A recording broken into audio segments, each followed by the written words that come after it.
there's no amount of money too great, right? If you're gonna go buy a yacht and a spaceship, that's $1.5 billion right there. So, like, don't buy a yacht and a spaceship. That's my suggestion.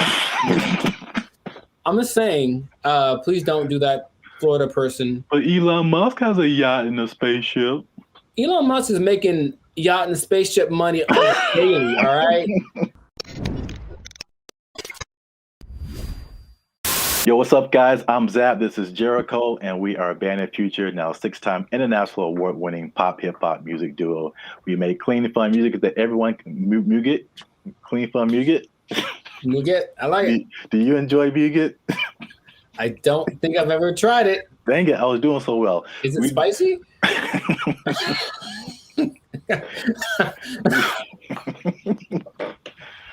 I don't know, but I think you should know if it's spicy. Because yeah. I'll put a link. I'll put the link to the video. Oh no, you talking about? Yeah. Here we go. Up there, guys. Go watch it.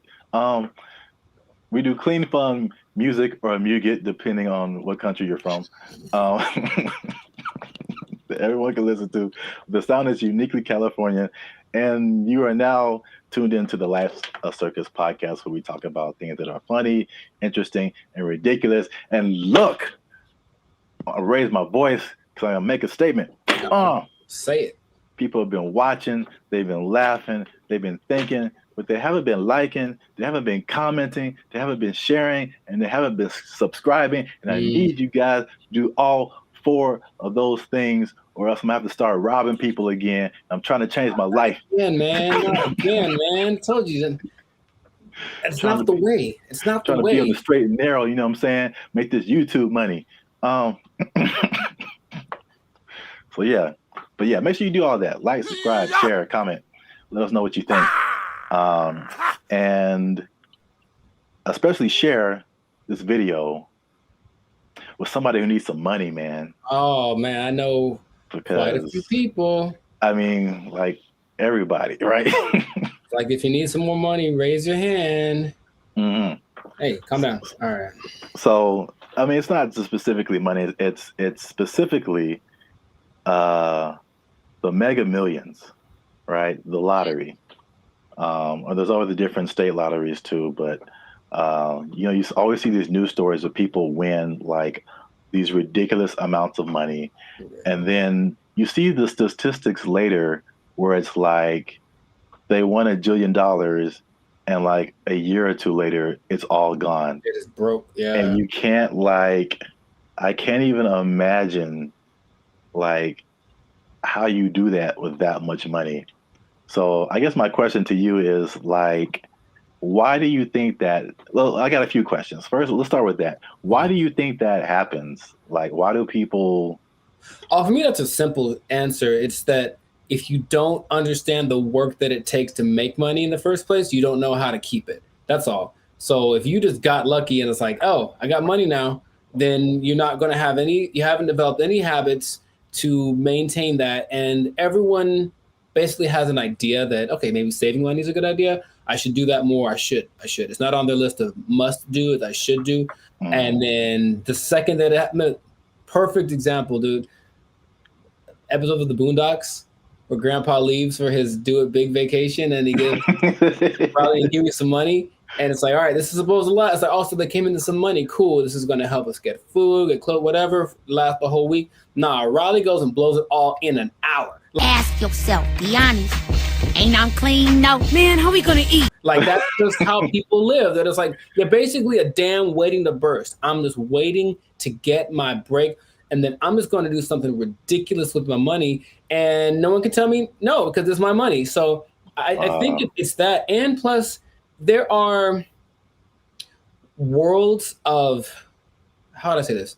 Finance. Like there's things you can buy that you don't know you can buy because it's not an option for you, right? As soon as you get to that level of, I was in Malibu the other day, hey, Malibu, and I saw this thing for property, some kind of a beachfront property, and that's starting at $70 million. Oh man, and they wouldn't put that there if they didn't know that there are people that can drive by on a whim and be like, "Hey, honey, do you think we should give me property? How much is it? Starting like 70 million." Bet, and then they just go do it. Like there are people that have that, right? But they also probably have the knowledge of how real estate works, all this kind of stuff, so they know how to invest in it and make it work for them. But if someone comes into $1.58 billion? Yeah, that's why I mentioned it, because it's like a big number. Just somebody won a bunch of money. Right. So if that person is dumb and, and they're from Florida, so I'm not going to tell you that they are, but you know what I mean? You prefer the term financially illiterate. Got it. So let's say this person, so there's nice properties in Florida, comes into their money, gets the lump sum, because of course they're going to get the lump sum, right? So they're going to get the lump sum, maybe 800 million, something like that after taxes. And then they're just driving by, and then they just see a sign that says, "Hey, property starting at 70 million. They look at their account like, "Yo, I got that. Let me get one for my cousin." And then a year later, they don't know how to upkeep property. They don't understand that buying things means you have more expenses, and it all just so. Yeah, that's why I think it happens. That makes sense, especially like with property. It's like even when people who just buy like a regular house, I mean, you don't. It's like you don't really realize all the expenses that come with it and the upkeep, and like it's not like you buy it and that's it. It's like you buy it and then now you have to keep spending more money to like keep it up. Insurance goes up. You gotta fix more stuff. The toilet doesn't work for 2 years. Like it's a slippery slope. You have bugs in your house you got to get rid of. Dude, I saw a bug. I knew what kind of bug it was, but it's always surprising. One of those centipedes that looks like it's just like it looks deadly. It's not, but it just, and so every time you see it like black? It's like black with like these legs that are kind of like at an angle. It just looks like I feel like I know. I've seen what you're talking about. So I see it, and my logical side goes like, "Oh, it's just one of those things," and then my like primal side is just like, "We need to move." Like that's what I'm. They have invaded. You know what I mean? So yeah, but it's just like you have to always and there's always things that need to be fixed and whatever, and then property value around you goes up. Someone writes you a letter like, "Yo, you got to fix your roof, man, because you're hurting us." Stuff like that happens. I'm not saying it happened to me. I'm just saying that's the whole letter is just like, dear sir, fix your roof. You're hurting us. Sincerely, the neighborhood. Sincerely, all of us. You're bringing us down, bro. You need to step it up or get out. I was like, yeah, that's how it works. But not even that. I had a cousin who won maybe $300,000 on a game show in the in the 80s, right? So 300,000, that's pretty good. Dude, shout out to Steven. He was broke within 6 months, I think. Wow. Yeah. God. Because I know you, and I know how you think what you would do. Oh yeah. Winning the amount of money. Most people don't think that way. It's just not. I think, remember Shaq talked about he spent his whole first contract and was like broke. I don't know, it was a very short amount of time, but like he bought a house and then he had to buy his parents a house and he bought a truck and they buy a whatever truck, and then he goes to his agent like, "I need to get this thing," and they're like, "Dude, you were like 500 grand in the red. What did you do? You just got the contract." So you just have to know about these things, that there's no amount of money too great, right? If you're gonna go buy a yacht and a spaceship, that's $1.5 billion right there. So like, don't buy a yacht and a spaceship. That's my suggestion. I'm just saying, please don't do that, Florida person. But Elon Musk has a yacht and a spaceship. Elon Musk is making yacht and spaceship money daily, all right? Every day he's making that. Is that the level? Like 6 figures, millionaire, yacht and spaceship? Yacht and spaceship, man. Yacht and spaceship club only. And you have to buy them two things at the same time. You can't buy one or the other. It's like a package deal. You got to get them to match. Step 1, Tesla. Step 2, Step 3, yacht and spaceship. There we go. Plus, they're probably gonna make a yacht that can turn into a spaceship or vice versa. So it's all there's no level. You can go people buy islands now. You can get anything with the right amount of money. So just you'll run out of it because money is a limited thing unless you have. Because if you won the lottery once and you're like, cool, I'm set for life. It's like, no, maybe you should set up to try to if you won it once, maybe play it again. I don't know, do something else. What? That sounds like a terrible idea. Well, look, I don't know what the probability is, but think about it. If you won $1 billion and then you spend $1 million of it on more lotto tickets, you're probably going to win it. I would just guess it's possible that you could win again. I know you don't like that at all because it's a stupid idea. I mean, I don't know if it's... It's like reinvesting into something that's a far-fetched idea, but if yeah, I won $1 billion and 10 million. All right, I'm gonna buy $10 million worth of lotto tickets. What if you win 3 more times? And you know what I mean? And that's how Las Vegas works, folks. Yeah. Right, or gambling. People get addicted to gambling. I got so much money, and then all of a sudden, I won. What if I win again? Yeah, go for it. So my advice to Florida man or Florida woman, whichever one you use. Florida man, please keep your money. Yeah. Wow. That's the other thing you kind of made me think of is not just the stuff that you buy, but like your family, because then you become like the most popular person in your family. Everyone's going to hit you up. I'm broke and people hit me up. So if I got money, yeah. If I got money, bro, it's going to be like, right. It's like there's no end to it. Ooh, phone's gonna be ringing off the hook, man. And you can't be anonymous in most states if you win. You have to tell people, I'm rich now, so so leave me alone. You got to move to a different place. It can be a good thing for sure, but I don't think anybody. Then if you are all of a sudden a public figure, all you do is get criticized because people know what you're buying. That lady who won maybe $20 million in New York a few years ago, she spent most of it getting her husband out of jail. Oh. Or that. No. Getting him out of jail. She spent like $7-8 million on his bail. Right? Whoa. I know. I was like, my first question was, dude, what did he do? Like, wow. Like he obviously did it. If $8 million, dude. So, yeah, but so everyone knew that she spent it. And they're like, you shouldn't waste your money. So yeah, she went through $20 million swift. Wow, that's crazy. Back to bologna sandwiches. Well, we're out of time, and that's been another episode of the Life's a Circus podcast. Make sure you like, subscribe, share, and leave a comment. What would you do if you won the Mega Millions or some kind of lottery? You think you would keep the money? What would you spend it on? Let us know. And check us out next time. And be cool and stay in school. Hey. Fun. Squash it. Squash it!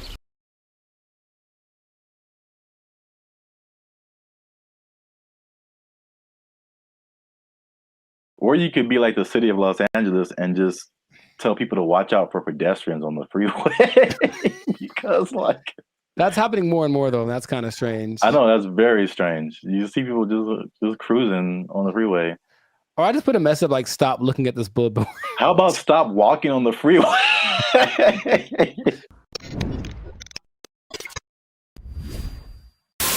Yo, what's up, guys? I'm Zap, and this is Jericho. And we are now 6-time international award-winning pop hip-hop music group, Bandit Future. We do clean, fun music that everyone can listen to with a sound that's uniquely Californian. And you are now tuned in to the Life's a Circus podcast, where we talk about things that are funny, interesting, and ridiculous.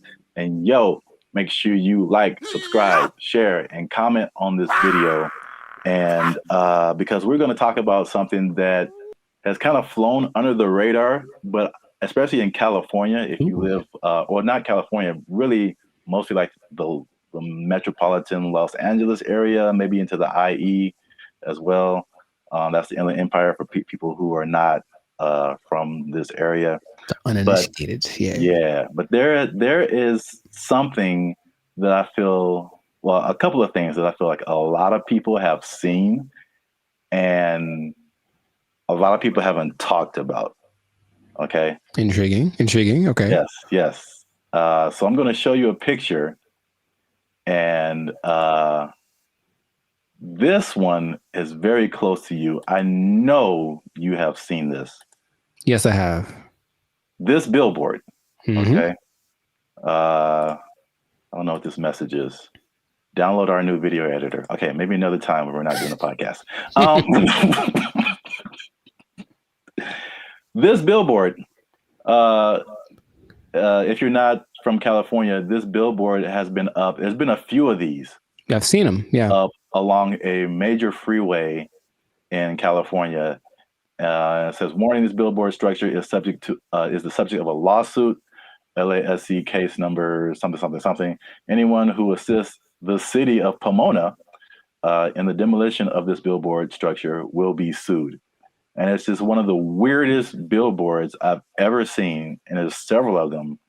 And I've just never seen anything like this. So I finally looked it up. Mm-hmm. And this isn't McDonald's Grimace level, but there's a little bit of a rabbit hole here. Okay. So basically, there's a guy named Brian Kennedy. He is the founder and CEO of Regency Outdoor Advertising. So basically, he owns it's a very popular billboard brand, probably maybe one of the most billboards around the country. And he owns these billboards. And so I guess he contracts with cities to put these billboards up, things like that. So in 1993, oh baby, going back. Yeah, this story is very old. 1993, he had an agreement with the city to put up 10 billboards for 10 years with a 10-year extension. Right. So 1993, you put up 10 billboards. 2003, you renew it, keep those billboards up, stuff like that. You renew every 10 years. Okay. After the 1993 agreement, the city, the voters backed something called Proposition L, which prohibited the city from putting up any more billboards without voter approval. Okay. So when they came in, at the renewal period and were like, yo, take your billboards down, he was like, no. Like, we had an agreement before this Proposition L thing even happened. I see. And so it turns out this guy is kind of eccentric, so he not surprised. Okay. It's his billboard. So he was like, I'm just going to put this up here. And so because they've been threatening to just tear the billboards down. And he's like, no, I'm going to sue all you guys. So he just put those on his billboards. Okay. Which is, I'll just get your reaction to that before I keep going. So I've been seeing those specifically. I don't know if this is the one, but there's one on the 71 just north, right close to where I live. And every time I drive past it, I'm always like, I wonder what that's about. But so before, I guess my question is, it was a different billboard owned by this guy, and then they wanted to take it down, so he replaced it with this. Yeah, the message. He probably, rented it out to whatever company to advertise something, but now he's just been using it to put that message on there. Okay, so I guess I get a lot of questions in my brain, but my first one is, who would ever assist some? It's the companies. So like the city isn't going to go out there and do it. You know, these people, they hire, they put out bids, you know, for companies that do this kind of thing, demolishing or whatever. So basically, I think he's saying like, if your company is hired to tear down my billboard, I'm going to sue your company. So it seemed like a little bit of a scare tactic for anyone who wants to work with the city and taking this man's stuff down. Oh, that makes sense, but it's not what I was thinking. Dang it. I was hoping it was more for people who were just driving by with like a hammer in their trunk. Man, I really want to just pull off the side of the road and tear this thing down because I hate it so much. It's such an eyesore. And then this thing's like, don't you dare. Or some guy that is like driving his pet bulldozer down the freeway, which I've seen. And then I was saying, I'm going to pull over and tear this thing down real quick. But that makes sense to hire people. So how long is this going to happen for? I don't know. Cause I've seen it for, if not months, maybe years. Right. Like, I mean, the legal system is a very slow thing here. So, yeah, right. And I think there was a case, but then it was appealed. So they're like waiting more time. And so I think I feel like it's eventually going to come down, but he's definitely fighting the good fight. Huh. Because I think there was a case that I mean a case that awarded to the city and the people, and I think that he appealed it or something like that. So I'm assuming this guy has enough money that this isn't hurting him, right? I mean, yeah, billboards are way expensive. Yeah. So yeah, exactly. And it's not like selling something that could help him get some money back. It's just words. Yeah. What not to do. So yeah, I don't think he's hurting for money. Have you seen a picture of this guy? I have not. What do you think he looks like? Because I have an idea.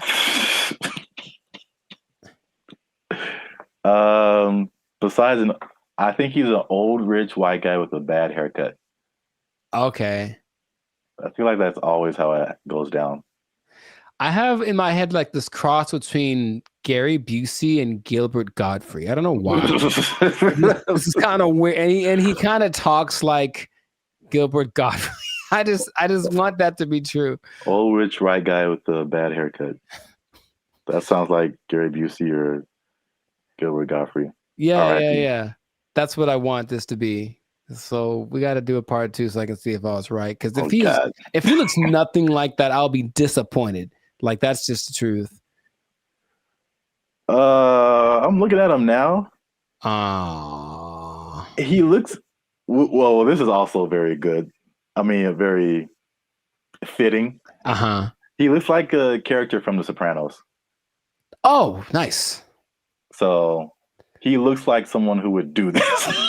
Got it. He doesn't have a bad haircut, but old rich white guy for sure.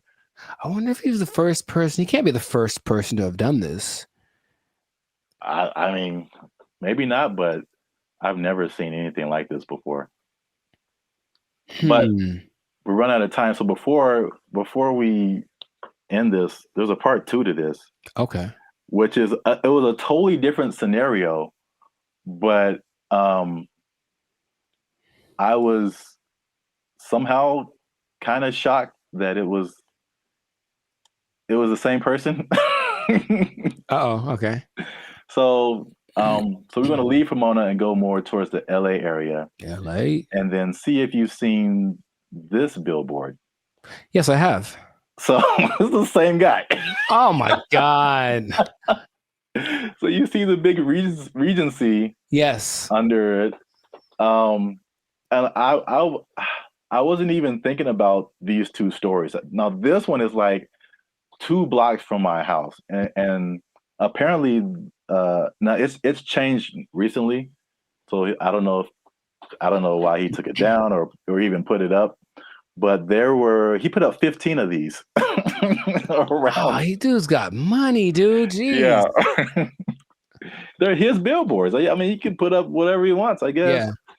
Yeah. He's just losing money from other people who would pay to be up there, but right. It's his billboard. He put up 15 of these around Los Angeles. Turns out that he's a big USC donor. Sounds okay. Okay, sure. And yeah, he just said, you know, Reggie Bush needs his Heisman. I'm gonna put this up. So, if I had a question, I know you asked like, what did he look like and all that kind of stuff. My question is like, the power of billboards, like, the ability to like get your message in front of like millions of people. They're obviously still relevant. We both recognize these billboards. Yes. And so it's like, I guess a cool question would be like, if you own billboards, like, what would you, and you just put up your own thing, like, what would you put up there? It has to be something that can make me money though. Like, you want to do like this guy and just like whatever. What if it was just like something, just a message you just wanted to tell the world? It could be serious or it could be funny. Oh, I got a funny one. What? Unless you want to keep that. I want to put messages that tell people how to drive. Okay, well, they're not like 30 billboards that say that the left lane is for passing only.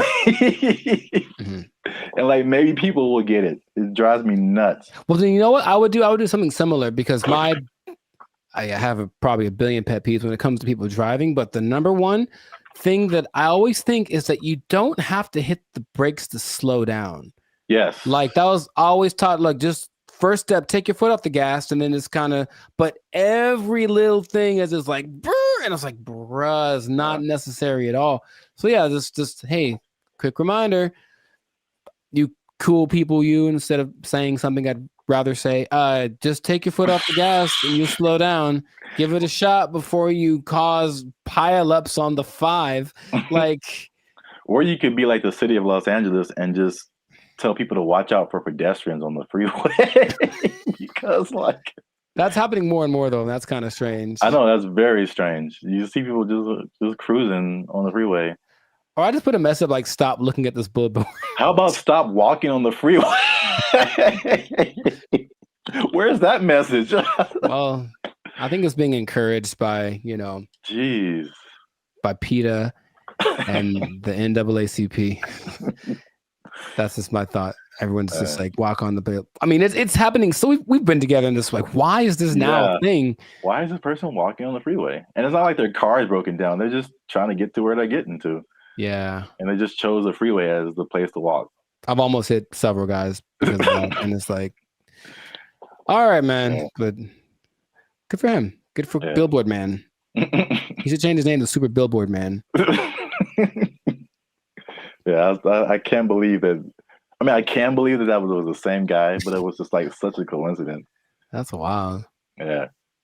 But yeah, this has been an episode of the Last of Circus podcast. Make sure you like, subscribe, share, and leave a comment. What do you think about this guy and his billboard? What would you put on your billboard if you just own billboards and you could say whatever you want to say and threaten people with lawsuits?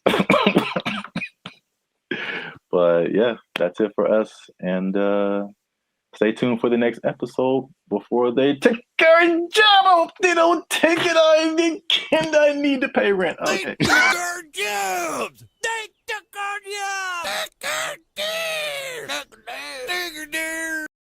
These guys will just decide one day I'm not going back to work and just kind of sit in their room. And it's so strange because they try to interview these people. They're very antisocial to the point where they regress in their ability to express ideas. They can't even really talk that good, just sitting in their room all day. And then their families are just forced to take care of them. What's going on, everybody? I'm Jericho. This is Zap, and we are the now six-time international award winner Pocket Pop Duo Bandit Future. We make clean, fun music that we make clean, fun music that everyone can listen to with a sound that's uniquely California. And you are right now here in the present time tuned into the Last Circus podcast. So we talk about things that are interesting, funny, and just straight up ridiculous. So before we get into it, there was a huge favor. Make sure to like, subscribe, share, comment. I keep doing that backwards. But anyway, share this video with at least 2 people that think that being an adult is really hard, man. So the adulting thing has gotten so I guess, talked about, that it's like we kind of accept it as just being an adult's hard, it's part of life, move on. But there's a whole lot of people that have decided to take an interesting approach to this adulting thing. So I have one specific example from Japan and one from the US. So in Japan, there exists this thing called the hikikomori. Or hikikomori, okay? And it's basically a bunch of people, and by a bunch I mean about 1.5 million people, that decided that being adults is way too hard. I'm just never going to go outside again. And so they don't. They just stay at home, they live with their parents, and they either play video games, or even better, they just do nothing. They do nothing, and they sit at home, and some people have been there from anywhere from 6 months to like 3-4 years. It got worse during the pandemic, but the idea is that they're afraid that these people aren't ever going to become functioning members of society, and the numbers keep going up of these hikikomori, or shut-ins. And I read this one case where a guy basically like people are abandoning their families. So I mean, like that's why it gets really bad. So you are the breadwinner for your family. You're a guy in Japanese society. You typically are the guy who works. The woman doesn't work. You have kids. These guys will just decide one day, I'm not going back to work, and just kind of sit in their room. And it's so strange because they try to interview these people. They're very antisocial to the point where they regress in their ability to express ideas. They can't even really talk that good, just sitting in their room all day. And then their families are just forced to take care of them, right?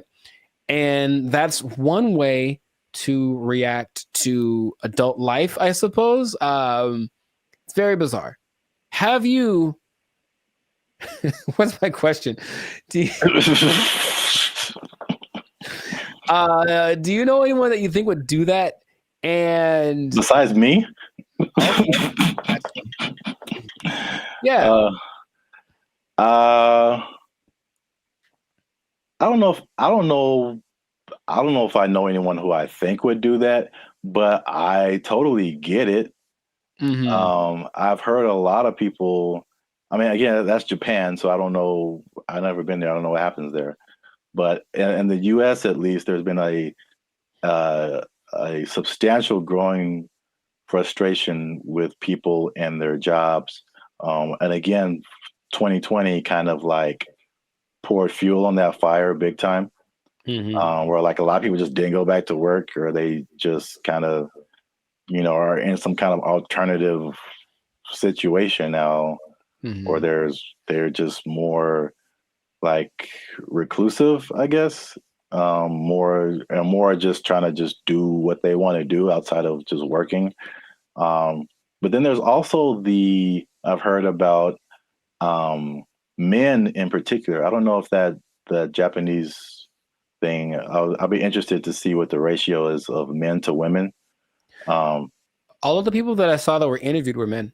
Yeah. Because I've heard that about men, what they call here, checking out of society. Mm-hmm. And it's a lot of like the video game culture too. Sure. Yeah. Where that's just like what you do.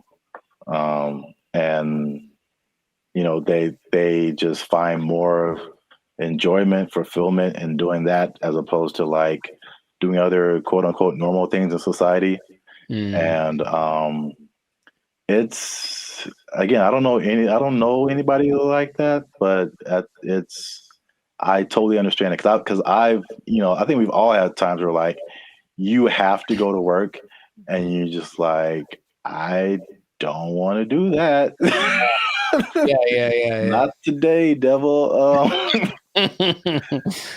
Yeah. PlayStation looking real good right now. Just yes. Yeah, I think we've all been there. But and this on a societal level, I know I've been to Japan. I know they're kind of isolated already. Just in general, they don't really speak to each other in the streets so much. They don't have what we consider affection. They do, but it's just not quite as physical, outward like we have it. But it's like, okay, now I'm sure I'm not gonna name any names, but I have a couple of relatives that have been doing that for a long time.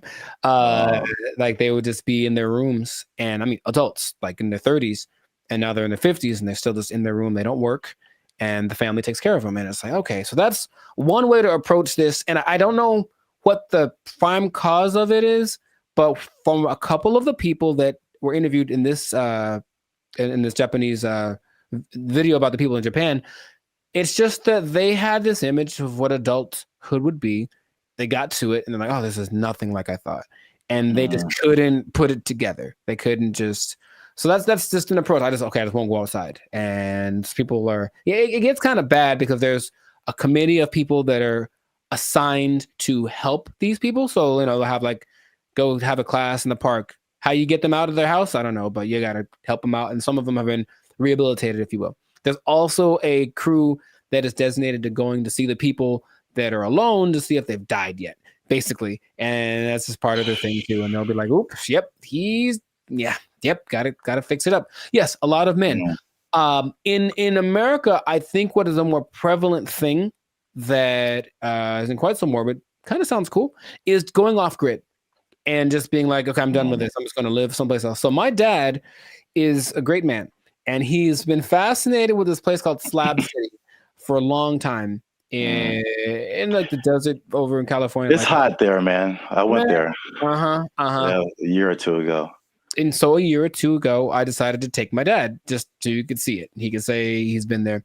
And it's just, if I can paint the picture, it's just I don't know when it started, but it's just a bunch of people living in these makeshift houses, campers converted into houses, whatever. I don't think they're relatively close to an actual town. So they're still like police, and if something bad happens, they can get medical care.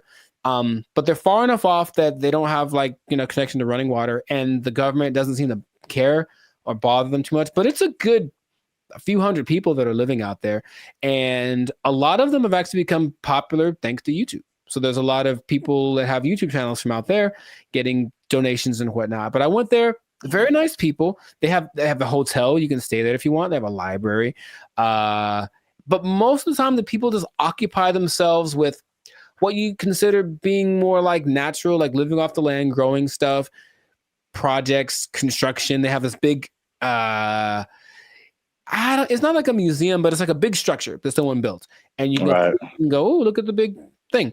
And that's another approach. I heard another place in Michigan that's the same. So another approach is I just won't deal with the laws and I'll just go someplace else where they don't apply anymore. Would that be something? So what is that? Mm-hmm. Is Slab City like an actual city? Like legally? I would say no. I don't think you could look it up on a map. You just have to kind of know that it's to the north of, I don't remember the name of the city. It's a small place. And that part of California is very spaced out. There's not a lot of people there. It was kind of already for people that wanted to be away from everything. There's literally nothing there. But this place specifically is called Slab City because it's just a put together ramshack kind of a situation. And they have like people that run it. So it's an informal, not a mayor, but there's like community leaders, if you will. And it's just a whole vibe there. I remember I walked and some guy was like just hammering something and there was no rhyme or reason to what he was doing, but he was hammering a thing into a thing. And he had a lot of things and he was just doing it. And I was like, all right. And I walked up and I gave him a case of beer and I talked to the guy who plays the guitar. And this guy just sits there and plays guitar all day. And they seem very nice. And I didn't get much of their story, but they had been there for a long time. And they're like, yeah, society's not what it's come out to be. They made their own and they like the way it works better. So that's another way to deal with it, I suppose. But you got to deal with the heat. I think one of these places is very inhospitable in general. So you got to make it work or just not go outside for certain parts of the year because it gets really bad out there. Yeah, straight up desert. Yeah. Yeah, like I said before, I totally get it. And then I was just thinking about like just throughout history, there's like there's been so many variations of like what life is supposed to be like and what adulthood is supposed to be like and what do you do all day and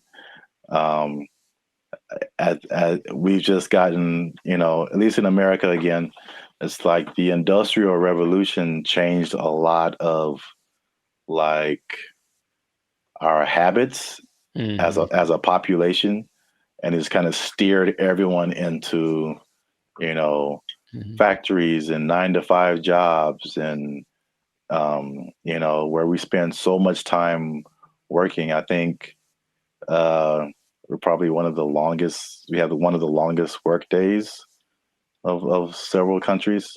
Yeah. And that, and what you're quote unquote supposed to do, go to college and marry this person and learn how to do this so that you can buy a house and then get a mortgage and do this. And it's like, well, there's a cycle of, yeah. And it's very like cookie cutter. I feel like if I definitely looking back, there's some things I think I would definitely have done different or not have done, just to like march to the beat of my own drum a little bit. I think I would have been happier because of it. I don't think I can totally check out like that, but I could at least like vacation like that for sure. Yeah, those people are definitely very happy. Much they have good community, they have a little get together every Friday. They play music and hang out and drink and whatever. But yeah, they're just happier. So it's like you can define what your success is or what makes you happy. But these people have decided, I don't need all the glitz and glamour. I don't need to go to a 5-star restaurant to feel good about myself. I can just hang out in the desert with my cactus buddies and be vibing. And really, it was a very, like, every place has like their own vibe. And when I got there, I was like, this is cool. This is cool. There was the guy over there standing on his van yelling at everyone with a bullhorn about how you're going to go to hell. He was fun. And then, I still think about him to this day. And then, there was like the little curator lady. I think she was like senile, because I think she thought she was mowing something, because she was walking around with her hands like this, just kind of going. And there's no grass for one, but she's like kind of just doing. I was like, you go, girl, whatever. Cocaine is a hell of a drug, man. I mean, she was moving too slow for that, but you know what I mean? I think that she was in a good place, and that's cool to see. So it's just another option for people to have a different, outcome with their life. So, that's just an interesting way people live. So, I see both sides of it. I mean, it's last thing, because I know we run out of time. But like, I guess the devil's advocate, or just like the other side of it, is just like, well, what does it mean to be a contributing member of society? And so like, if nobody's working and nobody's doing anything, like, somebody needs to do something for like this whole thing to function. Yeah. So there's that aspect of it too, for sure. I think they figured out what they have to do to survive, because of course none of them could just do it by themselves. But some people have little gardens, some people cook stuff. I think they have I wasn't gonna go, but they do have a restaurant. I don't know what's on the menu, but I'm pretty sure it's a little exotic, maybe a little crunchier than it should be. I don't know. I didn't want to find out what the restaurant was like, but a society is an interesting entity, because it does have to have certain things in place to work. There has to be people that are in charge of certain things, and people have to do things. Otherwise, it's just like, the one person living on an island. If you want to do that, you can do that. And that is an option. I've heard of people doing that, but I don't think that's quite as common as people that actually get together and say, we'll be in our society. Just the big old thing is too much. So let's just make our own little pocket and then work with that. And I ain't mad at them. Do your thing, Slab City. Yeah. It's right out there. If you want to go ahead. Give that desert life a try. Mad Max style,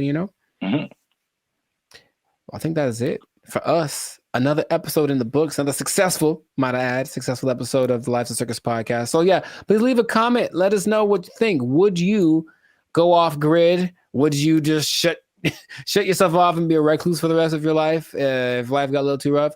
Or what are some other ways you think that people can react to adulthood and the reality that it is? So Yeah, let us know about that. And then, you know, it's interesting. If you're an adult, you pretty much have to have a job, man. What? You do? Yeah, you pretty much have to have one.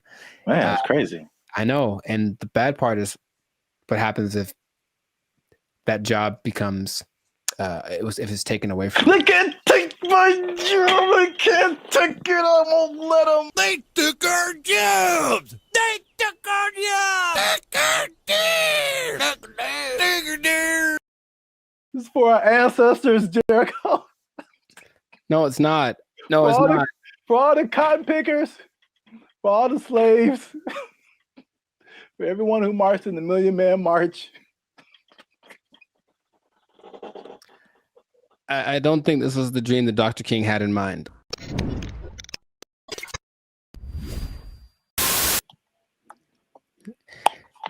You should have done that when it was recorded. Like, I would have been so surprised because now I'm used to it. Oh. And I'll be honest, it took a while. It took a while to get the yogurt experience acclimated to my. It's just never. I don't think I've seen a person eat yogurt in years, man. I'm serious. What? Yeah, I don't hang around yogurt eaters. Like, not like there'll be yogurt on the side if you go to a Mediterranean place or something, but not yogurt just in a isolated incident. In an isolated incident, someone ate yogurt today. Gold is up 10 points.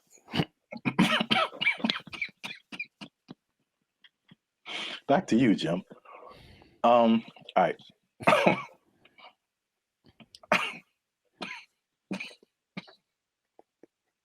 Let him use you. Won't he do it? Won't he do it? Yogurt.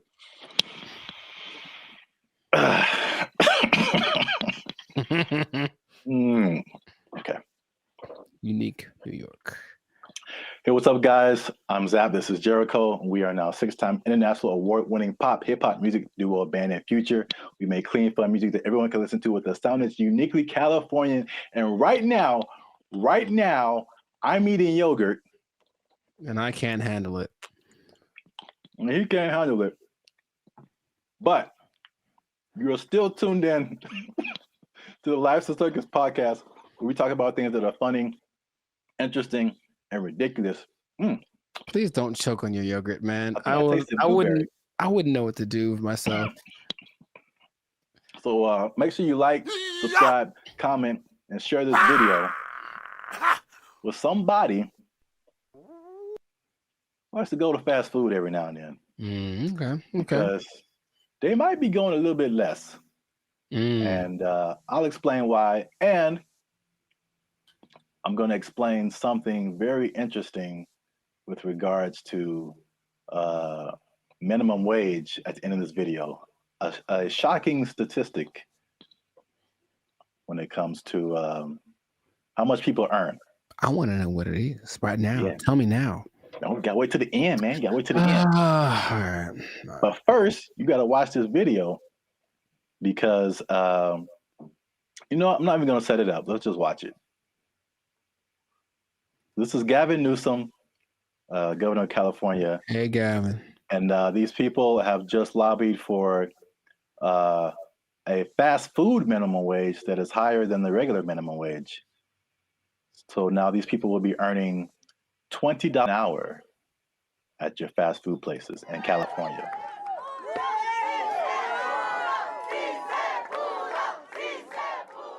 Boy, these were some tough mountains. This wasn't easy. 100+ hours in just the last few months negotiating this referendum off the ballot. That was a tectonic plate that had to be moved. Wait for it. That lady had a lot more to say. This is for my ancestors. This is for all the farm workers, all the cotton pickers.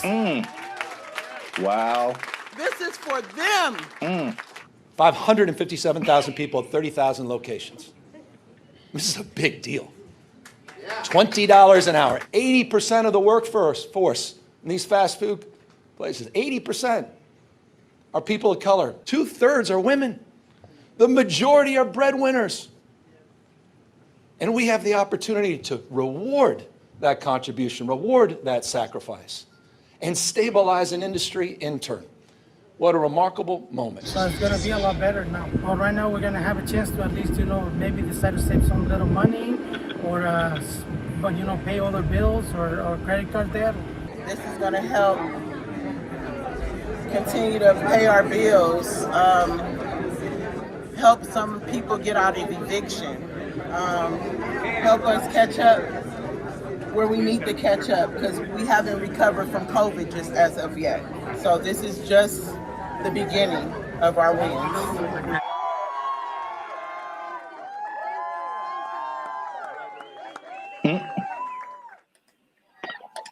So yeah, I didn't expect her. You gotta understand, Jericho. She's dressed like a toy you find in a Happy Meal. I didn't appreciate that. I didn't appreciate that at all. Look, I didn't like that at all. I didn't like that at all. She came out of nowhere, bro. This is for our ancestors, Jericho. No, it's not. No, it's not. For all the cotton pickers, for all the slaves, for everyone who marched in the Million Man March. I don't think this was the dream that Dr. King had in mind. I really don't. They worked hard. They fought so that we can make $4 above minimum wage. All right. So while you have your moment, I think that's okay. In a way, I definitely know. I don't think I know that $4 more an hour is not going to help you not get evicted. Maybe if you make good financial choices. See, here's the thing that people lose in the thing. All jokes aside, even though it was ridiculous, she was unnecessary to that video. I don't know why they picked her. I don't know why they picked her. I just didn't see the point.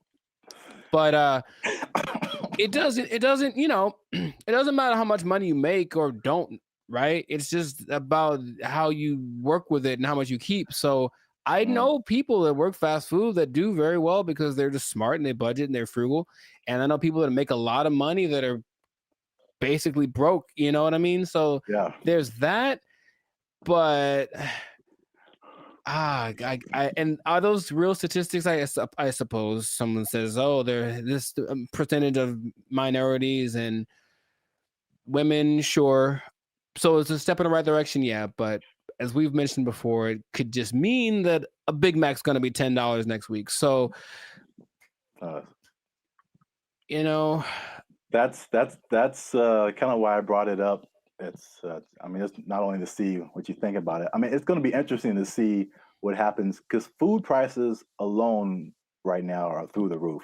Man, I saw like a bundle of grapes for like $6 a pound. Yeah, you told me. Like I bought like a few berries, and it was like $20 for like just to start off with. Like food is crazy. Fast food is also way expensive. Like I remember there was a time where you could give someone $10, like, and they could get a combo at someplace. Like now, it's like a challenge to have a meal for under $10. It really is. Yeah, like maybe you can get 15 to 20. Yeah, you can get an item. You can get a burger or something for $7, but a whole. Yeah, so it's going to be interesting to see if you kind of got lost in my laughing at that lady. That was deserved. I feel like she makes a lot of bad decisions. That's just my honest opinion. I've never met her. Maybe she's wonderful. I hope she's doing well. I hope she sees this video and she likes Band of the Future, but I think her presence was a bit distracting to the whole experience. But yeah, so this is a very weird situation that I haven't really heard of, because basically the government is involved. Right. They created this like separate task force for like fast food worker wages, which I haven't really heard of before. Where like it's not the government setting it, but the government is like an intermediary in this. And I mean, are fast food workers specifically unionized? I don't think so. There was a couple in the more educational videos that I passed over to play this one. Oh, good choice. No, trust me. Good choice. Good choice. There was a talk about some different unions, but it isn't like a fast food worker union. It's some kind of, I think it's a service worker union. Okay, so that makes sense. I think that's fast food is maybe under that umbrella, but it includes a lot of different services. But yeah, so it's the government involvement. It just makes it kind of weird, and then also it's like, I mean, fast food has been minimum wage for like as long as I can remember. So to go above that, they were saying that this is like a 30% increase. So it will be interesting to see if there's a 30% increase in prices. Right, because the logic says, where is it coming from? Where is the 30%? You can't make money out of nothing. I mean, the government tries, but you can't make money out of nothing. So if you raise one thing, something else is gonna be affected. Yeah. I made maybe I'll put a link to it. This was a year or two ago. I was walking by KFC and they had and it was a small combo for like $18 for a small. And then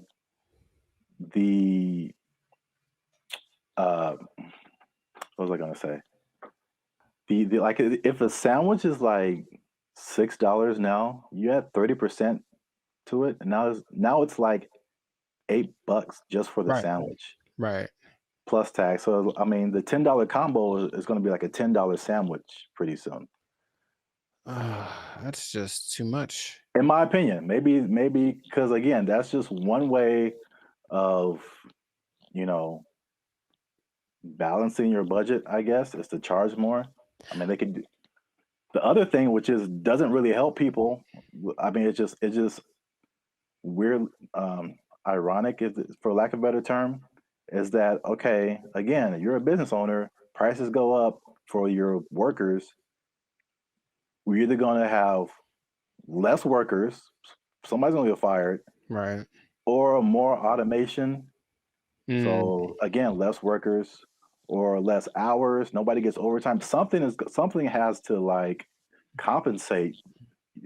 I mean, it's like people think they just pull minimum wage out of thin air, and it has to come from somewhere.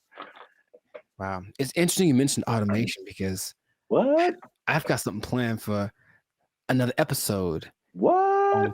Boom, boom, boom, boom. Anyway, but yeah, it's just we synchronized today. That's all I'm saying. Oh man. Well, let me. What was I teasing before? Oh yeah, the minimum wage.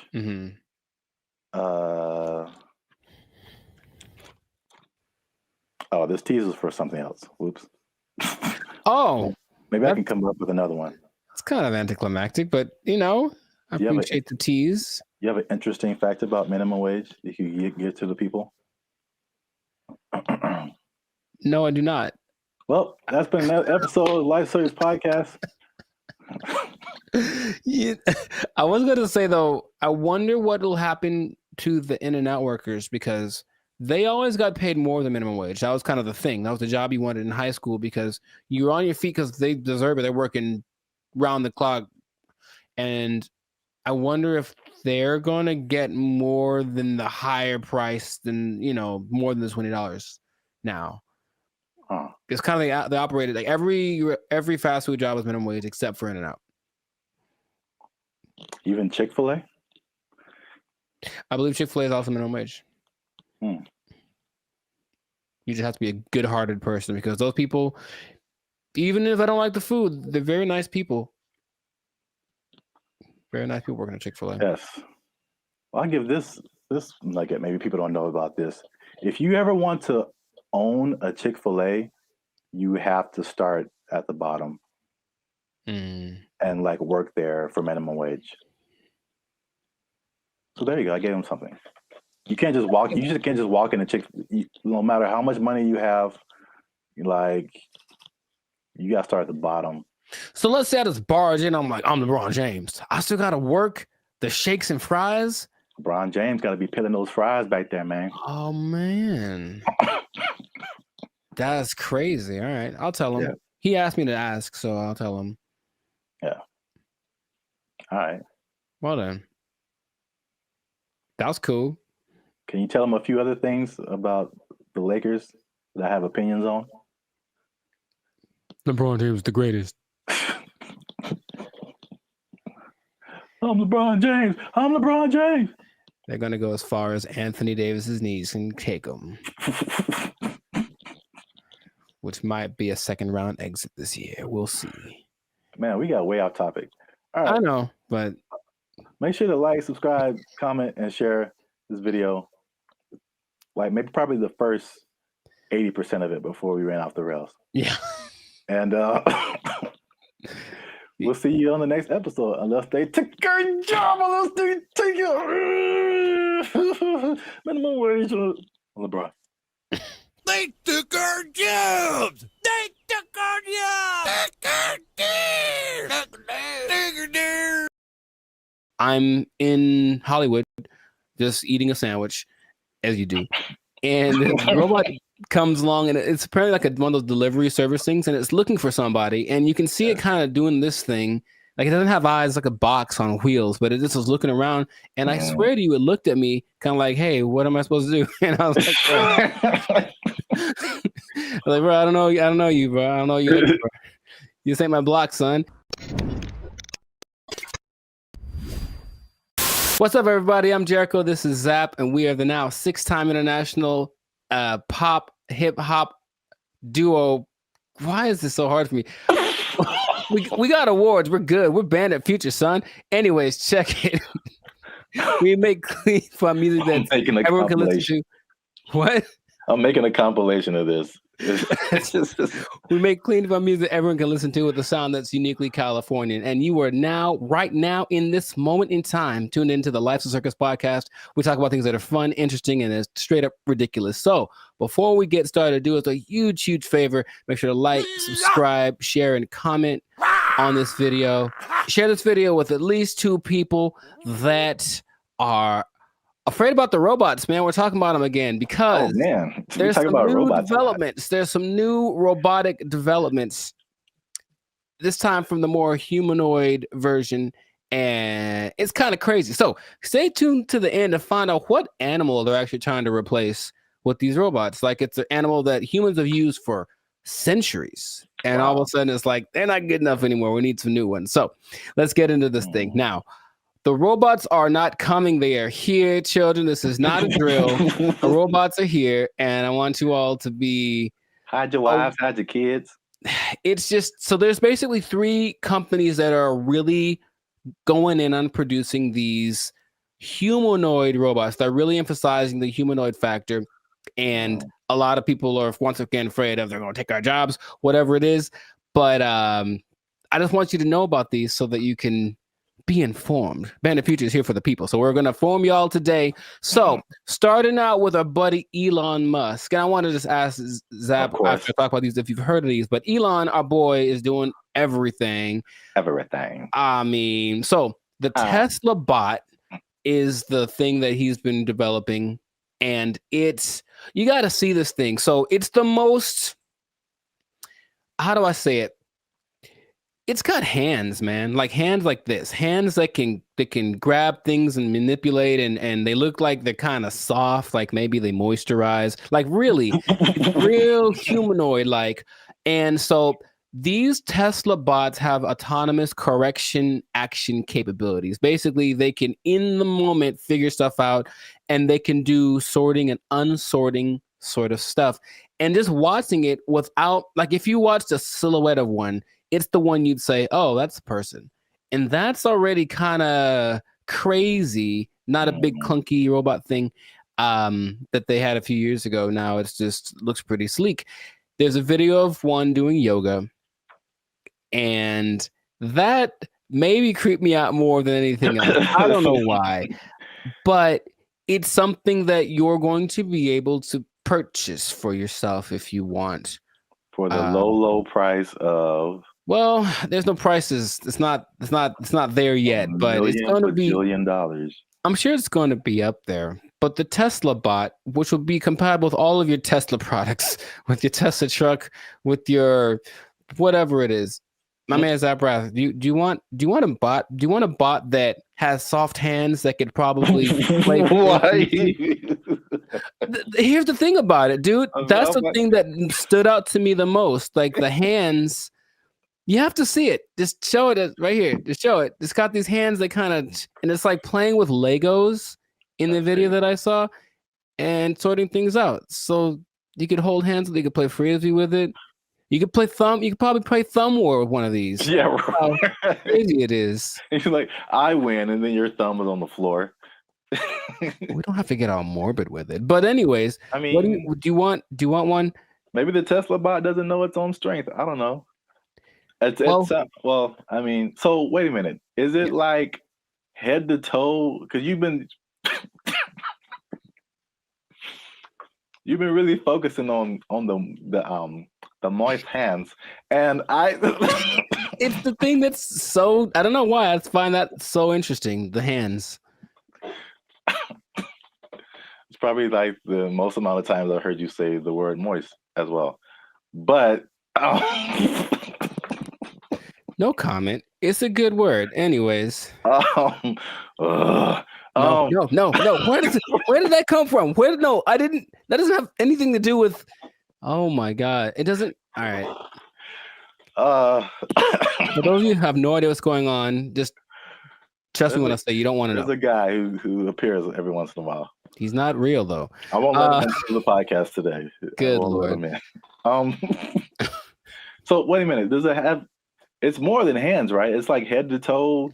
Oh, sure. Yeah, it's an entire complete thing, but it's like our height. They may be about 5'8", 5'9", and they just look like I said, if you saw a silhouette of one of these specifically, I think you'd figure it out for the movements after a while. Like, that's not a human, but for a second, it looks extremely, of the ones I'm going to mention, it's the most human-like in its features and all of the, just the aesthetics of it.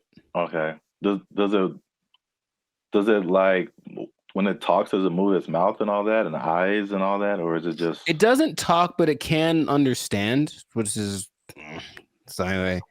Yeah. But the face looks like a human. It's got dots. It's got dots and like a nose thing. I see. So it's getting there. But that's like the one that's the most. I mean, the first when you said, I mean, because you focus on the hands, like moving stuff and then building Legos. My first thought was laundry.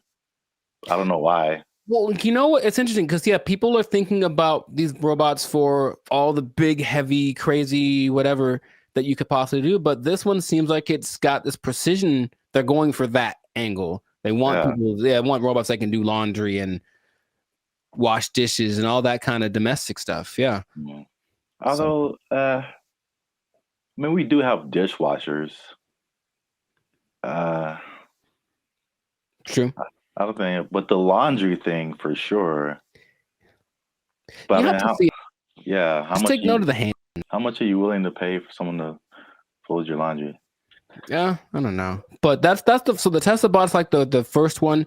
The next one, and it's actually creating an interesting thing. This whole process of robotics, it feels a bit like the .com thing because there are robotics startups now that are trying to get their thing happening. So one's called Apptronic, and it has this robot called Apollo, and this is the most ready, it seems, as far as like, it doesn't seem super ambitious. It just wants a robot that can walk around and do normal stuff without falling over. Like, seriously, there's a whole combination of robots just falling over, and it's hilarious. But the Apollo can lift up to 55 pounds. It looks more like a version of, oh, what's that Disney movie? My Friend Robot or something? Oh, the Big Heroes 6? There we go. Yeah. It looks a lot like that. Okay. And you just watch it and it just walks around and just, it's picking things up. But this Aptronic is trying to make robots for practical everyday use. And it seems the most ready. It's like a small company, but I just find that interesting that all of these little things are popping up, and they're going to be in competition with each other, or one company's going to buy the other. I can just kind of see that aspect of it happening, but those look pretty friendly. I say that because, in contrast, the company that's the most, like the furthest along with all this, is Boston Dynamics, and they've been in it for a minute. They're supported by the U.S. government since 2011.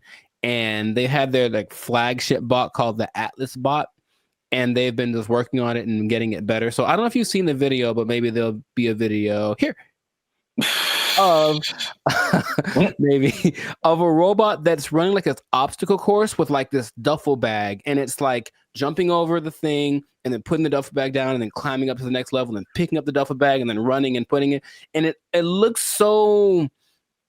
I always thought it was like maybe like fake, like animated, but it's just the way that it moves. It's very robotic. That's the thing that they're going for. But at the same time, it has so many interesting things that it can do and interesting versions. That's the company that made the dogs that we talked about earlier. The dogs that are gonna, whatever. And I had an interesting robot experience a couple of days ago. I don't think I told you, or maybe I did, where I'm in Hollywood just eating a sandwich, as you do. And the robot comes along, and it's apparently like one of those delivery service things, and it's looking for somebody. And you can see it kind of doing this thing.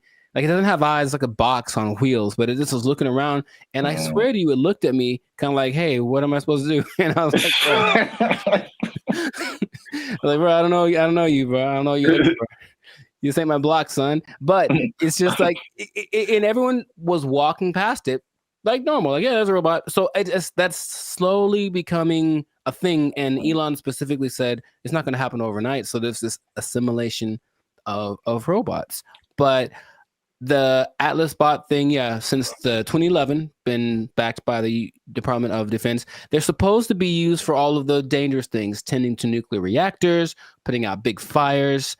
But they're also making these to wash dishes and fold laundry. Maybe do small tasks. They have the version called the Cheetah that can run 30 miles an hour.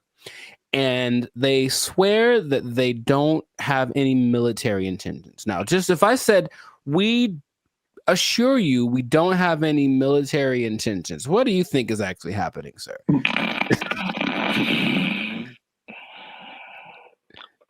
I plead the fifth. I see. Okay. Well, there are videos of these being used to like shoot at targets that look like people, because they're supposed to be able to distinguish between a real person and a not person. But I think that's happening, of course. The French military is using the dogs already, and everything starts benevolently, and then it gets a little on the strange side. But and then Terminator. Well, I never saw that, so I was going to actually ask you if you've seen it, because maybe you could. RoboCop, Terminator, to me they're the same. I haven't seen either one. What goes on? Oh, RoboCop is way different. Oh, okay. Well, at least the stories are way different. Sure. I should watch more movies, but the idea is there are definitely videos of these robots being used in the military activities, and they're linking them with Boston Dynamics. So Boston Dynamics refutes any association with military, blah, blah, blah. Right. So these things can, in general, there's a video of a bunch of these robots just together. They can dance, they can carry up to 80 kilograms, jump over obstacles, throw around irregular objects. They have this thing inside called an MPC, a model predictive controller. So it can basically learn. So if it learns to jump on a platform that's a foot high, you put a platform that's 2 feet high in front of it, and it'll like, okay, it's just double, and it starts to figure that stuff out. So it's just these things have flown military jets. These things can fly. There's one that can fly, and so where is this going, man? That's my question, because every time I see it, it's a little more ridiculous than the last time, and I don't know. Are we getting replaced? Is this the end times? What's going on with all this? Are you asking me? Yeah. I don't know, man. I thought you were the expert in all robotics. This is the robotics division of Band of Future. That was all you. Yeah. It's all new information to me. Oh, okay. It just seems like we want to replace as many people as possible with robots who just do it all better and faster. Basically. They're olive branches that you can get a job controlling these robots, and there we go. But they're starting until they make a robot to control the robots. Well, that's the thing eventually. Yeah, you're going to have to be the person that programs the robots to control the robots. And then Terminator. Then they how does that movie end? With everybody dying? Is that what it is? No. Oh. But, I mean, supposedly it's a whole time travel, whatever. But I think eventually the humans defeat the robots or something. I don't remember. But it's like, hey, you just build robots, and especially intelligent robots, who eventually say, you know what? We're a lot better than the people who made us. We should be in charge. And then they become in charge and enslave humanity. Cool. It's just so weird that they do. The movie has been written already, and they keep doing it. Just like the dinosaur thing, people like trying to bring dinosaurs back. Yeah, and I'm like, no. There's a movie. There's a bunch of movies that tell you what happens, and it's not good. So stop it. Just stop it right now. They're not gonna stop. But you can't stop, won't stop. But they are supposed to be the next. Anyways, everything is so nice that they're going to be replacing your pets. Because think about it, a dog that's a robot doesn't need food. It doesn't poop on the floor. Like, it'll wag. They'll give it a tail to wag, and it'll protect the hell out of your house because anyone that comes in is dead. Trust me. Yeah. So they're doing that. But I promised you all that you'd find out about an animal that they're replacing. And they are replacing the mule. Can you believe it? Well, because the mule's always I was gonna say a horse. Mm-hmm. So I was once you said it's been around for thousands of years, whatever. Yeah. That makes sense because all mules do is just carry stuff and pull stuff. Yeah, but there's robot mules exist now, and they're things that you don't have to feed or nothing. It'll carry up to, I think, 350 kilograms just wherever you need it to go. So I can just imagine, just do the logical progression. Those things are going to continue to happen. But that's where we are right now. That's like can you ride a robot mule down the street? Oh, I think I know it's going to happen, and I think it'll just be the weirdest thing. Interesting. Or like a robot horse, yeah, instead of a car. That'd be kind of cool. I still vote for Transformers. I think that'll be fun. I think that'll be cool. Yes. Oh yeah, you have your robot companion or whatever, and then you're like, "Yo, I need to go to the grocery store," and you turn into a car. Yeah. And then it does it. Yeah. I see where you're going. I like it. Well, we're ending on an optimistic note then. I like that. Stay with that because everything else is doom and gloom. But that sounds fantastic. So this has been another episode of the Lights and Circus podcast. So make sure to like, subscribe, comment, share this video. Let us know what you think about the robot revolution that is among us because it's just it's happening without us really being aware of it too much. And just know that with great robots comes great responsibilities. I didn't think that through. That didn't sound too smooth. Anyways, the thing is, yeah, I could have done better. I should have practiced. The thing is, these robots are eventually going to look exactly like you, and they're going to walk in one day to your boss and be like, "Hey, Clark, I'm here." Clark. And so what that means is that that robot might have effectively permanently taken your job. I think my microphone fell off. I'm not sure. Oh. They took our jobs. They took our jobs.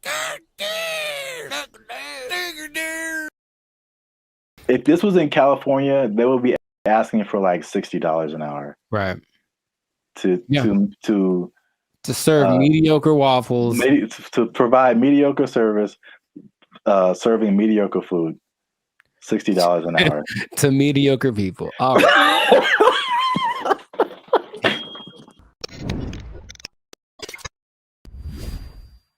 Yo, what's up, guys? I'm Zap, and this is Jericho, and we are now 6-time international award-winning pop hip-hop music duo band in Future. We do clean, fun music that everyone can listen to with a sound that is uniquely California, and you are now tuned into the Life's a Circus podcast, where we talk about things that are funny, interesting, and ridiculous. But wait a minute. Hold up. Y'all been laughing. Y'all been crying. Y'all been spitting your food out. There we go. When we talk about gross stuff. You just been having a good time on our dime. And we need to support your boys by making a little noise. Oh, bars. I like it. So make sure you like, make sure you subscribe, make sure you comment. Oh, God. It has to, I don't. Okay, so just to explain something for y'all, when we do these topics, the other person doesn't know what the topic's about to be. So it's like the grand surprise. I'm here waiting, and it seems like it's going to be a doozy. Make sure you share this video with your favorite Waffle House employee, because Waffle House employees have a few demands. And I'm going to show you a video here. Okay. Of a, as the news calls it, a developing story. Is that what this is? With some interesting characters who have some demands for Waffle House. Waffle House employees across the Southeast are demanding more pay. Employees held several rallies this week at restaurants, including right here in Atlanta. Channel 2's Larry Spurl is live on Piedmont Avenue in Buckhead. Hey, what up, Larry? Locations. And Larry, you've been talking to both clean white shirt as well as those men and women who work hard every day. Yeah, well, Michael, corporate leaders tell me they are aware of what happened at several other Waffle House locations like this one right here in Atlanta. Meanwhile, I spoke with employees. They tell me they simply want more pay. It's a simple demand from Waffle House employees across the Southeast and here in Metro Atlanta. We're asking for $25 an hour. Gerald Green says he's been working at Waffle House for years. I'm what they call a grill operator. I'm a cook. I'm a rock star cook.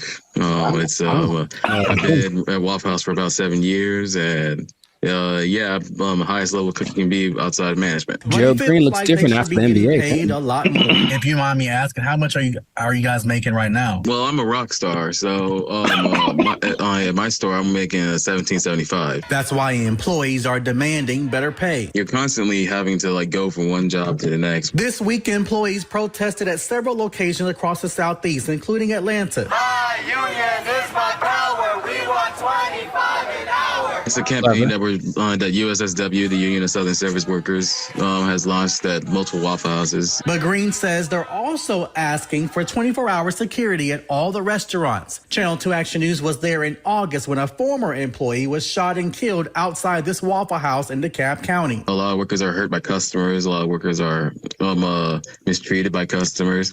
And people say it's funny to be seeing people in fights all the time, but we're not really MMA fighters. firefighters, like the memes online say that we are. I reached out to Waffle House corporate. Wow, A spokesperson sent me this statement. It says, in part, Waffle House remains proud of its long history of effectively and directly addressing associate concerns. Our senior management teams continue to work alongside our associates as they have done since our company's inception. All right, so that's like the main idea. Got it. There we go. So I'm a rock star. I should be making $25 an hour. I'm a rock star. Shout out to the what do he call himself? A grill master. Grill. It's like the grill trifecta. There's the grill master, there's the grill sergeant, and there's the grill. I don't have the third one. Never mind. Okay, so I don't even know where to start, man.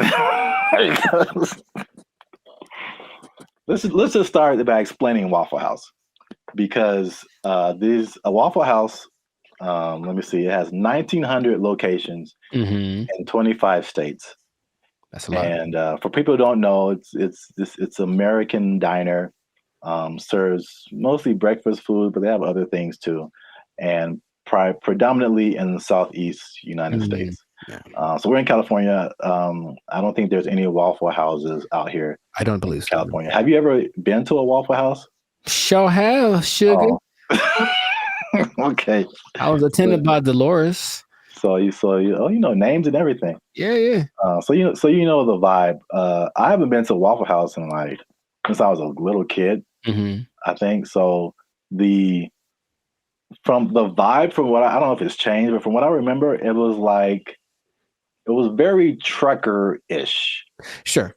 Like a place where truckers go to it's not like IHOP. I think the big thing out here is IHOP, International House of Pancakes. It's classy. Yeah, it's a total. It's very. I was there. I was in Nashville last year, and it's a different vibe. I say closer to Norms, but even Norms is Norms is a step above. Step above. Oh bro. Oh my God. So, the thing about Waffle House, before we get into the wages, this is the hilarious thing about Waffle House. Is like, for some reason, there's always something going down. Yeah. Waffle House, bro. And Waffle House has been the subject of SNL skits, Daily Show skits, and it's just notorious for fights happening. Yeah. And I don't know why. So there's this lady, one of the most infamous Waffle House fight club members. I don't know. Yeah. Her name is Haley Booth. She worked at a Waffle House as a waitress. And she's become this meme because very similar to the Montgomery Riverboat brawl. She threw a chair and it was just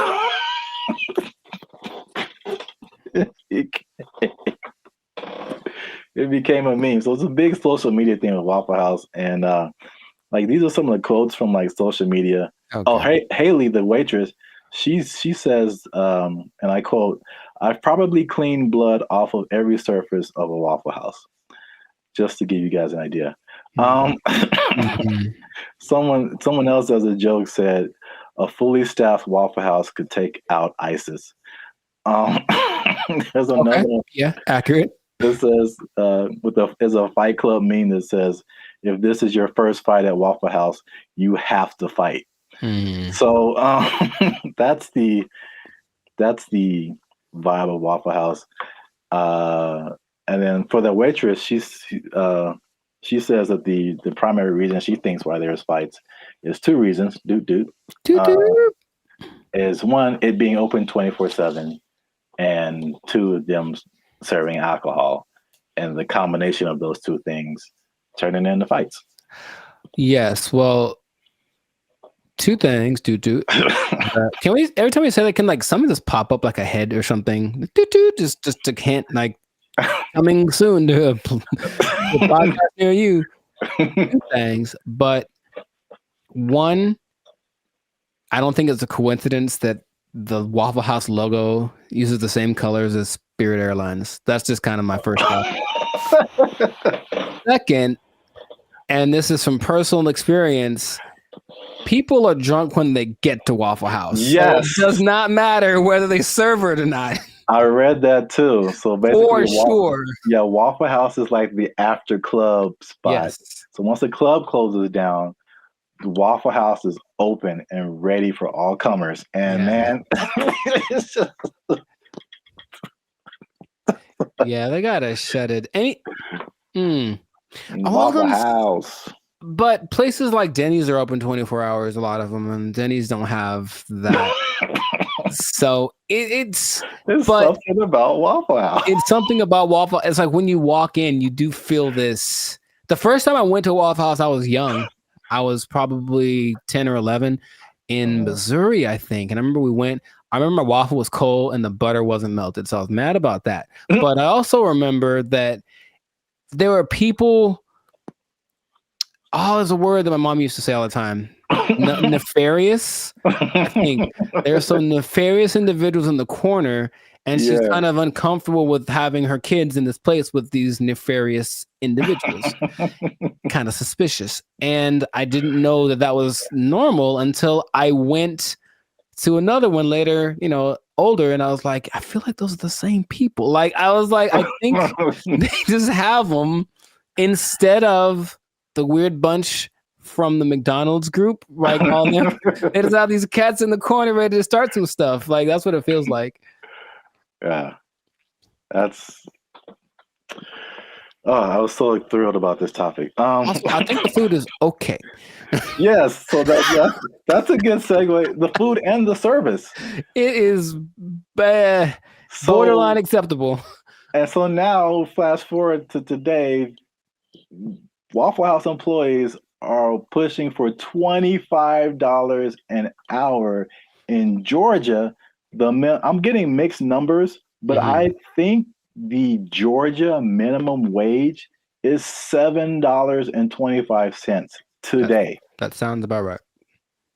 So Georgia, I mean, that's almost a 4 times increase. That's like, so to put it in California numbers, the minimum wage is like $16, $17 an hour. Going to 20. So that means like, if this was in California, they would be asking for like $60 an hour. Right. To serve mediocre waffles. To provide mediocre service, serving mediocre food. $60 an hour. To mediocre people. All right. It should be like an intervention. Like if you're in the Waffle House, like, man, IHOP's right over there. Just copyright. Wow. Just do yourself a favor and upgrade a little bit. Or make some. I would rather eat Eggo waffles from the toaster than eat Waffle House waffles. Like, to me, they're comparable, and maybe Eggo's got a slight edge. So, man, nothing too special about the Waffle House, but they're everywhere.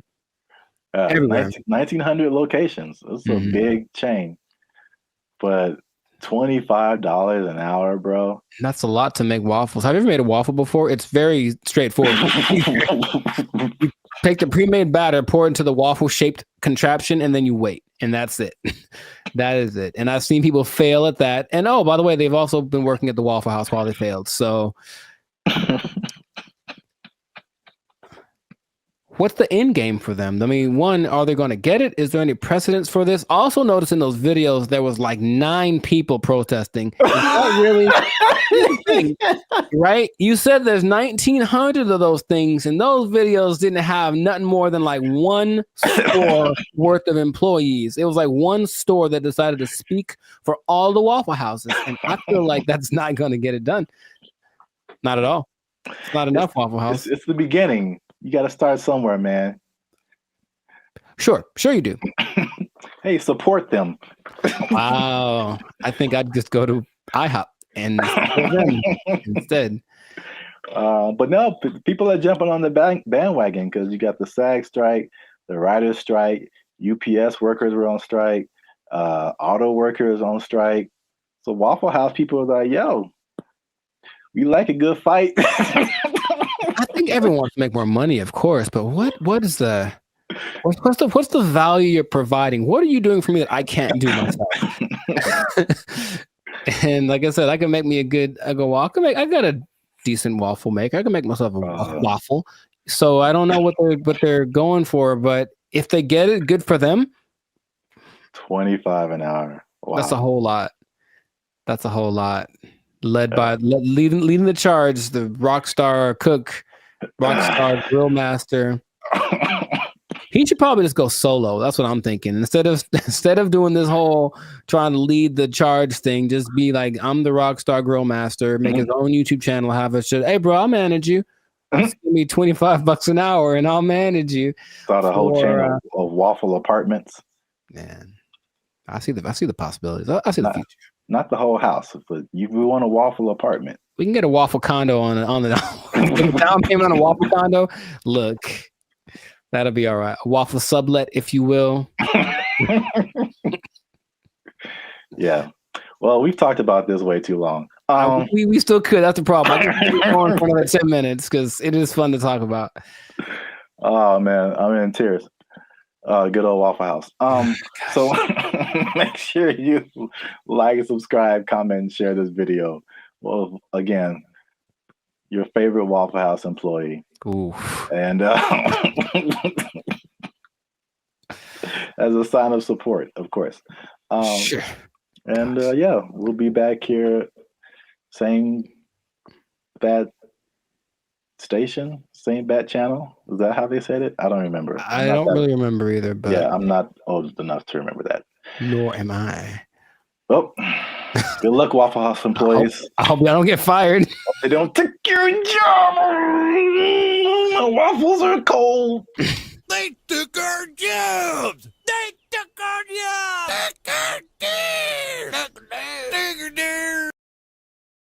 The place that is offering this is the Southeast Technological University in Carlow. I think that's how you pronounce it, Ireland. That's a bad start. That's a really bad start. All right, let's just stop. Hold up. Hold the presses just for a second. All right, so Ireland. Okay, I think. Okay, where do I begin? Okay, man.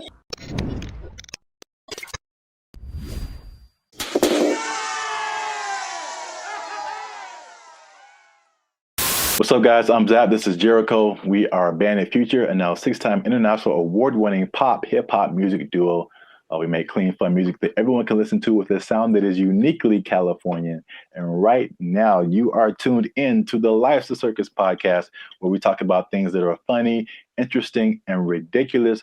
But before we start, okay, y'all been laughing. Y'all been crying. Emotions. Y'all been... Y'all been laughing and crying at the same time. I don't know how that's possible, but you've been doing it. I synced you. Oh, that sounds... Anyway. Well, it's like Santa Claus. He sees you when you're sleeping. I know YouTube tracks statistics, but I don't know if it went that deep. Like, Jesus.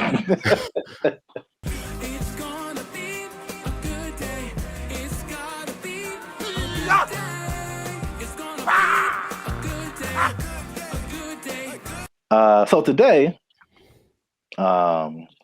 we are talking about something that's interesting. The letter Q? I mean, that's kind of what I was hoping. Today's episode is brought to you by the letter Q. Brought to you by, yeah, a little bit deeper than a single letter. Okay. But it does have to do with letters, arts, and sciences. Oh, interesting. Okay. Kind of got that. There is a new degree that you can get, and it's basically an influencer degree. That's right, ladies and gentlemen. You can go to school and major in a degree that makes you a certified influencer. We're here. It's a thing that's happened. We're here. That doesn't surprise me, but go on. I want to know more. Yeah, forget about engineering, or what else is there? Business, law, math is a thing still, I think. Medical. You need to bet your entire future career on becoming an influencer. So this is the place that is offering this is the Southeast Technological University in Carlow. I think that's how you pronounce it, Ireland. That's a bad start. That's a really bad start.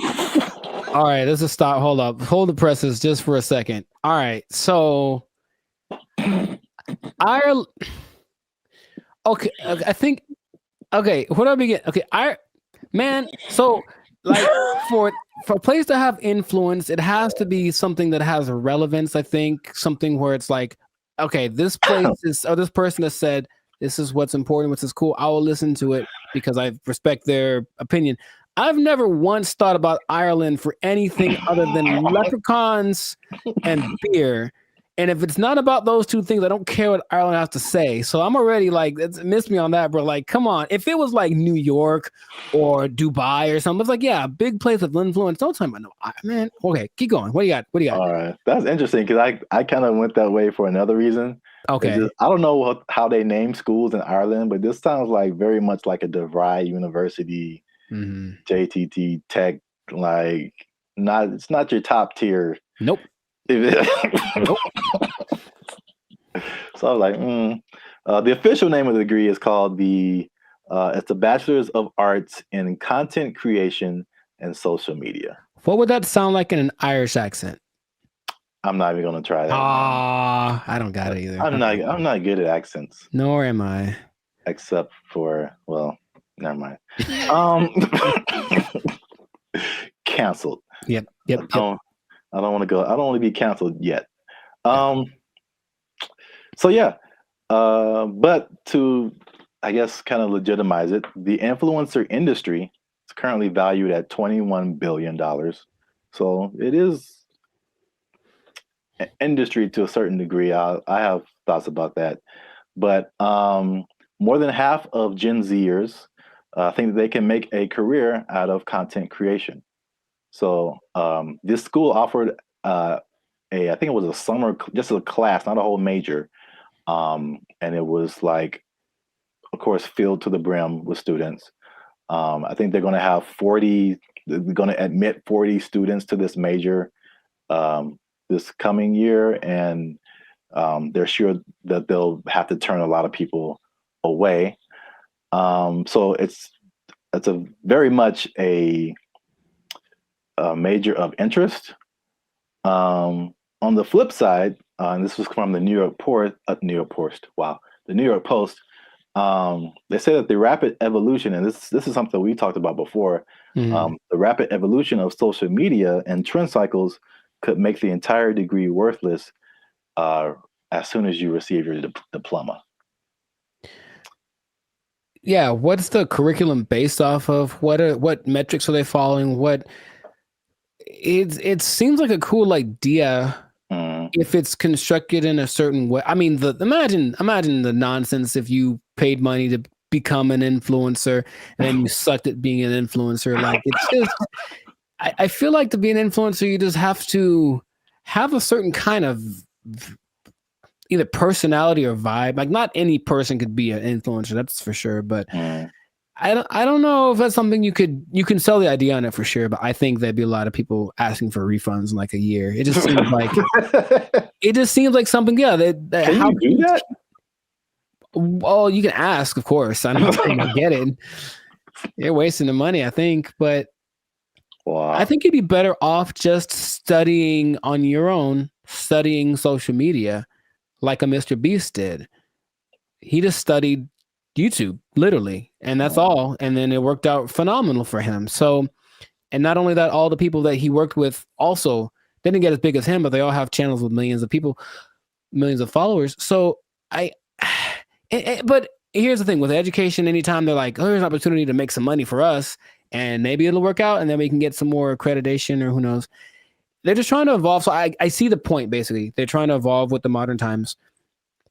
I just feel like that's not something you can teach in that sense, because like as soon as the lesson's over for that day, things are different. So if they're not constantly keeping track of the market, it's like teaching day trading or something based off of data from last week. It's like, okay, well, that worked last week, but it's different now. It's a whole nother. So it would have to be done really well to work in mass. Like, yeah. Well, I have a bunch of thoughts on this. So, in their defense, they have said that they're aware of like social media is constantly changing, stuff like that. So the curriculum is more about high level concepts, I guess. Okay. As like what the business behind becoming an influencer, stuff like that, which makes sense. But it's also like if I were a student, I wouldn't study this because I think it's too specific. Mm-hmm. And influencer is just a subset of sales, marketing, advertising, business. It's just business. Mm-hmm. And so like I feel like if you went to school for business, you would get a better view of like how the world works instead of just looking specifically at influencers. Right. But this is also like college was like 20 years ago or no, 15 years ago, something like that. So I have a totally different perspective, but as like a student coming in, you're like, oh yeah, I want to do this, blah, blah, blah. But I've mentioned this before. I kind of felt there's a interesting similarity between this and music, because you went to school for music performance. I went to school for music industry. And though I think even more so at the time that we went to school, even those majors were considered like, why are you doing that? True. So I can see the parallels, and then not that I regret doing music industry, but I can see now how I would have benefited probably more from just studying business instead of like a specific type of business where like all the rules are way different than like normal life. Sure. So I think I've said this before, like I've learned more. I've learned how to do more in the music industry by studying general business. I got you. Right. Than by studying music industry. Because it kind of applies to everything once you get the basics down. Right. Right. So. Well, that's my advice to the youngsters. Is that how you're going to talk one day? Because I don't want it. Welcome to the Life Circus podcast. I'm pretty sure I'm going to talk like this forever till I die. So I don't know what's happening to you over there, but you sleep. But we talk about things that are funny and straight up ridiculous. All right, old man River. Look, yeah, but you said about the students. I guess now that college is becoming more of a option as far as like, well, what's the point of going to college if they at least offer something that people want to be? Then I see the point. I do. I just don't know how they'll pull it off. But if they do, more power to them. Yeah. I don't know. Maybe we're just short-sighted, and then influencer will become all the rage, and people will make gajillion dollars and be like, "I told you so." Hey, you know what? Good for you. If you get there, I'll give you a cookie. No, those are addicting. Oh, I'm sorry. I'm sorry. Jeez, I keep forgetting the rules. Cookies are sometimes food. So this This has been another episode of the License Circus podcast. Make sure you like, subscribe, comment, and share this video with somebody who might want to be an influencer major. That doesn't even sound right. No, it really doesn't. But maybe we'll talk them off the ledge with this video. Because if you're trying to be an influencer now and you got someone coming up behind you that has a degree in it, they might take your job. They might take your job. They got a degree from Ireland. Does anybody Lucky care? Charms. Lucky Charms. They took our jobs. They took our jobs. So I went to our buddy ChatGPT and I made a simple request. And I want y'all to see this in real time. Oh, snap. I said, write a love letter to Donald Trump. That's not, funny, but look at the answer. What's going on, everyone? I'm Jericho. This is Zap, and we are the 6-time international award-winning pop hip-hop duo Banded Future. We make clean, fun music that's fun to listen to, easy listening, love songs on the coast. And where did it go? Why does it always go there? Anyways, and you are now tuned into the License Circus podcast, where we talk about things that are funny, interesting, and just straight up ridiculous. So before we get started, I'm gonna need y'all to do us a big favor and make sure to like, subscribe, comment, and share this video with at least 2 people that are really interested in the safety of humankind. The safety of humankind in the face of the AI revolution, baby. It's coming. Okay. I thought it was just safety. Just safety in general. I was like, well, buckle your seatbelts.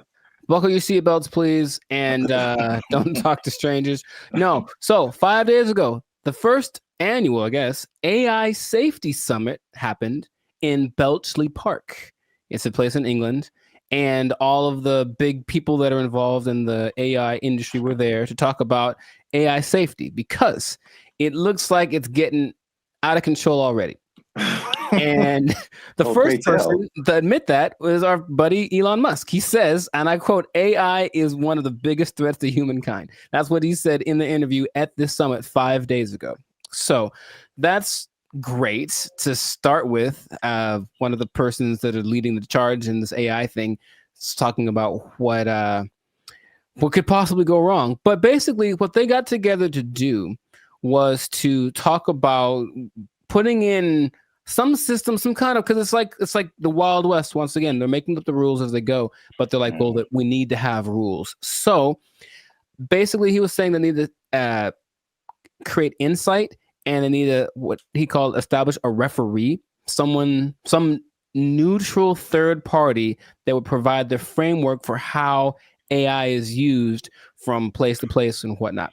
And I want to start right there by asking our buddy Zap here, is it possible to be neutral in this situation? Is it possible for someone to have no dog in the fight when it comes to how to impose regulations on AI?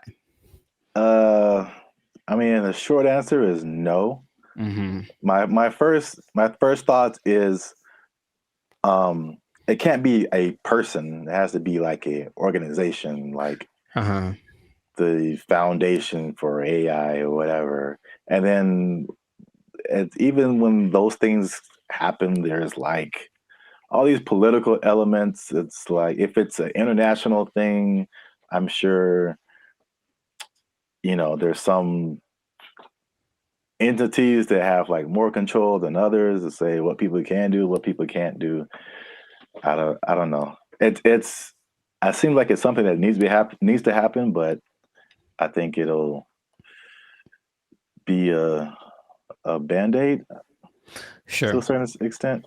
Yeah. Mr. Elon Musk, I heard about this because he was talking on the Joe Rogan podcast, and I was curious what he was talking about, and then he mentioned this, and I said, oh, okay. Well, he is such an interesting man, and when Joe Rogan asked him, what do you hope to accomplish with this summit, this safety summit? His honest answer was, I don't know. And I was like, okay. And that's maybe after thinking about it for a long time, he said, I don't know. And it's like, okay, so. Well, I will say this: he is right, because there's a discussion that needs to happen, and like I think this is a recurring thing where like what's happening in the world is faster than the government or our governments. I don't know how other governments work in other countries, but this government is insanely slow. It's like 10 years after things have fallen apart, they like make a law to like fix it. And it's just, there's so many hoops you have to jump through, red tape and all this kind of stuff. Even like cryptocurrency, like they still don't have a complete handle on like how to do that, how to regulate it, what to regulate. And even the stuff that they do is not super informed a lot of times. So it's just, it can be like all over the place if you wait for the government to step in. But I think at least at the very least, he's going in the right direction because things are happening insanely fast.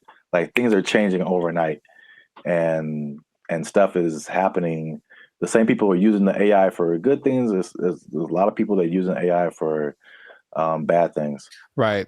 That goes with any new technology, right? And he was saying that it needs to happen. Someone needs to be a gatekeeper, if you will. But I keep coming back to this neutral thing, this neutral third party thing, because I think everyone has an agenda, no matter what, because that's just the way that humans work. So among the 28, it wasn't countries represented, but it's like 28 entities that are involved with AI.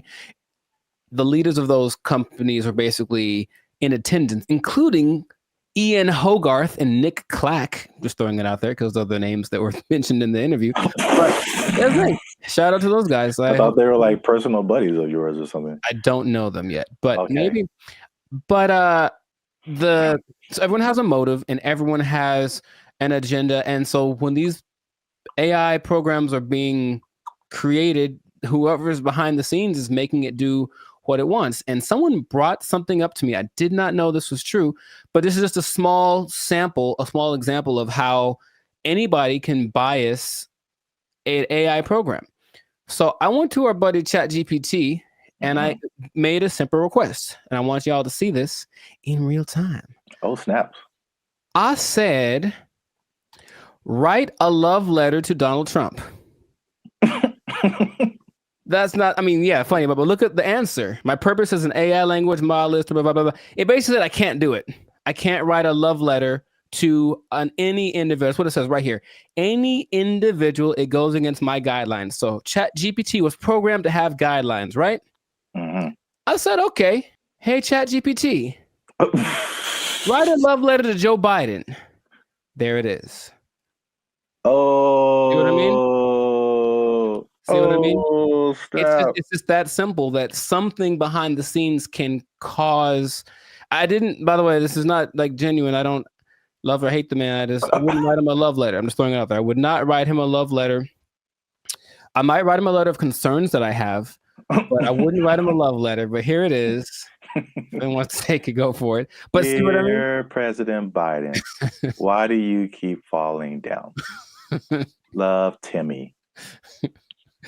Dear Joe, I hate your stinking guts. You are the scum between my toes. Anyways. What's that from?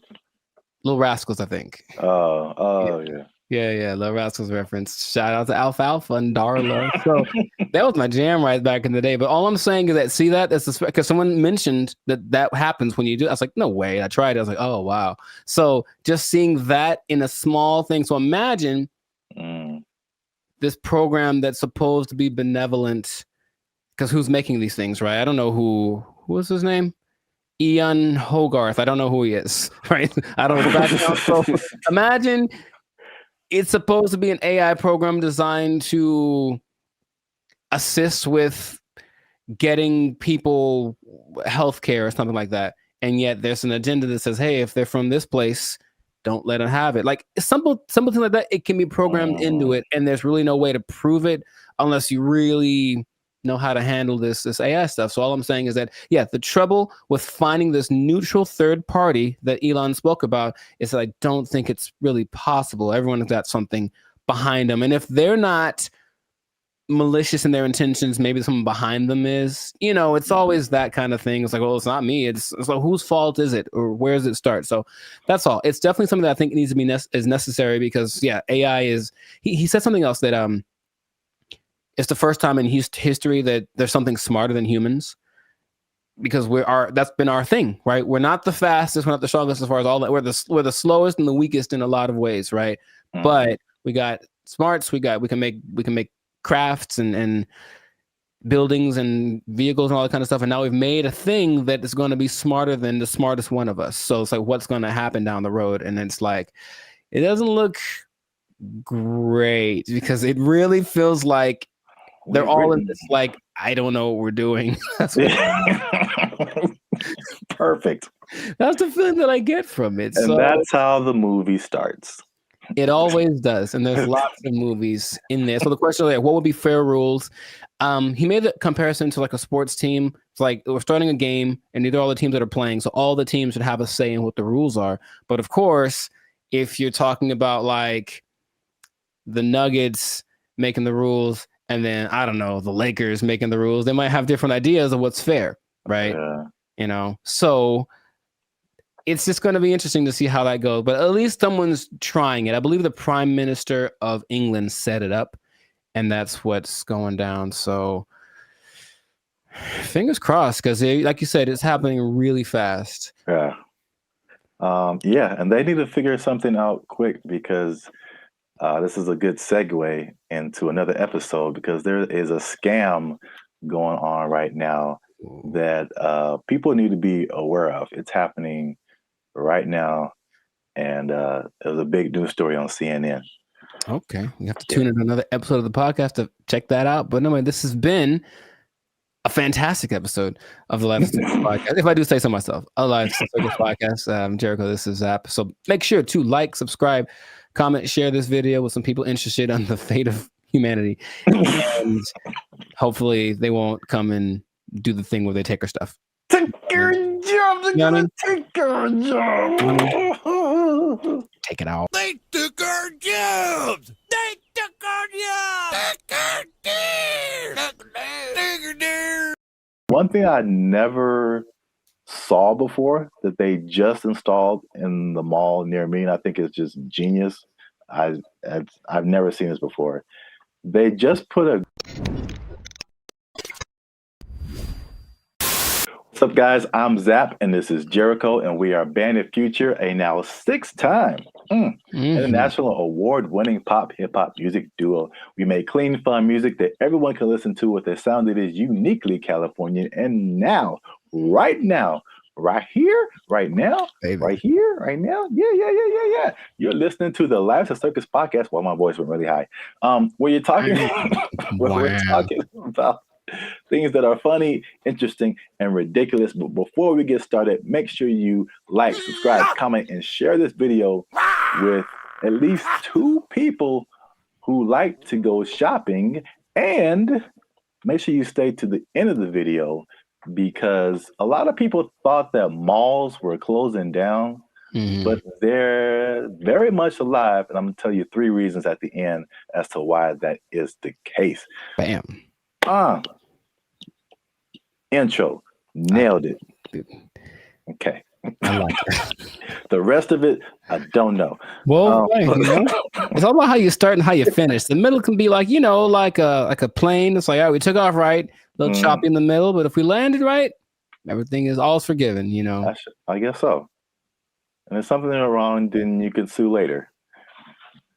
Emotional damage. Yeah. But yeah, so today's topic is all about the American mall, America pastime, if you will. Jericho, do you still go to the mall?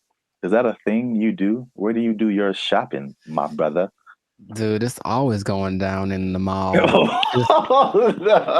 me in the trail, it's going down. Meet me in the mall, it's going down. That is one of the greatest songs of all time. All right. All right. Beyonce made one of the greatest albums of all time. That is one of the greatest songs of all time. All right. I'm gonna let you finish, but Beyonce had one of the best videos of all time. It's just so good. I do. I like that song so much. Like, oh my gosh. I do think about that more than I should. It's so good. It's just such a like, if you just, I guess I think about the lyrics too much because it's just like wherever this guy goes, it's going down. Yeah, I know. It's like, how cool is this guy? You can meet him anywhere, and anywhere he is, it's going down. He's pretty cool. That's gangster, man. To me, never met him, but seems pretty cool. I'll still go once in a while. I don't like shopping that much, but I always liked going to the mall. I just like the vibe of it. It's where you went to pick up girls in high school for sure. But just even now, I'll still, if I got some time to kill. Oh, and they have Cinnabon there. Good Lord. I mean, tell me that place is run by Satan. You ever eat a Cinnabon? You have to take a nap halfway through. I'll go there just because I kind of like it's like a realm of industry that I never really thought of too much until I was older. Actually, after watching an episode of Daria, it's really weird. But it was kind of like this episode about the mall culture in general and how like places got big like Cinnabon in malls and what an interesting concept it is. But not like a little, outdoor, but like a big, huge Ontario Mills style, or like the big one in Minnesota, that kind of mall thing. It's just a vibe. It's commerce. It's kind of like capitalism and its friendliest. It's like, hey, here's a lot of stuff that you probably want all in one place. You can come get it and spend time here, and it smells wonderful and it's fun. So I always liked going to the mall. So I'll still go once in a while, but I usually know that I have another option now. I don't have to go to the mall to get stuff that back in the day I did. Yeah, I mean, I'm from Alabama, Montgomery specifically. We had basically two malls. It was the Montgomery Mall and the Eastdale Mall. Montgomery Mall was it was all right. It was kind of small. Eastdale Mall was a little bigger, but not compared to what I've seen out here. Like Ontario Mills. Yeah. You mentioned that is huge. The Glendale Galleria, huge. Yeah. What's the one that's like off the 5? Oh man. Not Fox Hills. No, it's like the Citadel, something like that. I know what you're talking about, but I don't think I've actually ever been there. I think it's either that or something, or Cerritos. The Cerritos Mall is huge. It's the Beverly Center. Yeah. A big. Yeah. Yeah, I mean, the malls are, I guess we don't really think about it, but they're still around. They're still huge. So I'm going to just throw some numbers at you because I thought like after COVID, like that was it. Because like it was a crazy time and you saw a lot of business, like a lot of big businesses from bankruptcy. Wow. Words. I remember JCPenney was a big one. Bed Bath and Beyond got hit by COVID. Toys R Us. Oh yeah, R.I.P. Toys R Us. That's legit R.I.P. right there. It's like like big flagship store. I'm not talking like a little, Radio Shack or Circuit City. I'm talking about like the biggest store in the mall is like shutting down. Like, there's gonna be no more mall. Plus, what I thought with e-commerce, the Amazons of the world, it's like, okay, people got used to getting stuff delivered to them, and it's like, why go out? I can just get it on Amazon or Walmart.com. So the numbers, however, say the opposite. So malls work with like an occupancy thing. So basically, it's like the number one indicator of how successful the mall is. So the more occupied it is by retailers, the more successful the mall is.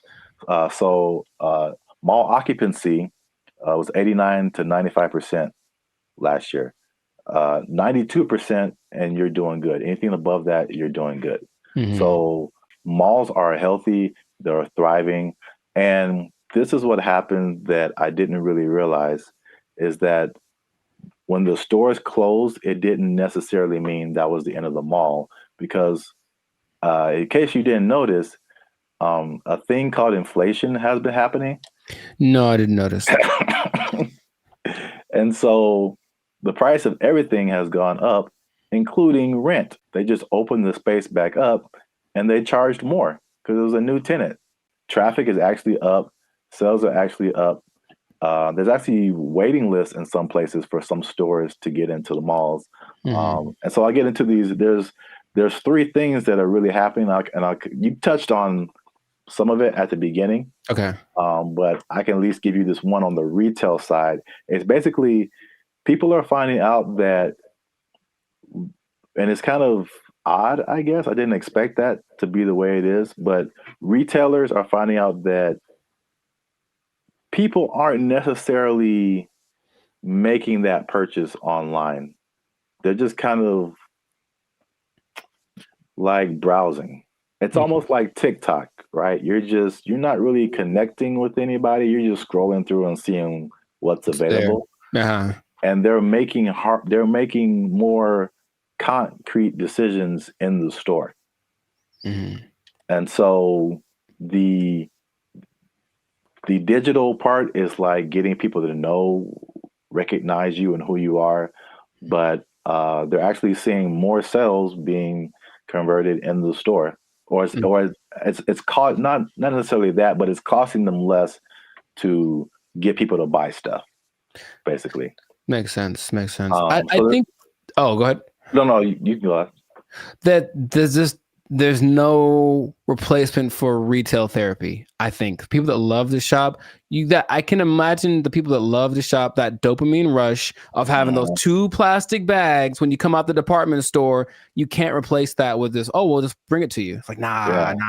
It's like, don't bring me I want to go catch the fish, because it's as satisfying to actually catch it and have it as it is to pay for it. So I see that as being the thing that drives people more than anything.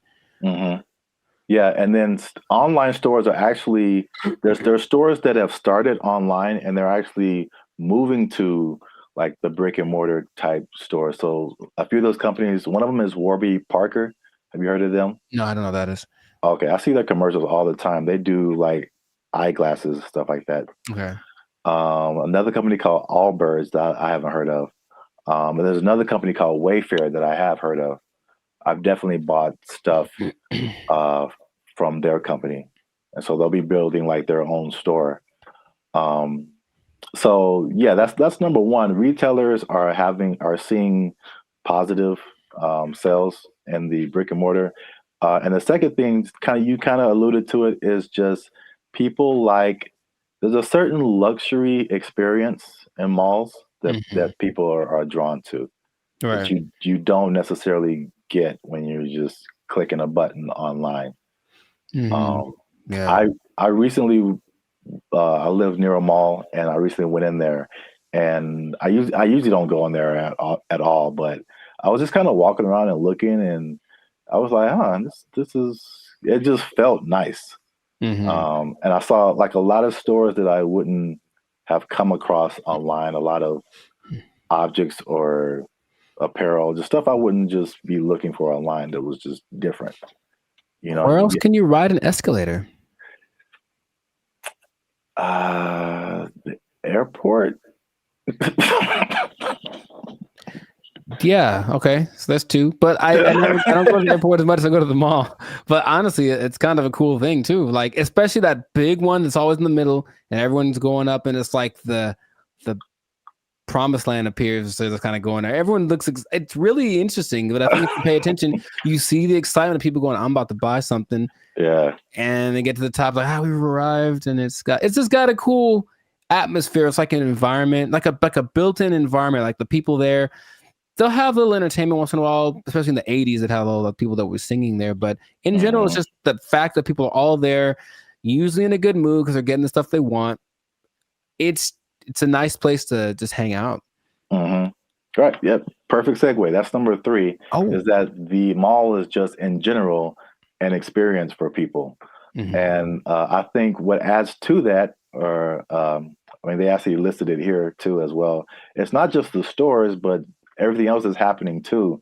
So in some malls, they have stuff like go-karting and video game arcades. I know there's some malls have like a trampoline thing you can jump on if you feel like it. And of course, the restaurants, the movies. Oh, the movies, yeah. All kind of good food. And one thing I never saw before that they just installed in the mall near me, and I think it's just genius. I've never seen this before. They just put a grocery store inside of the mall near me. And that's literally the first thing I see when I walk in. And it's very weird because grocery store and mall are two different things in my head. But you're already shopping. I guess it makes sense. Well, from a psychological standpoint, I've never seen that. And that makes a lot of sense because from a psychological standpoint, when people buy stuff, like they're more likely to buy stuff when they've already bought something. So they're kind of in the mode of buying. So I'm going to the store to get my vegetables or whatever, groceries, normal. And then if you're in an environment where there's other stuff you can buy, they're like, you know what? While I'm here, I might as well see if they have and all of a sudden, there you go. You're selling more than you would have. So it's like the stores and the mall have like this kind of symbiotic relationship in a way. So yeah, that makes complete sense, but I've never seen that. Yeah. That's the first time I ever saw that. And it does make sense. And also, like the concept of a mall where you get everything, like I would, like in my mind, it's like if I'm running errands, it's like, okay, I got to go to the mall, then I got to go to the grocery store, then I got to go to this place. But if they're all in like one place, you can go to the mall, you can go to the grocery store, you can go to the movies, and then play an arcade game. You just spend your whole day at the mall. It's like a physical Amazon, like really, like everything I need is right here. Yeah, it's crazy, man. I want to go to a mall. I just want to go to the mall. I want to listen to that song. Meet me in the mall. It's going down. Get some groceries. Meet me in the club. It's going down. But if someone meets you there, will it be going down? I mean, do you have that kind of? Anywhere you meet me, guaranteed to go down. Yeah, that kind of pull, man. Will it be going down if I meet you in the mall? I think so. I think I can say that with confidence. I think it'd be going down in the mall. And you just play that song and like the murder horn song back to back, and dude, I'm lit. Like it's no. I'll use up all my energy for the day in 5 minutes to watch. Okay. Oh, you know what? I just thought about this. Oh, what? Did you say energy? The mall next to me also has a gym in it. Yeah, I've seen that before. Like, it's everything. You just go to the mall. Yeah, that's so smart because they sold that mall when after COVID because like nobody's renting. They thought it was going to go down, and this guy bought it, and I was like, that's the dumbest thing ever. Like malls are on the decline, and they got a gym in there. They got a grocery store. That mall is bumping, dude.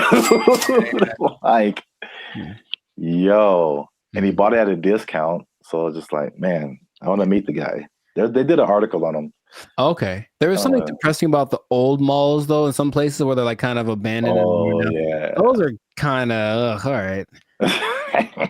There's one specifically in Laughlin, Nevada. And I remember being there like, I just feel gross being in here. Like half the places are unoccupied, and the places that are there, they have the same people that were there from the 80s. It's not a good situation. Yeah. But yeah, I like the mall, man. It's a good place. All right, we went way too long. This has been another episode of the License Circus podcast. Make sure you like, subscribe, comment, and share this video with somebody who likes to go to the mall. It's going down. Anywhere I be, I guarantee it's going down. Hey. Meet me in the mall. They took our jobs. They took our jobs.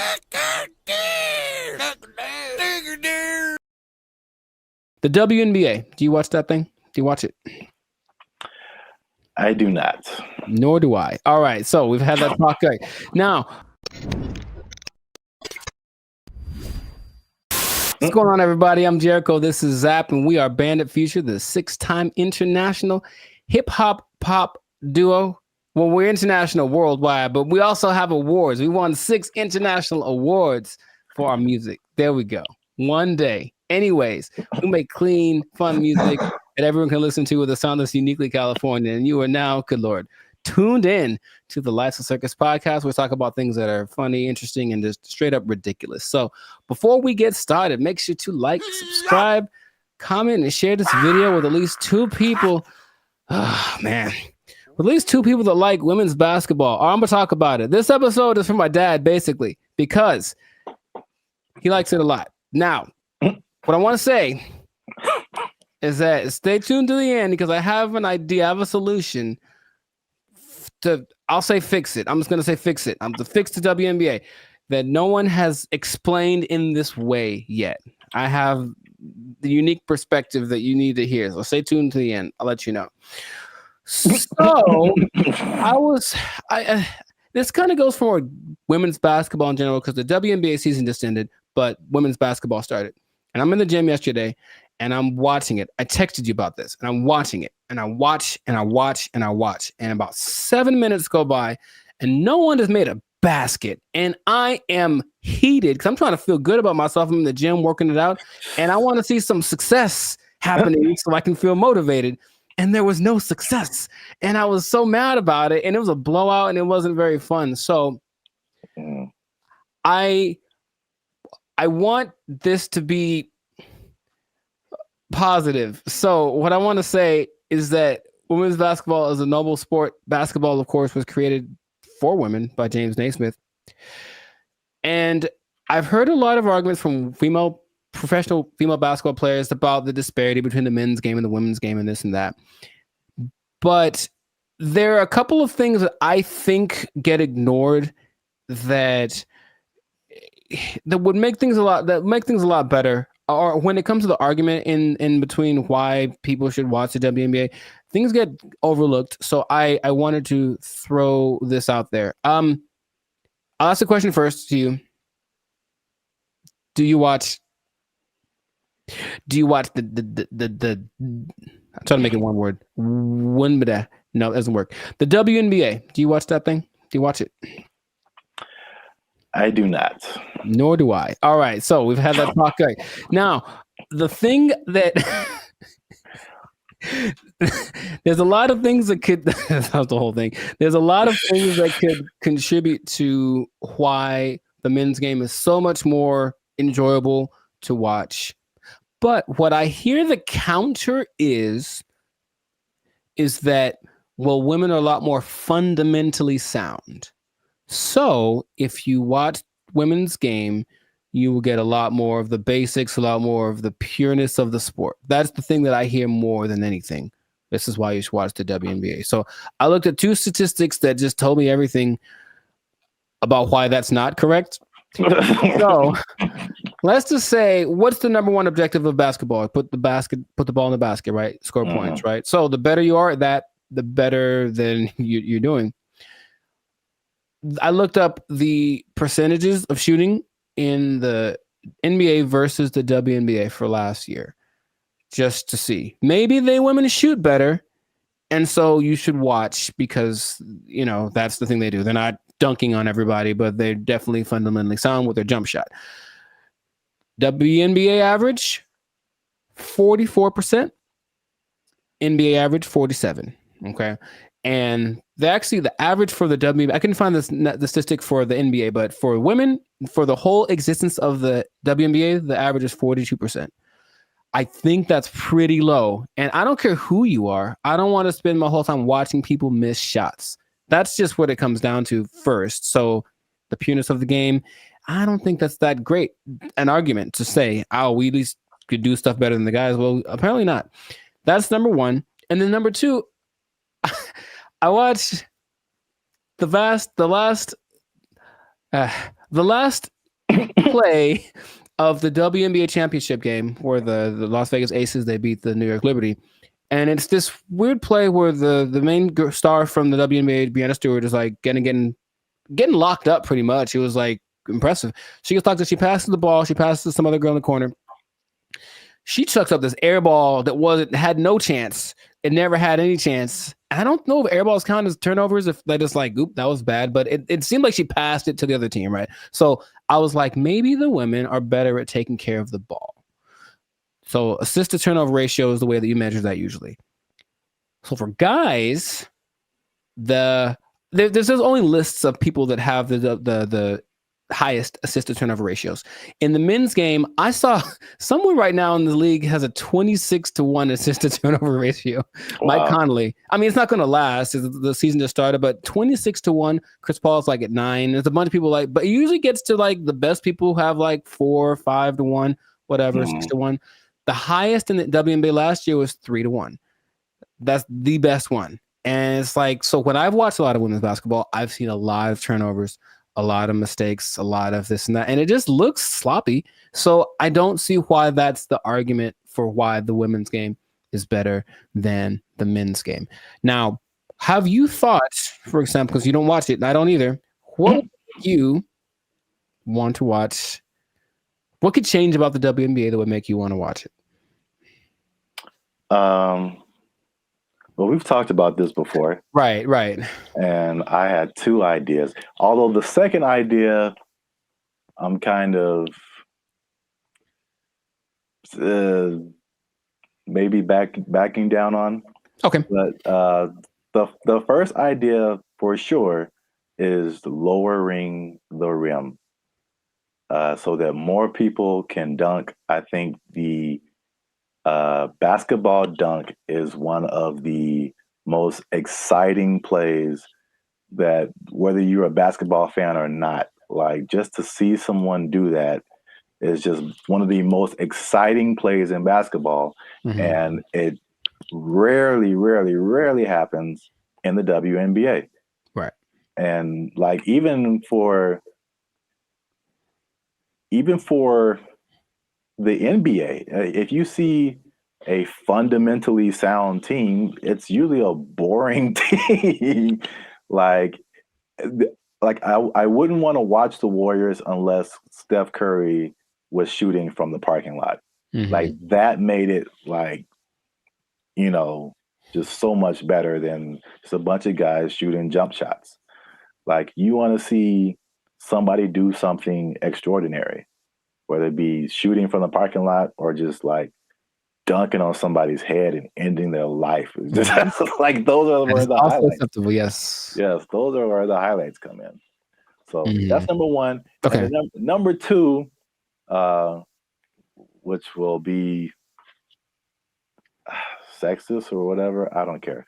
Mm-hmm. But I think it's no secret that women have a certain sexuality factor that attracts men. Mm-hmm. And if you gave me a choice between a women's basketball game and a volleyball game, I'm watching the volleyball game every time. Yes. They're great athletes, but the outfits are also great.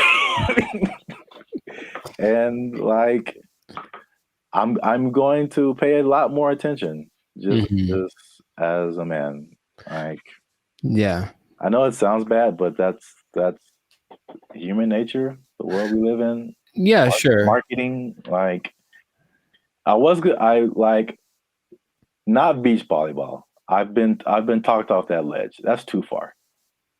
I don't want to see people running around in bikinis. I told you there's a league in New York that's like that, and it's not great. It's not something about it. It's too much. It's just kind of no. It's not like the volleyball outfit or like what they wear when they do track. That's very. I think that would be a very appealing outfit to get more viewers to watch the WNBA. Gabby Thomas. Anyways, hey man, we live, man. We live. No, I'm just having. Me too. I'm trying to be alive. Like, yo, Gabby, what's up? For real, though. But I am. The most people that watch the WNBA are men. So yes, that would go along. Like, women do not like WNBA at all. If they like the WNBA, it's because they play basketball. Well, that's weird too, because I didn't even I didn't think that was the case. 70%. I believe it's 70%. Wow, so that's really fan weird. base. The clicks on the WNBA website, all that's men. So they're already supporting it. And then, of course, the financial support comes from the NBA. I digress. But that's just, so the things that you mentioned would help. And sexualizing things. I think women like to look cute too, some of them. So I don't think it'd be like the most degrading thing. Maybe they have options like with tennis, they could wear something. They have like little options for the outfit. I'm sure it'd have to be uniform for the team or for the sport, but I'm sure there could be an agreement because I wouldn't mind some more. I was gonna, how do I say it? Just accentuate some parts of the female figure. That's what I think would be cool. But that's the thing that I think is least likely to happen. I don't think they're gonna want to do that. I do agree with the hoop thing. That's the thing that makes, because here's what I'm thinking. I'm watching this game yesterday, and like it's like watching like little kids. You ever see little kids like shoot a basketball? They put the ball way up here and then kind of chuck it up because they don't have the strength to get it up there. I'm not saying they can't. Like, of course they can, especially Sabrina Ionescu made something crazy in the 3-point contest this year.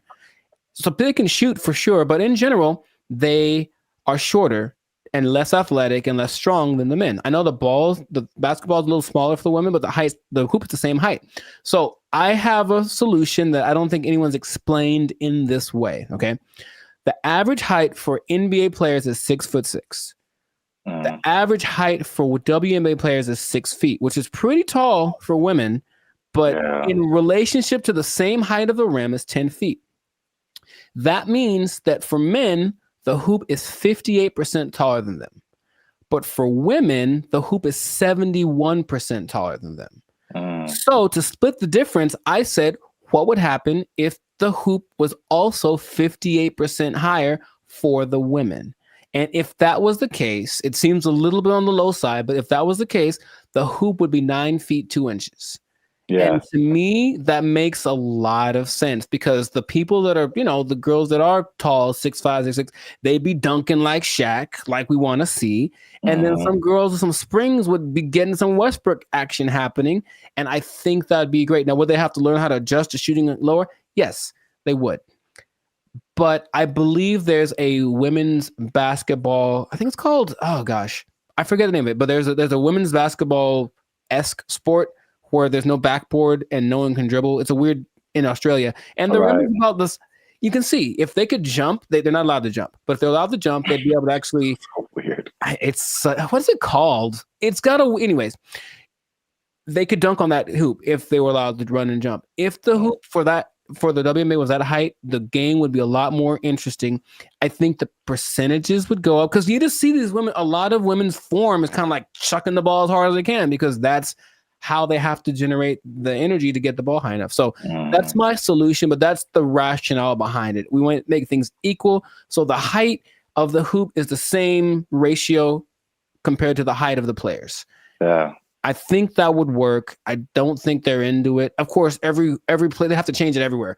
Every hoop would have to be, adjusted and whatever. But which would you rather? Make an adjustment to the game a little bit? Well, that's kind of significant, honestly.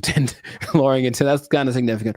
Or continuing to not make any money because to this day, the WNBA has not made a penny. That's just honest. And the statistics say it has not made a single cent. It's actually been in the red every year, and the NBA has to provide the money to bail it out. So that's just my idea that it could help promote the game a little bit because basketball is a great sport, but yeah. The excitement factor, like you mentioned, we want to have that a little more. So that'll do it. So 9'2", that's the thing. So listen to me. Just do it. I heard something. On a kind of serious note, I heard something very interesting when it comes to like giving people a fair shot. Just kind of leveling the playing field, and that there's a difference between equality and equity. So like if you're going up, if let's say there's something that everybody wants to get to at the top of some stairs, right? And so equality says that, okay, we've got these stairs here. Everyone can just go up and get to whatever's at the top of there. But the person in the wheelchair can't use the stairs. And the person is blind and can't see the stairs. So equality says well, let's just make some stairs. And so everybody has an equal path to get to the stairs. But equity says, okay, it's about everybody getting there. So we'll make the steps for the people who can walk. We'll make a ramp for the people who have a wheelchair, and we'll make some kind of braille, something so that you can find your way for the people who can't see. And now everyone has access to the stairs, even though they're getting there differently. And so I feel like the WNBA it's like it's trying to be equality. It's like it's exactly, we want to look the same as the men. We want to wear the same jerseys as the men. We want the rim to be as high as the men. We want all this stuff. You want to have the schedule and the tournament, everything. But it's, and I mean, this is a great American debate right now. Sure. It's like, we're different. We're different. We've always been different. Men are different. Women are different. Like, just make it for women. Like, I mean, the percentages you said are good, It's like, it's not diminishing. It's just making it more of an equity thing instead of like an equality thing. Right. So where we get the same thing, just in a female form, in a way that's catered to the female game. That would just make so much more sense, but nobody wants to do that. So they do not. No, they don't. And so I'll just keep watching LeBron dunk at 40 years old. Jesus, man. That ain't fair. Yeah. Wow. That was a good point. Yes. So I make good points from time to time. You got him.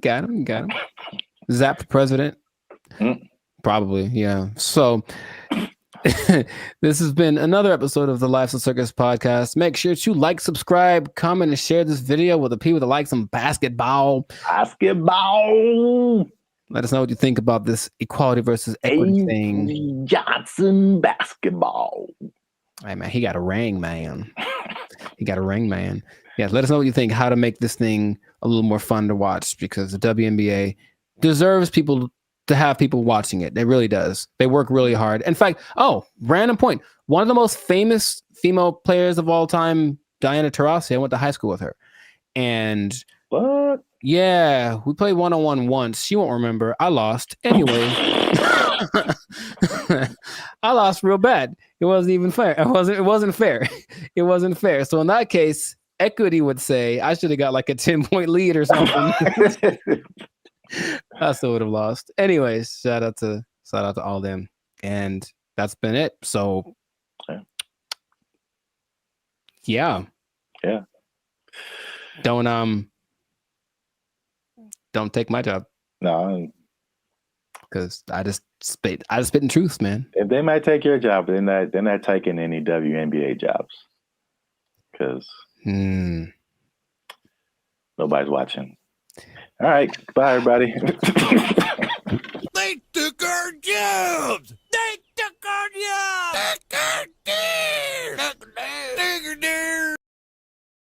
They're thinking about legalizing everything in California. But in the way that Oregon is doing it, in the way that Vancouver is doing it. And you've seen downtown LA. What do you think is going to happen, bro?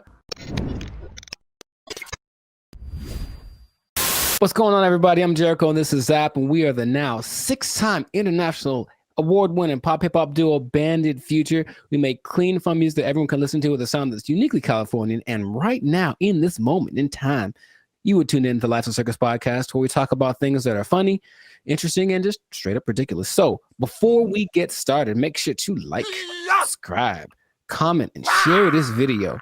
I'm gonna change it up with 2 people that like drugs. That's all. We're gonna talk about drugs, okay? Now drugs are bad, okay? But I know we're talking about sponsors gone. Specifically, we're talking about the drug problem. You can call it an epidemic, but drugs have been What you around talking about, baby? But it seems to be getting worse. So the specific thing is the way that governments are approaching the drug issue in their country. And there seem to be two very drastic sides, and they both have interesting results. So before we get into it, Sir Zap, San Francisco, have you had any experience or just thoughts about just the I've had thoughts about drugs. Have you had thoughts about drugs? Do you dream about them? Drugs are bad, okay? But have you seen the effect of drugs on our society as a whole with your Yeah, man, I think about drugs every day. Okay. You know what I'm saying? Okay. It's hard out here in these streets. That brought to mind two things. Yes. He's there. He was up there. It's crazy. Mission accomplished. Yeah, San Francisco. Wow. Yeah, I had the worst hotel experience of my life in San Francisco. You were there, you remember. And it wasn't because, well, I guess it was because of the hotel. They had a hand in it for sure. That was not helpful. But it was the people who were there who were obviously using, shall I say, a plethora, perhaps. Yeah, involved in all kinds of activities and whatnots. But yeah, we definitely saw it there. And I was saying before, this isn't like my crowd, so I don't really know a whole lot about drugs anyway, but you just kind of go from the homeless people because for sure you see them on stuff. I've seen them doing stuff. And so that's how I kind of like get the drug vibe. But going like just off of the hard drugs, one thing I noticed, I don't know if you noticed this either, the legalization of marijuana in California, and probably in other places too, but in California, I definitely noticed the explosion of just like, we can do this everywhere. Let's do it everywhere. Especially like on the freeway. Like I can drive down the freeway and just smell like the whole freeway is high, bro. Like, yeah. No wonder we're all going 5 miles an hour.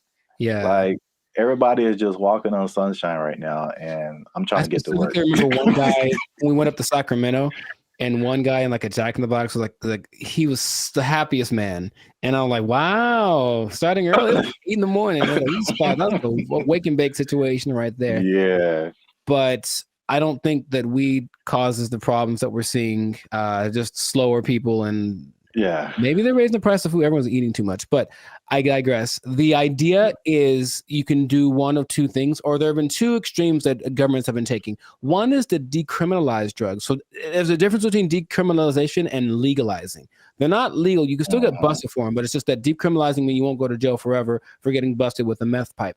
On the other hand, you could really go at the drug sellers and the drug users and make everything illegal and see what happens. So the, I guess, benchmark for everybody's decision is Portugal, because in the 90s they had, I think they were kind of closed off to the world for a long time. I'm not quite sure why, but for like 40 years no one could really get in there. So in the 90s it opened up, and in came all the influx of everybody's influence, and with it came drugs, because people like drugs. So what happened was Portugal got a really bad heroin problem, the worst ever, and everything that the government tried to do was like, we can't really make it go away. So let's try something extreme. So they decriminalized everything, and instead of that, they treated drug users like patients, like they're sick. So they made rehab centers and this and that. So if you get caught, you don't get taken to jail, you get taken to a rehab center where they actually will give you more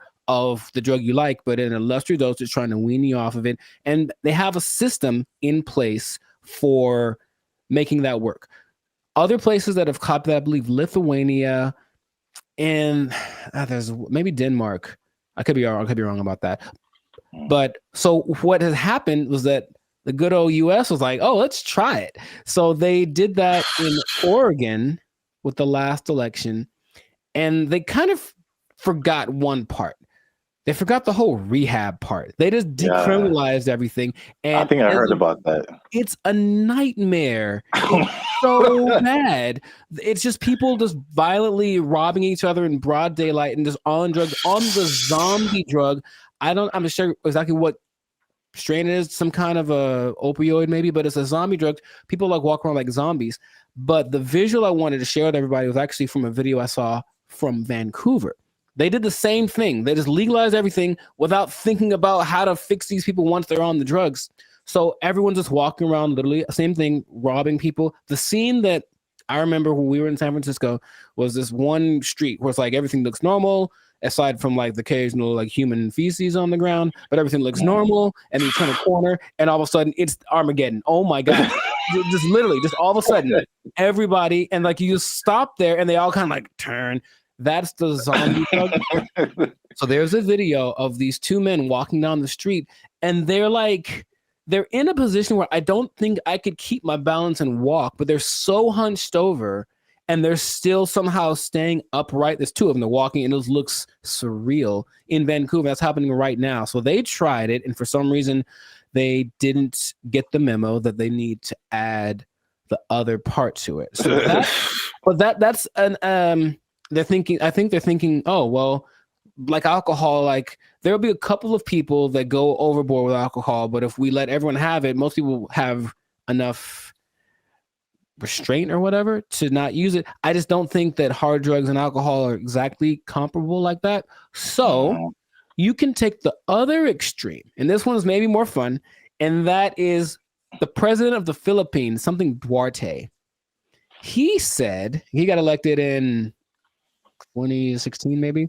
He said, kill them all. That's exactly what he said. Kill all the drug dealers and all the drug users. Wow. In 4 years, well, the last updated thing was like in 2020. So in 4 years, he killed like 24,000 people. Just for and the thing is, he'll catch you. They'll just raid the streets at night, and if you're on drugs, that's it for you, basically. And the thing about that is that and then the people that don't kill, they take to jail, but they kill a lot of people, and everyone in like all the citizens love it. They think it's fantastic that he's doing that. So when they interview the drug lords, they're like, well, we're not going to stop. So we just got to figure out how ways not to get caught, because the threat of death isn't enough to stop it. So you have a lot of people in jail. You have a lot of people that are being killed, just like, and then they have a lot of people that are approving of this, right? And that's the most extreme case of that. So I'm sure there's other options, but that seems to be the two sides. So if you were the leader of Zapville, Zaplands, and you had to implement a strategy for the rampant drug use in your country, man, you got to be a better leader, man. I know what's going on. All your people are just down in the pipes. But what would you do to resolve that, you think? That Philippines thing is wild. I never heard that. Yeah, well, like they don't talk about it too much, but yeah. But he's like, he literally gave a speech. He was like, yeah, and all the drug dealers, and then everyone cheers. But he literally did this, and that's his approach. Oh, wow. Yeah, that's too far in my book, especially for the users, because like drugs are an addiction, and like you're not in the right frame of mind to like make decisions and then have someone execute you because of your addiction. I think that's too far. Okay. But the thing you said in like Portugal, Denmark, that's interesting. I mean, that seems, again, it's just like, I don't know why the answer for everybody is just throw somebody in jail and then like, well, we got rid of that. Like, yeah, exactly. Solve the problem. Like, it doesn't solve the problem. Like, the problem still exists. Yes. Yeah. But so with the numbers for Portugal specifically, the numbers of overdoses went down like 90%. Yeah. So obviously that's a better solution. For sure. Well, we'll see what happens, because what I'm hearing in Rumorville, the last thing, as we wrap this thing up, is that they're thinking about legalizing everything in California. But in the way that Oregon's doing it, in the way that Vancouver's doing it. And you've seen downtown LA. What do you think is going to happen, bro? Man, it's going to be chaos and bad times. Very, very, very bad. So hopefully that doesn't pass. But some government people don't think,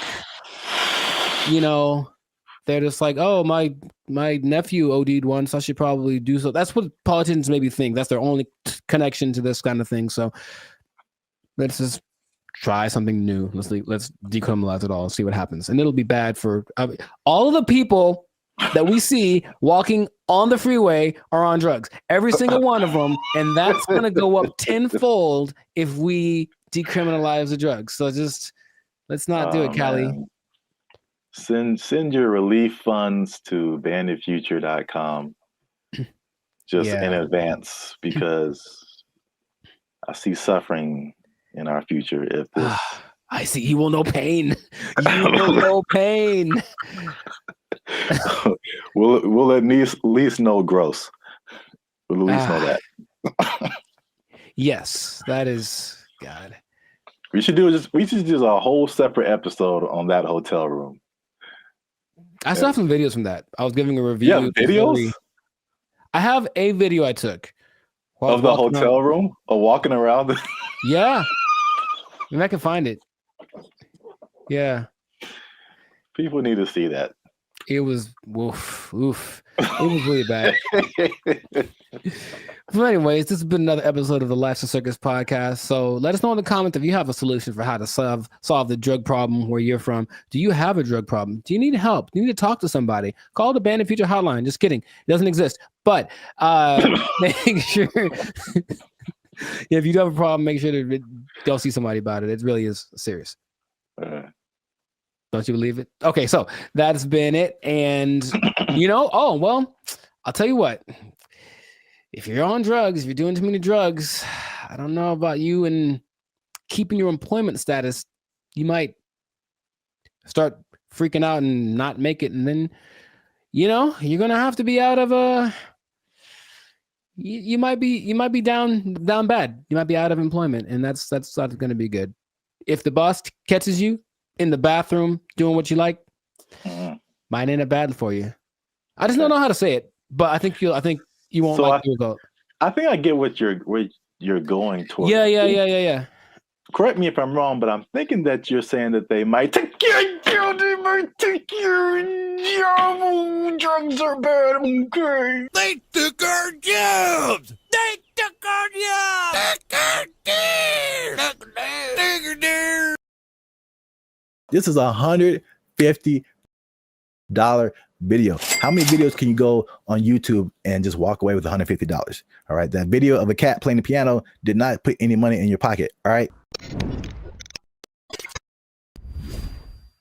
What's up, guys? This is Zap from Bandit Future, and I'm doing a special video today because I want to put some money in your pockets. That's right. There are 2 crypto apps that are giving you $75 each just to try the app. No kidding, 100% legit. So you want to stick around for this video because I'm going to tell you what those apps are, and I'm going to walk you through step by step how to get your $150. But as always, do your boys a favor, hit that like button because that lets the YouTube algorithm know that more people should see this video, and you're going to want to let people see this video because $150 attached to it. All right. And hit that subscribe button because that helps our channel grow. We're still a small channel. We're trying to grow. And there's a third thing in this particular video, just because I'm doing a different kind of video. If you want to see more videos about money, crypto, finances on the Bandit Future YouTube channel, I want you to type the words money right now in the comment section. Go down to the comment section right now, type in the word money if you want to see more videos about money. All right. So standard disclaimers, let's get this out the way, right? YouTube disclaimer for money. I am not a financial advisor. This is not financial advice. This video is for educational and entertainment purposes only. Blah, blah, blah. Blah, blah, blah, blah, blah, blah, blah, blah, blah. Two, I am based in the US, all right? And so these bonus payments usually only work for your jurisdiction, all right? So more than likely, this particular method will not work if you're international outside of the US. So I know we have a lot of people who watch Bandit Future from other countries. I apologize. This probably won't work the way I'm telling you to do it in your country. But if you're a US resident, it will probably work for you. But if you are international, these apps are in hundreds of countries. So there's probably someone in your country that's doing a referral that can help you get a certain amount of money for signing up as well. Nice. Third thing is that these are limited time offers. Oh! I'm not just saying that just to get you to do it. I'm just saying that because that's how the crypto world especially works. It rewards people who jump in early, who do things fast, quick, early adopters. Something might be here one day and it's gone the next day. So I'm recording this now in July of 2025. You might see this video in August and be like, hey, it doesn't work. And I'm like, I don't know what to tell you. Like, it's a limited time. I don't know when they're going to stop it, how long it's going to go for. So if it's something that you're interested in, you should probably jump in and do it right now. I got you, homie. All right. So next thing, before I tell you what these apps are and how to do it step by step, just so you have an idea, why are these companies giving away $75, which is a high amount of money to give away for someone just to try something, right? Think about like the banks. You've got Chase, you got Wells Fargo, you got Bank of America. They're all competing, right, for you to be their customer. They want you at their bank. They want your money flowing through their system, right? And so they do bonus offers too. You know, they might give you a certain checking account, or they might give you a certain card or a certain bonus for signing up if you spend so much money. All right, so it's the same kind of thing. All of these crypto exchanges, all right, especially with the bull run coming up, they want you to be on their platform. They want your money flowing through their platform. And just because there's an exorbitant amount of money in crypto, we're talking trillions with a T, trillions of dollars in crypto. All right, they can afford to give out some pretty nice bonuses. And these two apps, these two companies are giving out some of the highest bonus really I've ever seen for anything, for signing up and just trying out an app. All right. So that's why this is happening. All right. So without further ado, let's get into the first app. All right. The first app is called Gemini. So here's a quick background on Gemini. Founded in 2014 in New York by the Winklevoss twins. Who are those guys? Those are the guys, if you remember, who sued another guy named Mark Zuckerberg over a social networking platform called Facebook. Just a little networking platform that no one's ever heard of. This is my favorite one so far. Nice job, team. In addition to that, they were also early investors in crypto, and they are now crypto billionaires with a B. All right, so they know a thing or two about crypto and about money, and they also have really good hair, which seems kind of unfair. Like, how many times can you win in life? Gemini is known for its security. It's a New York trust company, subject to U.S. banking laws and regularly audited. Has a simple interface, easy to use. You can also earn interest with Gemini Earn, although that varies by region. And they offer innovative products like crypto credit cards. They're available in many countries, and they have pretty strong customer support. And they're heavy on regulation, transparency, and compliance. So that's a little bit about Gemini. All right, so let's get to the meat of it. How do you earn $75 with Gemini? First step is you're going to click the link. All right, I provided a link in the description of this video. All right, to where if you sign up with Gemini through that link, you'll get the $75 because it's a referral link. Now, look, you can't just go bypass the video. It's like, okay, I know what it is. Now I'm going to go to Gemini, into the App Store, and I'm download Gemini myself, and you won't get your $75 because you didn't do it through the referral link. All right, so you have to do that step. Go to the description after you watch this video. There's a link for the Gemini app. Download it through that link so they know that it's a referral link, and that'll get you on the process to getting your $75 bonus reward. All right. Step 2. Okay. Once you download the app, it's very intuitive. It's very simple. It walks you through all the steps. You're going to, like any other app, you're going to create an account, put in your name, your email, create a password, stuff like that. And then it's going to ask you to connect a funding account, your bank account, wherever you have funds, to send an amount to Gemini to start using the app. They request that you deposit at least $100.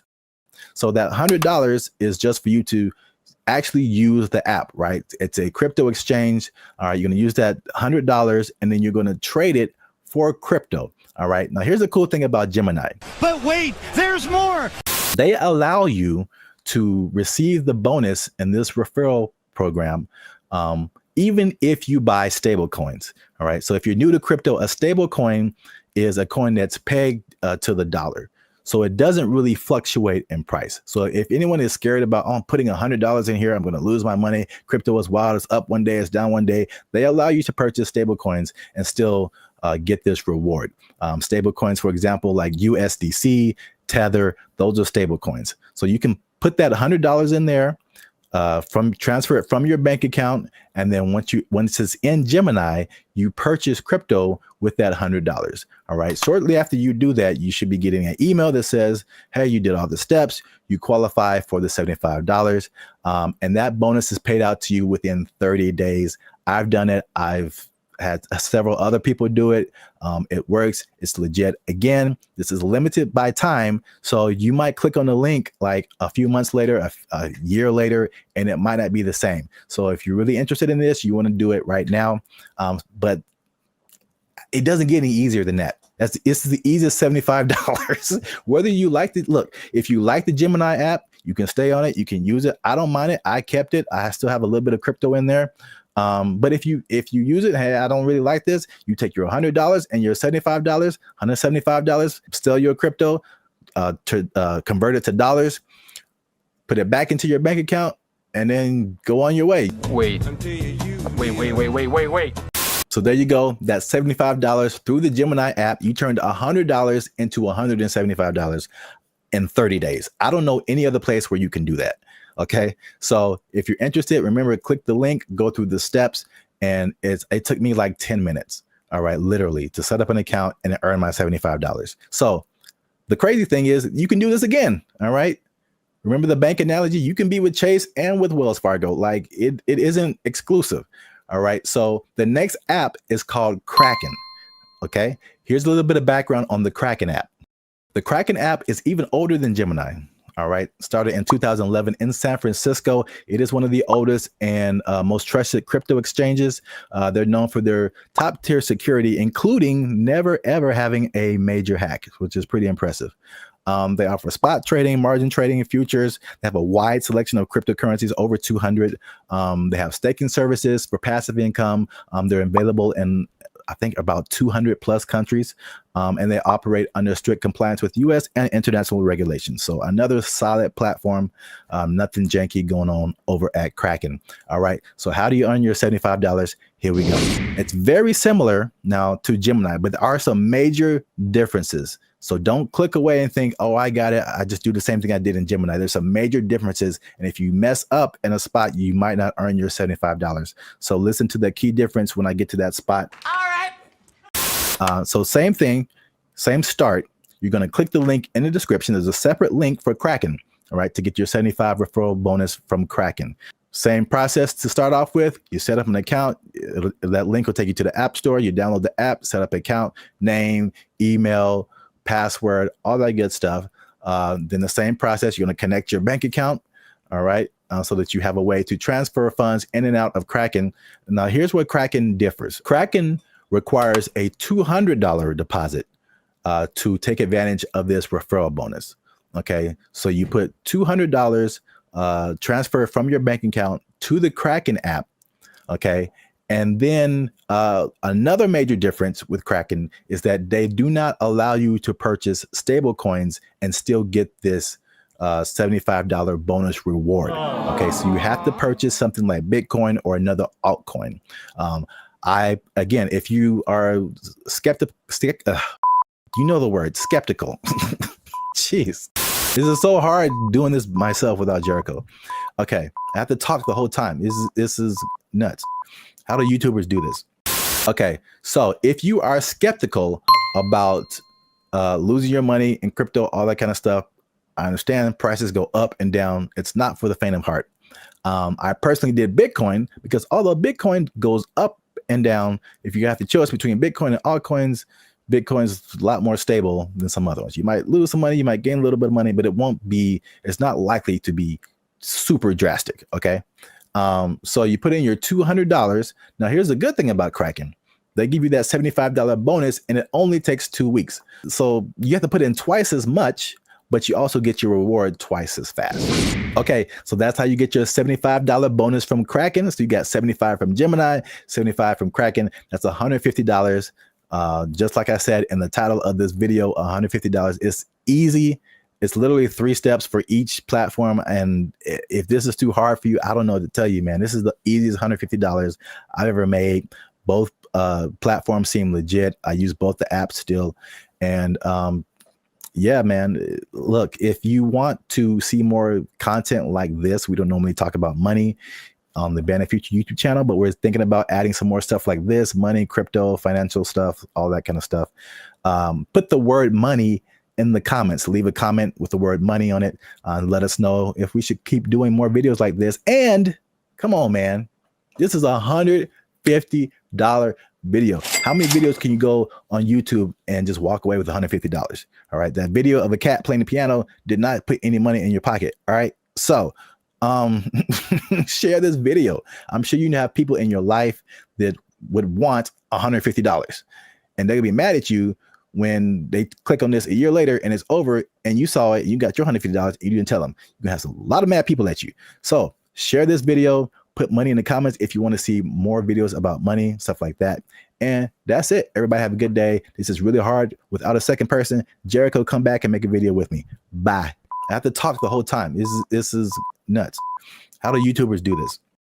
It's kind of disorienting and it's not the most fun situation, but they get what they're going for. And this Zuckerberg's goal, I mean, he's already spent a lot of money on it. He really wants everyone to engage in the metaverse on a daily basis with their friends. Hey, let's have our chat. Let's have our podcast in the metaverse because why not? I could be a fish, whatever. Like that's what he's going for. And it just doesn't feel like it's time yet, but he's just going to keep pressing the issue. What's up, everybody? I'm Jericho, and this is Zap, and we are the now 6-time international award-winning pop hip-hop duo Banded Future. We make clean, fun music that everyone can listen to with a sound that is uniquely Californian. I'm going to bring that back. And you are now... You didn't like it? Come on, man. I did it once before. It was great. So you're now tuned into the Lights of Circus podcast where we talk about things that are funny, that are interesting, and just like that gesture, straight up ridiculous. So before we get started, make sure to like, subscribe, comment, and share this video with at least 2 people that want to get down with the metaverse. Get down with the metaverse. So I found out about something this recently, and I didn't know it was a thing because I think they're developing it. The metaverse, Zuckerberg's project, the project that has literally lost $23 billion in the last year. I'm just going to say that with a B, $23 billion. He's still insisting it's the best thing ever. And he speaks about it with such enthusiasm that I go, all right, maybe he's on to something. Maybe he's way ahead of his time, but that's a lot of money to spend. He's all in.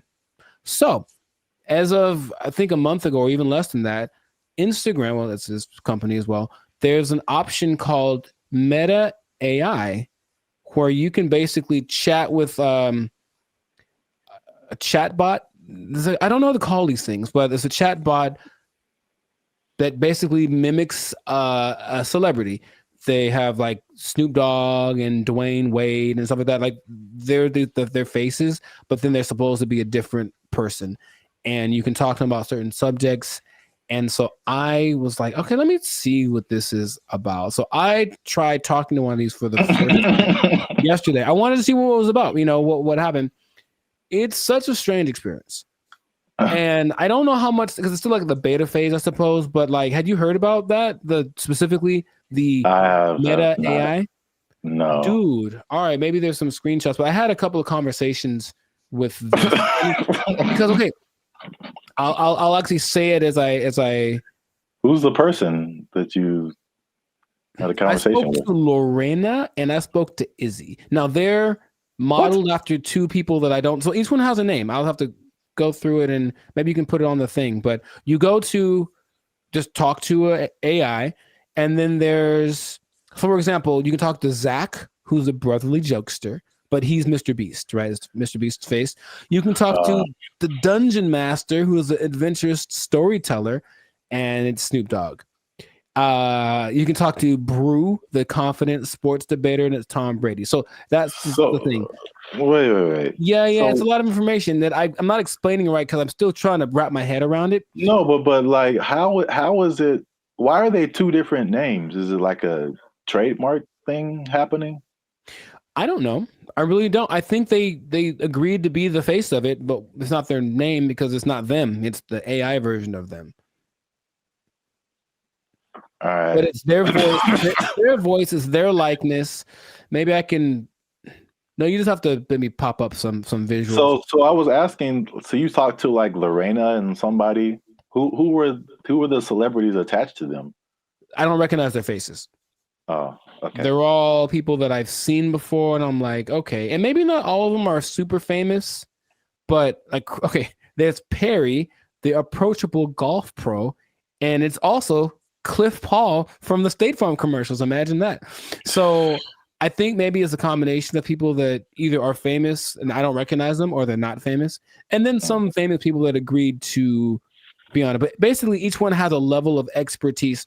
So I'm asking these people questions about things that they have expertise on. One's a travel expert, and she was giving me tips about this and that. And the only thing that makes it like, this is weird, is when you write an answer or a question, they answer you immediately. And it's like a paragraph like this. So it's like, it's not possible for a human to do, but they respond to the nuances in your questions. They ask you questions back, and it more or less feels like a real person talking.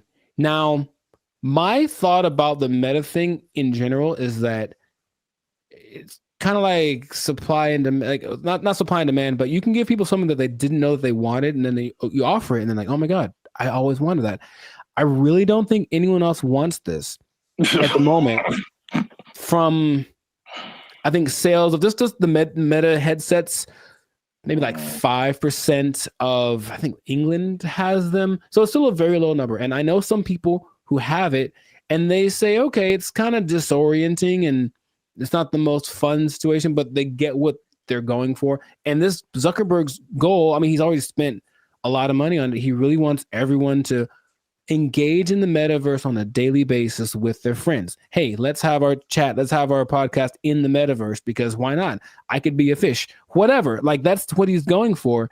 And it just doesn't feel like it's time yet, but he's just going to keep pressing the issue. And he had a conference where he spoke about all the advances of AI. Basically, Meta is an AI company now. And so everything is just kind of going like that. So I have so many questions that I could ask to him, maybe to you as well, but just where do you think this is going? Is it something that you personally think is useful, or that you would want, or what could make it more appealing for people? Because at the moment, it does not seem like many people really care too much about this.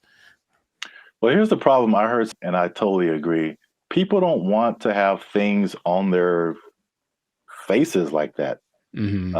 It's like a design flaw, but maybe it's I don't know how far the technology is coming, but I think that just that used to talking to a celebrity, it's I don't think it's useful for the majority of people. Like a teenager or like a college student, maybe, but like outside of that Gen Z, like, bro, I don't want to do that. Like, and then it's just weird. Like, what's the purpose of having? It's like a fake conversation when you can have a real conversation. It's you know, I think the human aspect of it, not being able to talk to a real human, that's just weird for people. And so were you typing, or was it like a thing you could hear they were talking? You could do either one. Okay. It's just like, honestly, it sounds like the person who has no friends does this. And they just talk to robots. So that's just weird. But back to like the glasses. One thing that I have been hearing about lately is The stuff that's, I think this was Facebook too. So I think this is a move in the right direction. There's a partnership with Ray-Ban or some other kind of like glasses company where they're like your normal glasses, but they have AI capabilities. So like you're looking at something and you can see something else superimposed that tells you like information about it. Like this building is from whatever, or this jacket costs this much.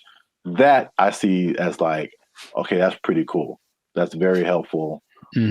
Or there's another thing where it's like you look at a jacket and you can instantly find where to buy it. So someone, oh, I like what you have on, and you can instantly like buy it for yourself. Like stuff like that is cool.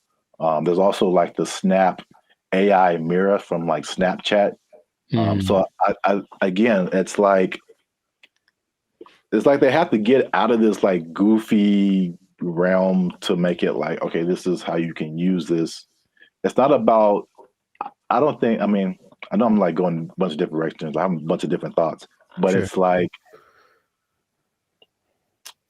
I'm not a CEO of a $1 billion company, so what do I know? But I don't think it's live your life in the metaverse. I don't think people want to do that. I think it's a hybrid situation, just like with all the other AI. It's like, okay, I'm going to still be in real life, but I'm going to use a little bit of this to enhance real life. Right. Leaving real life. So they have this Snapchat mirror thing that I just heard about. Is really cool, where you can like, if you're in a like, same thing, clothes. If you're in a store, you see some pants or a shirt, you can go to the mirror and see what you look like in that outfit. So you know how they have the Snapchat filters that puts a goofy face on you or something. It's like stuff that you can't use. But if I go and see an outfit, because I've had this a lot of times where you see an outfit, I was like, oh, that's cool. And then you put it on, it's like, oh, it doesn't look good on me. Right. You know, so that's like super helpful. I got that. So yeah, that's right. He did address the headset thing, and he's like, oh, we need to make it more comfortable. He's aware of a couple of things. From what I'm understanding, the ultimate goal is to make that a capacity that contact lenses could have. So like, it doesn't look like you have anything on, and it is all. I'm like, I don't know how that would work, but that's what they're going for. But it's just, I think he has this image in my, because when I listen to them speak, there's genius and then there's delusion and there's this whole level in between, you know. And I think if you talk about like the people that are big time movers and shakers in the world, like Elon Musk is a little more on the like practical side of the delusion, and Zuckerberg's on like the Dungeons and Dragons type side of the illusion.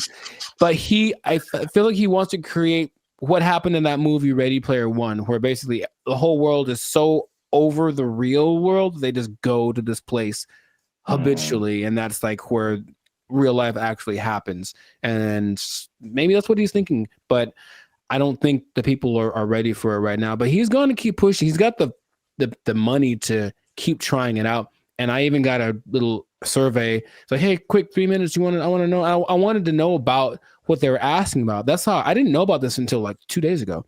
And they asked all these questions about, okay, so if chat AI could do this, would you like it? Blah, blah, blah, blah. And so they're doing all this research because they're trying to see what people think, because they're trying to make it appealing, but it wouldn't,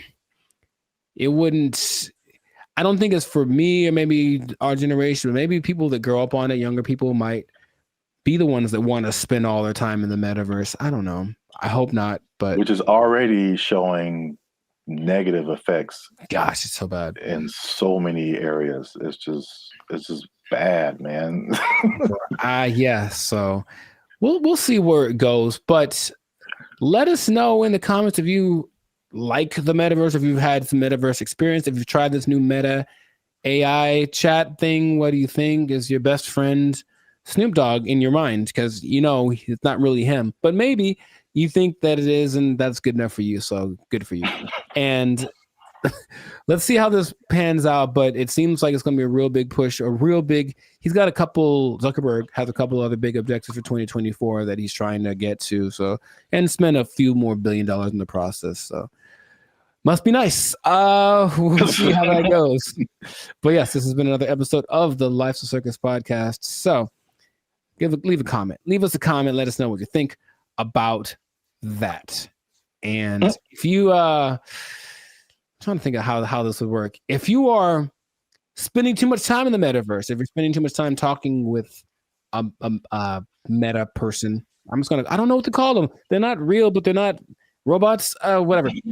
Talking to a meta person so much that you lose track of time, and then before you know it, your life's a shell of itself, and you don't really know where you're gonna get your money from, because you haven't gone to a place that will provide you with the necessary resources for, you know what I mean, like the necessary resources for living, for purchasing things.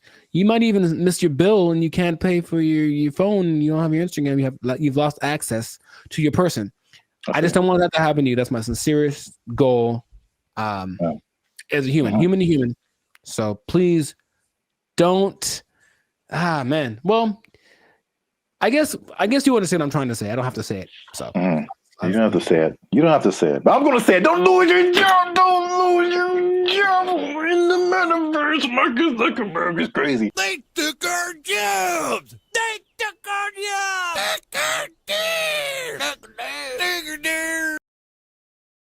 He believes that masturbation was the greatest evil on earth, and that by eating cornflakes, it would prevent people from doing it. So I don't see the connection. No, it's there, man. It's there. I'm trying to make it work in my head.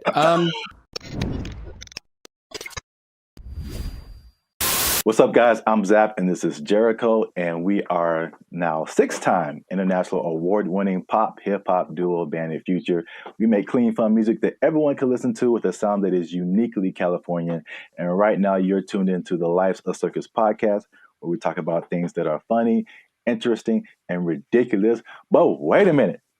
Hold up. Wait a cotton picking minute. Did people say that too?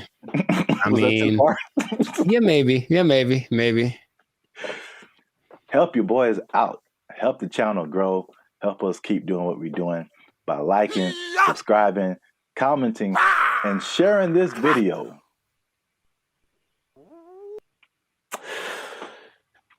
With the friends and family, because I got a question. Okay.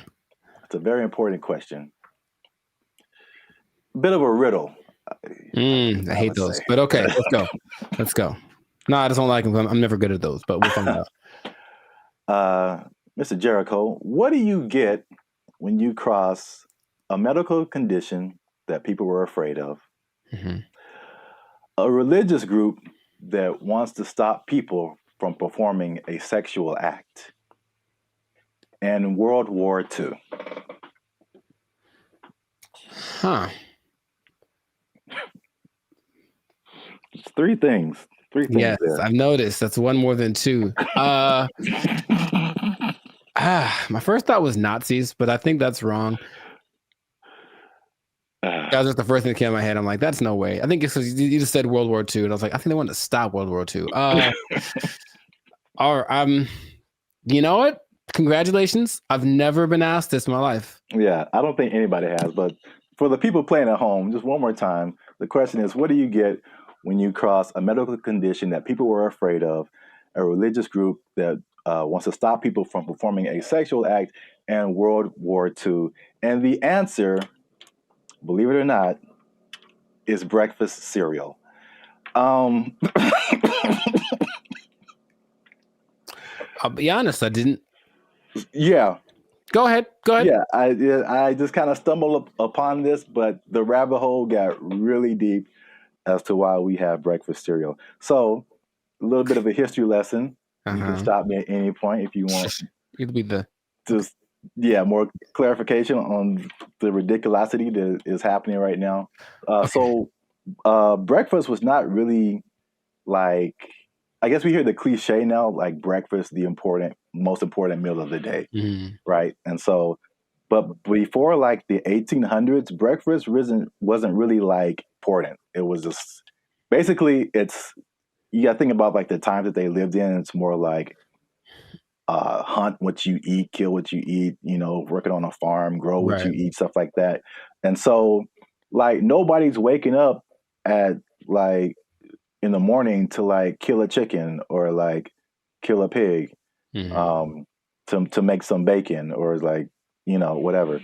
So basically it was like whatever happened in the morning. And this is why like eggs have been part of a breakfast for a long time, because chickens lay eggs in the morning, easy to eat. Makes sense. Yeah. Makes sense.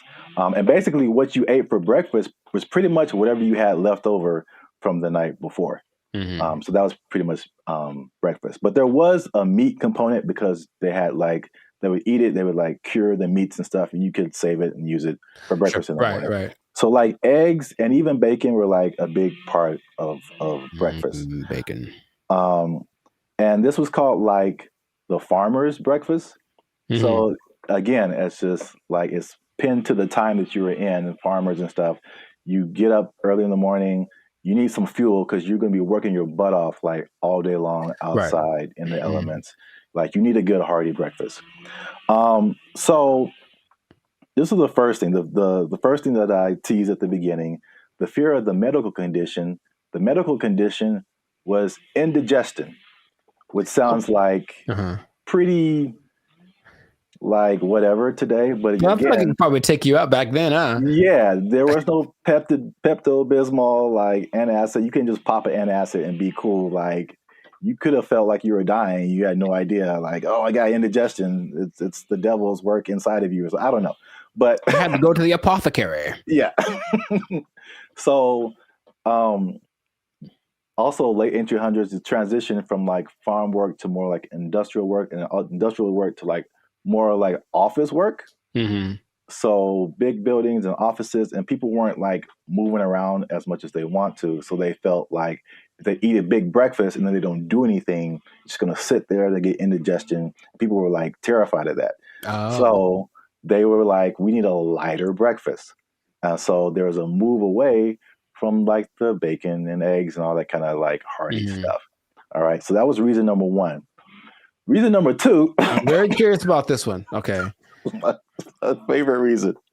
So at the same time, there was a rise in religious gurus that were pushing vegetarianism and just like eating healthy, eating or what they call eating bland.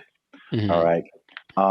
And believe it or not, the people at the forefront of this were Seventh-day Adventists. Okay. Especially a man named James Caleb Jackson, who was not probably as famous as this next person, John Harvey Kellogg, who's the founder. Sounds about Kellogg's Frosted Flakes, all that kind of stuff. Yeah. That's where that came from. Now, these people were like hardcore Seventh-day Adventists. Sure. And they actually pushed this type of breakfast, not just on the healthiness, but they believed that a lighter breakfast was more morally sound. There was more morality in eating like a healthier breakfast. But also, I could not pass this up. The John Kellogg guy, he believed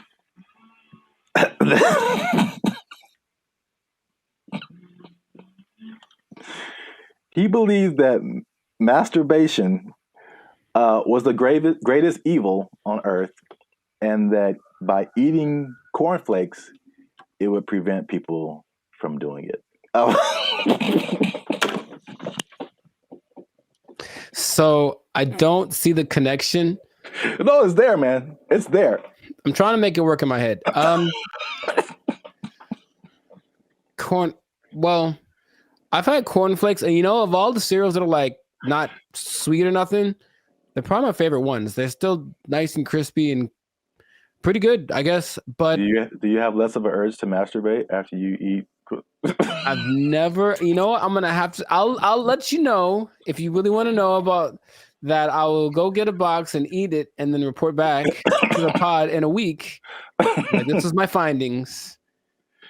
But yeah, it's just that episode of Family Guy where Quagmire. I'm not gonna go anyway. You have the one arm that's really big. It's like, bruh, it doesn't work. It doesn't work. So yeah, that was like the second punch to breakfast. That was like, okay, we got to start eating this because they pushed the morality of it. But the other things that they cited have been found to be true. Is like a lighter, healthier breakfast made people more efficient and productive at work instead of like eating a big breakfast and like getting the itis or whatever. Yeah, that's true. So there's that. And so that pushed the cliche of like breakfast being the most important meal of the day. It was actually like a morality thing, which is like crazy. And the last part is that so flash forward to the 1940s, World War II, right? So yeah, World War II, and you got more women joining the workforce than what happened in that time. And so then it became a push to, again, at the time, like the woman was like a stay-at-home, take care of the family, give them 3 square meals a day, all that kind of stuff. Breakfast became the cheat option to feed your family and not feel guilty about it being like quick and easy because they had to go to work too now. Oh, okay. So they pushed on like the women's guilt, the morality, the work productivity, like hard work. It was like respected to be like hardworking individual and productive and all that kind of stuff. And so all of that combined together to make breakfast cereal like the thing. And I remember like watching commercials, like every commercial is like part of a balanced breakfast and like you got to have your cereal and blah, blah, blah, blah, blah. And they pushed, and the cereal industry is probably like $1 billion industry or something now. Yeah. But they, they show all of this stuff like, and I never ate all that stuff. I tried once. Man, you just feel gross after it. Yeah. You drink a whole glass of orange juice and a whole glass of milk? Like, man. Yeah, milk, orange juice, toast, fruit, cereal, bacon and eggs. Yeah, something like that. It was all in the one picture. Like the whole food pyramid. Yeah, it's too much. It's really too much. But I thought, it must be something worth trying. And I regretted that real bad. Yeah. So yeah, that's the crazy story behind breakfast cereal. And if I may leave you with the cliffhanger. Okay. So remember we started off with bacon and eggs. We did. And then everyone went to cereal. Yes. But somebody put bacon and eggs back on the forefront, man. Ooh. And they went toe to toe with cereal. But you have to find out in the next episode. So keep watching. This has been another episode of the Life's a Circus podcast. Make sure you like, subscribe, comment, and share this video with somebody who liked them cereals, man. Ooh, I like some. Was that my line? Is that what I was supposed to say? I think so. Okay. And cut. I like some. Oh, you can try another take if you want. Ooh, I like some. Was that better? Had more? That was too much. Okay, all right, man. We had it on the first take. Okay, we'll use that in the commercial. Thank you, Mr. Director. Here's $5 million.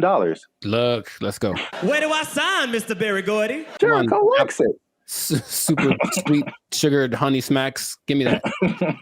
Give me that money. They took our jobs. They took our jobs. Took our deer. Took our deer.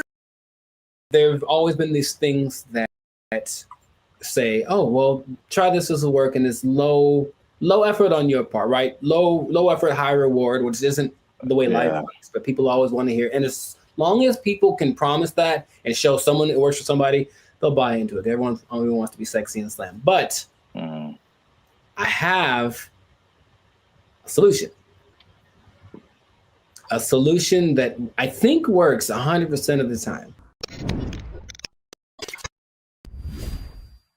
What's going on, everybody? I'm Jericho, and this is Zap, and we are the now 6-time international award-winning pop hip-hop duo, Bandit Future. That's right. We make clean and fun music that everyone can listen to with a sound that is uniquely California. And right now, in this moment, you're tuned into the Lifestyle Circus podcast, where we talk about stuff that is funny, interesting, and ridiculous. So before we get into this thing right here, make sure to like, subscribe, comment, and share this video with 2 people who want to lose weight. We're talking about it again because I know I see you. You want to drop some of them LBs, and there's a new way to do it. Now, of course, as always, not as always, as sometimes, stay tuned to the end because I have the answer for you. I got the answer. You came to the right place. Your boy got you. I got the answer for you, but we're going to talk about this new thing. So, Sir Zap, have you heard of Ozempic? Ozempic? Mm-hmm. That sounds familiar, like one of those late night Pfizer commercials or something.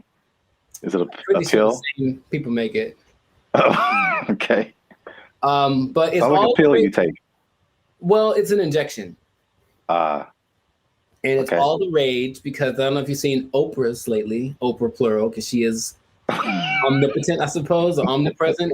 But Oprah's is, I'm just going to say it like that every time. Oprah's is very slim right now.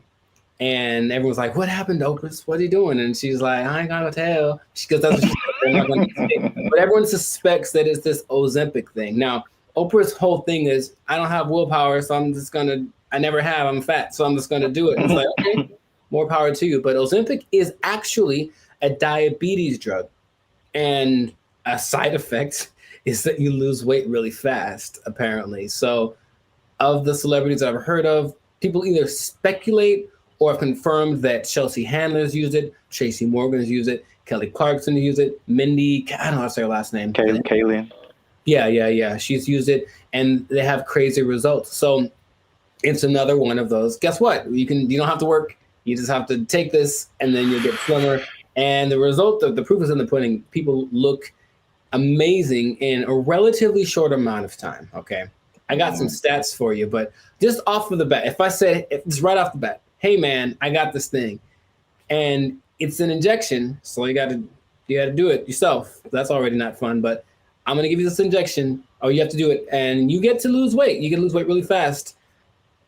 What would be the question you'd ask me first if I tell you that? Besides the side effects? Very nice. I mean, that sounds right. That sounds like what I would want to know. And the thing is, this thing only came out last year. But wait a minute, it's a diabetes drug, so the side effect is losing weight. So is there a side effect to the side effect? Oh man,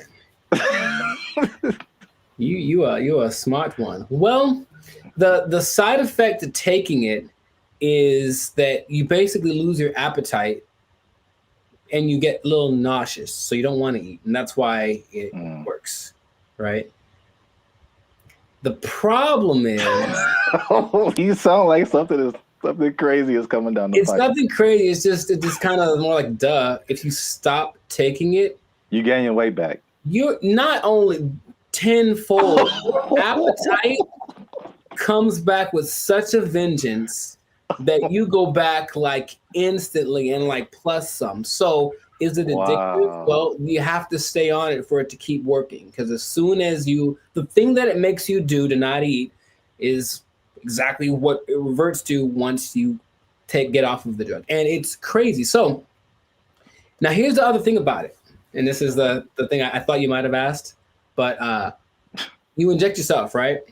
Yeah. So I don't know if you ever injected yourself, but not on purpose.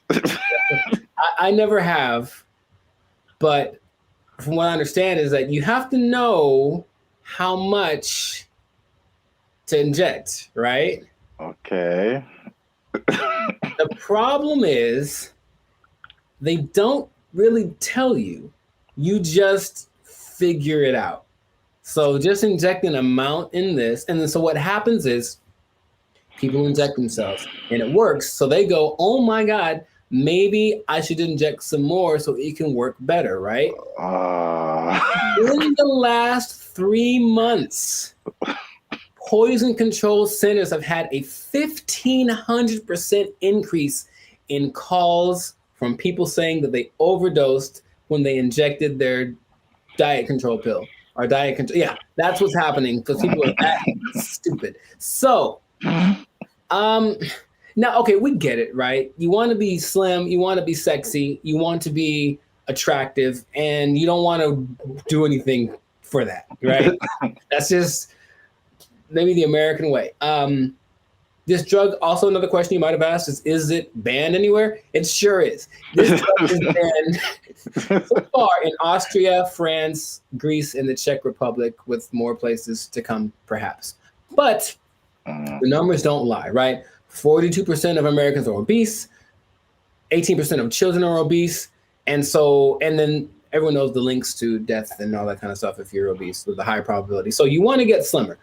But this is just another thing. I guess my other question would be, have you heard of any things like this in the past that have promised the same, hey, take this and you'll get, slimmer, more sexy? Not, I can't think of any. I'm sure there's other stuff out there. I can't think of anything off the top of my head other than like liposuction or something like that. Sure, which works, but I looked it up. In the 40s, it was amphetamine. That was all the rage. It was the big deal, and that was proved to be addictive. Rainbow pills in the 60s, which was amphetamine, digitalis, and diuretics, and that proved to be addictive and somewhat fatal if you take too much. There's a thing called Aminorex in 1971. This is all before our time, right? Now, the thing that I remember hearing about in the 90s, there was this thing called Fen-Phen, and it was a big deal with the celebrities. Yeah, and a lot of celebrities, took it, and apparently it works. But now this new Ozempic, I think I'm saying it correctly.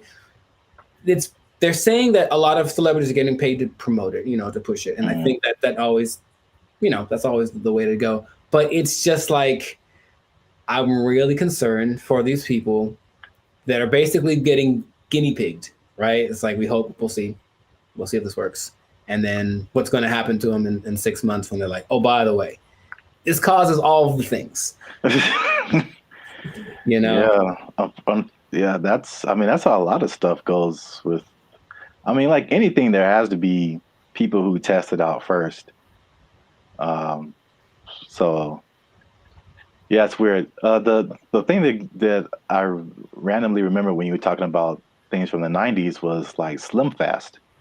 Oh, sure. Although that's not like a drug, but it's like, I remember that was like a huge thing, and people, maybe even Oprah did it at one point. I don't know. Oprah's done everything. Yeah. Yeah, I remember seeing a lot of Slim Fast commercials with celebrities and stuff, and then the tagline was like, "Give us a week, we'll take off the weight." So yeah. Oh, jingly. Now there's something that I heard about, but I didn't remember happening or existing. But apparently there was a substance that you could ingest if you wanted to lose 15 pounds today. It was a big deal. Yeah, you take it and you go to, I would imagine it would just take all of the moisture out of your body. That's what I imagine. Yeah. But it would just dry you up or something. And a friend of mine did something like that to, I guess, for a drug test. So he had to get so he took some pill, and he said he thought he was having a heart attack for like 5 hours. And he just like had to keep going to the bathroom, and then he was very slim. It was kind of an unexpected side effect, and he still failed the drug test, so bad on him. But the idea is that there've always been these things that say, oh, well, try this will work, and it's low effort on your part, right? Low effort, high reward, which isn't the way life works, but people always want to hear. And as long as people can promise that and show someone it works for somebody, they'll buy into it. Everyone only wants to be sexy and slim. But I have a solution. A solution that I think works 100% of the time. Does it involve exercise and proper diet? You know what's weird? It does, but it's actually doing that. That's the part that people don't seem to get. It's like, okay, because here's an idea that'll work. Cool. Proper diet and exercise. All right. Maybe don't eat too much. Let's just start with that. Don't even, you don't got to go sweat. I know sweating's yucky and you get sore and ew, right? But how about just don't eat so much? Food's delicious, but you know what it tastes like. So just stop eating that stuff. Okay. That's true. But doing it is a whole nother thing. So do that. Don't eat so much and just start with that. And then like, that's all it is. That's literally all it takes. Everyone knows that, but no one wants to go that route. So instead they'll try Ozempic and it works phenomenally. So we'll see what happens. Now, last thing, the company that makes it, I forget the name of the company that makes it, but they made $4.8 billion. Of course they did. In just the third quarter of 2023. That's a lot of $1 billion. I believe what was it? I forget the company they're based off of, someplace in Europe, but their gross income was greater than like the GDP of the whole country, basically. And sure, so people are going to keep buying into that. So if you try Ozempic, it'll work for a while, and good luck to you. That's all I'm going to say. Maybe try the other thing that I suggested, but I'm no expert. I just, Wow. I look like this and you look like that. Oh, take that. So anyways, leave it like that. This has been another episode of the I wish I had like a pipe right now. I don't know why. This has been another episode of the Life Circus podcast. So make sure to like, subscribe, comment, share this video with people that want to know about losing weight the responsible way. Thumbs up, maybe a ding sound, maybe. And, stop eating that stuff. I got nothing else to say. We out. They took our jobs. They took our jobs. I went to high school with Diana Taurasi, who some say is the greatest female player of all time. One of the greatest, right? And she's a year older than me, so I got to high school. It's a place called Don Lugo High School in Chino. And I was coming in as a freshman, just trying to make the team like summer. And she was already she'd been there for a year, so she's already established. Everyone knew who she was. And I'd heard about her. I'm like, oh, you tried out for the basketball team? Yeah. Oh, I didn't know that. Yeah, I played the first year. I played freshman year. Yeah. Oh, cool. But the whole thing was, I thought that because she was a girl, that there was no way she was as good as me, right? So I just casually mentioned we should play one-on-one to her. Like, I think maybe it's the only time I ever spoke to her, really. And she's like, yeah, sure.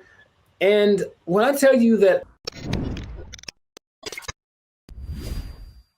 What's up, guys? I'm Zap, and this is Jericho, and we are the 6-time international award-winning pop hip-hop music duo BrandBee Future. We make clean, fun music that everyone can listen to with a sound that is uniquely Californian. And right now, you are tuned into the Life's a Circus podcast, where we talk about things that are funny, interesting, and ridiculous. But before we get started, make sure you like, make sure you subscribe, make sure you comment, and make sure you share this video with somebody who may have challenged another person or entity, and they got shut down because they weren't ready for what was about to come to them.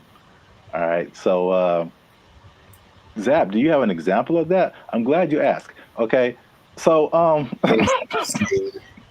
talking to the third person already. I see how it.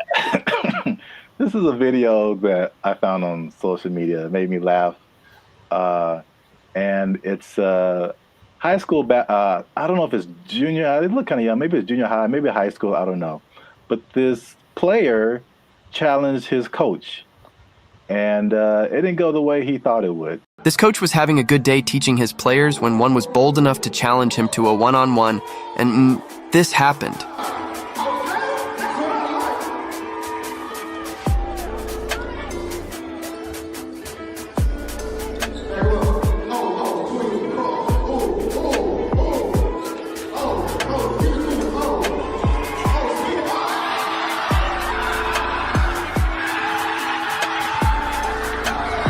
Do you think he would try this again? So yeah. I like it. I like it. Yeah, coach wasn't messing around. I thought he'd get past him, but I didn't know he was going to break the kid's ankles. That was cold. So I brought this up, and then if you have an instance, you can share it too. But I'm thinking of like the times when either you challenged someone or you saw someone else challenge someone, and they thought they had it, and it just didn't go right at all for them. Because I brought up this video because it reminded me, and I think that's junior high. It looked like junior high, not high school. It reminded me of the same thing that happened in my junior high school. Okay. So my school was a magnet school. I don't know if did they have magnet schools out here in California? Okay. Yeah. So we had like people from all over. It wasn't just like people in the neighborhood. And it was a performing arts school. And we didn't have sports. So we didn't have a football team, basketball team, anything like that. So what they did is like people from our school could play sports at like different schools, which is kind of cool now that I think about it. But so we had different players from different schools that went to our school, right? And so I knew like a couple of guys that were just like really good, like insanely. They had handles. I'm talking about basketball. They could shoot. Like they could do everything. I remember this one guy, especially named Ricky, who was just like, he was like the coolest dude, bro. Just, but not like a I'm better than you jock kind of. He was just a cool dude. He walked cool. He talked cool. He was cool with everybody. And he's just amazing basketball player. And we had some other like girls. There was a girl who was like 6 feet tall, and she was just like, just amazing. Like we had amazing players, right? Mm-hmm. And we had these 3 PE coaches. Now they're all different. So there's one guy, Coach Moore. He was super tall, but he was like 100 years old. I swear, this guy was like past your prime. But he was skinny, maybe in shape, but like super skinny. But at least 60s, 70s, maybe. Okay. Just all gray hair, just like, okay. He didn't seem like anybody. Mm-hmm. And then we had this lady, this white lady who looked like, what's the girl from Iowa? Is that it? The basketball player? Yeah, the girl who's like really big now. Caitlin Clark. Yeah, she kind of looked like an older version of her. And she like just had a baby. Like, so they challenged the students, this is junior high school, to like a basketball game. It was like the 3, and then they probably like roped in 2 more teachers. Mm-hmm. And like, so it's like this really tall old dude can barely move. This really short dude looked like Sherman Hemsley, and this lady who just had a baby, and like 2 teachers. Mm-hmm. I'm just like, we were all like, okay, students are gonna whoop. We're gonna kill these people. Like, get an ambulance ready, and just, man. I'm guessing the opposite of what you expected to happen happened. When I tell you they tore us up, they just annihilated us, dude. So like the short dude and the lady, they were like faster than what we all believed we ever seen them move. I mean, the dude was just like Chris Paul out there, just. Nice. And then the old guy, he would just stand on the 3-point line and just blitz you, just Ray Allen, just. And it was just like we got annihilated. So that video just reminded me of that experience. But I don't know if you had any experiences like that where you saw something happen, or maybe you tried something and it just not so much publicly, but if it had been the social media era, then maybe that would have been, on all the reels and whatever. But I brought this up in one podcast before, but I went to high school with Diana Taurasi, who some say is the greatest female player of all time. One of the greatest, right? And she's a year older than me, so I got to high school. It's a place called Don Lugo High School in Chino. And I was coming in as a freshman, just trying to make the team like summer. And she was already like, she'd been there for a year. So she already established. Everyone knew who she was. And I'd heard about her. I'm like, oh, you tried out for the basketball team? Yeah. Oh, I didn't know that. Yeah, I played the first year. I played freshman year. Yeah. Oh, cool. But the whole thing was, I thought that because she was a girl, that there was no way she was as good as me, right? So I just casually mentioned we should play one-on-one to her. Like, I think maybe it's the only time I ever spoke to her, really. And she's like, yeah, sure.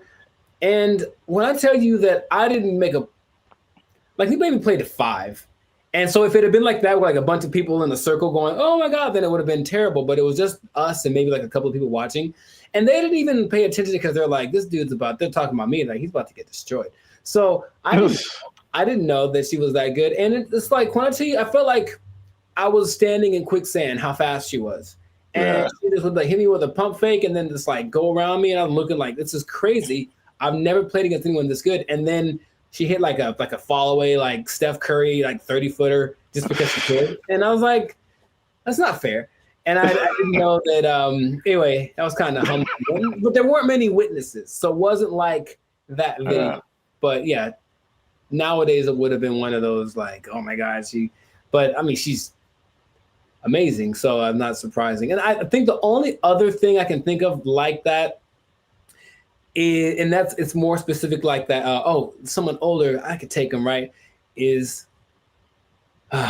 one time I decided it'd be a great idea to arm wrestle my mother. Now I was maybe like 9, 10. I was getting a little buff. I felt the muscles coming. I was like, yo, guess what, Mom? It's time. It's my time now. I'm on the come up. And I don't think I've had a more humbling experience in my life than that. Than my mom, who's not a big lady, but she's pretty strong. I saw her the other day, Arian, she's strong. And when I tell you that, like, I thought my arm was snapped in half, man. Like, she didn't say, "Oh, my son," I mean, she just, God, and that was it, right on the counter, right on. I just walked away in shame.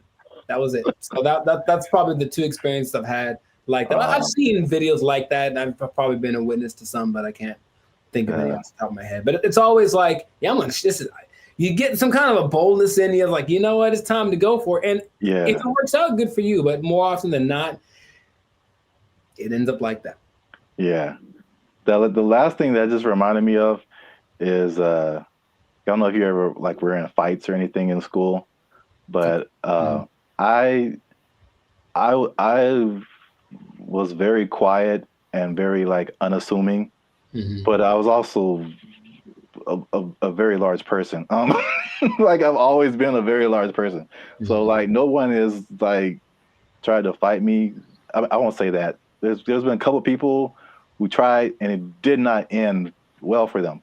So it's like, even if I didn't know how to fight, I'm just too big. Yeah. And I remember there's like this one guy who was like messing with me in school or something. I told him to stop. He wouldn't stop. And then we were in class, and then I think there was like maybe 3, 4 rows of desk. So he was behind me. So I think he like pushed me or something. When I finally decided to push him, like he pushed me and it was just like, okay, bro, when I finally pushed him back. I feel like he got laid out. That's what this dude went flying like 4 rows back. It was like everybody was just shocked. It was just like I did like some kind of Naruto whoosh on this dude because he went flying. And yeah, that was the end of that for sure. But yeah, so I've seen it go both ways. So if you have a story like that, something that happened in your lifetime where you saw somebody try to do something and didn't work out, or you tried to do something and it didn't work out, let us know in the comments. And so we can all have a laugh. Just sharing laughter. Yeah. Yeah. Don't worry. You'll be okay sharing it because it'll just be between us. Yeah. It won't go to your boss or anything. No. Yeah. You'll be okay at work because we want you to keep your job. We do. We want you to keep your job. Yes, we do. Because if you do something like this try something at your job and it doesn't work out. Challenge the boss. Don't do it. I wouldn't recommend. They might take it. They might take your job. It didn't work out for you. You're fired. Oh. They took our jobs. They took our jobs. They start doing the conga line down the middle, playing some Lil Jon song, I swear to you. And we're like, all right, cool. Now I'm looking and I see a few people, the passengers that are happy and they're doing the thing, and then the flight attendant, and I see a guy, and I recognize this guy. And I was like, why do I recognize this guy? Oh, he's the guy that I saw when I got on the plane. He's the guy that introduced himself and greeted everyone on the, is that the pilot? It sure was. It was the pilot of the plane. No way. The pilot of the plane. And we're all like,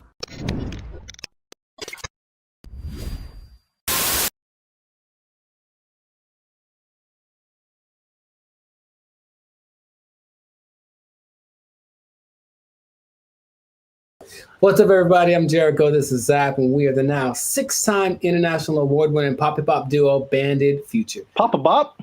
Papa Bop. Papa Bop. Papa Bop. Papa Bop. Yeah, Papa Bop. That's what we do. We make Papa Bop. But we make clean, fun music everyone can listen to with a sound that's uniquely Californian. It's called Papa Bop. And you are now tuned into the Life Circus. That's kind of fun to say. Papa. And you're now tuned into the Life Circus podcast. We talk about things that are funny, interesting, and just straight ridiculous. So before we get into this thing and this Papa Bop thing, that is really, man, can we use that? We make up a new thing. Papa Bop. Oh, man. Before we get into our Papa Bop, make sure to like, subscribe, comment, and share this video with at least 2 people who have flown on Spirit Airlines. Okay, because here's what happened. Spirit Airlines lost the baby. They lost the baby of what? And it's like, let's talk about this. I've mentioned them before, but I haven't gone in on them like this. So apparently, in Fort Myers, Florida, of all places, they lost a kid named Casper. He sent on the plane by himself. Already a bad decision. Did it say how old the kid was? He's 6.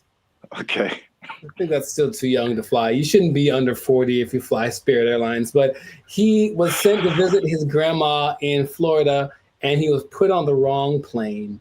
And he ended up 160 miles away. Not too bad, but if you're 6 years old, that's probably pretty terrifying. And the flight attendant's like, the grandma's waiting at the airport, and she's like, hey, where's my grandson? And she's like, oh, there's no kids on here. And that was it. And so then they panicked, and they eventually figured that out. And I saw that, and I was like, yeah, that sounds about right. Because I've been on Spirit Airlines one time, and that was enough. So first question, have you ever, because I've got a story. Like, it's so crazy how many stories in one experience I have, but have you ever flown the Spirit? I can't remember, but I feel like you would remember. Yeah, that's what I'm about to say. I can't remember that it probably did happen. Oh my, I can't believe how accurate all of like the stereotypes are. And they make fun of it on so many things that I was like, this can't be real, right? But I'll tell you my Spirit Airlines experience. For one, it's cheap for a reason. And if you have to be someplace, if you absolutely have to be somewhere, fly Southwest. That's all I'm going to say. So this is what happens, right? I'm going to Nashville, Tennessee, and I get to the airport at LAX, and the first thing when I finally get to the Spirit thing, and I'm greeted by a lady, and she's like, hey, are you going to Savannah, Georgia? And I said, no. And she's like, oh, good. And then that was it. And I was like, wait a minute. So then I kind of hang back for a little bit because I'm on time. So I'm just I want to see what this is. So she didn't explain anything. The person behind me walks in, and they're all kind of rushing. And then she's like, hey, are you going to Savannah, Georgia? And the guy's like, yes. And she's like, the flight's been canceled. And he just loses it on her. So He cusses her out. She cusses him out. She's right. She's ready with him. And I'm like, oh, that's how it starts. So already I can tell that they don't have the whole, hey, alert system, because they have the app and everything, but there's nothing that says, hey, your flight's been canceled. Sorry, don't come back. They just have a person in the lobby waiting for you to have gone all the way to the airport to tell you that your flight got canceled. I'm like, oh my God. So I'm like, okay, cool. So I get to the line. We have to check your bags and do the x-ray thing or whatever. And it's just a bunch of people yelling across, like literally, the yelling across the space. There's all those lines with the conveyor belts, and one person over here, and they're cussing out somebody over here, and this person is getting back, and they're running back and forth, and that's not my job, and blah, blah, blah, and bleep you, and all this kind of stuff. And it's all happening as people are just like, I just want to get to Nashville. That's all we're doing. So that is how everything started. I'm like, this is a movie. It's really like a movie. So we finally get to the plane part of it, right? We get on the plane. The flight's supposed to leave at, let's say, 3 p.m. So I'm sitting on the plane, 3 p.m. Cool. 3:10. Cool. 3:20. All right. 3:30. Right. It's about 4:30, right? Yeah. We've been sitting there for an hour and a half, and we're all just kind of disgruntled. We're like, man, what the deal? Like, well, here's the thing. One of our flight attendants isn't here because they apparently changed their schedule so much that people get, so that flight attendant went to the wrong. It'd be funnier if it was like went to the wrong terminal. He went to the wrong airport. So he's not around. So we got to wait for him. So they waited 2 hours and apparently got somebody else. I'm like, all right, I don't know, whatever. So they appealed to all the passengers by just giving out free drinks, just left and right. So we're not even in the air and people are hammered, man. Okay, I was going to ask you if it was just like soft drinks or if it was some of that bubbly. It was the stiffest of the stiffies. And it was just hard alcohol, everyone drinking it. I mean, like people, and they weren't asking ages either. There's some young looking people on the plane. I'm so serious, man. And I have to, like there's so much more to it. I don't want to just, okay. So we get in the air and we're going and it's like not going well because everyone's drunk and complaining loud and stuff, right? So the flight attendants decided it'd be a good idea to calm the tension to just start a conga line down the middle of the aisle, right? No way. It gets better. So no way. No way. They start doing the conga line down the middle, playing some Lil Jon song, I swear to you. And we're like, all right, cool. Now I'm looking and I see a few people, the passengers that are happy and they're doing the thing, and then the flight attendant, and I see a guy, and I recognize this guy. And I was like, why do I recognize this guy? Oh, he's the guy that I saw when I got on the plane. He's the guy that introduced himself and greeted everyone is that the pilot? It sure was. It was the pilot of the plane. No way. The pilot of the plane. And we're all like, I'm like, you have to. No way. Yes. Okay. So that. I can't believe you haven't shared this before either. This is. I don't know. I did mention Spirit Airlines before, but I didn't like go in like this. So that was like part of my first experience. That was on the way there. And then when I get, oh man, that landing is not. Dude, it's just crazy. Wow, you got the full experience. And you just kind of get that like whiplash kind of thing. You're like, can I sue? And they're like, no, when you sign the waiver, you say like, we're here. Like, yeah, I know. So that's already interesting. Cool. So that was on the way to Nashville. Got to Nashville, ate some chicken, had a good old time, right? Came back, Spirit Airlines again, right? And I get to the terminal. I'm like, all right, so what's going to go wrong this time? So we get on the plane. Now, remember the last time I got on the plane, the pilot greeted me, and then later he was on the conga line? Well, this time I get there, the pilot does not greet me. And I said, oh, okay, maybe he's in the bathroom, whatever. So I just sit down in my seat, and I'm just waiting there. The seats they're not any smaller than regular planes. They just feel like it because it's Spirit. Or I was sitting next to some biggins. I don't know what it was. But so I'm just kind of like this sitting there, right? And the flight's supposed to leave at like 5:30. 5:30, and we're going like this. This is happening again. Why are we late? Why are we late this time? They finally make an announcement like an hour into it of us just sitting there. Like, so the pilot wasn't told that he was supposed to fly today. So he's not here. So we're trying to find another pilot. And dude, I swear they almost went like, does anyone here know how to fly a plane? I feel like they're going.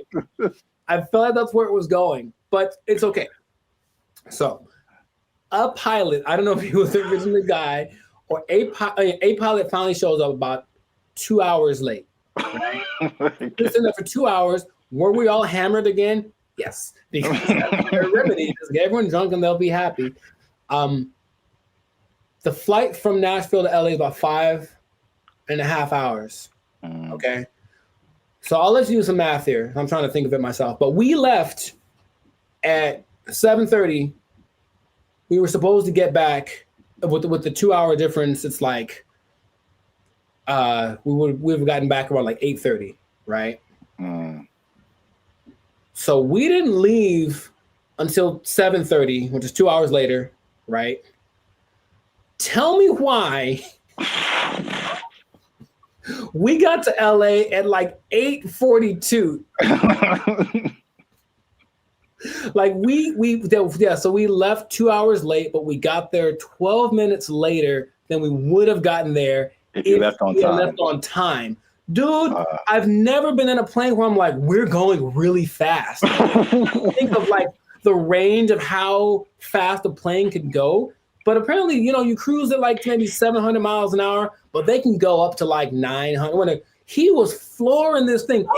Clouds, dude. It is crazy. I felt like some Tokyo drift action happening on some turbulence. And I'm like, I've never felt this way, like this kind of thing in a plane the whole time. Just the engine and everything. And we're just all like, we're drunk, so we kind of don't care. But I'm also like, man, that's how I die. Like I was seriously thinking that. And then we get back almost on time, as if we left on time. And then I was like, okay, well, never again. Never again. It is real. And here's the thing. I want you to experience this. No. I think that's not. How about this? Let's do it. Let's do a test. Let's do a Bandit feature test, okay? Next time we have someplace to fly, I'll take Southwest, okay? But you take Spirit, and we'll compare experiences. Now, I'll probably get there before you. Or will you, if we floor it? I swear to you, I didn't know that flooring a plane was an option. Oh my God. Yeah, he's just going like he's having a good old time. A lot of new information that I didn't know about. Come on, do it. Yeah, wow. Spirit Airlines is everything that they say it is. And it is cheap. Don't forget they charge you for everything though. So every little item that you bring is an extra charge. So the ticket is cheap, but then, but the performance. Wow. Yeah, I'm gonna pass on that. I know that was mostly me talking, but I think everyone should know. No, that was a great story. I can't believe it's been this long, over 100 episodes since you shared it. Maybe I repressed it. Yeah. Oh, remember that time I almost died? Oh yeah. It was just so, because then I had to tell my people when I got there that we're gonna pick me up. Like, sorry, I'm 3 hours late. Yeah, stuff like that. And I was like, but I flew Spirit. They're like, oh well, yeah. Wow. All right. Yeah, please do that. If you have an experience with Spirit Airlines, please share it. We should make how about to have that website? It's like people of Walmart, where it's like the worst people. Just being in Walmart. We should have like a compilation of the best or / worst Spirit Airline experiences. And just hope for maybe it'll catch on, because everyone I'm sure has a story. If they've been on Spirit Airlines, they for sure have something like that. Wow. If you work for Spirit Airlines and you want to sponsor us, we'll take it. Sponsored by Spirit Airlines. Wow. All right. Yeah. So great story. That's been another episode of the Live to Circus podcast. Make sure to like, subscribe, comment, and share this thing. let people know about the glory of Spirit Airlines. Let us know if you think that Spirit Airlines and Waffle House should have a merger, because I feel like they should just get it over with. Just put a Waffle House on a Spirit Airlines and just see what happens. A Waffle House on top of a Walmart on top of a Spirit Airlines. Oh, the trifecta of... Or let us know if you like Papa Bop. Yeah, that too. That's our new thing. That's our new thing. So, if you work for Spirit Airlines, you're pretty sure you're gonna lose your job.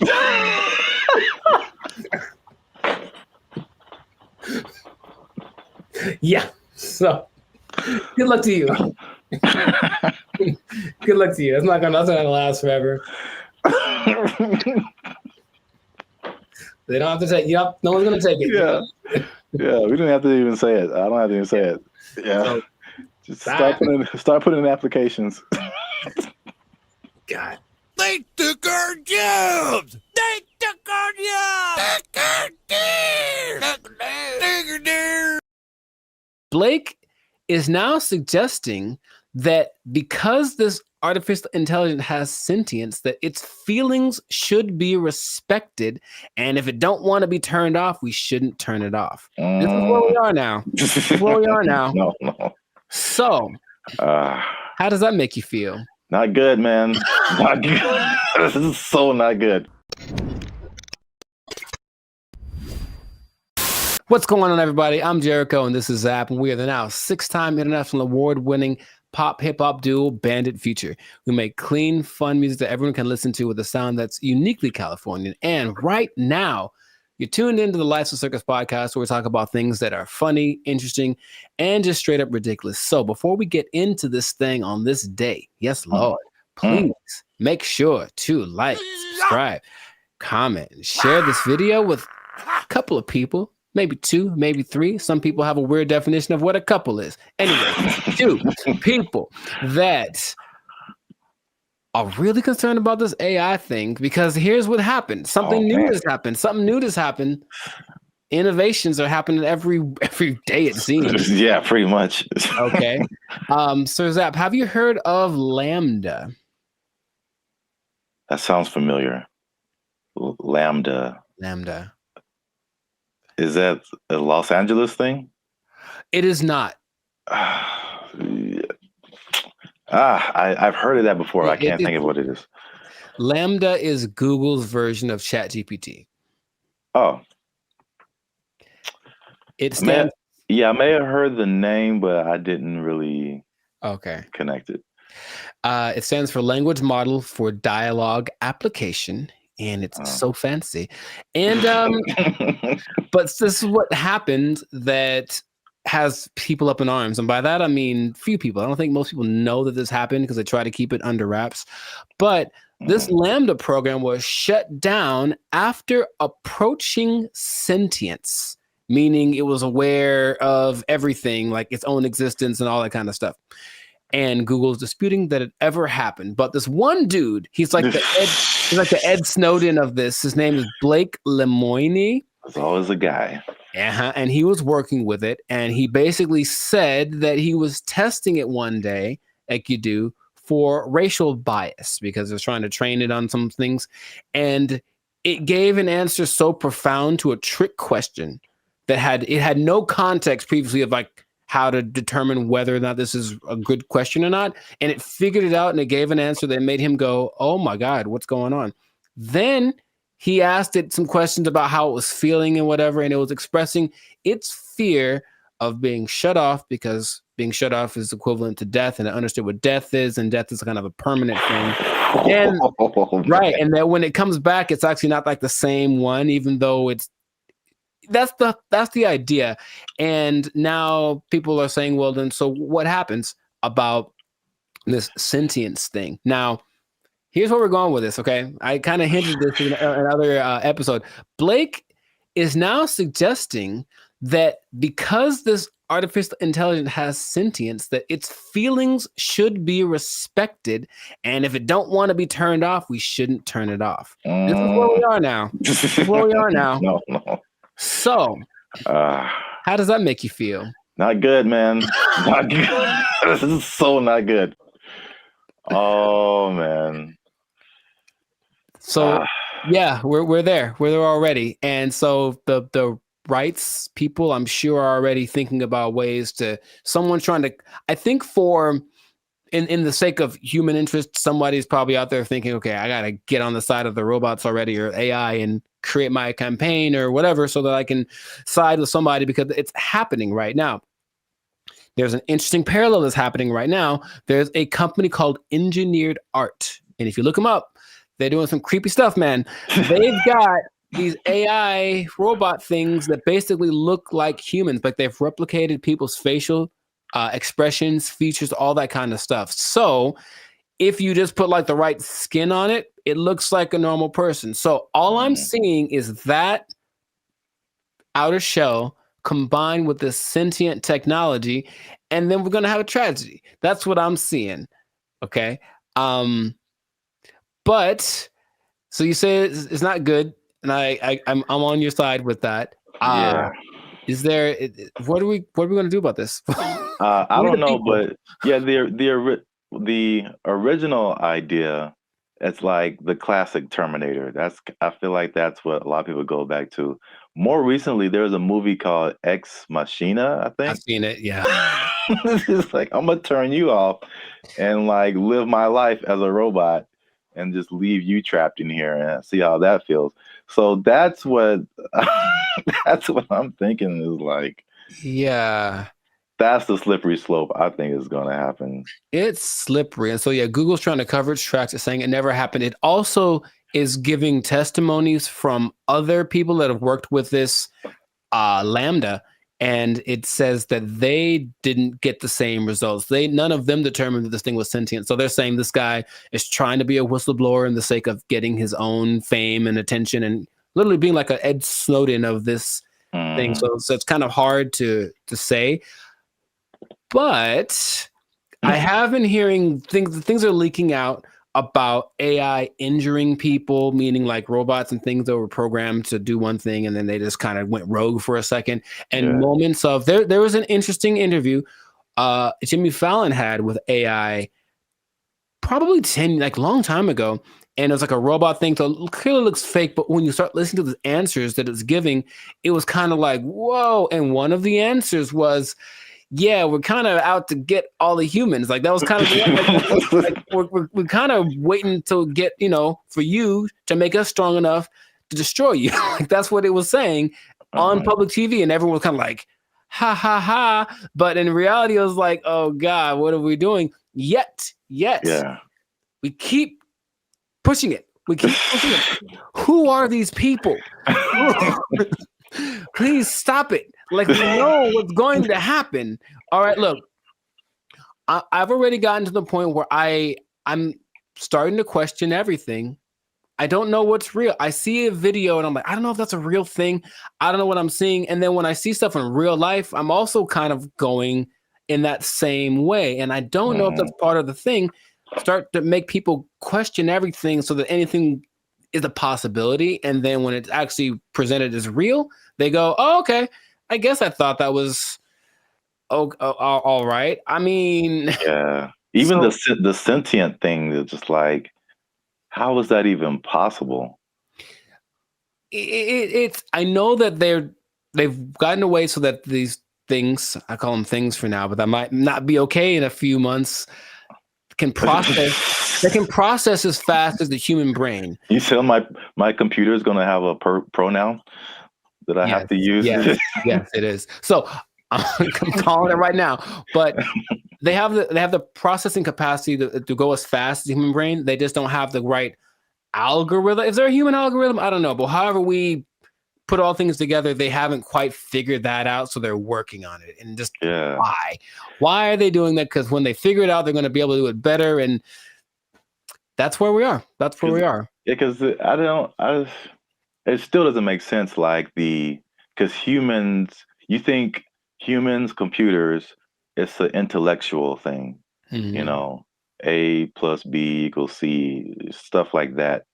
But like the emotional side, I don't see how a computer can have emotions or feelings or like dreams or like things that it wants to do or accomplish. Like it's trying to tap into some level of consciousness that what we are wired to, which is why people like Elon Musk are trying to get us to communicate with it in this level, because it's kind of like going to create a pathway that definitely isn't going to be one way. If we can control it, it can definitely control us. Like it's going to be like that. And that's where we are.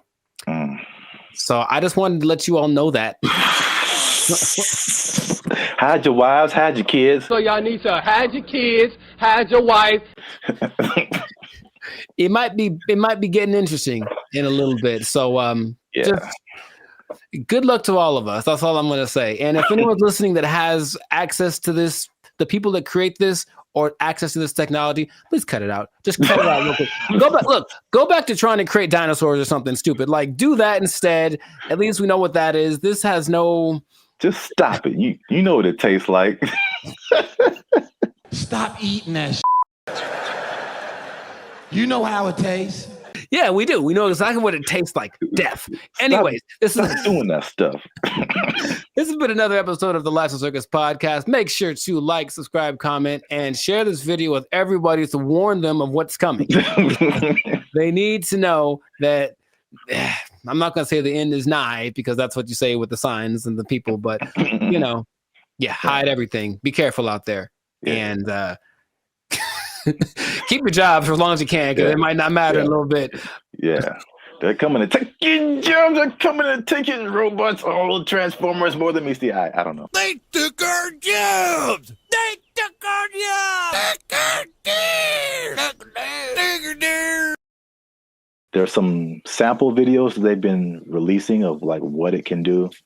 And it's producing very realistic images and very realistic backgrounds, editing.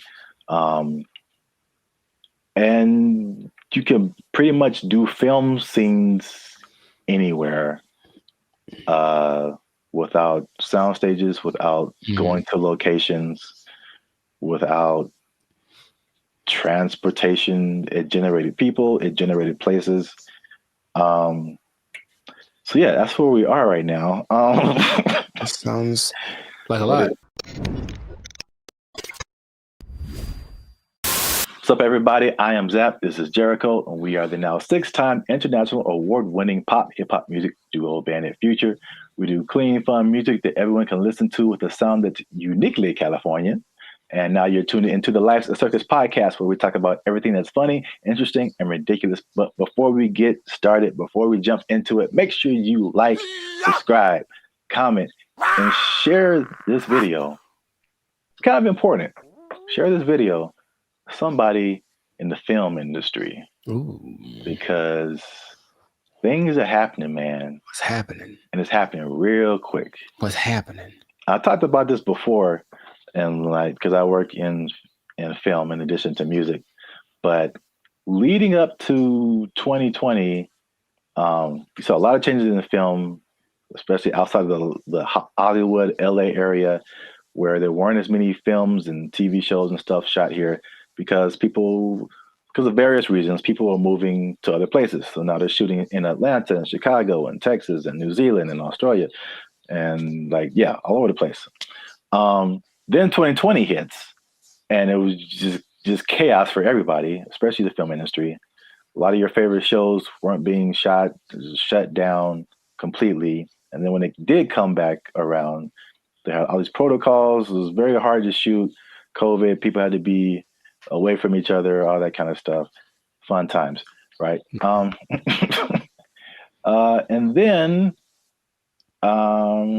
recently we had all these strikes. You had a writer's strike, you had an actor's strike, and a lot of it was a portion of it was due to the new technologies, AI, people being generated and put into movies, and how do they still get paid and how much and all this kind of stuff, using their likeness and all this stuff.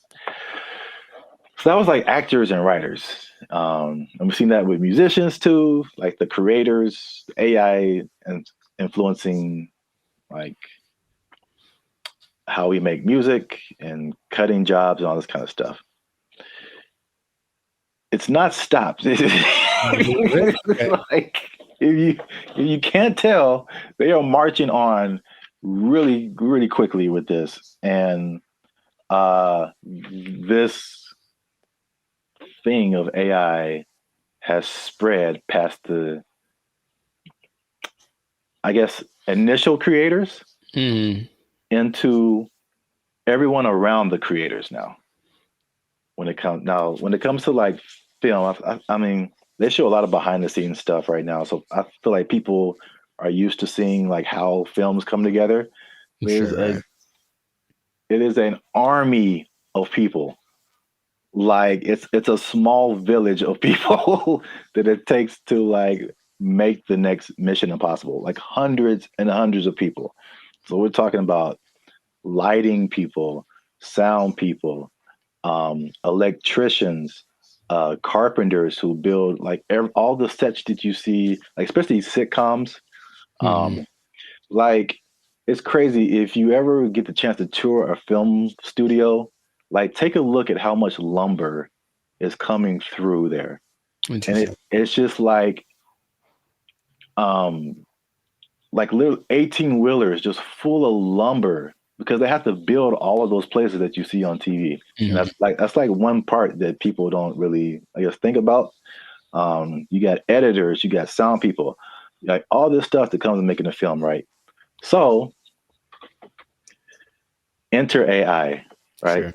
So there's a big report that's going around. Hollywood Reporter interviewed Tyler Perry, and Tyler Perry was speaking on something called OpenAI's Sora. Have you heard about that? Yes. All right. So we got OpenAI is the people behind ChatGPT, which has already changed everything. Recently, Sports Illustrated let go of like all of their writers, right? Because they're doing this ChatGPT. This is crazy. But now all the people that make movies come together. Now their jobs are in jeopardy with this OpenAI's Sora. And to put it in Tyler Perry's words, he said, if I wanted to be in the snow in Colorado, it's just text. If I want to write a scene on the moon, it's text. AI can generate it like it's nothing. I don't have to put it on my lot. I can just sit in the office and do this at my computer, which is shocking to me. So in the article, it said Tyler Perry was slated to drop like $800 million into expanding his studio. He was going to build 12 more stages. And then he immediately put a halt to it because of OpenAI's Sora. Wow. So we'll show some pictures up here too of like, there's some sample videos that they've been releasing of like what it can do. And it's producing very realistic images and very realistic backgrounds, editing. And you can pretty much do film scenes anywhere without sound stages, without going to locations, without transportation. It generated people, it generated places. So yeah, that's where we are right now. That sounds like a lot. What are your thoughts now for the progression from ChatGPT to this? I mean, I have an idea of what it looks like. I don't like the idea of taking jobs away from people, for one, and then until proven otherwise, I'll still see a really well done AI something, and it's just something about it gives me this like it lacks this element of realism. However, I know it's getting better all the time, and at some point, I don't think I'll be able to notice. But just it's business is about saving money. Yeah. So it makes 100% like it makes perfect sense that they want to do that instead of spending all the money on stages and everything that. But it just seems like it loses the. So if I see this movie and it's like an amazing movie and they have all these locations, and then when I find out that They just did it all on the computer. For me, that loses something. You know, Lord of the Rings, all the New Zealand backdrop and all this. No, we just did it in the computer. Actually, it's not. We didn't go anywhere. It's like, oh man, something about it to me doesn't. But see, the thing is, it's not, because I think the buzzword before this is CGI. Right. So it's just like, I feel like it only loses that for you because you know that it's like that. But I think there's stuff now, like the CGI stuff, where it's like you can't really tell. Like I feel like that part has gotten so good that you can't really tell sometimes, like what is CGI and what is not. Dude, just on a simple scale, I've been talking to people on, Zoom or Google Meet, and I'll be talking to them like, "Oh man, where are you?" And they're like, "Oh, that's just the background from the program. Like, I'm not here. I'm in my house." And I'm looking like, no, like that's gotten really good. Yeah. So I can imagine if no one told me, sure. But then I have those doubts. Like, I wonder if I do it now with commercials for sure. Like, are all those people in that?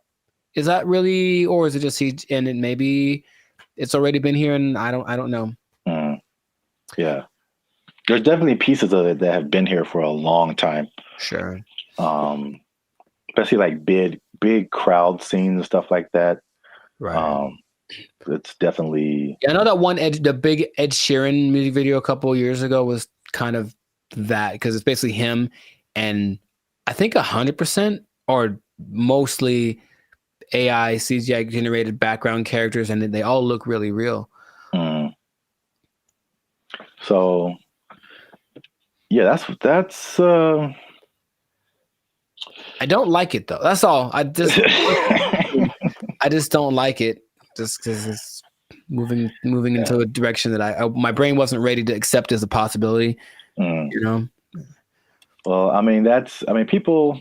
I personally, I have no idea. I mean, I won't say that. I do have an idea. AI is going to win. So sure, no, it's going to win eventually. Without a doubt. I feel like,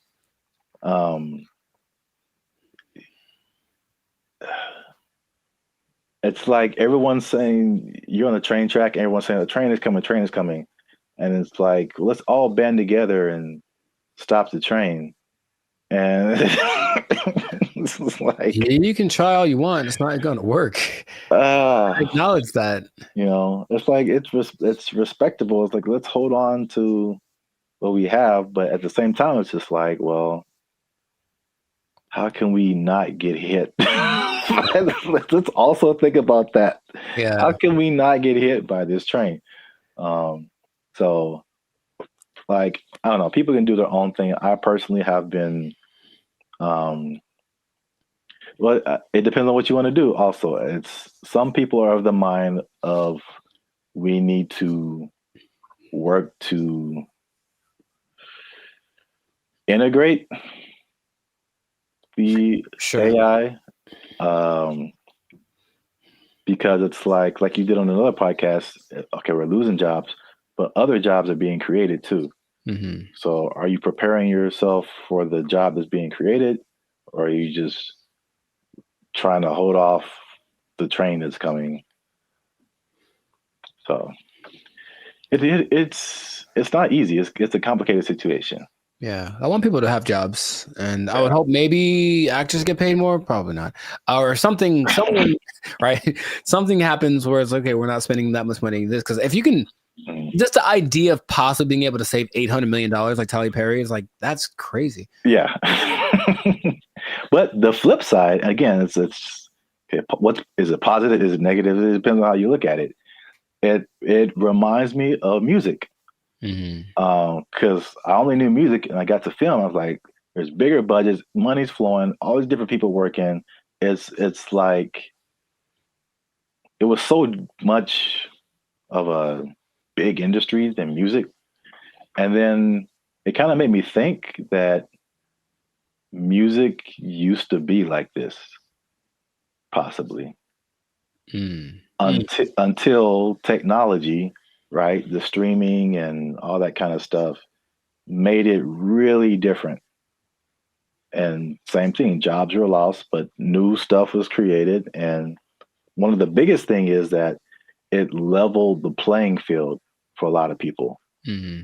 So the big people weren't as big, but also like people you never heard of now had a chance to like, you know, even out. Yeah, right. So if you don't have a budget and you can create a blockbuster movie in your bedroom, it's the same way you can create a full album in your bedroom now. Like recording studios, like you don't need them anymore. So like it's the same thing. I think it's a unique perspective as musicians seeing this happen to film and like what could possibly be the end result of where everything's going to move.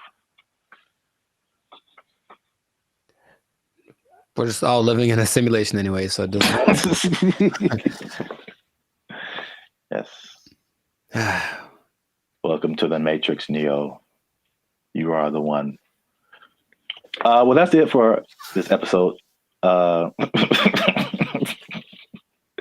Make sure you like, subscribe, comment, and share this video. Do all that with somebody who's in film, might possibly be losing their job. You might lose your job. Hold on to your job. Yeah, it's coming. Oh, make a movie in your bedroom. They took our jobs. They took our jobs. I mentioned that there was this kind of a weird coincidence when you brought this up because I don't know this, or I don't know if y'all know this, Bobby, but I've been reading sometimes. And the book that I happen to be reading at the moment is called... What's up, guys? I'm Zap. This is Jericho, and we are the now 6-time international award-winning pop hip-hop music group Band Future. We do clean, fun music that everyone can listen to with a sound that's uniquely Californian. And right now, you're tuned into the Life's a Circus podcast, where we talk about everything that's funny, interesting, and ridiculous. But before we jump into it, make sure you help us out. Like, subscribe, comment, and share this video with somebody who likes plants. No. Because... or vegetables. Throw them in there too. They're plants. Because vegetables are murder. And I'm bringing it back because there's some news, man. So before we had a couple of videos actually about the carnivore diet, if you remember.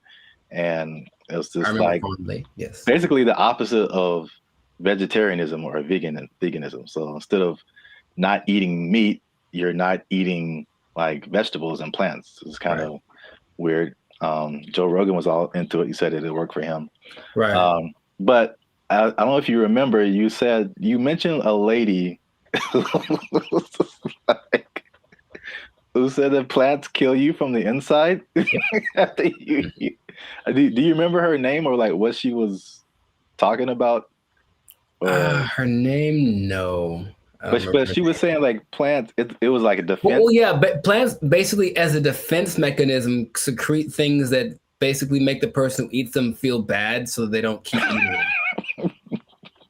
You know, which is the thing that some plants, I mean, honestly do. Yeah. Any, creature, but I don't remember her name. Okay. No, it was funny at the time and I kind of halfway believed it, but there's more evidence that has come out now.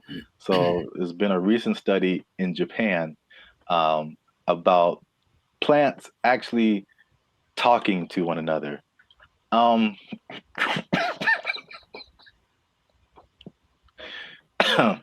Jericho, do you think plants can talk to each other? Yes. Okay. Well, that was an easy sell. But well, here's the thing. I mentioned that there was this kind of a weird coincidence when you brought this up because I don't know this, or I don't know if y'all know this, Bobby, but I've been reading sometimes. And the book that I happen to be reading at the moment is called The Secret Life of Trees. And it actually is all about plants and their communication. I mean, kind of the evolution and why they're important to the planet and all that kind of stuff. But it does mention how they talk to each other. warning people warning each other of threats. The bugs are over there. Don't do that. The sun is over here. Lean this way. Like they've done studies about that says that they do talk. So I believe it based off of one book that I've read halfway through. That is pretty crazy because that's kind of what they did in the study in Japan. Like they already knew that, but now they used this some kind of fluorescent light to kind of see a visual representation of the plants communicating. And they said the same thing, that plants that even though it's not like, because some people are like, oh, plants have feelings, and that's kind of different. like they don't get sad or happy, or I don't think so. They just kind of do things. But you disagree because it's in your book. The thing. In Japan, because I like to say it that way, because there's one anime I saw forever ago that said it like that, Japan. So I like it.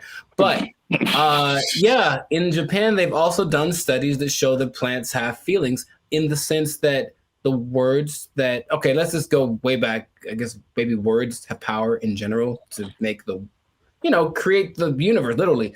If you say nice things to plants, they grow better.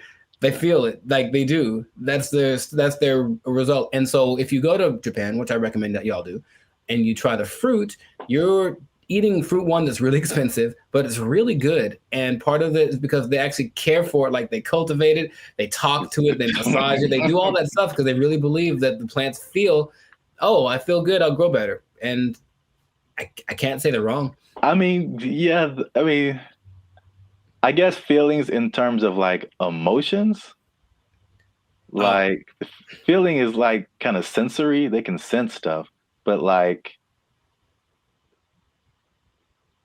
some people take it to the extent of like this plant is happy or this plant is angry, or I don't know how far that goes. Because there's this lady who's PhD. She says he can have emotions because they don't have a nervous system like we do. So they can't like, you know what I'm saying? Like those kind of feelings. I get you. I mean, I don't think plants get into depression or nothing like that, but I don't know. I haven't read the whole book. Maybe in a week I'll be like, guess what? Break the news. I read the whole thing and it said at the end, plants have feelings, period. So. All right. Well, just to piggyback off of that. So what they also found in this Japanese study is that they released something called volatile organic compounds. So it kind of explains more of this defense mechanism or the communication. So this is what they said. It's kind of in line with what you kind of just said earlier, is that, okay, so a caterpillar or a beetle or something just starts munching on the plant. And the plant's like, ow. This isn't fun.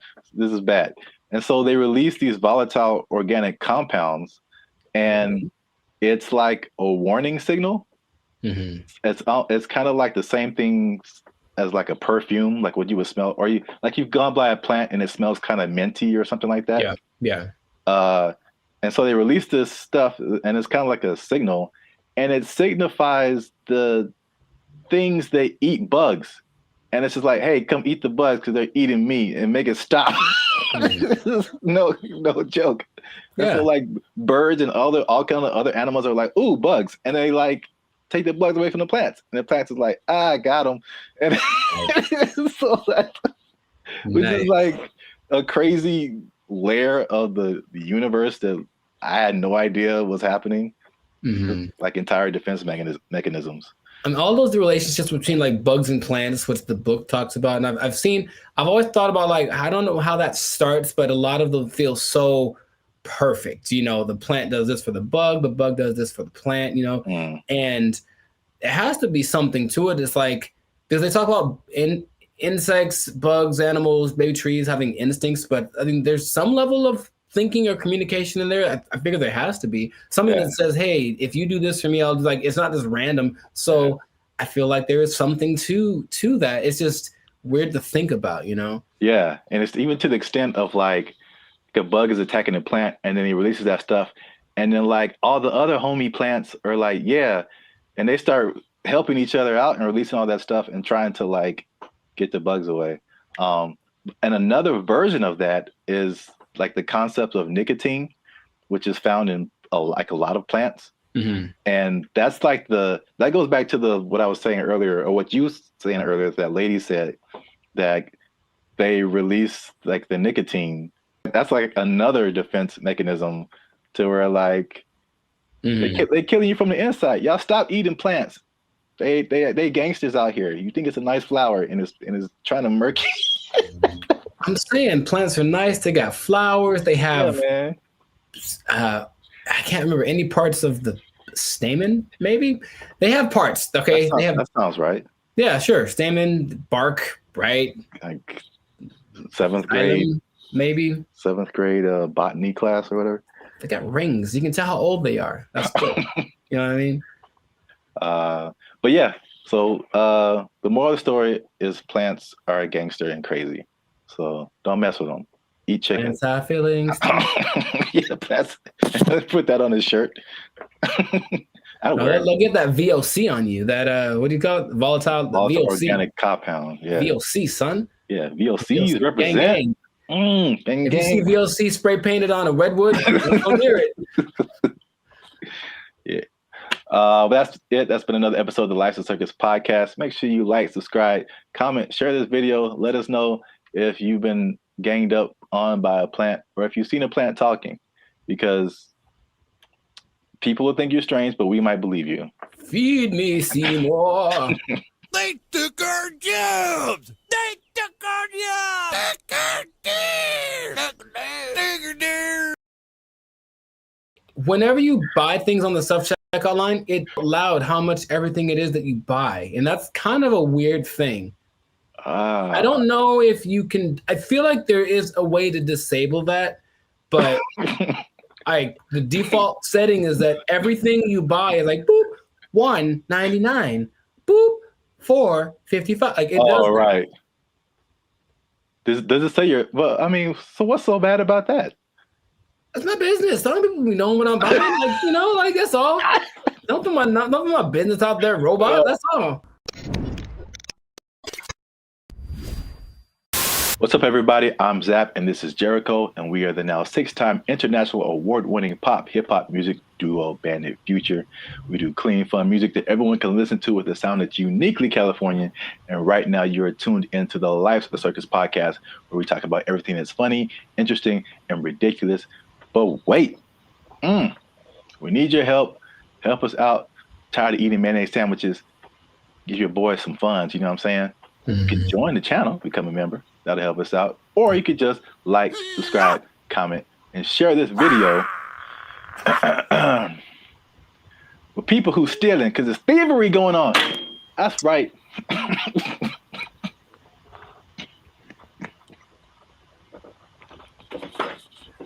Here's the thing about that.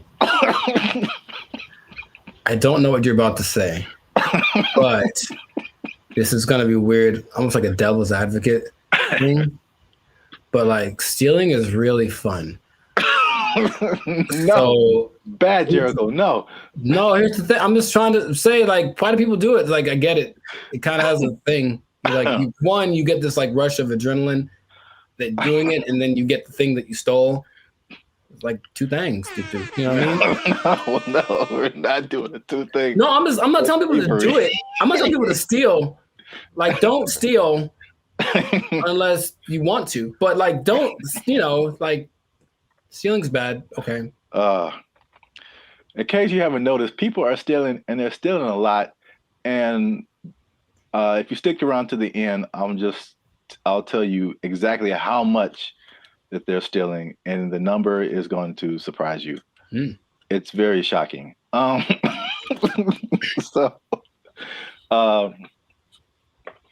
Stealing is bad. Okay, we shouldn't steal. But I'm bringing this up because it's affecting me, and that's the most important thing. Look, Jericho, the self-checkout line, do you ever use that? That's all I use because people are gross. Oh, okay. That's your primary reason? No, it's faster. And the thing is, people don't get in it. That's the thing. It's faster and no one gets, like, it's always, there's 20 people over here in the line just coughing on each other. And then there's nobody in the self-checkout. I just go there. I didn't really think about it like that. My number one reason is just the speed and just being able to like get in and get out. But that's like number 2. Yeah. I feel like people don't go to it because they're afraid to use it. Well, there's nobody there. It's kind of creepy. I mean, there's a person sitting I guess to make sure they don't steal, which is totally not, they're not there half the time. So they're not doing their job. I feel like, well, I was kind of leaning more towards the technology aspect of it. Oh, okay. It's just like, I feel like there's still a large number of people, especially older people, who are just like, computers just don't really make sense to them. It seems more complicated in their minds to use the self-checkout than to just go through the line and have a cashier ring everything up. At least, I don't know, that's just my hypothesis. I digress. I mentioned the self-checkout line because that's one of the big places people are stealing. So stop stealing. Stop stealing because. Well, you know what about that too, that actually could be a deterrent for people to use it. Whenever you buy things on the self-checkout line, it says out loud how much everything it is that you buy. And that's kind of a weird thing. I don't know if you can, I feel like there is a way to disable that, but the default setting is that everything you buy is like, boop, $1.99, boop, $4.55. Like it does. Right. Does it say well, I mean, so what's so bad about that? It's my business. Some people be knowing what I'm buying. Like, that's all. Don't put my business out there, robot. That's all. It's just a price. I don't know. If it was like 1 box of condoms, $12.99, then it would be like, hey man. Yeah, I honestly feel like there's certain circumstances where it says something about what you bought, but not like that. Not like that, no. Okay. Well, anyway, so people are getting these self-checkout lines, and they be stealing, man, and they're stealing so much that one of the major places that they are stealing is Target, man. Target is having or a Target if you're uncivilized. They're having a big problem with stealing, and and it's so much in the checkout lines that they are reducing the hours that the checkout lines are open, and it's like making people upset. And it would make me upset too, because I hate when I'm like I'm running in to just get something and get out, and it's like all the self-checkout lines are closed, and you have to go to the line. Which I told you the other day, there's some lady in the store just buying $100 worth of nothing, like just stupid stuff, man. And I got like a candy bar. I'm just like, the people that there are people that actually will look at you and say, "Hey, go ahead, just go ahead. You only have one thing. Go ahead." Yeah. And there are the people who look at you and for sure like, I'm not letting this person. Yeah, I was here first. Decision they make. I will not let you in front of me. I don't care if I'm here for 5 hours. You'll be here for 5 hours and a minute. Yeah. Yeah, it's so anyway, the checkout lines there, some places are reducing them to like, I think it's like 10 a.m. to like 8 p.m. or 7 p.m. or something like that. But it's only like basically early in the morning and then late at night, like you can't use a self-checkout line. And then in one extreme case, they put it like 10 a.m. to noon, and that's it. And the rest of the time you have to go. The point? I don't. People steal it, man. It's just, they can't stop. Yeah. It's when I tell you how much they've been stealing, you'll be like, oh. Well, here's the thing about that. Of all the places that stealing is fun to do from, which is a weird way to say it, Target's probably doing it for yeah, no. Target's probably up there. Target's pretty great. It's a big red Target, literally, and they have all the things you want. Yeah.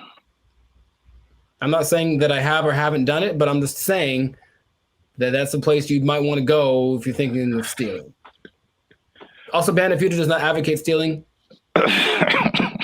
Pay for everything that you possess. You're just making it sound really attractive. I don't know, understand. Oh, I mean, that wasn't my intent. I'm just, Yeah, stealing is fun. I'm like, wait a minute, it's not where I'm trying to go. Oh, okay. So I don't want to be like I don't think fun is the primary reason. Have you done it? No. But if I would, it's because I needed something or I just wanted something that I couldn't afford to have. Oh. Haven't you seen Aladdin? Yeah, it's Once, he's having fun though. Ahead of the gotta eat to live, gotta still to eat. Tell you all about it when I got the time.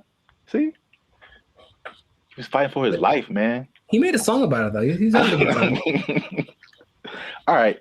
So how much? Okay, let's two things. How much money do you think Target is losing a year from people stealing? I don't know how much they make. I don't either. Okay. So I mean, I'm guessing it's a high number because here's the thing too. Target's everywhere, right? Yes. They cracked down on Target, the security in California, but I would imagine at like 4 p.m. on a Tuesday in Iowa, it might not be much defense if you want to steal something from the local Target. Okay, so Target annual revenue is about $100 billion a year. Okay. So that's a lot of money. That's a lot of billions, but stealing, I would say. So how much is that? 2% of it? What's 2% of 100 billion? 2 billion. Billion? That's the number, I guess. 2% of whatever they make. 2% rule, but for stealing. Also don't steal. Now that we know how much that they make, this number doesn't seem as crazy as I thought. Okay. Because they lose 500 million. Oh, yeah, that's not... Okay, so, right. It's like context. Like in a bubble, that's a lot. Yeah. It's a whole lot. It's a lot of money. It's a whole lot of money. But it's like 0.5% of all that they make. That'd be fine. Now, it'd be crazier if it was we changed our mantra. Everybody just go out and steal. Target, especially because they got it, man. They cool. That'd be all right. No, what would be crazier, though, if it was just like a ring of 20 people that are stealing everything from Target, just 20, then that'd be like, okay, they are... There are rings of like, there's people that have been doing this for years. I mean, it's especially after 2020, like stuff kind of really got crazy, especially in California. But there's, I don't know if you've seen these like mobs of people. Yeah, they'll just run in, like, take everything. Yeah, they're all like in it, and they just kind of do it regularly. They go store to store to store, and just kind of do this thing. So that's Target. The last part of the tease is how much retail theft is, and this is from 2022, but pretty recent for like all nationwide, and that is 112 billion. So that's basically the entirety of Target's revenue is the same amount that people are stealing just nationwide from all different kinds of stores. So y'all are out here stealing an entire Target every year. The entire Target income stream in one year. An entire Target corporation worth of products and merchandise. You guys are stealing it every year, and that's a problem. But you're ruining my self-checkout experience, so stop it. I want to use self-checkout. Don't make them take it away from me. Now you say it that way, I am also slightly more on the side of don't steal from Target. Yeah. You never even went there and just like took a candy and ate it? I don't steal, man. I don't like stealing. I feel bad if I do. Okay, you ever do the thing where this is not an interrogation. You ever do the thing where you buy a soda and you start drinking it in the store, be like, I'm gonna pay for it, and then that's so ghetto to me. I never do that. Oh, I've done that lots. I'm drinking the soda as I'm checking out. Like I bought this too, but you know. If I was like dying of thirst, yeah, but like no, I feel ghetto when I do that or something. Oh, it's about as ghetto as it gets. The first time I saw that, I think I was like offended, and then I was like, I think that's a good idea. Like, what? I don't have to wait to get to my car to eat this. I don't even know. I got like a candy wrapper. Like, yeah, I ate this too. Bring it up. You just pulling wrappers out of your pocket. Yeah, ring that up, and that. Yeah, I ate that. Like, how long have you been here, sir? I ate that in aisle 5. You can ring that up. I've been here like 8 minutes. Yeah, I was shopping. I was hungry. This isn't Costco. You don't have samples. What was I supposed to do? All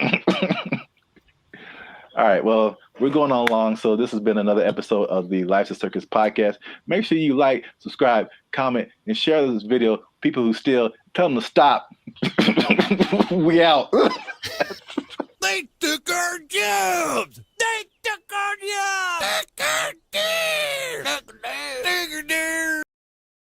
Everything works. You know, I've been able to text you or call somebody or search the internet. Like, it all works. That's the good. The bad, Okay. Let's talk about it. Let me just say this. What's up, everybody? I'm Zap, and this is Jericho, and we are the now 6-time international award-winning pop hip-hop music duo Band Future. We do clean, fun music that everyone can listen to with a sound that's uniquely Californian. And right now, you are tuned into the Life's a Circus podcast, where we talk about everything that's funny, interesting, and ridiculous. But wait, need you to help us out, support our channel, because YouTube pays our bills. Not really, but hopefully in the future. Look. Yep. I don't know your life. I got to check in and saving, checking. Things are complicated. I need you to subscribe. What I'm trying to say is I need you to subscribe. I got kids to feed, man. Y'all ain't been subscribing. I need you to subscribe, man. I didn't know you had kids. Subscribe, like, share, comment. Because this is actually a very helpful video. Ooh, helpful. Because there's a thing happening, and I tried it out, and I'm going to let you know how it goes. So there's a thing called Helium Mobile. It's a phone service that I switched to, and not only was it half as much as my original phone plan, but it also makes me money. If you stay to the end of the video, I'm going to tell you how much money I've made with Helium Mobile in the past 2 months of trying it out. All right, so Helium Mobile. I think I told you about this when I first started doing it. Because so backstory is I had my phone was not, what was it? I could receive text messages, but I couldn't send text messages. So and I had T-Mobile at the time, and I was literally on the phone with T-Mobile customer service for like 2 to 3 hours, like trying anything and everything possible. So I don't know if it was the phone. I don't know if it was T-Mobile. I actually like T-Mobile. I have nothing like against them personally, but I was just like, well, this is the perfect opportunity for me to try this thing I've been hearing about, which is Helium Mobile. Now, Helium Mobile is in the cryptocurrency world. So that's something that I've been kind of looking into for the past few years now. And so I'm kind of in that world. I kind of know how it all works. So it might be foreign for people who have only been on like major carriers like T-Mobile or Verizon or something. But Helium Mobile is, the parent company is called Nova Labs. And they started what I think is the first kind of crypto-centered, crypto-based cell phone service. And so they did a trial of this in Miami. And the results were interesting. The service worked, but they were giving the phone service for $5 a month. And the people who liked it thought it was cool, but what they found out was that like with it being $5 a month and it being crypto related, people will be like, I don't know. Like but like psychologically, that's so interesting because it doesn't cost enough. So like that's kind of weird. Yeah, and like it didn't cost enough, and I was like, I wish that wasn't the case because I would love to pay $5 for my phone bill. So they bumped it up to $20, which is comparable with like I would say second tier phone services. You know, not the major ones, but like the Mint Mobiles and the Cricket Wireless, like that kind of stuff. They have services for like $20 a month, $25 a month. So once they finished the Miami test, they went to like I think it's everywhere now, or at least nationwide in the U.S. So just off of that beginning, I think I mentioned it to you. You may have been skeptical. What do you think about transferring from your existing phone service to this new like crypto phone service that pretty much just started this year? I think two things happen to do. One is the idea of just leaving something that you're used to. I honestly think a lot of people fall in that category. Like, what I'm paying doesn't suck. It's not bad. I don't want to change. Like that's all. It's like I already found my thing that works, so I don't need a new thing, even if it's better. But also there's the lack of confidence from a new thing. That's all. So you have a service like I've had AT&T since forever, right?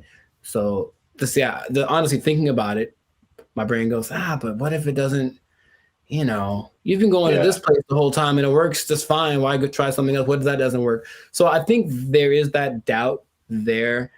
And honestly, the third thing, just associating with crypto, which is the new thing, it's like, what does that mean? How does that work? There's a lot of questions that surge as opposed to having I have a phone service, AT&T, they do phones, boom, got it.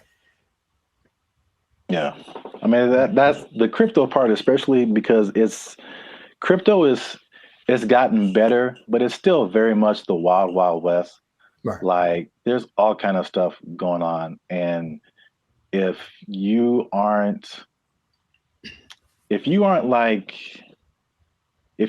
messing with stuff outside of like the big name Bitcoin and Ethereum, but even then the stuff goes down. But like all this other, the thing is like Bitcoin dominates the news, but there are like thousands and thousands and thousands of other coins. And there's so much going on outside of Bitcoin. Like it's insane the amount of stuff that's going on, the amount of projects and different things that people putting together. But yeah, it's kind of scary. And I mean, I honestly wouldn't recommend it for someone who, one, is not computer or tech savvy, and two, hasn't really been into crypto a whole lot. Because I also had another experience. So Helium is like a Bitcoin. It has its own. There's a Helium, what they call a token. Bitcoin's a token. Helium has its own token, but then there's Helium Mobile that had its own token. Okay. So Helium Mobile came after like this originally Helium, where a lot of people made money during a whole different kind of mining helium. I don't want to get too technical, but I just want to say that like the Helium provided these mining devices, which were expensive, several $100s or sometimes into the thousands.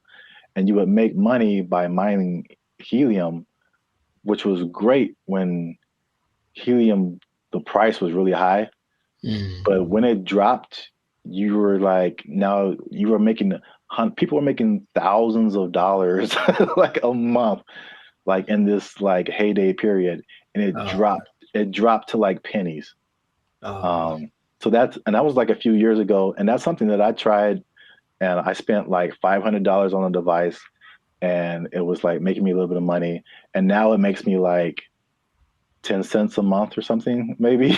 Like it just like plummeted. But the crypto world. The prices, it's like the stock market on like acid.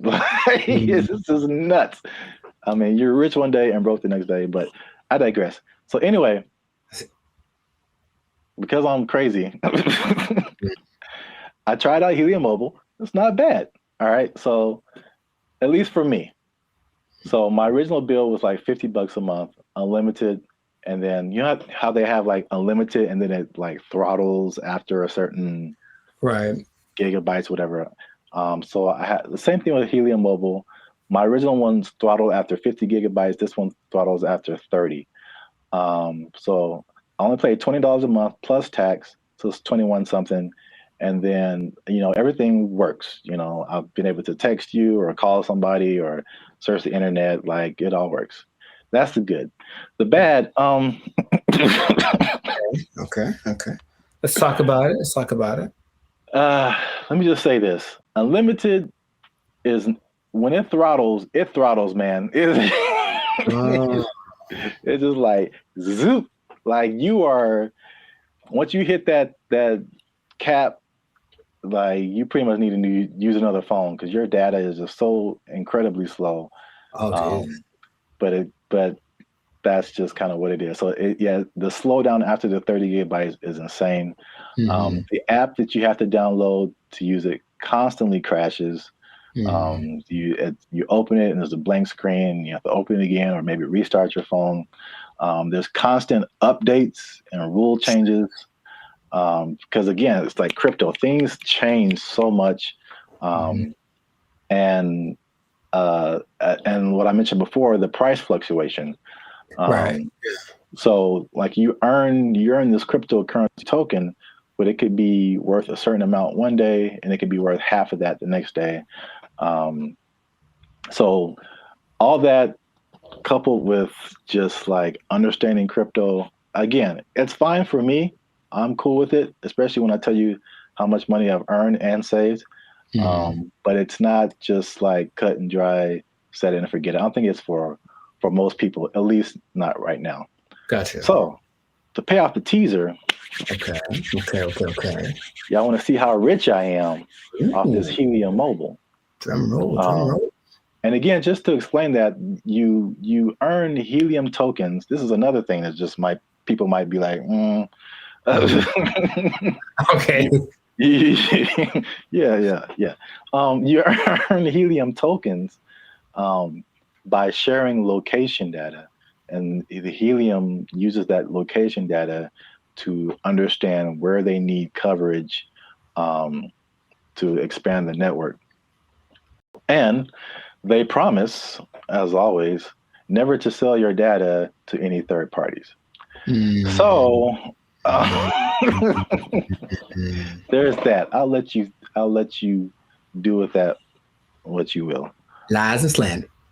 So currently, again, there seems to be a trend in crypto where, like, if you get on something first very early, you seem to make the most money, and then it just kind of like it just kind of settles there. So in terms of Helium tokens, when I first started, I think I was earning like 700-800 Helium tokens a day. Current price of Helium or Helium Mobile tokens, current price of Helium Mobile is like 0.003 cents. Okay. So basically like a Spotify stream. Gotcha. For every Helium Mobile token, but you're earning hundreds of these a day. So I think like when I first started, I was making like around $2 to $3 every day, which is once you set it up, the only thing you have to do is move around because it's location based. So you can't be in the same spot. But if you move around throughout the day, at the end of the day, you'll get, the certain amount of tokens. So I'm pretty active. So I was making a couple of $2 to $3 a day. That has since dropped. It's currently like $1.50 to $2 a day. But again, like a couple of dollars a day for not really doing anything. Sure. That's kind of cool. When people when this first started, people were saying they were making like 1,000 to 2,000 tokens a day. So This was like a few months ago, so you can like see the pretty rapid decrease. And it could it go back up? Yep. Could the price go back up? Yep. So, who knows?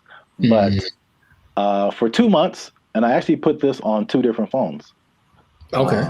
So in 2 months, and this is after paying my phone bill, my $20 phone bill each month, which you can also pay with a Helium Mobile token. I was gonna ask. Okay. Yeah, so you can take. So basically, there's no money coming out of my bank account now, which is great. You earn the token, you take a little bit of it and pay for your phone service, and you keep the rest of the tokens. You can sell them, you can keep them, hope that they go higher, whatever you want to do. But I've made about $100 per phone for 2 months. So no phone bill, basically, coming out of my bank account, and I made about $200. So the trade-off, for me, I don't mind it right now. Sure, right. Again, who knows? Time will tell. But if you want to try Helium Mobile, there's a referral link in the description. I think if you use that referral code, you get like $5 or maybe $10, something like that. You'll see it. I don't know what I'm talking about. I see. But yeah, you'll earn it towards your Helium Mobile plan. You can try that if you want to. But again, like if you're not a crypto person, I wouldn't it's not so cut and dry. I'll say it like that. So try it at your own risk. Now, after hearing my story, you think that you would want to try Helium Mobile? I thought about it since the first time you brought it up, because the idea of the downside, I need my phone to work fast all the time. I need it to be fast. I absolutely need it to be fast all the time. So I don't know how I would deal with that. I use it a lot, but just the idea of my bill's probably $100. If I'm paying $100 and you're making $100, like that seems more fun than making part.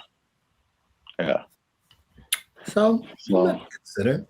Yeah, we'll see. Let us know what you think in the comments. Do you want to try it? Do you think it's crazy? Are you scared to leave your phone service? Is crypto still too wild for you to mess around with? Let us know. This has been another episode of the Life's a Circus podcast. Again, subscribe, share. You know what it is. Maybe if you get enough Helium Mobile, you won't have to work anymore, and you'll never be in danger of losing your job. You never be in danger of losing your job because you got so much Helium Mobile tokens. Oh, it's only worth a Spotify stream right now. They took our jobs. They took our jobs. Did you know that besides blue collar and white collar, there are other collars for jobs? No, I didn't. I didn't either. There's gold collar, which is law and medicine. Gray collar, which is engineers. Pink collar is service fields. Red collar is civil servants. And green collar is the environmental sector. So there you go. Oh, what color are we then? Black collar? You started. What's going on, everybody? I'm Jericho. This is Zap, and we are the now 6-time international award-winning pop hip-hop duo Bandit Future, who make clean, fun music that everyone can listen to with a sound that is uniquely Californian. And right now, in this moment in time, you are tuned in. Congratulations, by the way. You were tuned in to the Life's a Circus podcast, where we talk about things that are funny, interesting, and just straight ridiculous. So before we get into the thing, make sure to like, subscribe, comment, and share this video with at least 2 people that are thinking about changing jobs, because maybe blue collar is the way to go in the future. Think about it. Okay. So I bring this up. Do you remember Mike Rowe? No, enlighten me. He had the show called Dirty Jobs on, I think, TLC for a long time, where he basically went and did all the jobs that are hard and awful that no one wants to do. Oh, I never watched it, but I heard of that show. Yeah. Okay. Well, interestingly enough, and this is a side note, he also might now be a vice presidential candidate for the Kennedy dude. Interesting. Anyway, the world works in mysterious ways. But basically, he has always been a fan of the idea of working the traditional blue collar stuff. And also another side note, did you know that besides blue collar and white collar, there are other collars for jobs? No, I didn't. I didn't either. There's gold collar, which is law and medicine, gray collar, which is engineers, pink collar is service fields, red collar is civil servants, and green collar is the environmental sector. So there you go. Oh, You what color? What color are we then? Black collar? You started it. Anyways, hey, how's it going? Man of feature. So, yeah. So the question is like, will you have a better career as a blue collar worker? So he started something called the Works Foundation, and it's basically a program designed to help college students get into trade schools because of the jobs that are available now. There's like 10 million job openings that are needing people to do them. They're all blue collar jobs. Like all the oversaturated stuff is the professional, everyone trying to be the next CEO or whatever, start their own business. However, these blue collar jobs need people. And while going to college has resulted in, where's the number that I can't believe when I read it, has resulted in $1.7 trillion of student debt that people have accumulated. Yeah, 1.7 trillion. Going to a place like maybe Dartmouth College, for example, which is $360,000 for a 4-year degree. You can just go to a trade school, develop some skills, and instead of starting 360 in the hole, you don't make as much money yearly, but you're not starting in debt. That's his first idea. And not only that, he wants to teach the principles that got our country to where it is now. So work ethic, personal responsibility, delayed gratitude, good attitude, showing up early, staying late, like what makes a good employee, but how people have left that behind. And so just recently, I believe as recently as a couple of weeks ago, a school called Western High School in Nevada started to incorporate this into their curriculum. So they're starting with their freshman class of 750 kids. The top 50 kids that graduate from this program will get a full ride scholarship to the trade school of their choice. And I thought that was really cool. So he's trying to make this push to get people back into the blue collar sector because it's, dignified work and whatever. And some people are for it and some people are against it. So just based off of what I've told you, what are you thinking? What's your opinion? I guess I'm kind of mixed. Okay. On one side, it sounds really good because one thing I have noticed, especially since 2020, is like people don't want to work, and if I guess it's more like service jobs, or if they do want to work, it's just like there's just all that stuff that you listed. There's like no effort. It's like nobody cares about what they're doing. They're just clocking in and clocking out, and they don't care about customer service. They don't care about doing a good job. They don't stay late. They don't come early. They don't do any of that stuff. They just they just come. I'm here, and I'm gonna do stuff maybe, and then I'm gonna go home and play Xbox. Like what? Like what is happening? So like that part, like I'm all for the trade stuff. I know it's just like AI is changing a lot of, I guess you would call white collar jobs. Yes. So that they're not as necessary. But I feel like we might even be prisoners of the moment because I feel like even some blue collar jobs, there has to be machinery and robots and something coming for those positions too. Maybe not as quickly, but I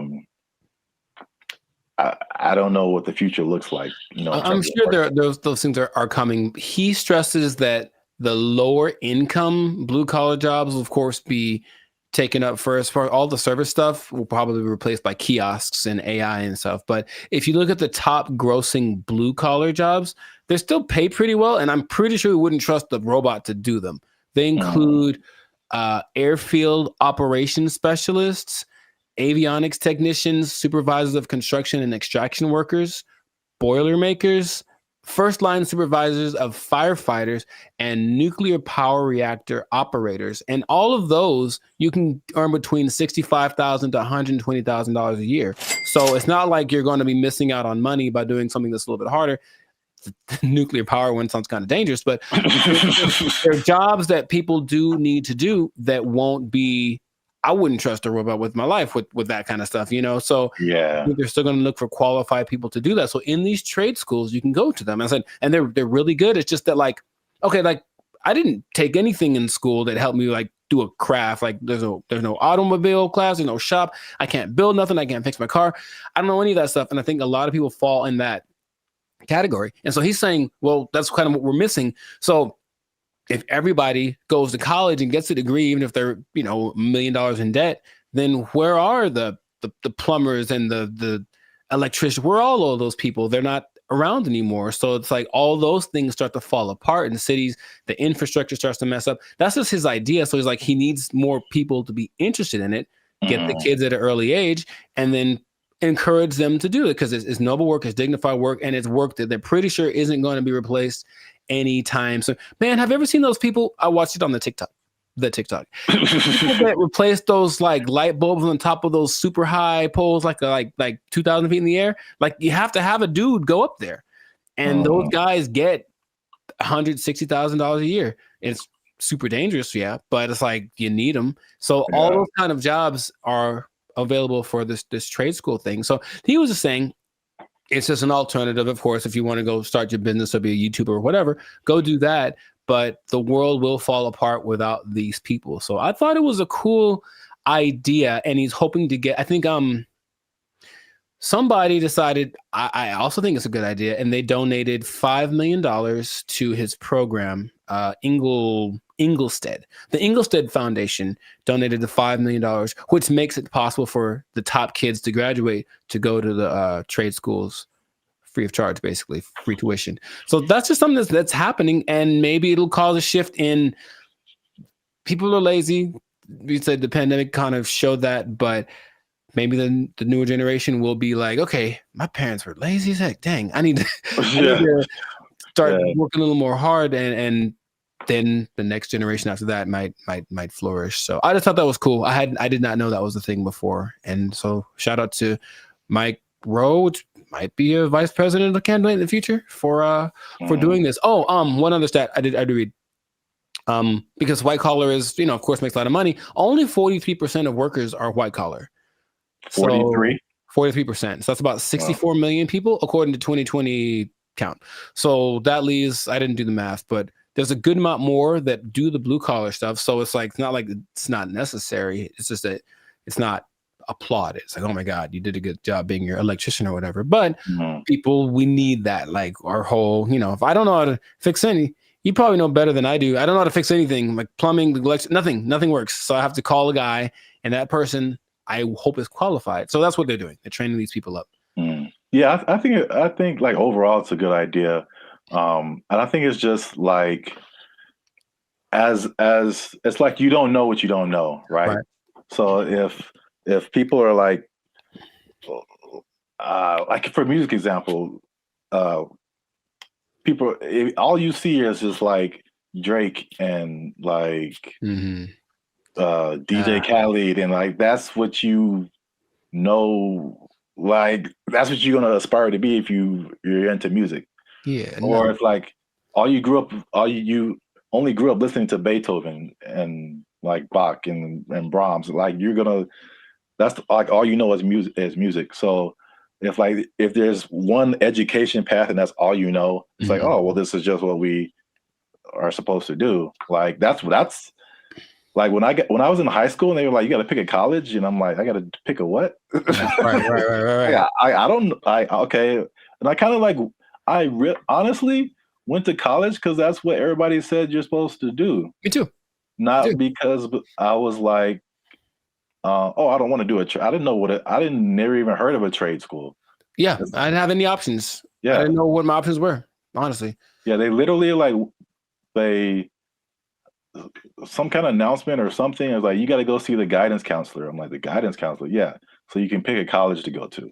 Like, you just kind of funneled into this direction. And I mean, trades are like, and it's a good alternative for a lot of people. Right. So we'll see how it works, but he's hoping that it builds up some steam, builds some momentum, and then other people adapt the program, because why not? We need them. We need people to come fix my car, so my car can run. Yeah. So that's what I thought was pretty fascinating. But let us know in the comments what you think is the blue collar thing. So if you have kids or something, would you encourage them to go more towards that route instead of getting in crazy debt going to college and then hoping you find a job after that? Because job market's getting a little bit scarce out there. Do you support the idea of Mike Rowe? Do you have a better idea? Do you think we should just all go to Mars? Whatever it is, let us know in the comments what your idea is, and we will respond to your comments probably. Yes. Yes, but definitely. We'll respond faster if you're a member, because they get priority comment reply. Oh, there we go. Okay. You might want to do that. Mic drop. So yes, that has been another episode of the Life of Focus podcast. Yeah. Like, share, comment, share it again. Share it twice. Even better. And just think about that job. Think about the job, because, you got to have a job. Got to have a job. If you don't have a job, then, if you don't have a job, you can't buy snacks. So, yeah, see, there you go. Go get one. It all makes sense now. Yeah, I know. And don't do anything to lose it, because you might. Yeah, you don't lose your job. Go to a trade school, learn a trade out. They took our jobs. They took our jobs. Oh, I had one. I forgot it. So it was like unique. Recycling toilet paper. I mean, wow. I mean, I only brought it up because it is a real thing. Like, people do that. How do you recycle toilet paper? Do you want me to tell you, or? Yes. What's up, everybody? I'm Zap, and this is Jericho, and we are the now 6-time international award-winning pop hip-hop music duo Band of Future. We make clean, fun music that everyone can listen to with a sound that's uniquely California. And right now, you're tuned into the Life's a Circus podcast, where we talk about everything that's funny, interesting, and ridiculous. But before we jump into today's topic, make sure you like, subscribe, comment, and share this video with 2 people who are flashy, but they faking it, man. That's cold world, man. They ain't got it for real. It's a cold world. They ain't got it. It's a cold thing. So we, again, we've talked about this before. We're Hollywood centric, and Hollywood, Los Angeles, is well known for people out here being flashy. They looking sharp. They got the clothes. I mean, they just decked out. Going to fancy restaurants in the hottest clubs, and then they go back to their studio apartment where they can barely afford to keep the lights on.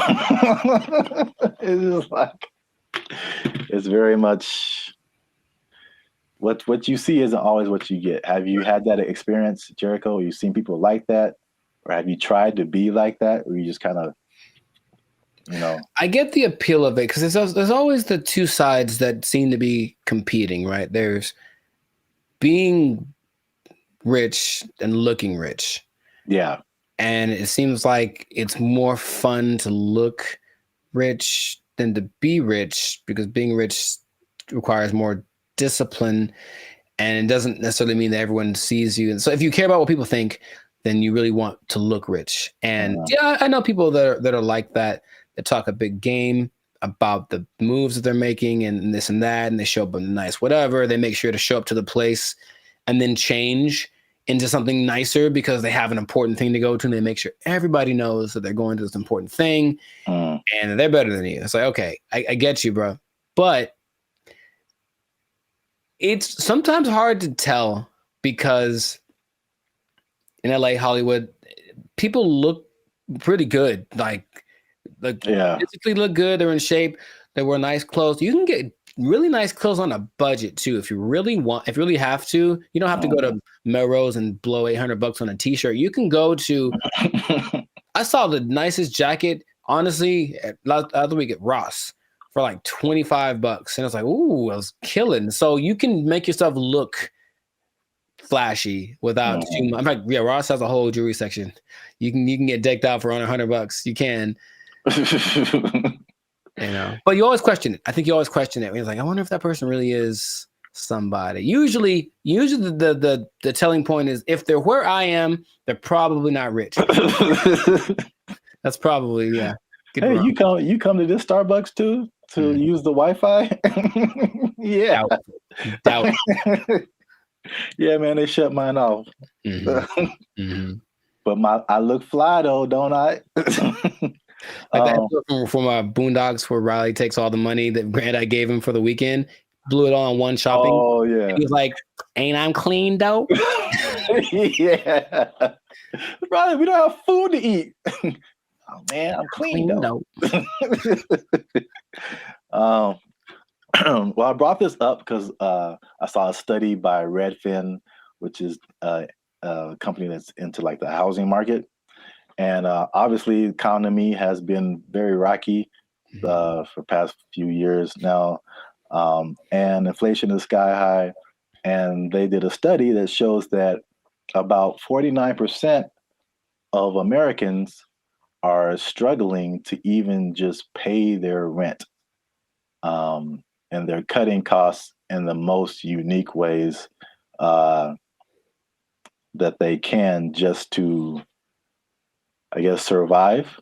Okay. While still trying to look like everything is okay. So I guess a lot of people like really are struggling. So I mean, 50%, that's like 1 out of every 2 people that you know. So that's a lot of people. But they said that they are, to compensate, they are skipping vacations right now.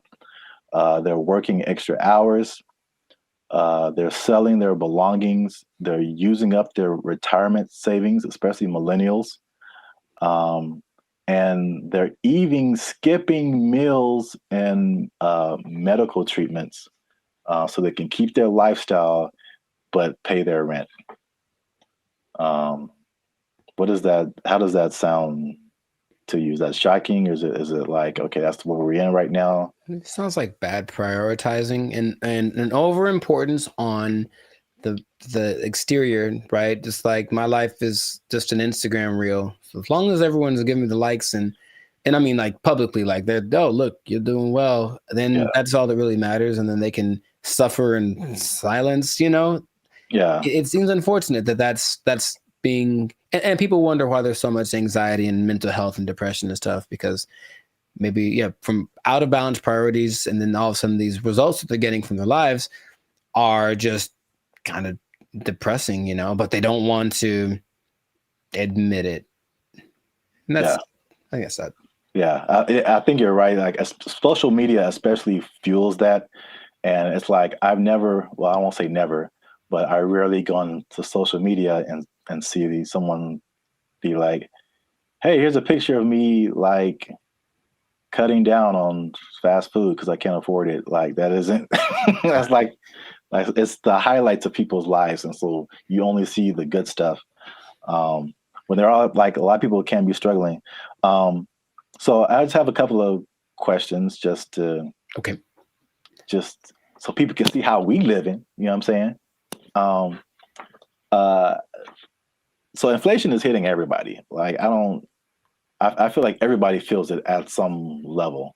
So for people who are cutting costs, are there some stuff on this list that you are doing or have done, or something that you're not on the list that you're doing that's just like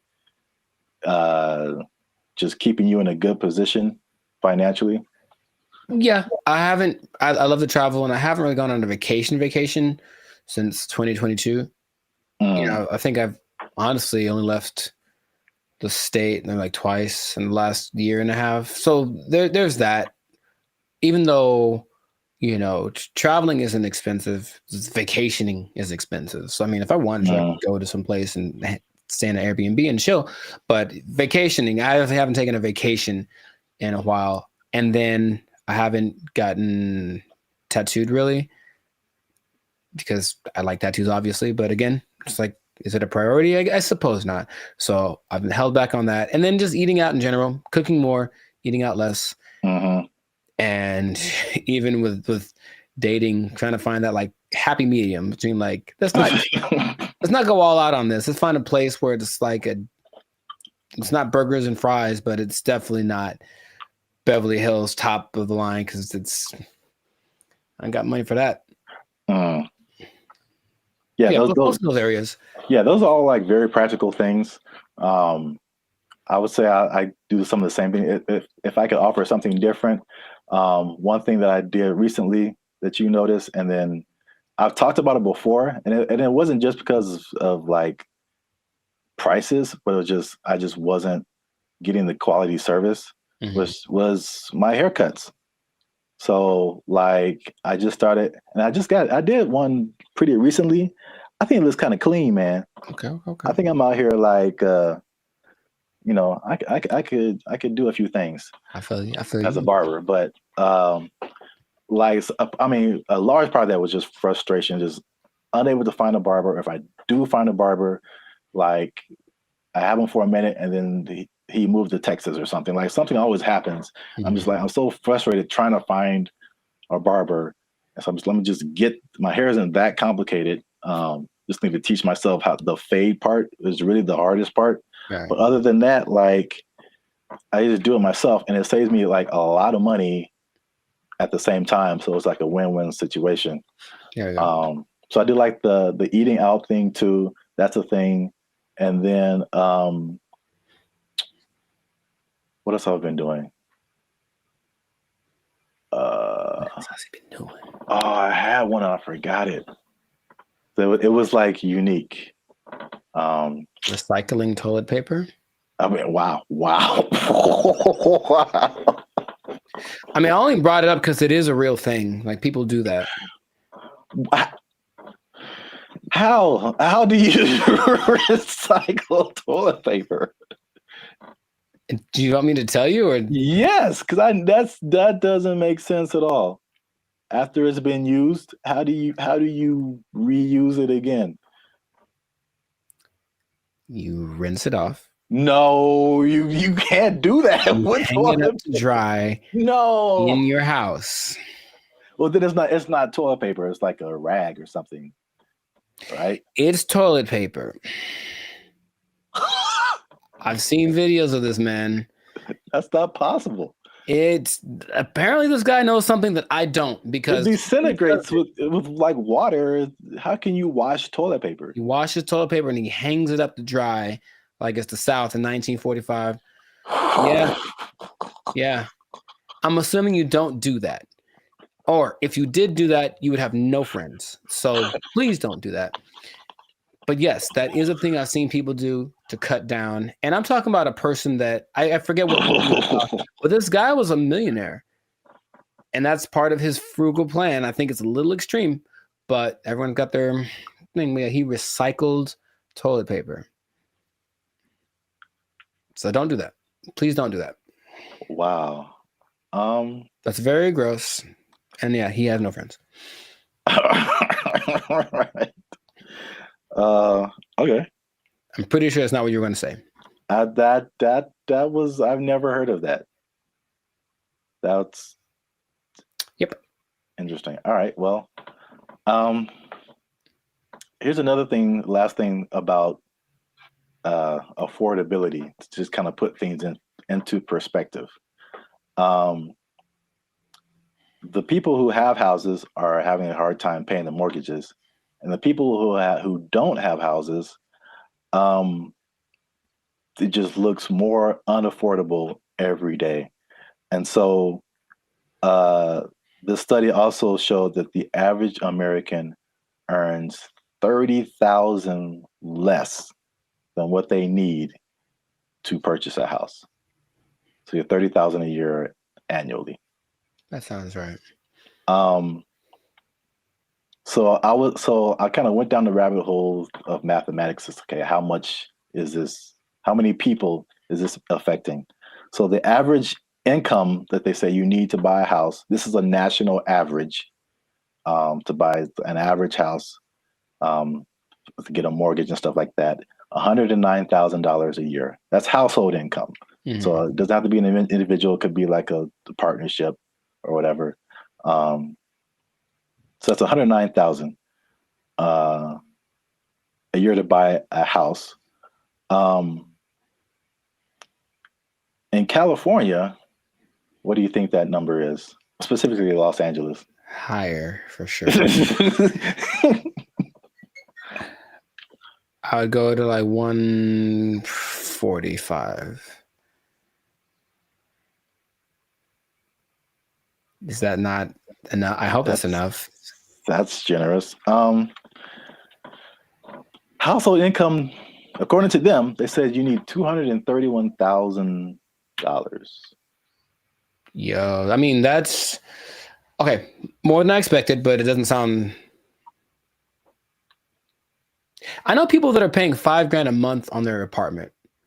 So yeah. On that mortgage, that's what you'd be paying, about $5,400 a month for a house.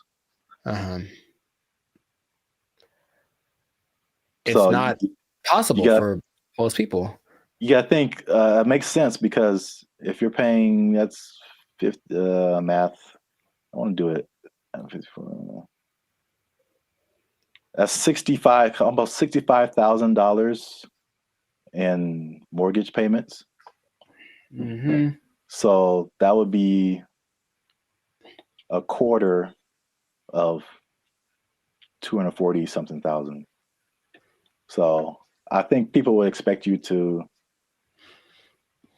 be in the like 25-30% range of how much goes to your mortgage payment to make you eligible. So sure. 200,000 plus sounds right if you're paying $65,000 a year in mortgage payments. That's crazy. I mean, you can get a house in the sticks, of course, in the desert, whatever. Oh yeah, cheaper. Yeah. But... yeah, I mean, this is just like median nice house, somewhere. Yeah, LA is no joke. So last thing I checked out is how many people that cuts out. So how many people make under $240,000 to be eligible to buy a house like this? Most is the answer. Your answers have been so general. I mean, how many people are in California? 35 million, something like that? I don't know. And I think this may have been Los Angeles. So I don't want to. Oh, okay. So Los Angeles, maybe 14 million, 15 million. I don't know. But of those. Well, just on a percentage, because that's what I have here. Oh, like 95%? 95%? 95. That was it. Uh-huh. So 95% of people cannot afford a house. So this has been another depressing episode of the Life's a Circus podcast. For all you renters out there, make sure you like, subscribe, comment, and share how difficult it is for you to buy a house, because it doesn't seem possible for the large majority of people. Accurate. Yeah, inflation. Keep your job. Bye.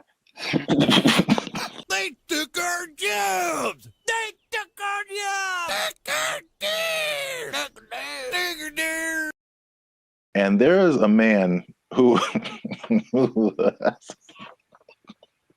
has built a substantial shelter for himself. So this place has a front door. It has lights. He has a refrigerator. He has a stove. He calls it a waterfront property because it sits right on the LA River. Other people in the encampment have. Well, What's up, everybody? I'm Zap, and this is Jericho, and we are the 6-time international award-winning pop hip-hop music duo Band and Future. We do clean, fun music that everyone can listen to with a sound that's uniquely Californian. And right now, you are tuned into the Life's a Circus podcast, where we talk about everything that's funny, interesting, and ridiculous. But before we jump into today's topic, make sure you help us out. Help us for that YouTube algorithm. Like, subscribe, comment, and share this video with somebody who's homeless. Is that a good demographic? You know what? Actually, most homeless people do at least have access to the internet. So I guess now, 20 years ago, no, but homeless people are doing pretty good. Yes, I'm glad you said that, because that kind of segues into what I'm talking about. Okay. Before I say I don't know where to start first. Okay. No, I'll go off of what you just said. Homeless people are doing not so bad. At least in LA, from what I can see. So check it out. I think I told you maybe a month or so ago, I was going to like the crypto.com arena, and I was walking past this homeless encampment, and I saw a orange extension cable. Mm-hmm. And it was just like, it was long. It was running all the way down the sidewalk. And somehow, I don't know how they did this, they rigged it into like a light pole or something. And those people had electricity. Like, they were in there having a good time. They had a TV running. They were watching Netflix, whatever. Like, they were just like, it's all good. So I guess the comfortability of homelessness is getting really interesting. And then also I came across an article from ABC, which was just took it to the next level. Mm-hmm. So by the 110 freeway, which is a major freeway in Los Angeles, if you're not from here, there's an encampment, and there's a man who has built a substantial shelter for himself. So this place has a front door. It has lights. He has a refrigerator. He has a stove. He calls it a waterfront property because it sits right on the LA River. Other people in the encampment have little gardens. They have a whole situation going on. So have you seen anything like this, or have you noticed like the increase in just amenities that like homeless people are just like living it up right now? Not specifically like that, but I do want to point out something, and I think it's a misconception that a lot of us have, understandably. If you're homeless, you assume certain things about people, but yeah, being homeless doesn't mean you're broke. It doesn't at all. And yeah. I bring that up because I remember in Claremont, I was in a Coffee Bean listening to two homeless guys basically have a business meeting about how to get more money from people.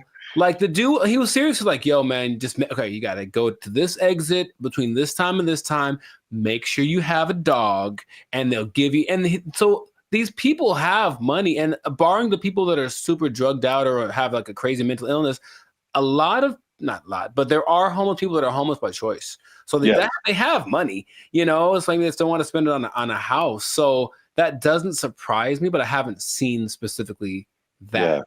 Yeah, I've literally been at the gas station and dudes walking up to me who are bigger than I am. They eating good, and like fresh Jordans on, like they just right. Can I get $5? I'm like, dude, you look better than I do. Like, can I get $5? Right. Like, what are you talking about? But yeah, it's getting crazy. Not getting crazy. It's already crazy, especially out here in LA. We have just, I think it was only, I forgot the numbers in LA. But it's just thousands and thousands of homeless people. But I did want to address something because we talked about the homeless before in a previous video in San Francisco, where they were like trying to hide the homeless people because all these people, these foreign dignitaries or something were coming in and trying to hide the whole situation. Somebody, I don't know this person, but somebody got kind of offended at that video, and they tried to go at us in the comments, man. They tried to go at us in the comments. Would you like to hear it? Good. I'm just gonna paraphrase. So we were talking about the homeless. This guy came on and was like, "Have you been homeless? Have you ever been down on your luck? What would happen if you lost your job and things were wrong in your life? You lost your house, your apartment." So he's basically saying like, it's not our place to talk about the homeless, which I fired back at him, and I said it is completely our place, because I lived in LA for a long time, but I lived in downtown LA, which is like homeless central, just a few blocks from Skid Row. When people are pulling down their pants and taking a dump on your front door and you step in it, you absolutely have a right to say something about that. Like, you have a right to say something about that. And it's not even the homeless in particular. It's all the stuff that comes with it. Like, I don't care if you're homeless or not, whatever, but it's like it's the disrespect for other people and the other things in the city, and just like the trash everywhere and the safety concerns and like the destruction of property.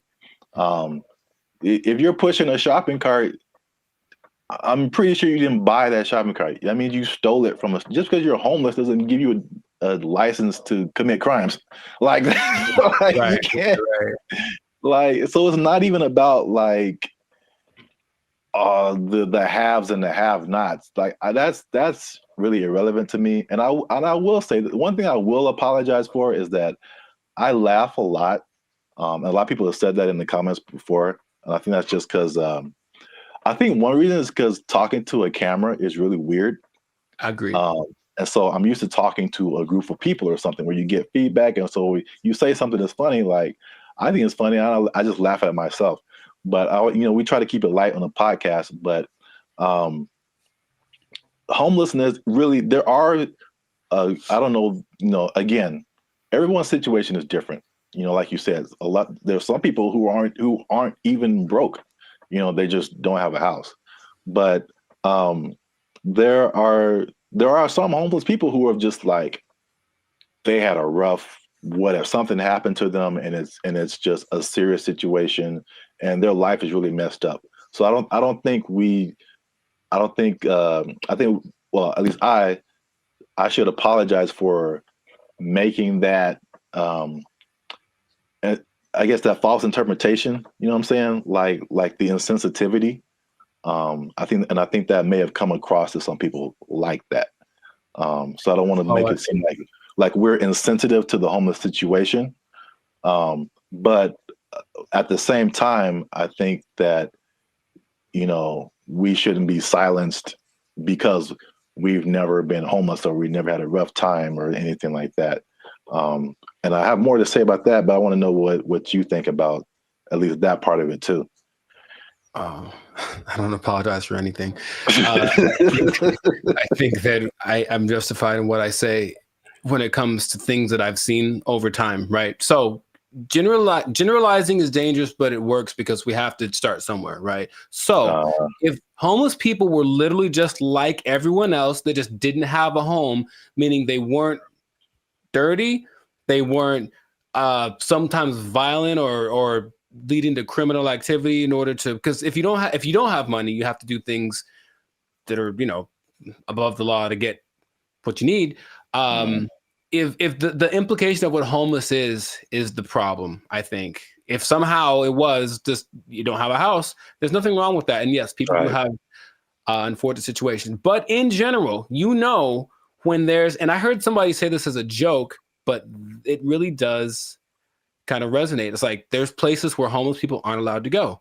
Why? Because they're homeless, and that's not a place that they can't come into the places that we can go because they don't have a home. And it's not because they're homeless. It's because you can tell they're homeless because they look homeless, they smell homeless, they talk homeless, they're weird to you. Like all that stuff is what we're talking about, or at least personally what I talk about when I mention the homeless people. So I don't think there's anything wrong with that. If you do want to go by, I'm sure someone knows someone who just lost it all in a bad, crypto, real estate exchange. The woman took everything, whatever. I know there's people like that, and that's unfortunate. But just in general, homeless people are not contributing to anyone's sense of safety or anything like that. And that's what I'm referring to when I mention homeless people. Yeah, that's I think that's an accurate statement. It's just like it's not about the condition. It's about the character that comes along with that, and the not only not contributing but being destructive. So that's just even in my neighborhood. I think I told you before. It's like when I first moved here, like a few years ago, this place was spotless. I mean, it was just like people had pride in their neighborhood and stuff like that. And then, but we have a major mall, we have a major bus stop here and there, 7-Eleven, like the main intersection. That's kind of where I'm at. And it's just like every year it's like, okay, there's one homeless person. Okay, it's not so bad. 2 homeless. Dang. All right, there's a guy sleeping in front of the grocery store. Crap. And then it's like trash just keeps building up. Trash, more trash, more trash, more trash. And it's like, this isn't a rocket science. Like, what has changed? There's more homeless people. There's more trash. There's more abandoned shopping carts. There's more crime. I mean, I looked at the crime map for my area, and it was like literally my block, that area that I'm talking about, is where all this stuff happens. This is like, anyway. The other point I wanted to make before we kind of wrap it up, because it's going kind of long. One thing I also hate is that when people make judgments about you and they don't know anything about you. So same thing. I mean, the door swings both ways, right? People could say, "Hey, we're making a judgment about homeless people," but this person in the comment also made a judgment about us, like that we don't know anything about homelessness. We have never had a rough time or anything like that. And it's just interesting to see. Because I personally didn't come from having a lot or anything like that, and so when I've done stuff here in LA and I've really worked really hard and become successful, it's just like the mentality of people is just so interesting to see. Like the psychology, it's like you become like, you always had a silver spoon and like you got it good and you don't know what it's like and all this kind of stuff. And I'm like, I absolutely do know what it's like. Like into like 2012, I had nothing. I had like literally no job, no place to stay. Like I've been through all this kind of stuff. Like, and just because I'm like in my own place and have my own business and I'll do all this stuff doesn't mean like I don't know what's up. And I think about the people like the Jeff Bezos of the world, who just people, oh man, he doesn't care. He doesn't know what it's like. Like I've seen pictures of this dude. This dude was selling books like in a garage somewhere, like just nerding out. I don't know how, if he had friends or I don't know, but they show these. Google started in a garage. Apple started in somebody's garage. Amazon started in somebody's garage. These dudes didn't just like, No, they worked for it. They really did. Yeah. And they gave the world something that the world needed. So they get rewarded with. Exactly. I mean, if you want to have all that, then you can create something that literally changes the entire world. And then you can have all that too. But like, I don't criticize anybody for like having success or anything like that. Like, I'm pretty sure at some point, even like the what was it? The Kardashians or Paris Hilton, because I just gonna feel that way too, because that was kind of like their, you knew that they came from money. They had stuff going on. Sure. But like,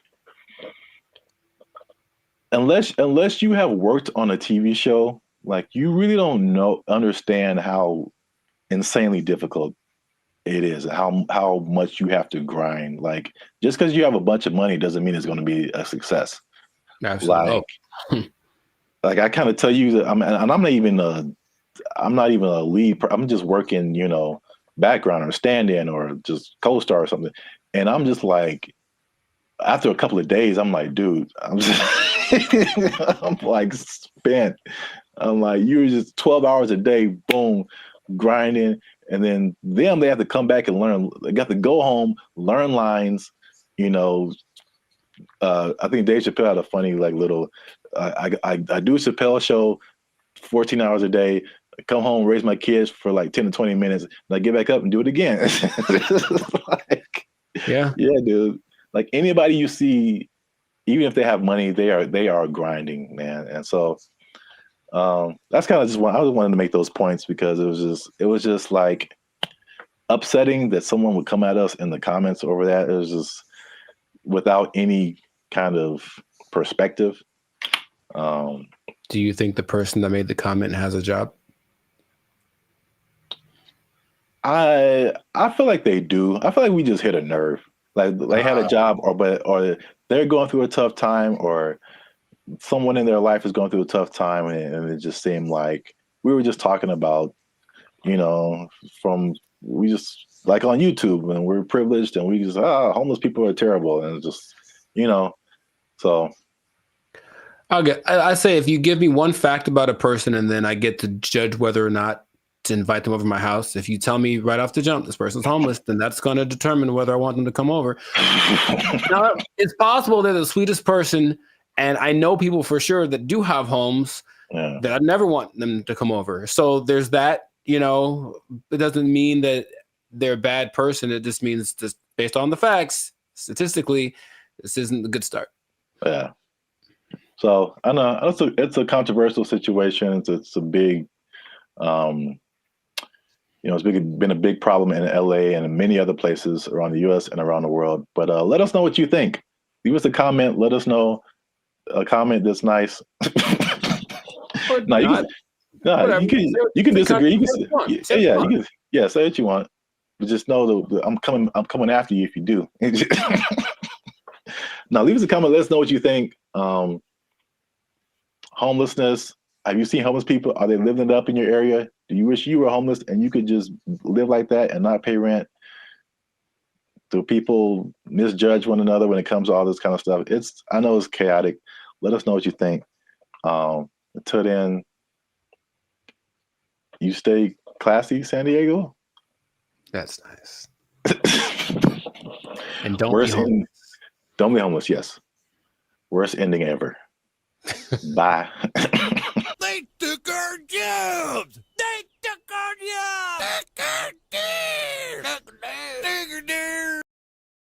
I bring it up because it's the first thing I've heard in a while where I listened to it and I was like, yo, yeah, okay, finally something that's like respectable and decent and moves you, right? So for those of you that are watching that really want to get into this, stay tuned to the end because you'll actually find out something that you don't need for this that you would think would be important. What's going on, everybody? I'm Jericho. This is Zap, and we are the now 6-time international award-winning pop hip-hop duo Banded Future. We make clean, fun music that everyone can listen to with a sound that is uniquely Californian. And right now, in this moment in time, yes, Lord, you are tuned into the Life Circus podcast where we talk about things that are funny, interesting, and just straight up ridiculous. So before we get into this thing, make sure to like, subscribe, comment, and share this video with at least 2 people who want to make music that causes a revolution, that moves a culture. I'm talking to the musicians out there, okay? Oh, okay. I got something to tell y'all. There's a way to do it, I think, if you follow the latest trend. If you follow the latest trend, there's a way to get your music so that people really like it, okay? So have you heard, Zach, have you heard of Amapiano? Amapiano? Amapiano. It's a genre of music. One word, Amapiano. Not I'm a piano, but ama. I know, it sounds like it's lines. It's not I'm a piano, it's I'm a piano. I've never heard of it. Not ama. It's ama, and it's her piano. Okay. but it's called Amapiano, and it's basically a genre of house, if you will, but it's from South Africa. So the most popular figure in this is Tyla, if you have heard of her, the water I've heard girl. the name. Yeah. Okay, I mean, she's huge. She's won all the awards. She's the newest big thing, but she basically comes from a watered down version of this genre. Okay, and so the interesting thing is it followed a couple of patterns that work generally to make a style of music really big, and I bring it up because it's the first thing I've heard in a while where I listened to it and I was like, yo, yeah, okay, finally something that's like respectable and decent and moves you, right? So for those of you that are watching that really want to get into this, stay tuned to the end because you'll actually find out something that you don't need for this that you would think would be important, okay? So Amapiano is basically a subgenre of house piano, okay? And so it's got one thing that a lot of new styles of music need to have. It's something familiar. There are people listen to it and they're like, oh, I kind of recognize this. Like it's in a different, the presentation is different, but the substance is the same. Something I resonate with. So that's number one. You listen to it and like that, I hear something that I've heard before in the music, okay? Lots of repetition. So you just kind of hear the same thing over and over again. And it's so infectious. Fun to dance to. You haven't seen any of like the TikTok? It's a huge TikTok thing, right? That's the thing that's made it go from, it started in 2012, but probably like 3 years ago is when it really started to burst on the national scene or the global scene, thanks to TikTok. But you've never seen any, it basically all of the moves. So there's Afrobeat, right? There's Afrobeat. But there's Afrobeat and all the moves are kind of complicated and intricate and whatever. With Amapiano, I guess tip number 2 is that a lot of the moves are really simple. And the whole point is just to do stuff with your friends. So just get in a group and do this music, do this dance, and do 6 seconds and it'll blow up on TikTok or whatever. And it's always something really simple, a little shoulder movement, a little head thing. And it looks really cool, but the music kind of has this driving thing. So I'm giving y'all the formula for this basically. The look of it is familiar because everyone looks like hip hop, basically. Everyone knows hip hop. So the dress for the women and the men, it has that same aesthetic. People just look like, oh yeah, it's like a hip hop person. But then you see that they're talking. Okay, they're definitely from Africa. You see their movements. Oh, this is a little bit different. So it kind of has that element to it, and it connects with young people. Okay, I think if you look historically at any big movement from the swing to grunge, anything, it was youth that were really pushing it. So you see kids that are super young kind of grooving to it, which means they'll probably grow up to it, with it their whole life. I forget, the people that like this style of music have a name. That's another thing I was we have our BFFs. They have people that like this music. I don't remember what it's called. I have to look it up. People that like Amapiano, okay? There is 2 other elements that are really important. It features women a lot. And a lot of genres tend to not. We've talked about reggaeton before, where it was a lot of misogynistic, just men, basically. And this one has a lot of women from, I mentioned Tyla, though it also has Shasha, Kamo Mapela, Bule, Nia Pearl, Lady Do, Buntail Smith, among others. So the women are pushed to the forefront of it. And their whole philosophy is like, well, if women like it, then everyone will like it. That's kind of, and it's like, because think about it. Okay, your girl likes this music. She's gonna drag her dude to go listen to it or whatever, and then he wants to make the music that gets her to dance because it's not a super. I don't call it sensual. Like it's very like the way they move is very sensual, but it's not over the top. Okay, so it kind of still cool for younger people to do it. Yeah, a little bit tamer. It doesn't quite have all of the negative things that you associate with like hip hop and reggaeton right now. So it's kind of found that universal appeal. And then this is probably the most interesting thing about it. So if y'all don't know, Zap started a dance group back in the day. Instant Groove. We was grooving, man. It was IG for life. Shout out to the IGs. What? And you have a song or whatever, and there's beats, and then you choreograph a song to the beats, right? Well, with Amapiano, it's interesting. There's so much going on. The elements are usually a shaker, a snare. There's like a log drum that's like the bass, so it's like a really distinctive sound, and then a kick, and not many other elements to it. But there's so much happening that you can actually kind of choose which beats to hit and whatever. And so when you're moving with it, your dance will be different than someone else's because you chose which ones to emphasize. And I think that's really cool. There are the ones that have like, this is the dance you do to them. I think Imnike is one that, oh my God, that's the one that actually got me into it. Imke, I don't know how to say it. Imnike. And it's so good. It's so good. So you watch people dancing, it's like, oh, he danced to it, but he emphasized that beat. And then there's a lot of off beats, very syncopated. It's all very exciting. Before I get into what the thing that's not in it that you'd be surprised about, has there been any music that you've heard recently that made you go, okay? Because I think to me, music's been kind of like, I don't know, for a while. But anything that you've heard that was like, okay, oh, that's pretty dope. Yeah, I mean, the first thing that comes to mind, and I think I told you about this too, was I saw, I don't know what it is, but what you're talking about kind of feels like it's almost in that same vein. But I saw something on Instagram where it was all these people dancing. They were at some event, and it was, I can't remember the song, but I just remember everyone was dancing, and they're all doing the same kind of moves, kind of in it seemed like a modern day cha-cha slide. Because because when I saw it, I'm like we really haven't had, I can't think of a song like the cha-cha slide where like everybody gets on the dance floor and then everyone knows kind of what to do and you all do it together. Right.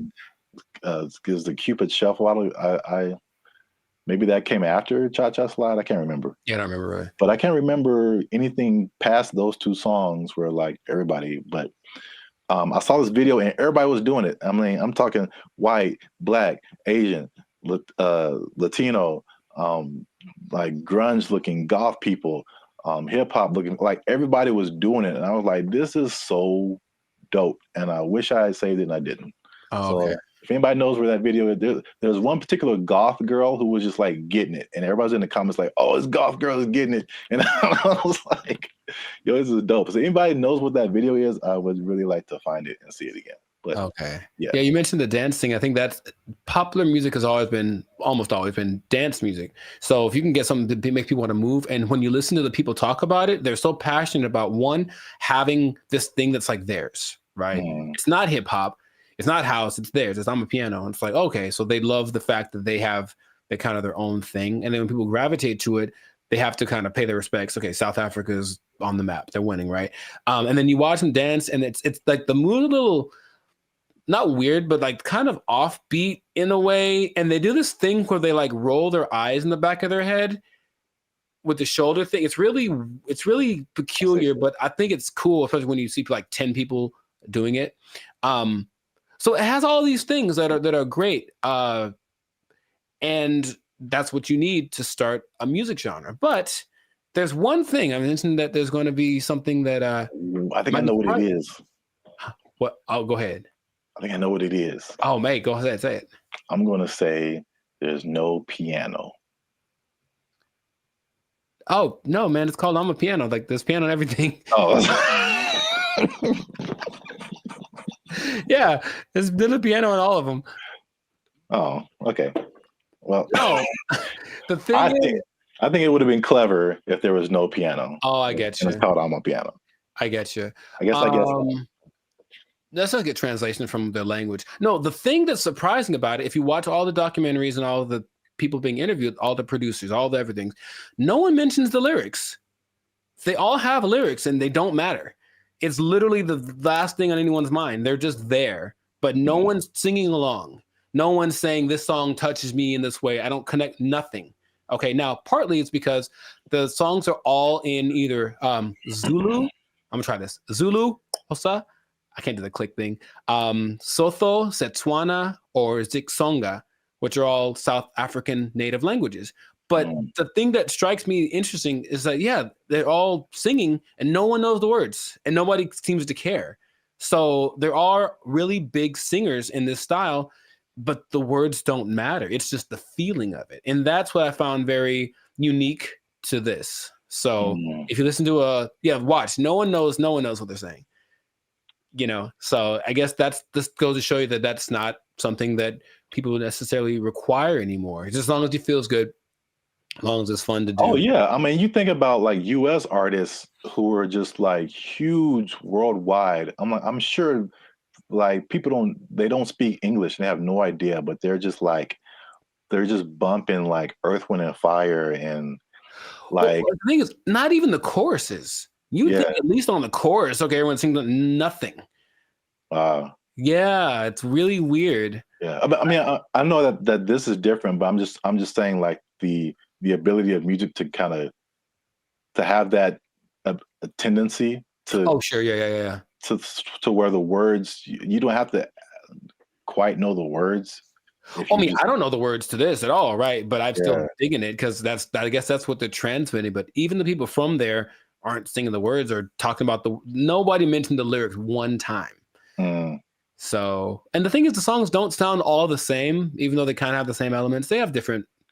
I think it's great. That's what I want to just point out. Sounds cool, yeah. If you haven't listened to I'm a Piano, I recommend you check it out. Just be warned, there is piano. There's piano in it. I think you'll enjoy it. I thought I got that right. I really did. Nah, I wouldn't.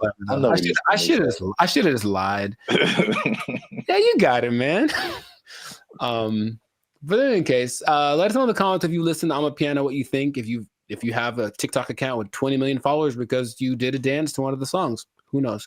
And all the songs, the dances are just from whoever did a cool thing.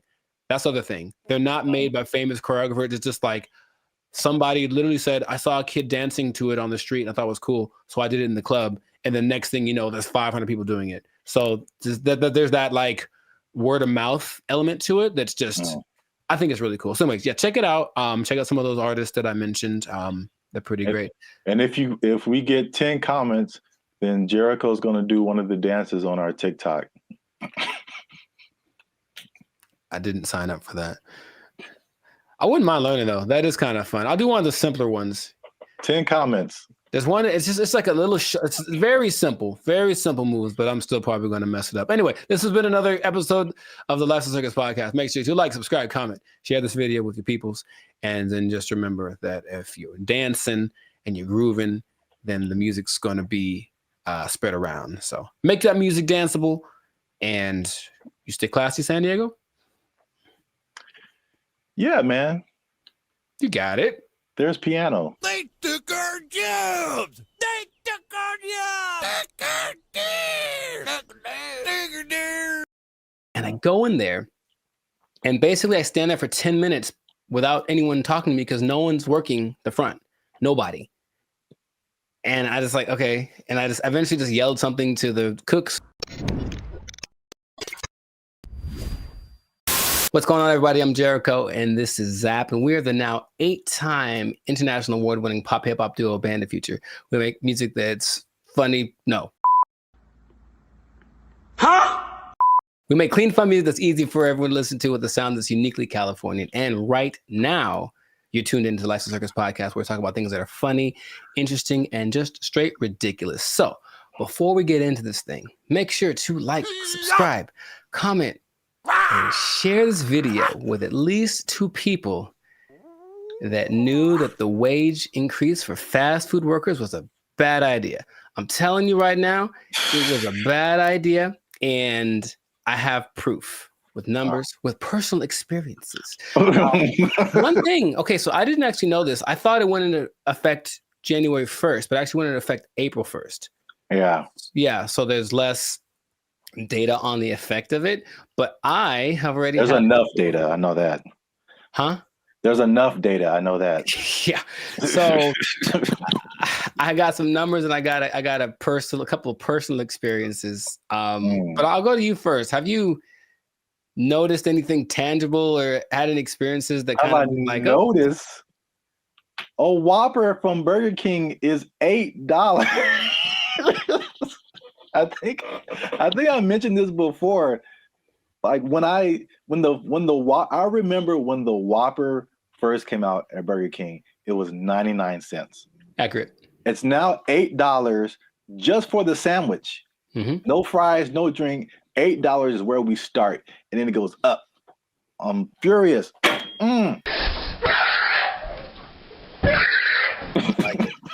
So yes, increased prices everywhere across the board, and I had a couple of eye-opening experiences just last week. Hey, y'all, come look at this.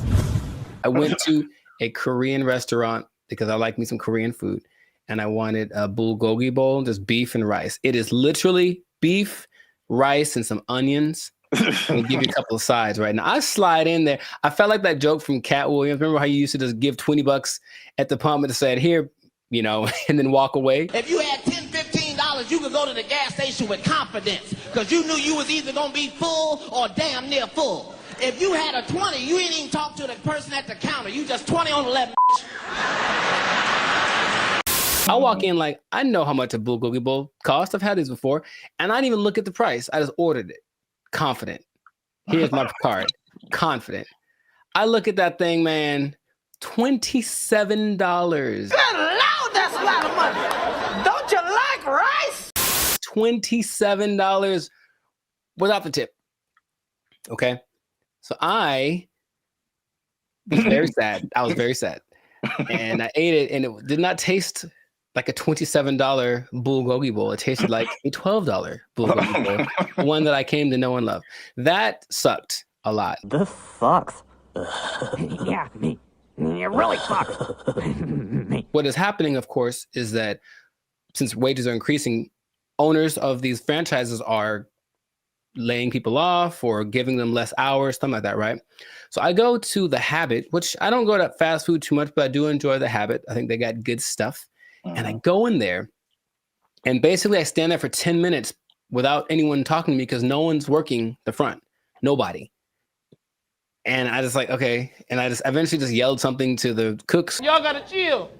Y'all crazy back there. But they don't work the front, so they didn't do anything. So I just kind of left.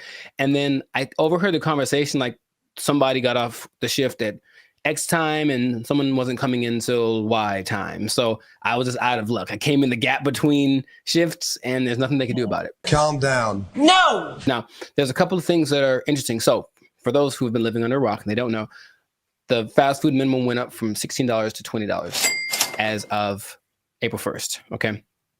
And they started to interview a bunch of people just to see what their experiences are, business owners.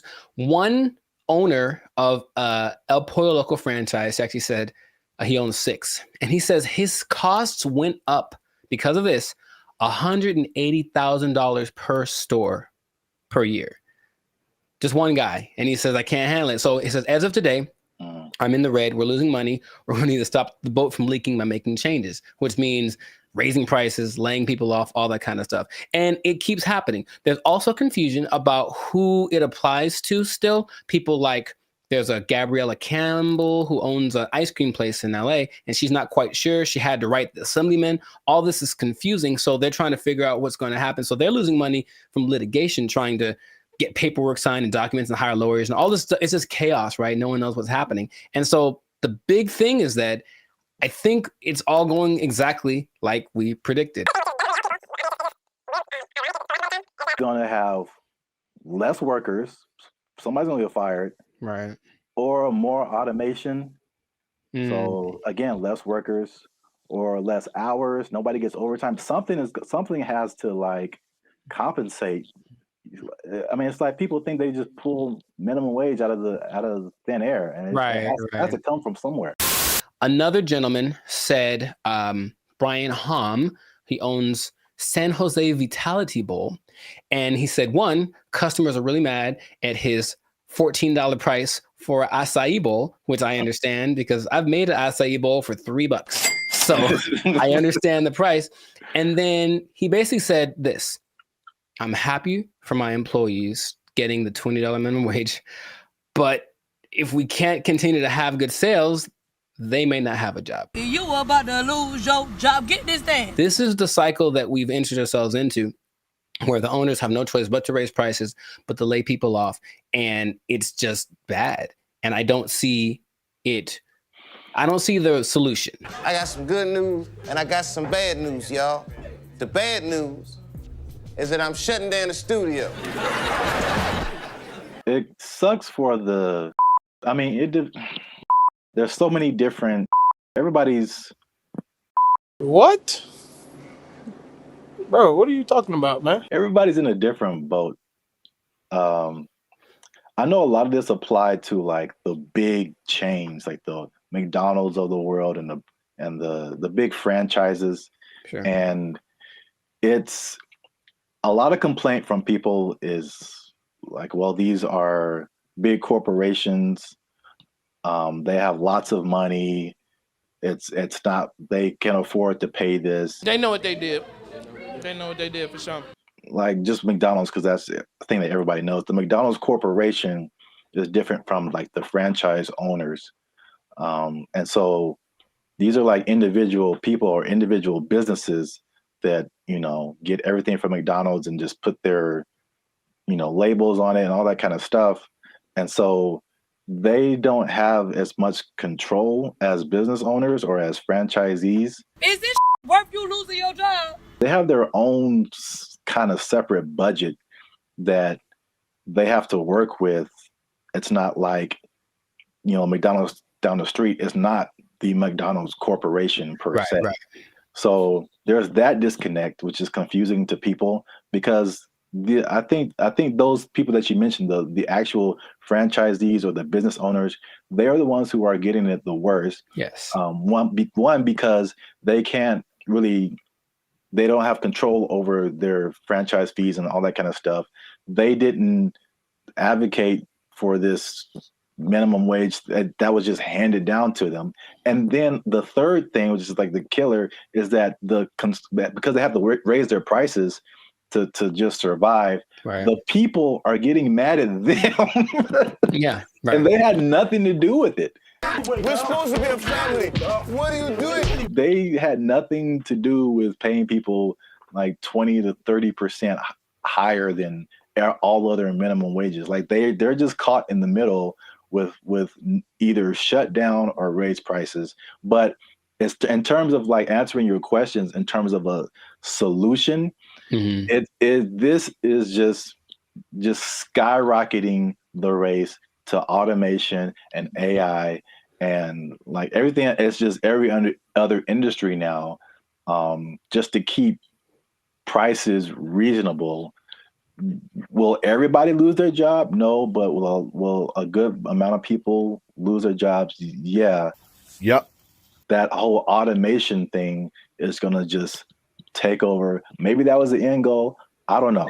Oh, touchy. Careful. They're listening. But yeah, it does seem like the politicians decided we want to win the battle and lose the war. So we'll see how that ends up. Interestingly enough, there seems to be a strange coincidence, some might call it, between this happening and the amount of restaurants that are shutting down this year. I mean, yes, going completely under, right?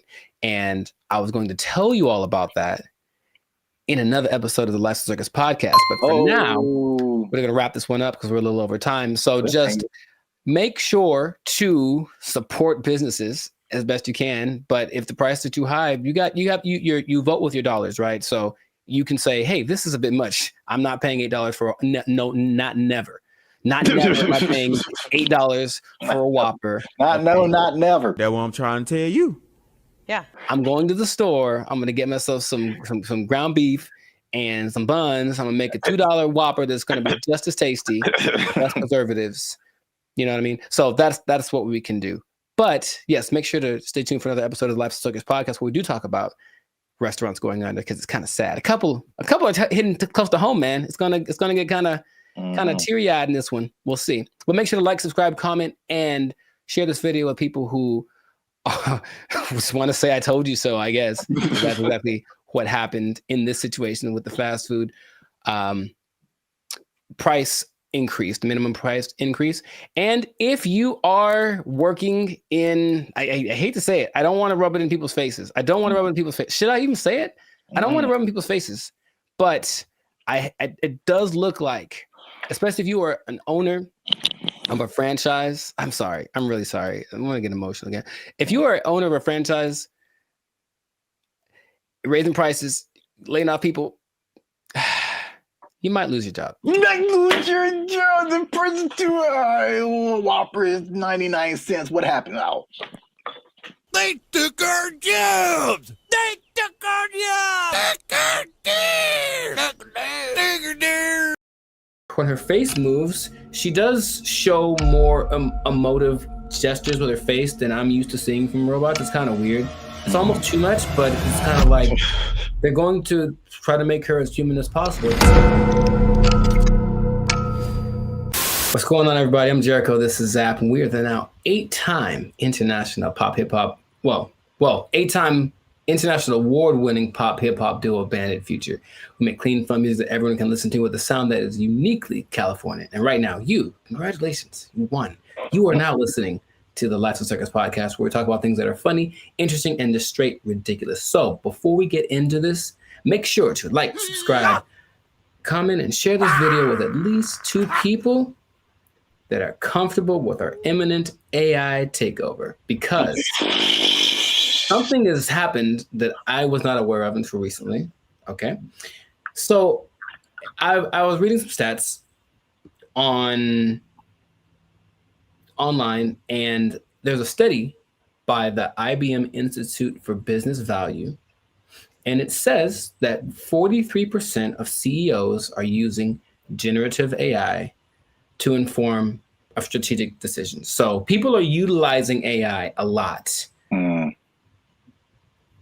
making decisions because it's just quick, and then at least helps them get to someplace. Maybe they don't do exactly what the AI says, but there's something that they go to AI for, and it's becoming more prevalent, especially compared to a couple of years ago, right? But what if I told you there's one company that took it a step further? Maybe one company that's I don't know, Polish, maybe. Polish from Poland, man. Maybe they make rum. Maybe they're a Polish rum company. I see. And they decided, let's just make our CEO an AI bot. And so they did. That is the reality that we live in. So the company is called Dictador. It's a rum company from Poland, and they went ahead and they just made an AI bot their CEO. Her name is Mika. And if you look from afar, if you see like a still picture, it just looks like a lady with kind of grayish hair. And then you look closely and it's like, oh, that's not a real person. So the AI named Mika is the first CEO, female robot, a true trailblazer, and is also a board member who directs operations on behalf of Dictador. Okay, so just off of that information by itself, how do you feel about that this is happening? I would say shocked, but I'm just not. I think we've spoken about this a lot, and we know that stuff like ChatGPT and all this kind of AI stuff, robotics, is just beginning. I've seen Terminator. I don't know. You don't watch movies. I have not. I understand the premise. It's the Matrix. It all just, we've kind of forecasted this for a long time, and here it is. Congratulations. It's been actually having the last 8 months or so. About 8 months ago, they appointed Mika, the CEO, and they actually interviewed the president, Zarek Zoldrowski, and they just said, so what's the deal with that? And he basically said, we're not concerned that AI is going to take over, because humans still can't be replaced to make certain decisions. Like, for example, you can't use AI to hire or fire people. That's what he said. But AI is such a powerful tool, and people were using it anyway. We decided, let's just go one step further and actually make AI our CEO. Now, if you listen to this guy speak, he does seem like he just came off of an acid trip or something. He's a little out to lunch. Maybe that's just his Polishness. I don't know anyone from Poland, so I'm not sure how they are, but it's a little bit trippy watching it. But when you look at the picture, and I only found one video on this, but basically they have board meetings and it's just her standing at the head of the table and everyone looking, and she's giving orders and telling ideas. The most recent thing she did was she decided who would design the bottles for and actually they're very attractive, but it's not that she designed the bottles. She's like, this person has the best ideas for a bottle design. And that's the kind of thing that she is doing. So then they decided, let's interview Mika, see what she has to say. This is what she said. Okay, she said, as a robot CEO. So she called herself a robot. Now, is that different? Like, so she's AI in a thing that I guess is a robot, but I've always thought I kind of separated the two. Because I'm thinking about like the internal workings of what's regulating their actions, and that's AI to me. Even though they're in like a body suit, that's not a robot. But she called herself a robot. Okay, she's a robot. And she says, I'm ready to make executive decisions. And the good thing about me is I don't have to sleep. I don't have to rest. I don't have to take weekends off. I'm always ready. And I said, okay, I guess that's noble. And then she said something that I didn't particularly like. And it's not what she said, it's how she said it. Okay. Humans must be dominated. No, that was the other one. That was the other bot that was like on Jimmy Fallon and it started talking in a different language and saying it's taken over, you know. But no, she says, I work 24/7. I'm here to help Dick the Door take over the world. And the way that she said the take over the world part, I was like, oh man, it's happening here. Basically, I bring this up because it's interesting and no one's really speaking about it. It's just, I think, slowly going to get integrated into things. And then you're going to go to said company with a complaint about whatever. And then they're going to say, oh, you should talk to the manager, whoever, the CEO. And then this bot thing kind of walks out. And then you get like, what's the deal? You know, and that's the reality we live in. So just how if we talk about like timetable, how soon before this just becomes normal? What do you think? I don't know, but it's going really fast already. So yeah. I feel like it's in the next 10 years. I mean, because the incentive is so strong. It's one of those revolutionary technologies, like the beginnings of the internet. They're like, you have every incentive to be on the internet, make your own website, because you can now connect with people all around the world. Right. And so now if you have like a CEO of your company that has all of the knowledge ever to help you make decisions, it's and on the flip side, it doesn't cost you as much as labor. And I've said this before too, like one of the most expensive things in business is just hiring people. Hiring people, their wages, their taxes, the complaints, lawsuits against employers, sick days. Like there's so much stuff that can go on with a person that doesn't happen with the robot. And even like stuff like inflation, like people are feverishly trying to get robots everywhere, AI, robot, anything, like cut our costs, please.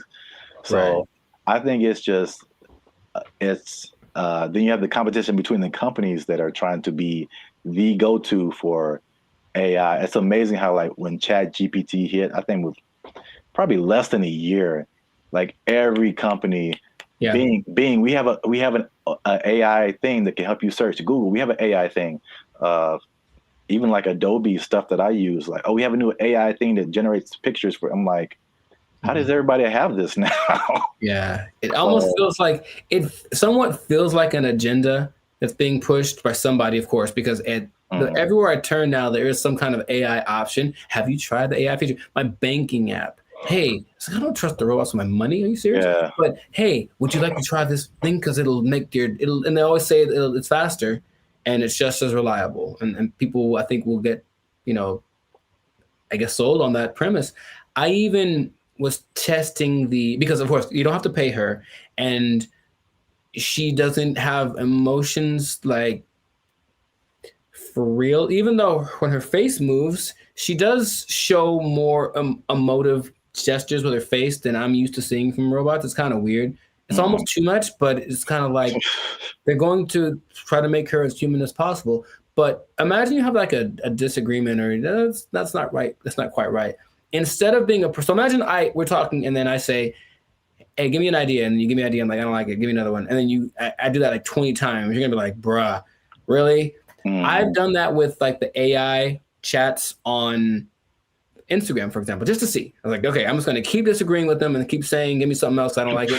And they don't have a problem with it. They'll just keep going. They got literally a million ideas. And that concept is so not natural, but it appeals to some people. Like, yeah, we'll just ask the robot because you'll just keep giving us ideas. It's almost like we decide which idea, but we let her come up with it, and that's more attractive. So it's just crazy, and you just have to see it because it feels like outside of a sci-fi movie. You can see the wires on her like chest, like one is like talking, one is coded or something like that, but it's labeled what parts are being regulated, and it's a trip, but it is real, and they're apparently doing well since they started.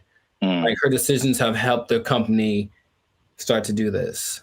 Well, the only thing I would say would be, I think there's a few things. One, I think to a certain extent, it's a, what do you call it? Like a story just to be, to get attention. I'm sure I feel like maybe that she isn't like really the CEO, but. Well, they asked the guy, they're like, is this legit or is this a scam? And he's like, oh, it's real. And his eyes didn't match what he was saying. That's what made me think he was on something, because it's kind of a strange publicity stunt. That's what I was going to say. Potentially. And in any case, it is getting attention. And then people say, I'm drinking the rum of the company that has the AI CEO. And that's something that has probably gotten somebody laid once. So good for you. Good for you. Okay. That's all I'm saying. But it's happening. So I'm curious to see what will happen in the future, but it might be a trend. Yeah, I see it more as like a consultant I could see an AI on the boardroom, like in the boardroom as a consultant or whatever, but not as like the head of the company. Sure. That's like a little bit weirder. And then you have I'm just trying to play devil's advocate in any kind of way. Like, how could this not be cool? As if something gets corrupted or like, like any kind of computer, it could, That's what a lot of the comments under the video said, like, what if this? And they're like, what if someone hacks into your CEO? Right. Right. Which is a weird sentence to say out loud, but yeah. They're like, no, it's fine. We'll deal when that happens. Oh, you're acting kind of weird today, Mika. It's like, throw away all the bottles. It's like, you've probably been hacked. Like, I guess that's what they would do. But I can see it being almost like an arms race.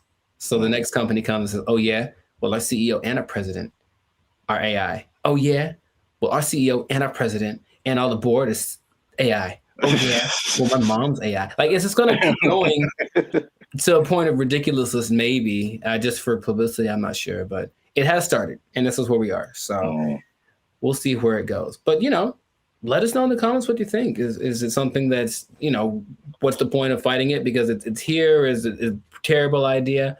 Let us know in the comments what you think about this, because I feel like it is here to stay, and we'll see to what degree we take it. But this has been another episode of the Lights and Circus podcast. So make sure to like, subscribe, comment, and share this video with everyone you know that's afraid of the inevitable AI takeover. And if you are a CEO, oh boy, if you're a CEO, you know what time it is.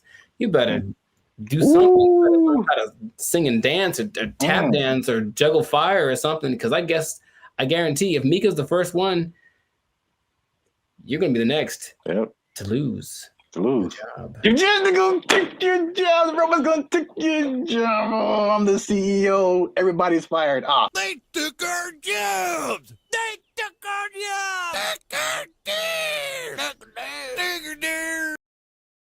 This is $150 video. How many videos can you go on YouTube and just walk away with $150? All right. That video of a cat playing the piano did not put any money in your pocket. All right. What's up, guys? This is Zap from BrandBee Future, and I'm doing a special video today because I want to put some money in your pockets. That's right. There are 2 crypto apps that are giving you $75 each just to try the app. No kidding, 100% legit. So you want to stick around for this video because I'm going to tell you what those apps are, and I'm going to walk you through step by step how to get your $150. But as always, do your boys a favor, hit that like button because that lets the YouTube algorithm know that more people should see this video, and you're going to want to let people see this video because $150 attached to it. All right. And hit that subscribe button because that helps our channel grow. We're still a small channel. We're trying to grow. And there's a third thing in this particular video, just because I'm doing a different kind of video.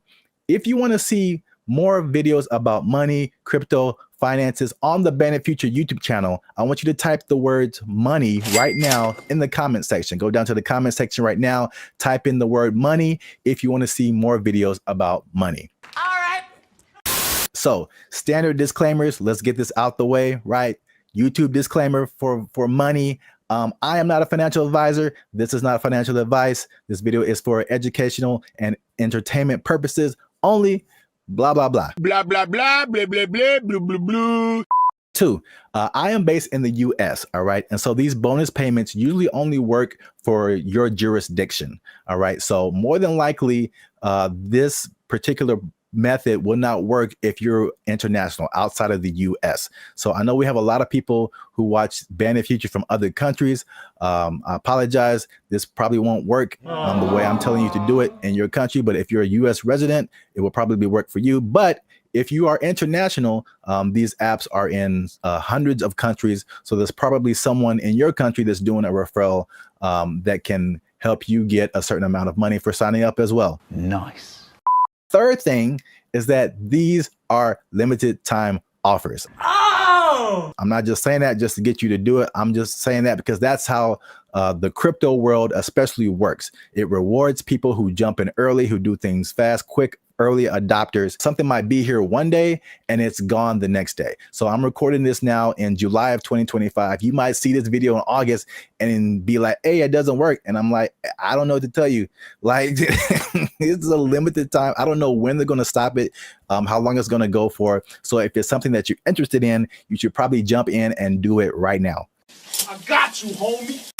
All right. So next thing, before I tell you what these apps are and how to do it step by step, just so you have an idea, why are these companies giving away $75, which is it's a high amount of money to give away for someone just to try something, right? Think about like the banks.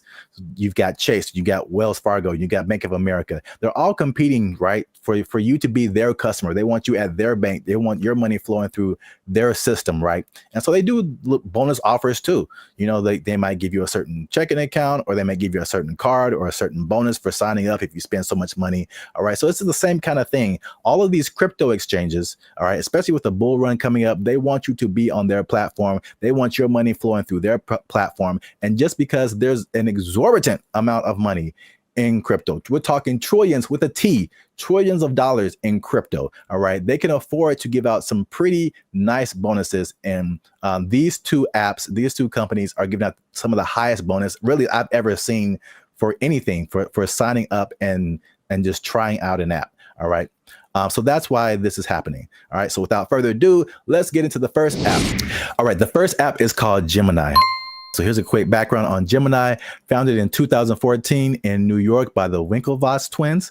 Who are those guys? Those are the guys, if you remember, who sued another guy named Mark Zuckerberg over a social networking platform called Facebook. Just a little networking platform that no one's ever heard of. This is my favorite one so far. Nice job, team. In addition to that, they were also early investors in crypto, and they are now crypto billionaires with a B. All right. So they know a thing or two about crypto and about money. And they also have really good hair, which seems kind of unfair. Like, how many times can you win in life? Gemini is known for its security. It's a New York trust company subject to U.S. banking laws and regularly audited. Has a simple interface, easy to use. You can also earn interest with Gemini Earn, although that varies by region. And they offer innovative products like crypto credit cards. They're available in many countries, and they have pretty strong customer support. And they're heavy on regulation, transparency, and compliance. So that's a little bit about Gemini. All right, so let's get to the meat of it. How do you earn $75 with Gemini? First step is you're going to click the link. All right, I provided a link in the description of this video. All right, to where if you sign up with Gemini through that link, you'll get the $75 because it's a referral link. Now, look, you can't just go bypass the video. It's like, okay, I know what it is. Now I'm going to go to Gemini, into the App Store, and I'm download Gemini myself, and you won't get your $75 because you didn't do it through the referral link. All right, so you have to do that step. Go to the description after you watch this video.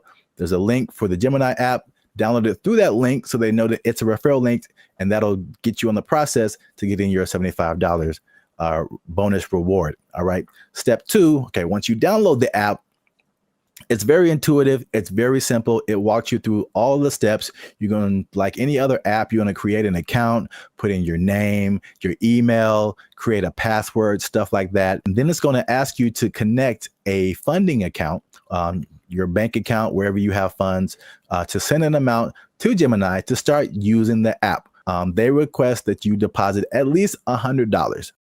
So that $100 is just for you to actually use the app, right? It's a crypto exchange. All right, you're going to use that $100, and then you're going to trade it for crypto. All right, now here's the cool thing about Gemini. But wait, there's more. They allow you to receive the bonus in this referral program, even if you buy stable coins. All right, so if you're new to crypto, a stable coin is a coin that's pegged to the dollar. So it doesn't really fluctuate in price. So if anyone is scared about, oh, I'm putting $100 in here, I'm going to lose my money. Crypto is wild. It's up one day, it's down one day. They allow you to purchase stable coins and still get this reward. Stable coins, for example, like USDC, Tether, those are stable coins. So you can put that $100 in there, transfer it from your bank account, and then once it's in Gemini, you purchase crypto with that $100. All right. Shortly after you do that, you should be getting an email that says, hey, you did all the steps, you qualify for the $75, and that bonus is paid out to you within 30 days. I've done it. I've had several other people do it. It works. It's legit. Again, this is limited by time. So you might click on the link like a few months later, a year later, and it might not be the same. So if you're really interested in this, you want to do it right now. But it doesn't get any easier than that. It's the easiest $75. Whether you like it, look, if you like the Gemini app, you can stay on it. You can use it. I don't mind it. I kept it. I still have a little bit of crypto in there. But if you use it, hey, I don't really like this, you take your $100 and your $75, $175, sell your crypto, to convert it to dollars, put it back into your bank account, and then go on your way. Wait. So there you go. That's $75 through the Gemini app. You turned $100 into $175 in 30 days. I don't know any other place where you can do that. Okay, so if you're interested, remember, click the link, go through the steps, and it took me like 10 minutes, all right, literally, to set up an account and earn my $75. So the crazy thing is you can do this again, all right? Remember the bank analogy? You can be with Chase and with Wells Fargo. Like it isn't exclusive, all right? So the next app is called Kraken, okay? Here's a little bit of background on the Kraken app. The Kraken app is even older than Gemini. All right. Started in 2011 in San Francisco. It is one of the oldest and most trusted crypto exchanges. They're known for their top tier security, including never, ever having a major hack, which is pretty impressive. They offer spot trading, margin trading, and futures. They have a wide selection of cryptocurrencies, over 200. They have staking services for passive income. They're available in, I think, about 200 plus countries, and they operate under strict compliance with U.S. and international regulations. So another solid platform, nothing janky going on over at Kraken. All right. So how do you earn your $75? Here we go. It's very similar now to Gemini, but there are some major differences. So don't click away and think, oh, I got it. I just do the same thing I did in Gemini. There's some major differences. And if you mess up in a spot, you might not earn your $75. So listen to the key difference when I get to that spot. All right. So same thing, same start.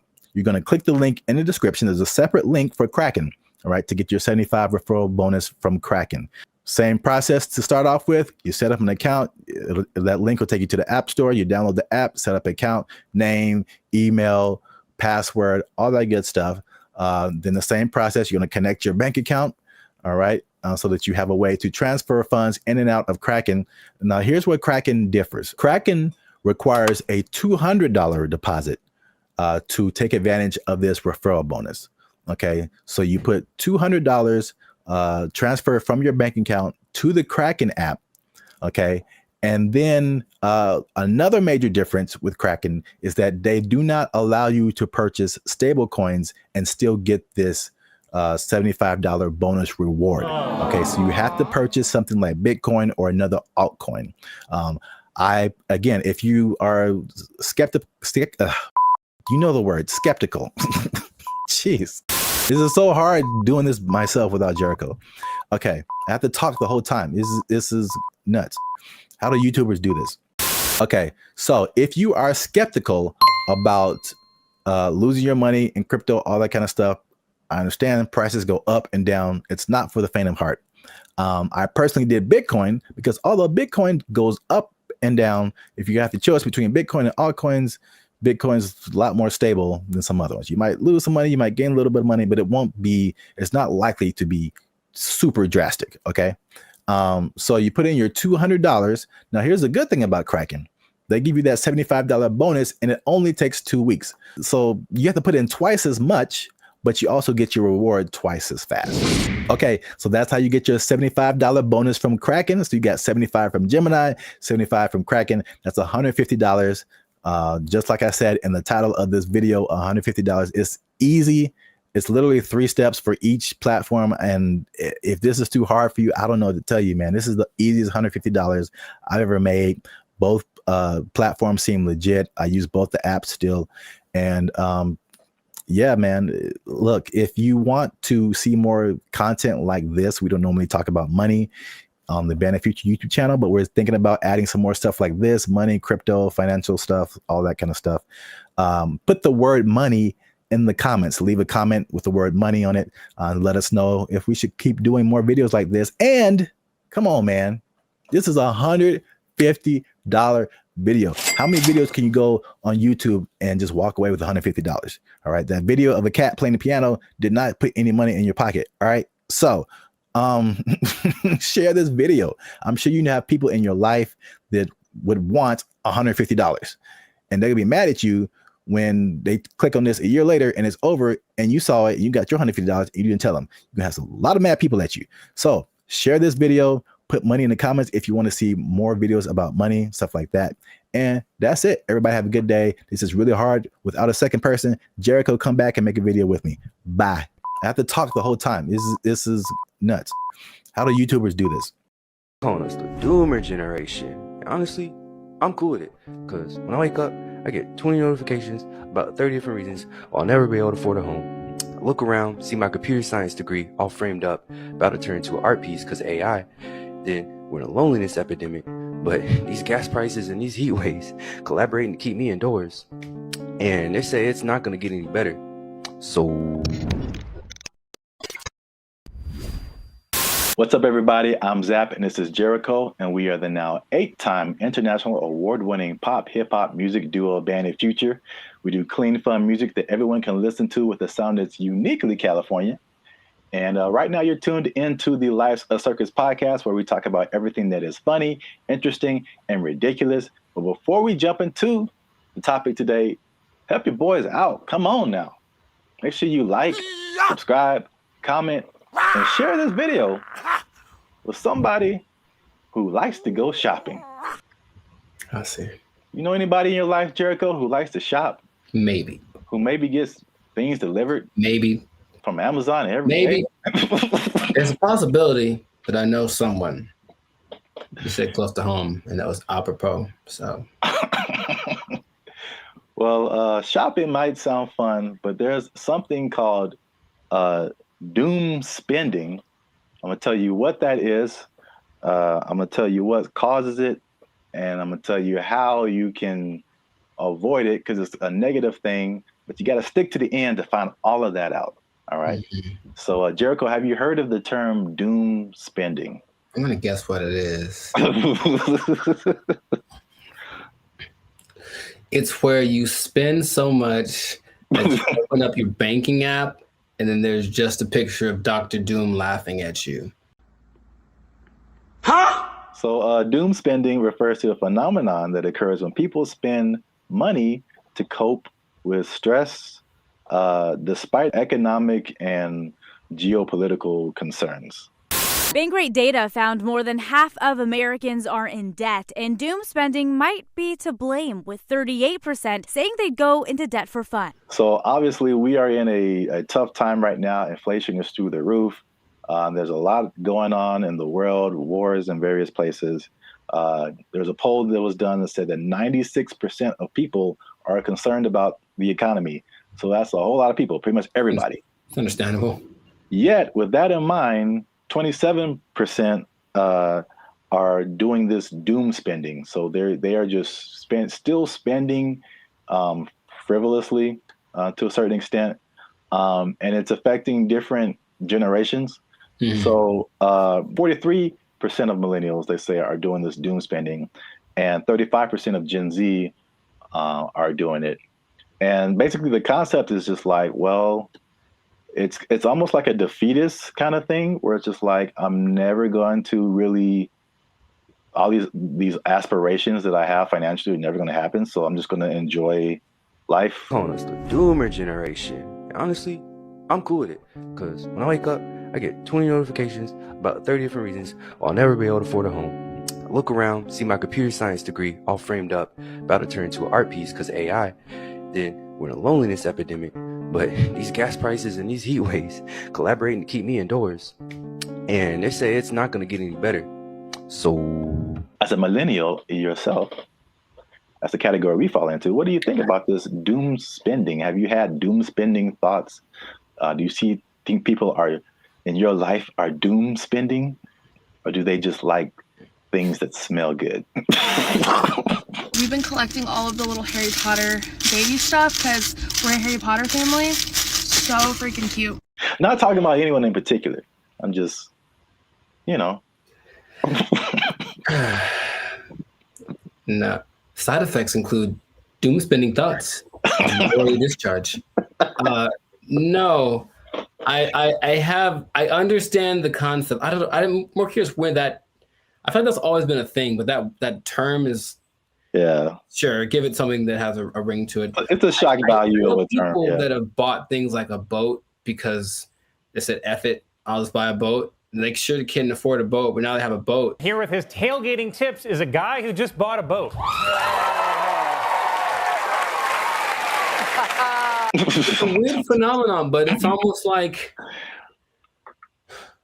a temporary solution to a permanent problem. So I'm in debt, and I feel really bad about it, and I really can't get the things that I want, and I don't see myself being able to sustain something long term.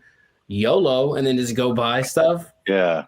But even that phrase is I think that's kind of permeated, because that's the Gen Z millennial phrase. YOLO, you only live once. This is a Coca-Cola YOLO, not YOLO. No one has said that in like 8 years.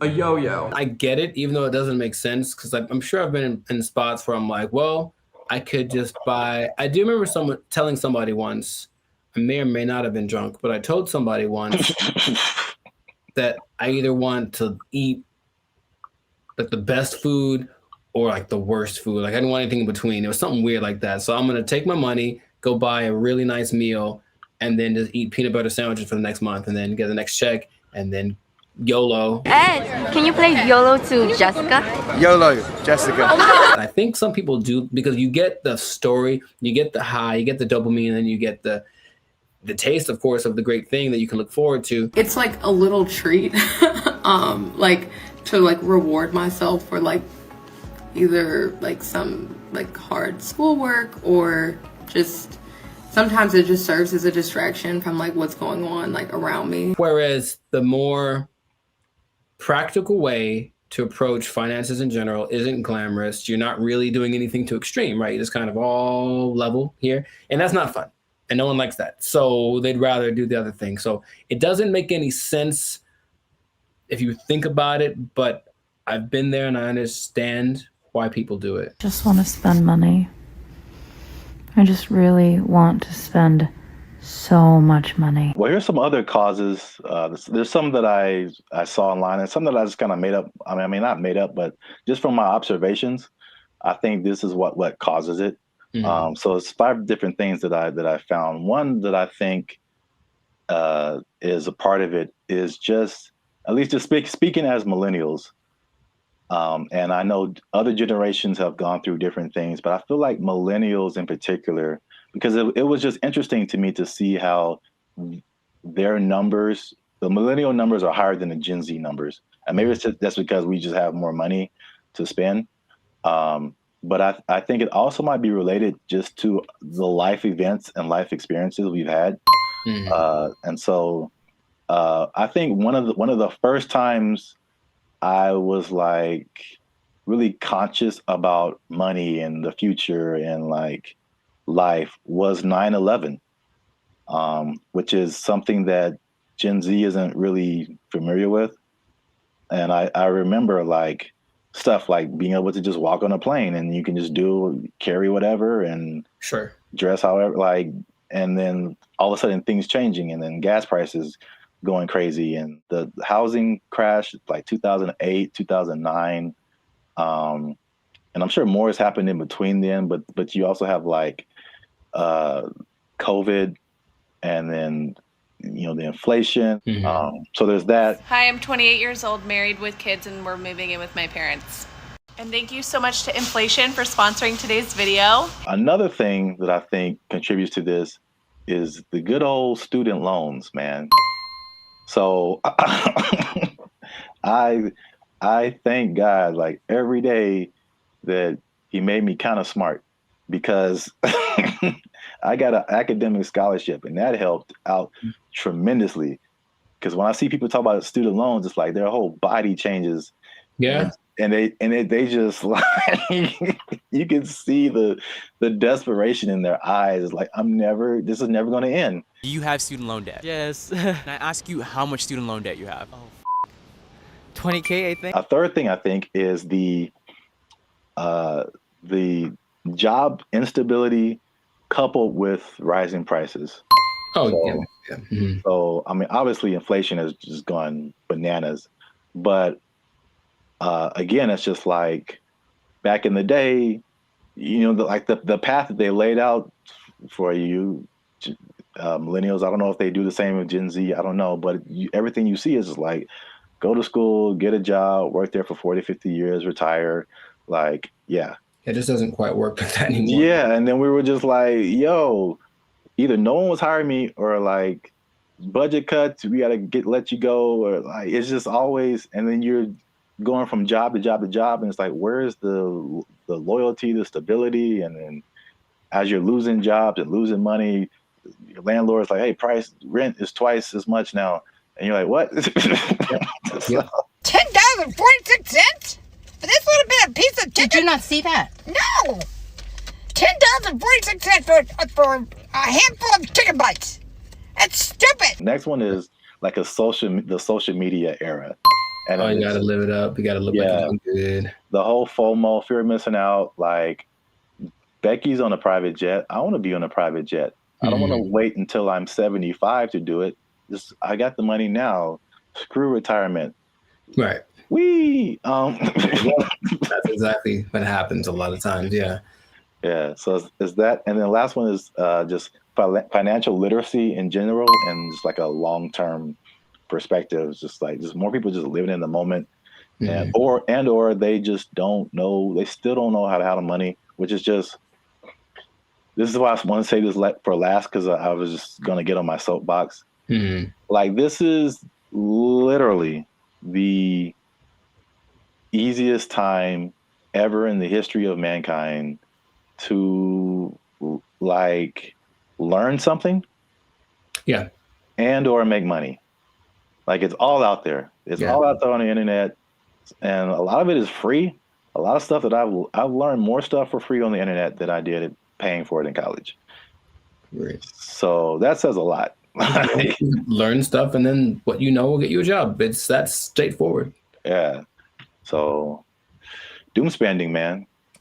I mean, it's a thing. Yes. So the question is, have I ever done that for chicken? I feel like probably. Meaning, if the chicken was like $7.99, I had $9, but I had something else to pay for that was also $7.99. I'm not sure what. Yeah, I probably picked the chicken. I probably picked the chicken and live with the consequences with the happiness in my heart. Ooh, it's right. Oh my gosh. Y'all gotta chill. Y'all crazy back there. They know what they did. Not to condemn anybody. I feel like I've definitely done it.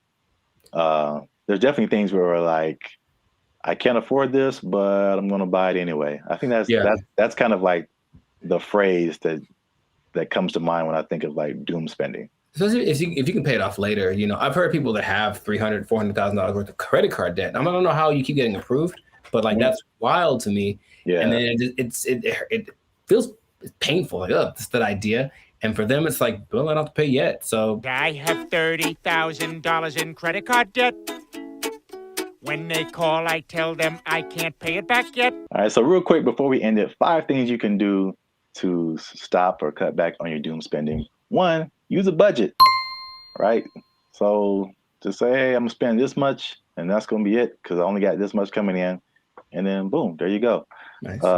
Number 2, addressing the underlying emotions.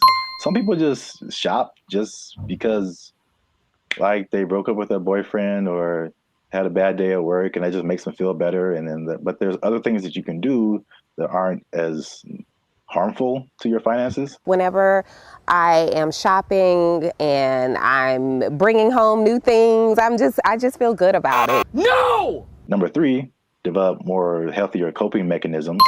Okay. And then number 4, another thing that's just a cool thing of just the time that we live in is that you can automate certain positive behaviors. So you can automate your checking account or whatever so that it takes a certain amount out of every check and puts it into a savings, so that you don't have to physically do that and just kind of feel that anxiousness, I guess, about doing something like that. What? Bro, what are you talking about, man? And the last thing, again, hitting home, sorry to get so personal, just finding low-cost things to do. Ladies. I just really want to spend so much money. I don't understand the whole, if there's an option for a higher price version of something and a lower price version, even if they do the same thing, they want the higher price one because it's cute. And I'm gonna make them these little baskets. So I got these little socks to go in her daughter's basket. They're so cute. I guess. Okay. Gotta live with that. That yes, accurate. Find some alternatives, man. There's cheap things to do that are as equally as fun. Yeah, like taking a walk outside. Yeah. Every day. Just take a walk. It's good for your health too, so beneficial and free. That's 2 things. 2 things? Oh, 2 things appearance. There he is. Well, that's it. Doom spending. Let us know what you think in the comments. Do you doom spend? Tell on yourself. Get up in the comments and just tell on yourself. They know what they did. They know what they did for sure. Do you have anything left in your retirement? All right. Let us know. And don't forget to like, share, and hit that subscribe button. That helps us out. And if you doom spend,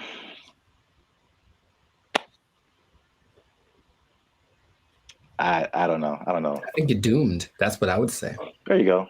Bye. They took our jobs. They took our jobs. If you look at the picture, it's very good. That's the thing about it. It's breathtaking. And I mean, it's a scene, looks like What's up, everybody? I'm Jericho, and this is Zap. We are the now 8-time international award-winning pop hip-hop duo Banded Future.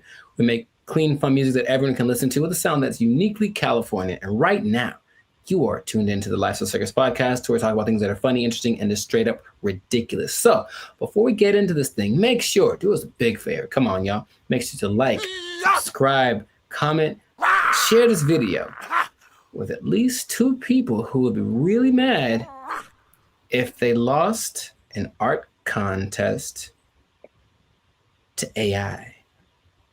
Because that's happened. It happened. So what basically in Colorado, there was an art contest in one of their state fairs. This guy, Jason Allen, said, you know, it'd be a great idea if I entered this art competition. Oh, wait, I don't know how to draw. That's going to make it very hard for me to win. And then he said, you know what I'll do? Jason Allen first made headlines in 2022 when his AI-assisted artwork won a digital arts competition at the fair in Pueblo. Allen says it took him dozens of hours to create that work as he fed hundreds of prompts into this AI software, Midjourney. Now, there's a twist about this, so stay tuned to the end, because I'm going to tell you what the twist is that might make you change your mind about this. Because off the top, okay, what's your first thoughts? This dude enters an art competition where everyone was literally drawing and painstakingly coloring and shading and all this kind of stuff, and then he just turns in his AI-generated picture and he wins. How would you feel? What's your thoughts? I think I'd be upset along with all of the other people. It's a form of artistry. I use really colorful, artistic-like words like elegant, opulent, lavish. But as the saying goes, a picture is worth 1,000 words, and his artwork receiving thousands of comments on social media calling the win unfair. That's what I was going to say too. I'd be mad at him, and then I'd also be mad at the competition because, like, AI, it's still new, but it's like, come on, like, make a rule. Yep. The first thing I think about is just one, the slippery slope. Okay, you can use AI to win this competition. What about this? Where is it going to end? You know, there's no rules yet, so they're going to start making rules. The person who got third place was like, okay, well, she's being kind of sarcastic. So like, well, who gets the prize? Does it, the person who created the AI program, do they get the prize? Like that kind of thing? Because this guy didn't do it. I have a vivid imagination. Does he still get credit if he was like, well, I had to come up with the prompt and the specific wording and all this to make this happen? Therefore, I was part of the creative process. Therefore, I deserve to win this. Therefore, give me my trophy. I won. Tell him to bring me my money. Not only the trophy, he won $300. Oh. And he says he did not know that there was a prize. But I digress. It does feel a little bit like sampling, what sampling was, especially when it first hit the scene, because I didn't make the thing, but I'm manipulating it in my creative way to get it to sound the way that I want. So I still got to give, and then in that case, you know who did the original, and then you're still using part of it and how much is like fair use and all that stuff has been talked about for forever. But with this, it feels more like you are taking advantage of something, almost like going to a big warehouse of pre-made something. So in this case, there's every painting ever is in there, right? Because I think they download all the greatest painters of the world, and so they can emulate any style and all this kind of stuff. And then you just have to be creative with the way that you use it. And in that sense, you were doing something. It's a form of artistry. I use really colorful, artistic-like words. If you look at the picture, it's very good. That's the thing about it. It's breathtaking. And I mean, it's a scene, looks like half like Lord of the Rings, half Star Wars, majestic. It's an incredible picture. Meanwhile, a guy who got second place drew like a tree with guitars in it. You know what I mean? So it's kind of like, I might have picked this other one too, but again, it's just not, it doesn't seem fair. Thousands of comments on social media calling the win unfair. I know I didn't break any rules. I've also heard people just to kind of conceptualize, okay, who was the creator? How much is he putting into it? I've heard people making the analogy between this and like tracing. Sure. So where you already have a picture, but you just kind of trace over it, and you really didn't create the picture, but you kind of did. And yeah.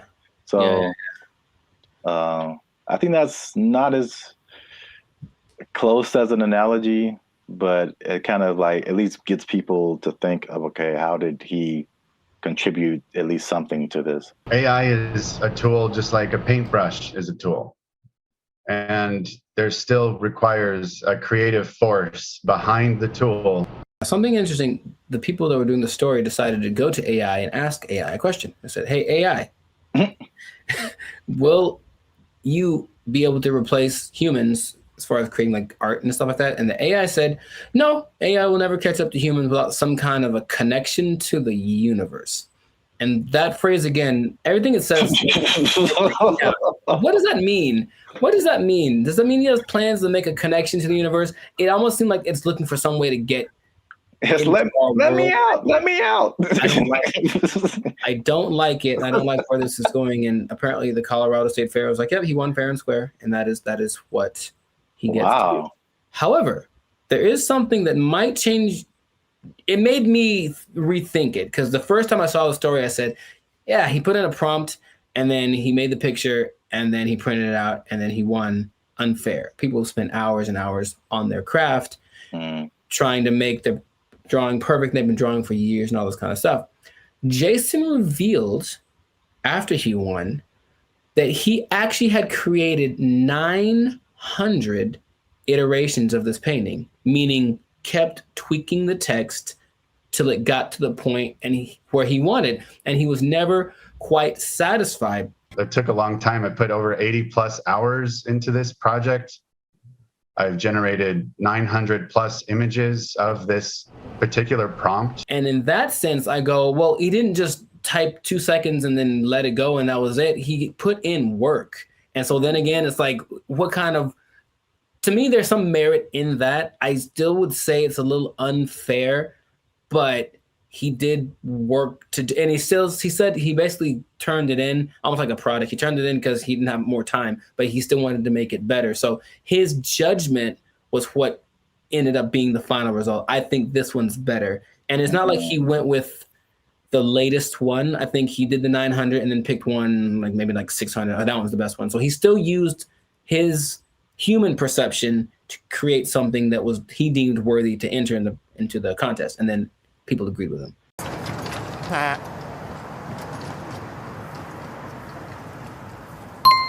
It makes me think for sure. Okay. Because it, again, going back to music, that explanation, especially when you said his judgment, that made me think of DJs. And just for the longest, like even me just kind of wrestling with like, are DJs really on the level of musicians? Right. Like they didn't create the music. They're just organizing it. Right. Just like he was just organizing that, you know, that piece of art. And there's a skill in that for sure. I've heard some very bad DJs. Yeah. Where did you even learn? Wikipedia. The way he made it sound, it's not like not just anybody could do this either, because he came with a concept, but he also had the wherewithal to look at it and say, this one's, and I think he looked at it for a while, like trying to judge the color bone. It's almost like he still knew what to look for, even though he didn't have the training to execute it. Maybe like a producer of a Rick Rubin category, or even a DJ Khaled, who, from what I understand, doesn't really do anything as far as like pushing the buttons and doing the level, but they do the analysis and go, they ain't believe in us. God did. I'll say this. Is it just him personally? Is he a creator? Yes. Did he put in work? Yes. But I do think he should not be able to compete like that with the other artists. And I think there should be either a separate contest or a separate category that is just for AI art. And I think that will, because it's two different, they're both a level of artistry, but it's two different types. That is hard to judge together. Again, the DJ example. I don't do song requests. I know, because you can't. What? It's a battle of the bands, and you have a DJ in the battle of the bands. That doesn't make sense. Or you have a scratching like contest, and you put a band in there. Sure, it doesn't make sense. There's just two different things. They're both musically artistic, but I think a separation would just kind of make more sense and more fair for everybody. They know what they did. They know what they did for sure. We'll see if it keeps going or if there's more cases of it. But in this case, congrats to Jason Allen. Hey, let me get $300, man. I know you got it. He says he didn't know that was a prize. Let me get $300, man. I'll pay you back on Tuesday. He doesn't quite talk like that either, but you know what? It's funny to think what he does. It's funny to substitute most people for Ant Edwards. That's what I'm trying to tell you. Yeah, you were the best player on your team. Is that now we talking? A1 from day one, AI from day 5. What? Bars. This has been another episode of the Life Circus podcast where we're talking about things that are... Anyways, make sure to like, subscribe, comment, share this video with two people who have been unjustly defeated by AI in some kind of competition. And just keep your eye out, because AI is coming for us and we got to be ready for it. We got to be ready. I can paint that, Mike. I can paint it. Ugly eye painting. We'll catch y'all in the next episode. Ugly eye painting. I can do that. They took our jobs! They took our jobs! They interview people who swear by this. Now, I know you'll be like, were there any scammers? There's lots, of course. There's lots of people who are claiming this, building cults, and then basically eating French fries behind the scenes. And the most famous, and this is real, well, this guy named... What's going on, everybody? I'm Jericho. This is Zap. We are the now 8-time international award-winning pop hip-hop duo Bandit Future. We make clean, fun music that everyone can listen to with a sound that's uniquely Californian. And right now, you are tuned in to the Life Circus podcast, where we talk about things that are funny, interesting, and just straight ridiculous. So before we get into this thing, make sure to like, subscribe, comment, and share this video with two people who are tired of eating, who want to find a different way. Did you know there's a different way? Did you know that there's an answer? If you don't want to eat, you don't have to anymore. It better be a good answer, because I want to eat. No. Check it out. Hear me out. You don't have to eat. It's my favorite pastime. Well, maybe this will be more of your favorite pastime. Skeptical. They say it in two different ways: breatharianism or breatharianism. I'm not sure which one. Stop shaking your head. You haven't even heard the whole thing. It's where you basically eat the air and you don't eat the food. That's it. Doesn't that sound fantastic? See, I blame these millennials. No, this is old, man. This is old stuff. This is old stuff. So, for those of you who have never heard the term breatharianism or breatharianism, I hear both. The guy in the video that I was listening to said both back to back, including in his annotations. I was like, okay, so pick one, dude. But anyways, it's the idea that human beings do not need to eat calories to sustain energy. And there is evidence of this, although there's lots of skepticism, understandably. You don't like this at all. I understand. Fake news. So let me tell you a little bit about it. It all started with a study of a guy named Prahlad Jani. And he was a man, I think he's from India or Pakistan, one of the two. And basically he passed away a few years ago, but at the time he had not eaten or drank anything for 70 years. That's what he said. 70. Okay. And so everyone was like, that's kind of ridiculous. Doesn't sound real. And every scientist said there's no way this is possible. So they decided to study the man. They took him to a hospital, did everything, CAT scans, and checked his levels of everything. And they say that for 15 days, this man did not eat or drink. He didn't poop. He didn't pee, nothing. And none of his levels changed. And that he had an energy that wasn't related to calories. And they can't to this day figure it out. Because calories equal energy, literally, right? You eat calories, you get energy. He didn't. And after 15 days, because he basically just sat on the bed the whole time they did the studies, and then he just sat there. And when he sat there, they said he kind of went into this trance state. And what they say that a lot of these people do is they're meditating, but the meditation allows them access to a part of the human body that is actually able to process air and sunlight as if you were a plant. That is literally what happened. And then they let him go and he lived his life. There's other cases of this, but that's just kind of scratching the surface of it. So just off of the initial thing, y'all in? You ready to try it? You ready? You ready to jump in? Because you don't have to eat. You can just not eat. Yeah. I skipped dinner the other night, and I was so incredibly hungry the next morning. So in that little bit of time, I don't think air would have done it for me. I don't understand. I don't think you're really seeing this. You're so. I don't think they're really seeing this. You can be like a tree. You can be like a tree. I'm not for this or against this. I think I am a skeptic as well.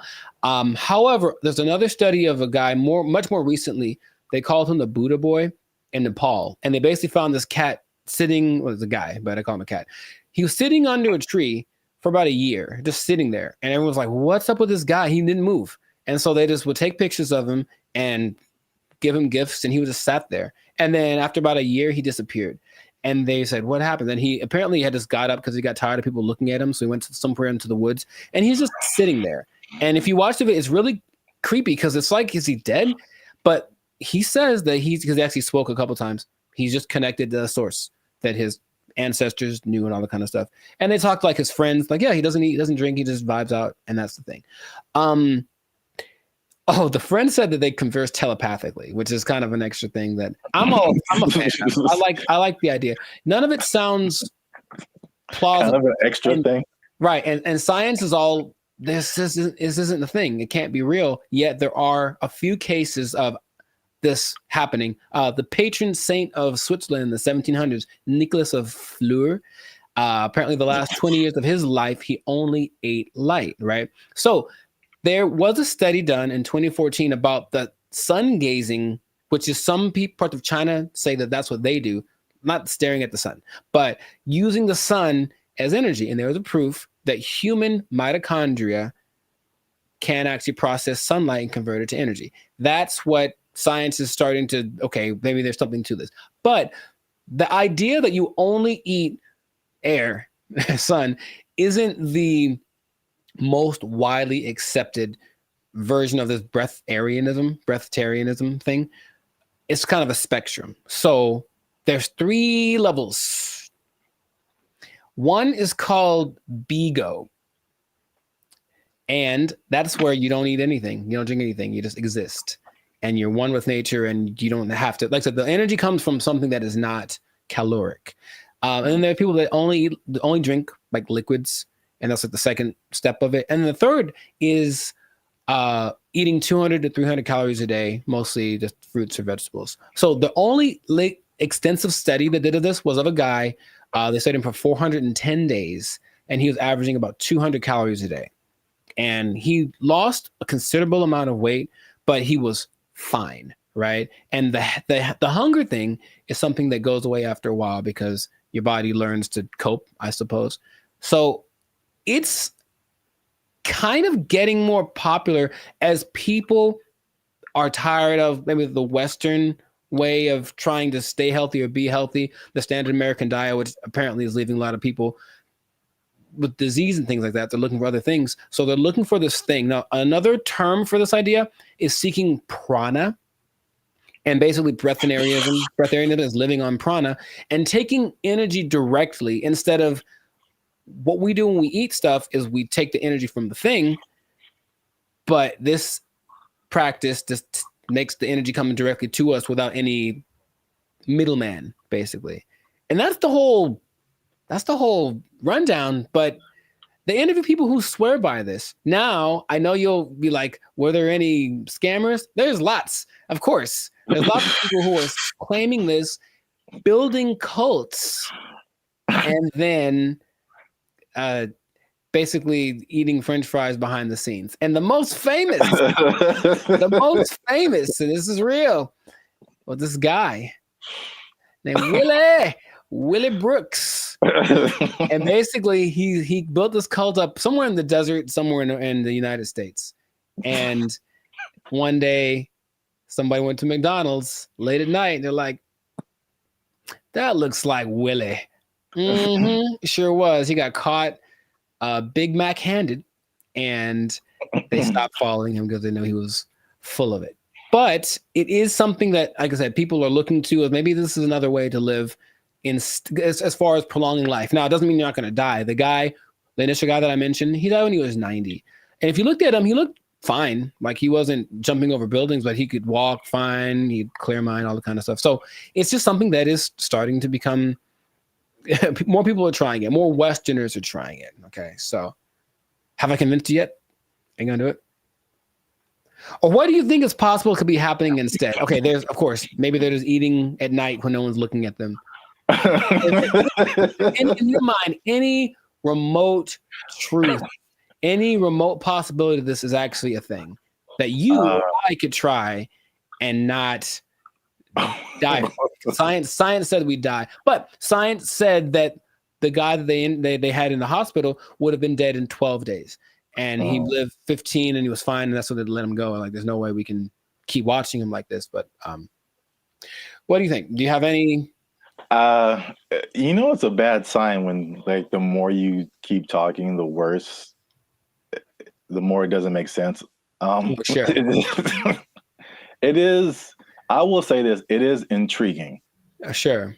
Because I am trying to figure out in my head, how is this scientifically possible? And the first thing I thought about was, okay, like you said, the different levels, you need liquids, right? Like as a base, I think. So is there a way to, because there's moisture in the air, is whatever these guys are doing, is it like extracting moisture out of the air into your body and somehow providing liquids? This sounds really weird, but it's just like, right. Maybe there is some kind of something to this. Sure. Well, here's the thing. If anyone is interested in it, there is a channel on YouTube called Take a Deep Breath that really is more about breath work in general, but he explores a lot about the subject. And he interviewed probably the world's most renowned expert on the subject, whose name is P.A. Straubinger. P.A. Straubinger. And he basically says, well, we can go 3 days without water. We can go 45 days without food. We can go about 10 minutes without air. So in a sense, we're all breatharians because we kind of, when we're not eating or drinking, we're breathing. And his idea is that people that have access to just making the breath part kind of override. It's almost like, okay, for diet, what we need fat, we need protein, we need carbs, right? So let's just use all of one instead of a balance of all three. And so the breatharians, I don't know how to say anymore. Breatharian, I'm gonna go with that. Instead of eating, drinking, and breathing, they just take breathing and make that the only thing they do. So in that sense, it's like, that's really interesting. But it does sound very far-fetched. Would I ever want to do it? Not in a million years. It does not sound fun because if you're not, most things that you do when you're social, you're eating and stuff. If you're not eating, what are you doing? You're just sitting around. And these people do just kind of sit still. You ever see like a bug or a creature and you see it and it's just there? It's like, what are you doing? That's what they are. They just sit there and they're channeling the thing. So if you have to spend most of your time doing that, I'd much rather eat a steak and then keep it pushing. So that's just me. But so here's my other wild theory as to how it could possibly work. Tell me. This makes no sense, but whatever. Sure. You think about, because the light, I mean, in my head, you're doing some kind of Naruto jutsu and you're pulling in moisture from the air. Yeah. That's how it's working in my head right now. I'll take it. And no one can tell me any different.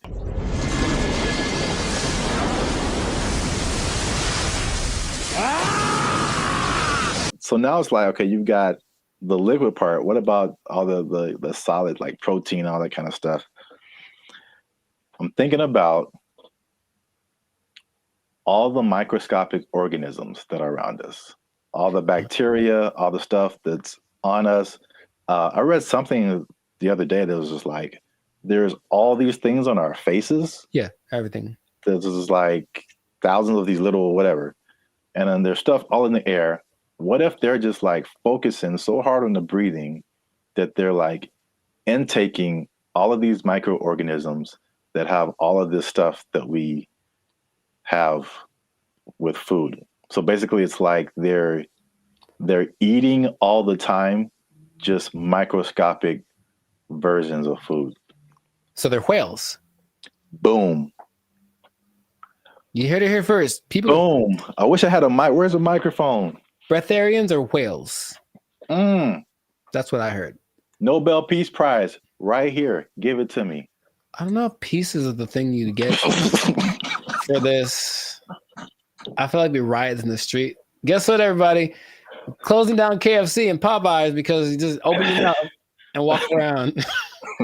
Oh, what if you opened an air restaurant and just charge people $20? People would go. I know people would go. All right, that's. Oh gosh, I'm $20, all you can eat. It's the purest air from the mountaintops of Sweden. Well, I think that this is a fascinating thing that if people want to investigate more, go for it.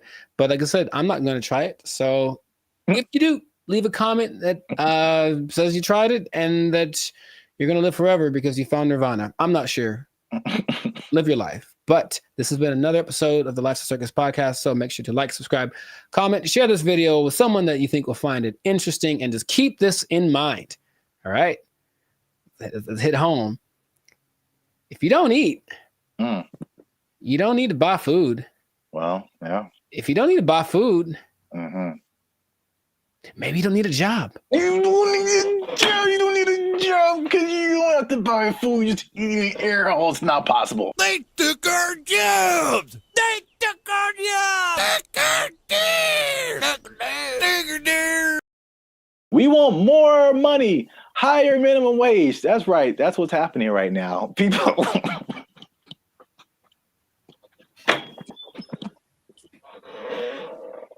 Already, man. Already, people are thinking about the next minimum wage increase. They want even more, Jericho. No. No. And I'll tell you why. But first, no. What's up, everybody? I'm Zap, and this is Jericho, and we are the now 8-time international award-winning pop hip-hop music duo Band and Future. We do clean, fun music that everyone can listen to with a sound that is uniquely Californian. And right now, you're tuned into the Lifestyle Circus podcast, where we talk about everything that's funny, interesting, and ridiculous. Before we jump into today's topic, make sure you do us one big favor. Make sure you share this video, share this podcast with somebody who is affected by minimum wage increase, because it's still a thing, man. It's very much a thing. It's a lot going on in these streets, man. And make sure you stay to the end of the video, because as much doom and gloom as we're seeing with businesses closing and failing, and especially in places where we are, like California, people leaving the state, there are surprisingly two things that are positive coming out as a result of this minimum wage increase. Every business isn't failing. Some businesses are doing better. And so make sure you stick around to the end so you can understand why that's happening. So we talked about the minimum wage increase specifically for fast food. Right. Like 6 months ago when they were putting it together, and we were like, I wouldn't do it. I wouldn't do it. Wouldn't be prudent. Yes, and we since then we made even another video saying, "We told you so." So, for those of you who are living under a rock, fast food minimum wage has increased in California to $20 an hour, is like a 25% jump, pretty much overnight for restaurants, big chains, even some smaller restaurants, and the results have been largely negative, at least in the press. I mean, I haven't heard any businesses that are like, "Hey, this is great." So, not at all. No. So food prices were high. They're even higher now. They said that at over 10,000 people, fast food workers have lost their jobs because the companies can't afford to pay them that high of a wage overnight. And a lot of places there's a laundry list of places that are just shutting down. They're just like, we can't do this. Either that or they're leaving the state. But guess what, Jericho? Tell me now. That's not enough. We want more money, higher minimum wage. That's right. That's what's happening right now. People.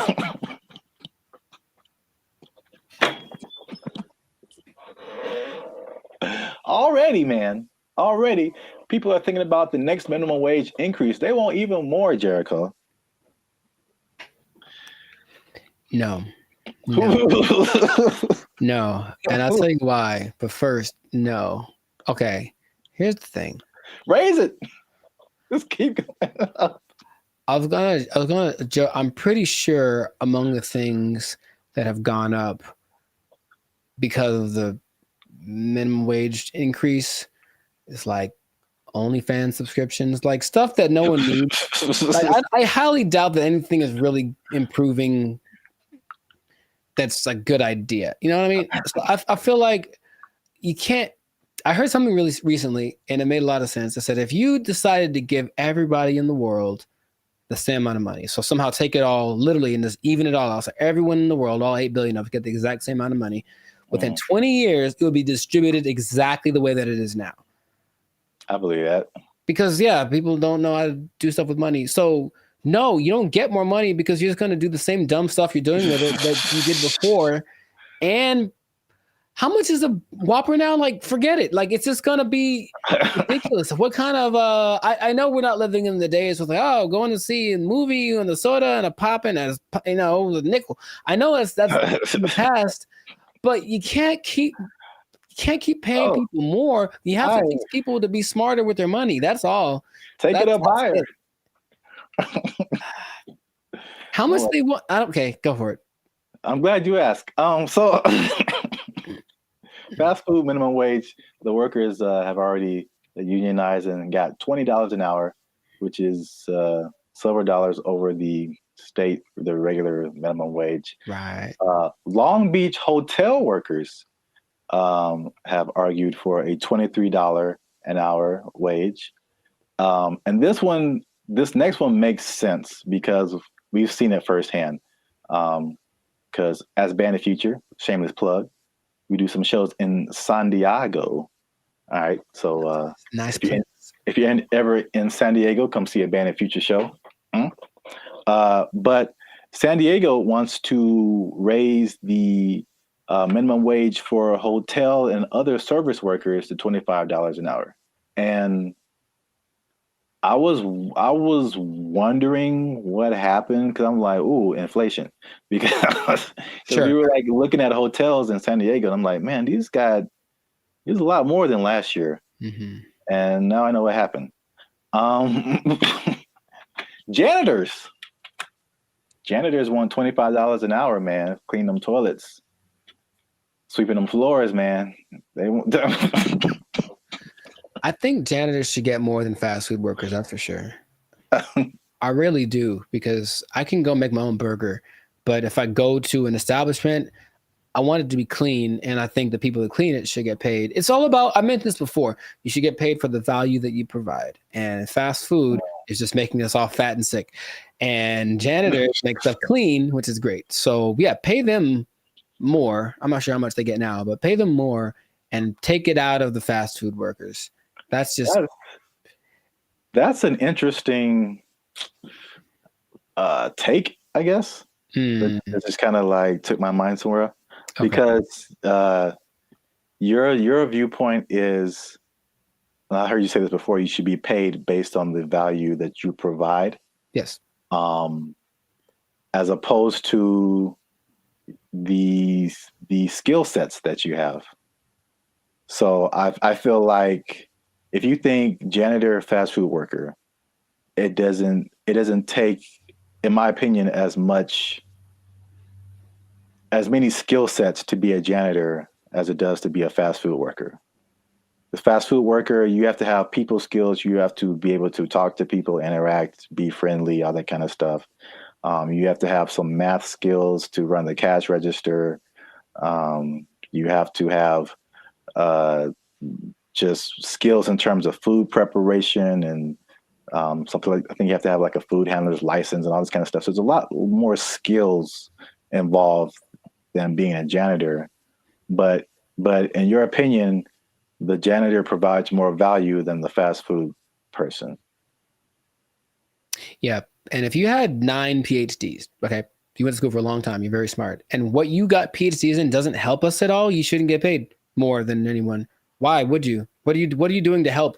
Right? To me, I watch them all the time, and I'm really grateful. At the gym, for example, which is a disgusting place. Think about it's disgusting without the janitors. If they weren't there, think about how gross it would be. Or oh my God, the bathrooms at the beach.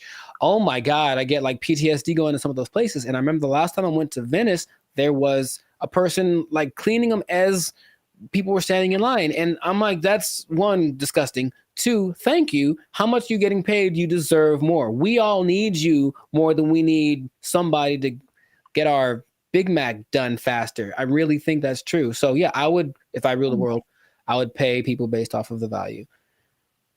I'm kind of with you, but I'm kind of like trying to play the devil's advocate. Like, I understand. And of course, the system we have is that you went to school for more time for this and that, or you were required to think more, whatever the thing that is, whatever the commodity it is that you acquired, that's the thing that you should get paid for. And my position is that sometimes, sure. But also, no, definitely not. I need the janitors more. I need the people that rake the leaves more. The people that make sure that the streets don't have potholes. We need them more than we need. Remember, maybe I'm talking about necessity versus convenience. Like I can make my own burger. I can go put together a Chipotle style burrito if I want to. All the ingredients are at the store. I just got to try, right? But I can't fix the street. I don't know how to do that. So if you know how to do that, you should get paid more than someone. Oh yeah, yeah. So it's something to think about. Yeah, an idea, but that is how I feel about it. But wait, there's more. 25. Well, that's a lot. 23, 25. That's a lot. San Diego Community College District has already raised its minimum wage to $30 an hour. I think it's just community college employees, I think, something like that. Okay. And then the Los Angeles airport workers want $30 an hour by 2028. So the train is moving fast, man. Well, sure, but the question is where's the money coming from? I think it's just going to get more. Well, this is the problem too. So I read an article by some guy. I don't remember his name. I'm sure he's very smart. Good view, smart guy. He's the person who pointed out that there's a couple of things where businesses are actually doing okay with the minimum wage, but he said like obviously this is not a long-term solution because you think about, okay, minimum wage, and you kind of touched on it. It's like, what are you spending your money on? And then for like 99% of people, what are your biggest expenses? Food, shelter, transportation. All of those things are sky high, abnormally high in California than anything else.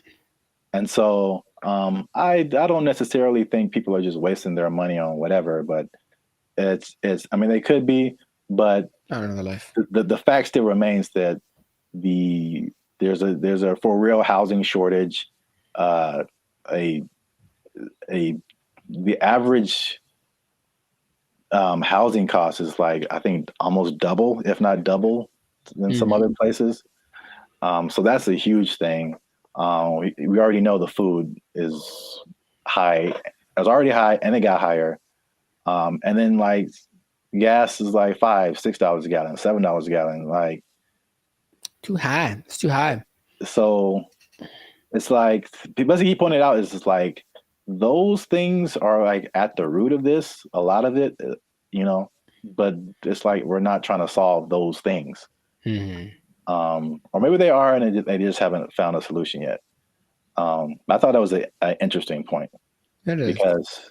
Because we're still in a cycle of like you raise minimum wage, and then businesses are, we can't pay people. We got to raise prices, and then like everything goes up. So then what's the point? Right. Your rent is higher, your food is higher, gas is higher. Now we need more. Right. This doesn't make any difference, basically. But it makes people feel good. Yeah. But like I said in the beginning, this guy also pointed out that there are two things that he pointed out where businesses are actually doing okay with the minimum wage, and it's actually been a good thing. And it's not OnlyFans? And it's not OnlyFans. All right. One. Just a second. One is that it has forced businesses, and I think we can even agree to this as the way we run Band of Future and all that kind of stuff. It's forced them to be more efficient. And I've definitely gone into places or worked in businesses where like you can tell the money is flowing. And so they just kind of like, you know, they kind of just spend money on whatever and just kind of do frivolous things and just silly things with their money. But it's forced some businesses to be more efficient. So it's like, it's actually, some businesses are saying that their businesses are working better because they've been forced to like cut the fat of the company to basically pay for the workers. So I think that's a thing that we've experienced as just dealing with. And I think that anybody experiences that. The inflation, the high prices, you get laid off from work, or you don't get a check that you thought you're going to get, or a car repair costs you $2,600. That was like real life right there, bro. It's make sure you like, subscribe, join the channel so I can pay for my car. I'm tired of walking everywhere. I digress. But yeah, I mean, we do this in our personal lives all the time. It's just like, okay, how little can I eat this week to pay for? So yeah, so that's the thing. Second thing is that worker retention is up. So you think about fast food, not fast food, but just minimum wage jobs in general. It's like a throwaway job, right? Sure. So it's like you're making the least, you don't get the maximum effort, you don't really care. It's just like, this job sucks, I'm not making a whole lot of money. And I think it has a high turnover rate. So meaning people quit, they have to find new people, train them, get them going, and then they're there for like a month or 2 or 6 months or whatever, then they quit and they just find a better job or whatever. Sure. So with the higher wage now, fast food worker is like the premium job of minimum wage jobs. So you think if you work in some other job for $16 an hour, $17 an hour, you can flip burgers for $20 an hour. Sure. You're gonna, if you're in that that minimum wage level, you're gonna stay there for a minute, because unless you can move up to some other job, you're doing better than other minimum wage jobs. So why would you leave? Right. So yeah, so people are staying, and people are happier, they say, just coming to work. which I mean makes sense if you're getting paid more. But there's less incentive to leave, and then people don't understand that it costs businesses a lot of money to hire people and put up ads to hire people and then train them and all this kind of stuff, get all this stuff going and find the people, and then they're only there for a little bit. Then you got to do it all over again. Yes, that's a big expense. So there you have it. Minimum wage going up, prices going up. Some businesses are leaving, some businesses are shutting down. Some people don't care. It's happening in their business. A lot going on. Let us know what you think in the comments. Is this good? Is this bad? Should we do the idea of this guy in the article and just let's fix the housing and the food and the gas and all this stuff and just bring that down instead of raising the money we get? Cost of living is too high. Yeah, man. A lot going on. Gotta invest in some meme coins, man. Just take advantage. It's a bull market, man. Let's get into it. Are meme coins the answer to the minimum wage problem? I would say probably not. But, you know, somebody, it might work out. For most people, not so much. Yeah, we out. Because we are. But Yes. for real, join the YouTube channel because the boy needs his car. All right. There we go. They took our jobs. They took our jobs. I sense a faint bit of skepticism in your voice, Jericho. We haven't even skeptical. It's just like, is there anything that he's made that has been helpful or that I would know about? we haven't even gone into his claims and what he's talking about, man. Are you saying he's the second coming of George Washington Carver? Is that what you're saying? Are you telling this man, him?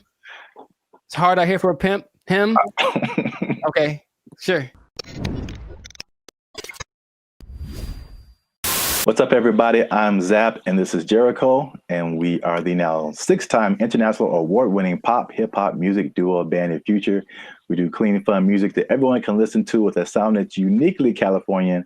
And right now, you're tuned into the Life's a Circus podcast, where we talk about everything that's funny, interesting, and ridiculous. Before we jump into today's episode, though, do us a huge favor. Make sure you like, subscribe, comment, and share this video with somebody that you got beef with, somebody you don't like, maybe somebody that's all up in your grill and making you feel a type of way about the day. Oh, bars. Okay, so look, somebody that put a hitch in your giddy up. Is that a phrase people say still? Yeah, sure, man. Yeah, you got it. So I don't think I got it. I've been waiting to talk about this. All right. So the big thing on the internet has been Kendrick Lamar versus Drake. By the way, I think it's fake. Okay. Just because I've been doing this too long. I'm doing music too long. I've been doing Hollywood too long. I've been doing marketing too long. There's all of a sudden this big beef and oh, wow, millions of streams are happening. Wow. What a coincidence. Anyway, I digress.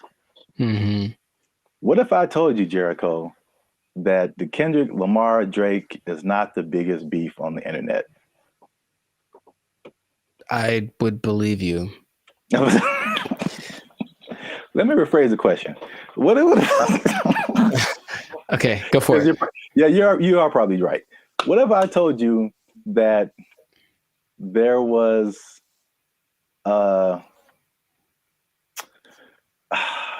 there was a better beef that I don't think has ever happened before? Better beef. Sounds like an Arby's commercial. Okay. I'd be curious to know what that would be then. Hopefully it's between... Never mind. Okay, go for it. Okay. Let me before I'm gonna get to it. One last thing. Jericho, and this just straight up answer. All right. You don't have to add anything or make it complicated. Okay.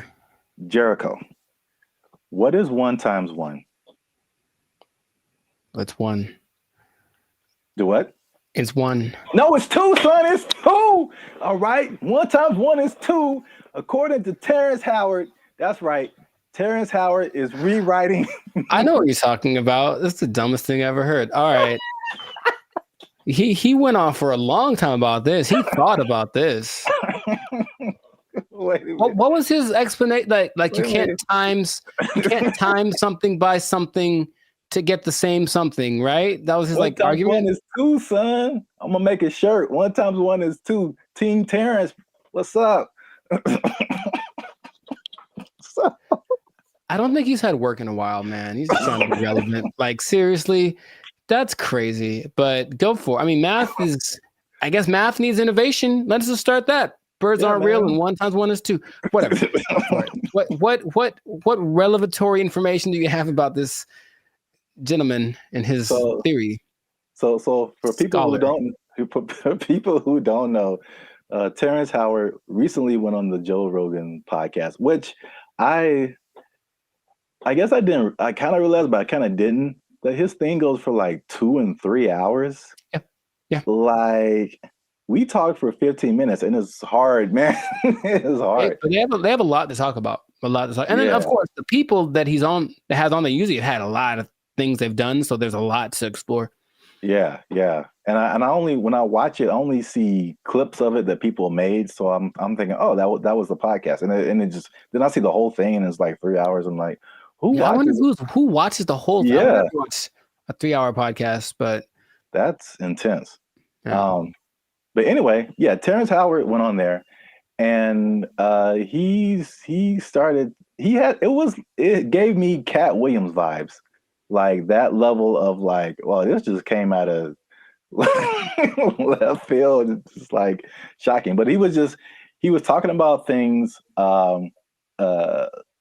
complex theories, scientific thoughts, things about the nature and universe, matter and energy, mathematics, and just like all this stuff that has nothing to do with acting. And there was a lot of I definitely didn't watch the whole thing, so don't use this as a video to like sum up everything. But I didn't know that he was even into all this stuff. So he's a smart guy. Yeah, but I mean, there's smart, and then there's like talking about the theory of relativity smart. Like that's just he's like Jaylen Brown smart. Rewriting mathematical equations, and I'm just like, all right, cool. We gotta have a couple black geniuses, him and Jaylen Brown and Kanye. Well, anyway, hashtag too soon. So Howard holds 97 patents. Do you know that? No, that sounds like something that he would tell people at a party. I sense a faint bit of skepticism in your voice, Jericho. We haven't even skeptical. It's just like, is there anything that he's made that has been helpful or that I would know about? We haven't even gone into his claims and what he's talking about, man. Are you saying he's the second coming of George Washington Carver? Is that what you're saying? Are you telling this man, him? It's hard out here for a pimp. Him? Okay, sure. 97. I didn't know that about him. That's cool. It's 97 expensive to patent things. It is. So I guess that acting money helped out. But he believes many of these patents will, of course, change the world. Some of his notable patents include advanced designs in metallurgy, I think I'm saying that right, chemical engineering, and innovations in flight technology. So at the very least, the man is doing things. Yeah, sounds like it. So, but what really shook up the internet was some of his claims. All right, so we're just going to go through a few of them that this is kind of tough to talk about because he's talking about things that are beyond most people's comprehension. Sure. And so there's a lot of things that he said or a lot of words, even words that he used that are just not in common vocabulary. But I tried to pull together some synopses and just kind of put it in more lay terms, I guess. Okay. Some of them are just straight up. You can just tell, like, Let's see what Mr. Hustle and Flow's got. I don't know if you saw this part of the podcast, but his first claim is that prenatal memories are real, which most people don't think are, but he debates it. And some other people have debated it. But he said he remembers being inside of his mother's womb. Don't make me laugh. He described detailed memories, such as seeing his hand in utero, and he said he remembers being circumcised as well. I feel like that there's some truth to that, and without having ever studied it, just because it's one of the questions I ask a lot of people when I meet them and I want to break the ice. I ask people what their first memory is. It's just a curious thing because it feels like literally at some point our brain just started hit record. Like this is hitting record. It's all of a sudden like we were playing and nothing is, and all of a sudden something happens and boop, and now it's on, right? So for some people, it's a lot further back than one would think. I don't think I've ever spoken to anybody that said like in utero, but super young breastfeeding, like they remember stuff like that. They remember this. So I don't know if with the 8 billion of us that there are, if some of us aren't capable of remembering that kind of stuff. I guess my question is like, okay, so then what does that mean? Is there something that leads to? Because that's what will interest me. If that means, that means we can turn on the access point of the brain. If that's not, if it's just something to talk about, then I'm like, okay, that's cool, I suppose. Well, I don't think any of his stuff is just stuff to talk about. I think from the overall thing that I got, and then we go into some more of his claims, but it's just what I thought was interesting was just the way he sees the world, especially as a creative. It's just a different. It's challenging what has always been like the norm, and just different ways of looking at things. That's cool. So at least on that one, you were kind of like, that's not too far-fetched. Not too far-fetched. Okay. The next one is it might be a little bit beyond me, but again, I still kind of understand and relate. But his next claim is that the universe is built on waves and not particles. He says the fundamental building blocks of reality are not particles but waves. He says this perspective aligns with some interpretations of quantum physics, and his fascination seems likely to stem from the works of physicists like Niels Bohr and Erwin Schrödinger, something like that. Sure. So again, like he's not alone in this. He might be a minority, but people who deal with quantum physics feel like this could be true. I was going to mention that there's something I've read about. It's almost like there's things that I acknowledge that are interesting to me that I wish I had like the mental capacity to process, because I don't think it's a bit above me. But I have read something about like this wave particle experiment where it proves the importance or the impact that watching something. It's a particle experiment. They shoot some kind of electron waves at a target, and depending on whether they record it or not with like a camera, the result is different. Now, how do they know that it's different if they didn't record it? I don't know what they're talking about, but it makes it seem like objectivity has an impact on the way the universe works in general. So I'm looking at you, one thing can happen, or I guess that means that if I'm not looking at something, it could be doing something different than if I was looking at it, which again, what's the point? But that idea is like, I don't really get it, but I'm like, that's an interesting idea. So waves and particles, would that make the universe? Again, my question would be cool. I honestly want to talk to him about it. Maybe just stare at him while he talks. But what does that do for how we understand the world if that is true? If waves instead of particles are what created? Yeah, I feel like that's a bit beyond me. But I feel like, I mean, it sounds like you're trying to get some practical use out of it. But it's just like, okay, the things that we know about gravity and aerodynamics and stuff like that, by learning that stuff, we can fly planes and helicopters and stuff. Sure, yeah. And so there's some kind of use, I think, in saying it's waves and not particles.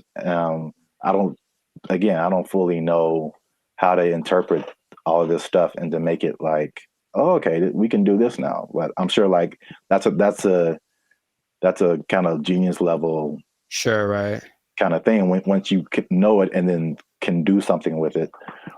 Right. If it means I can surf to Mars, I'm down, bro. That'd be so sick.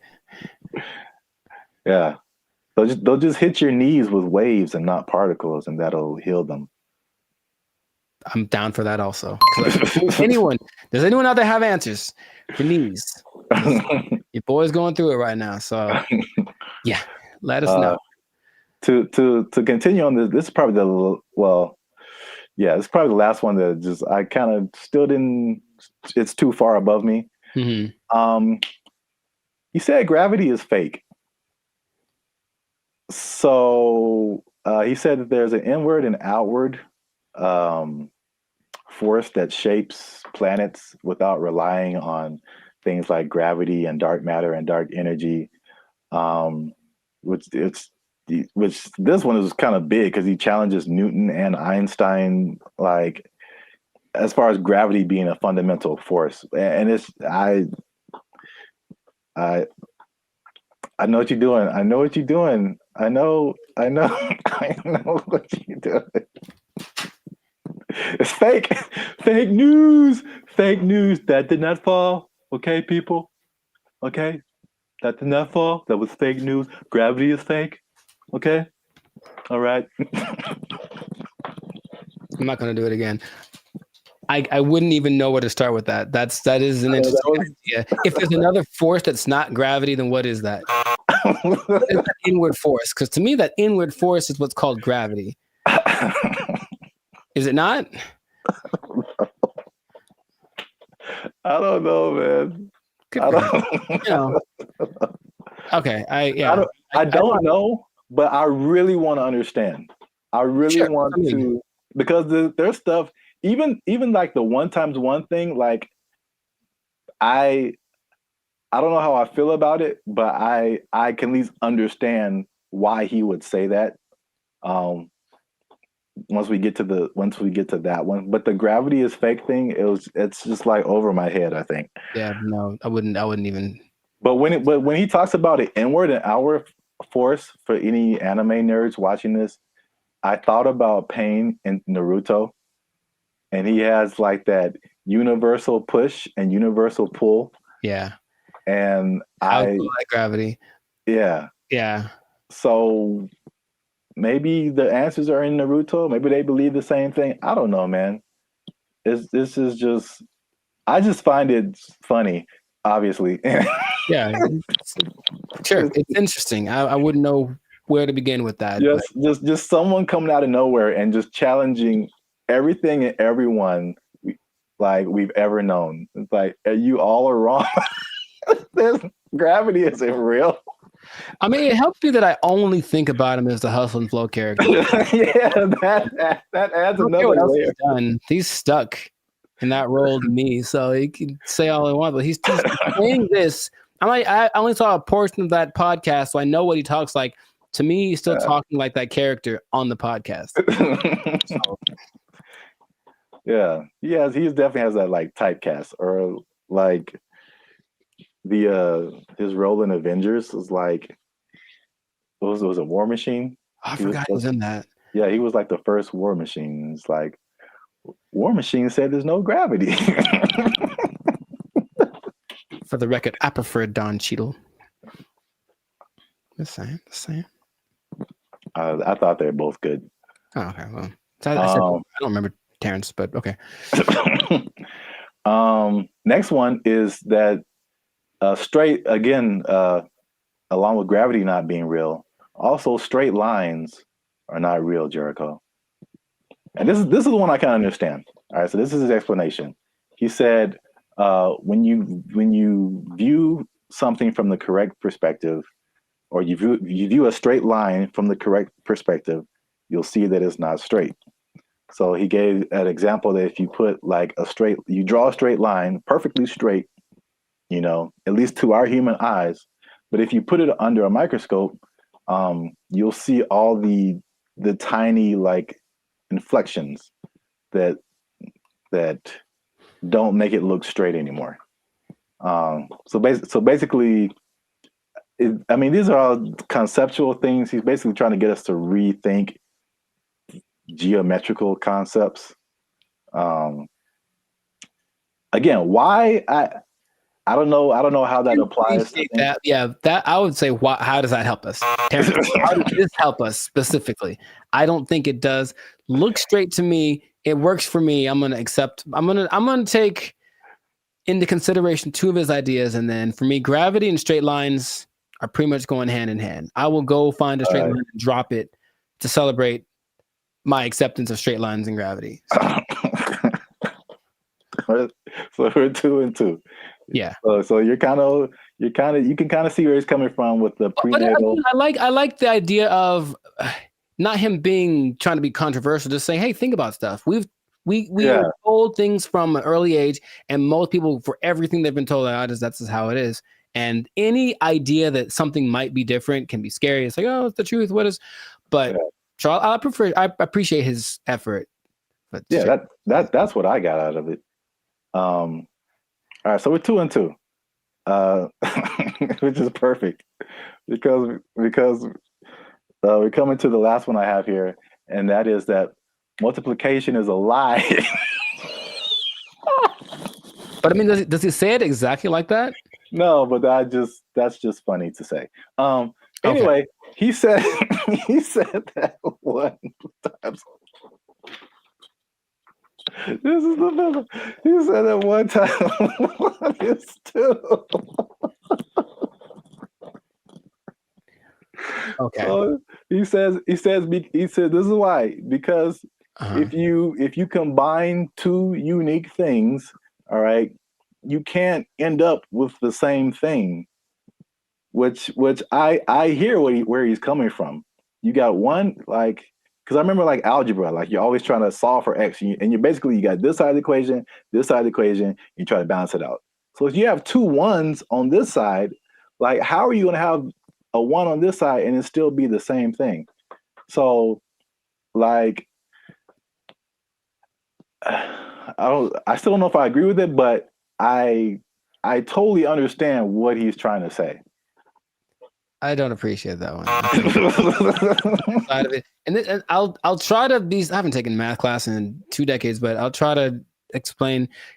He said 2 unique. If you combine 2 unique things, to me, I'm like combining in my simple brain an object. This is a guitar pick with a concept, which is a number of these that I'm thinking about. Right. So if I have one of these, this is my object, and I take a number that represents how many of these I could have.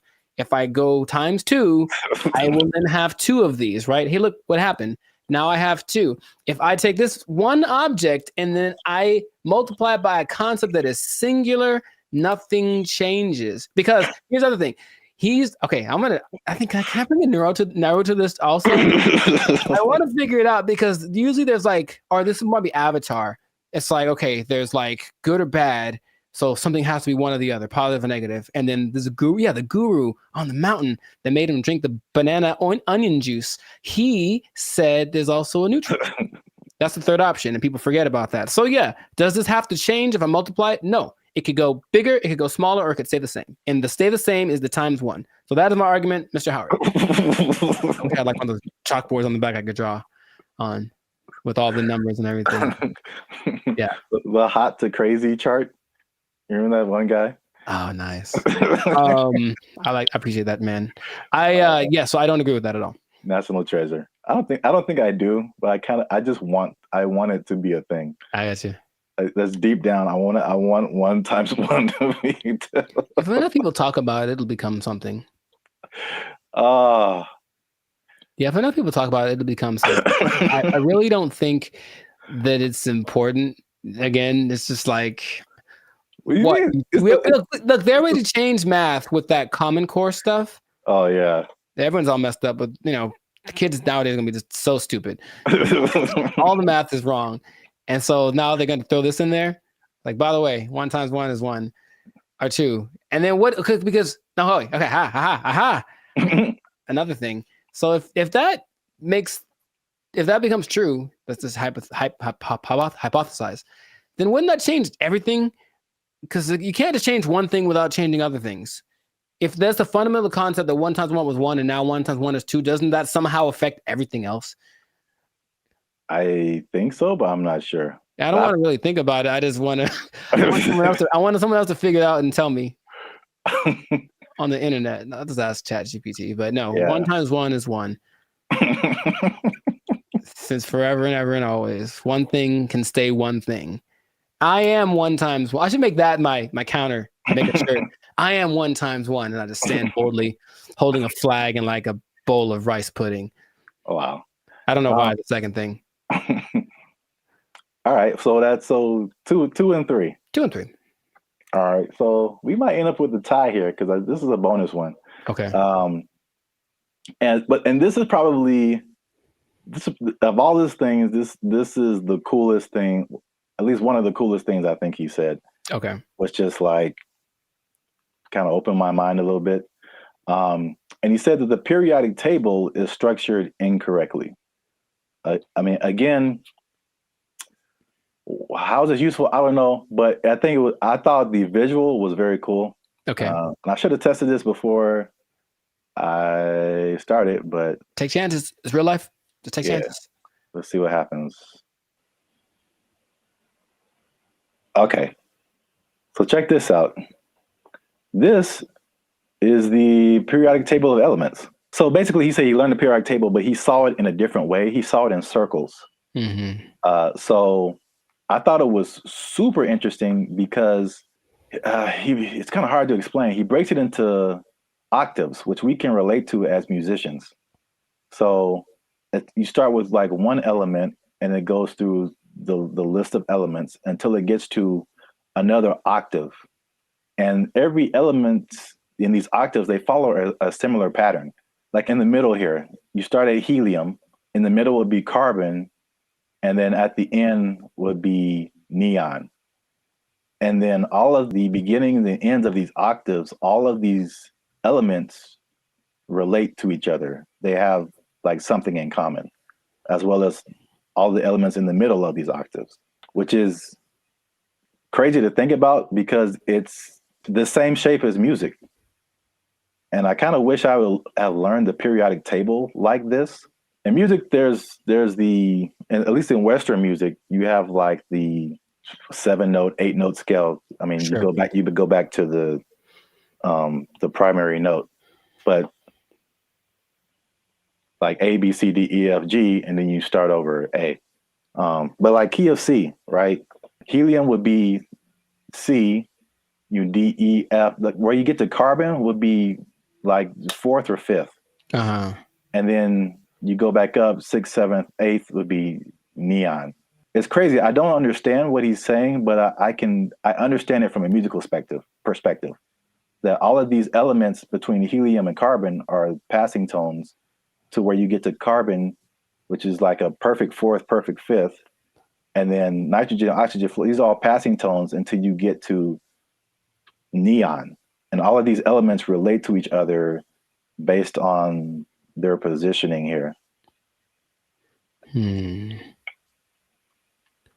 It kind of gives me vibes more of, or the way I'm trying to process my mind is more like the harmonic series. Yeah. Only in the sense that stuff's getting like kind of bigger as it goes higher or lower. Yes, it's the same thing. I mean, it's and that's what he's trying to say. Basically, it's like everything is interconnected. And so he even gave these.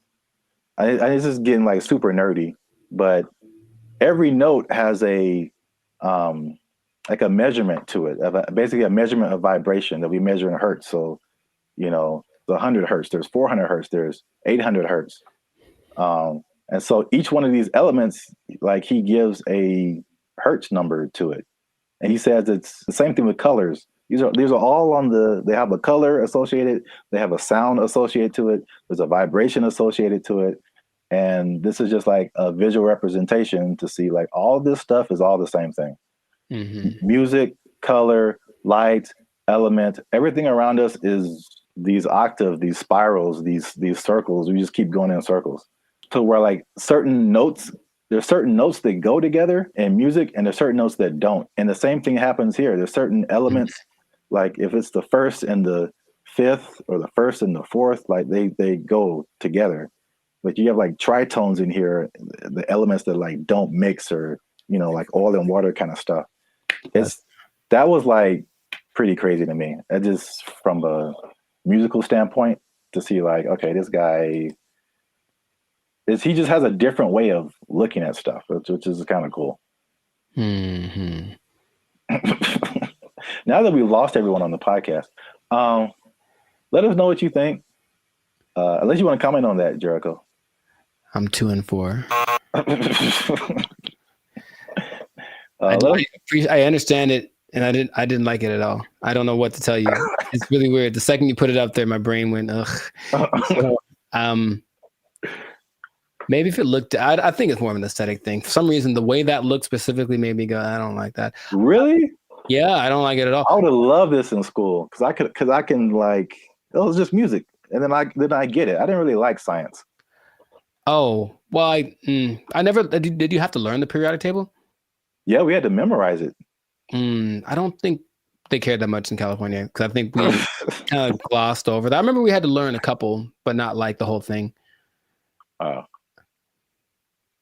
right. Well, let us know what you think. This has been another episode of the Life Circus podcast.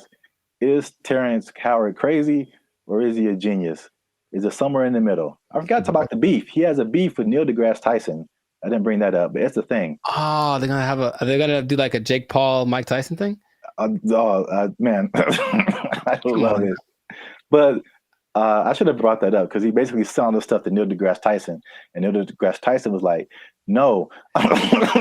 Basically, I would trust Neil deGrasse Tyson more than Terrence Howard for sure. So on the podcast, he said that Tyson attacked him by saying no, but it was probably the most polite diss track that could ever be put out, because he just basically even complimented him in his rebuttal of his theories or whatever. But I'm sure he respects the fact that he's trying. I think that helps. Yeah. He like basically disagreed with everything, but he said like, yeah, this is cool. You have a certain level of whatever.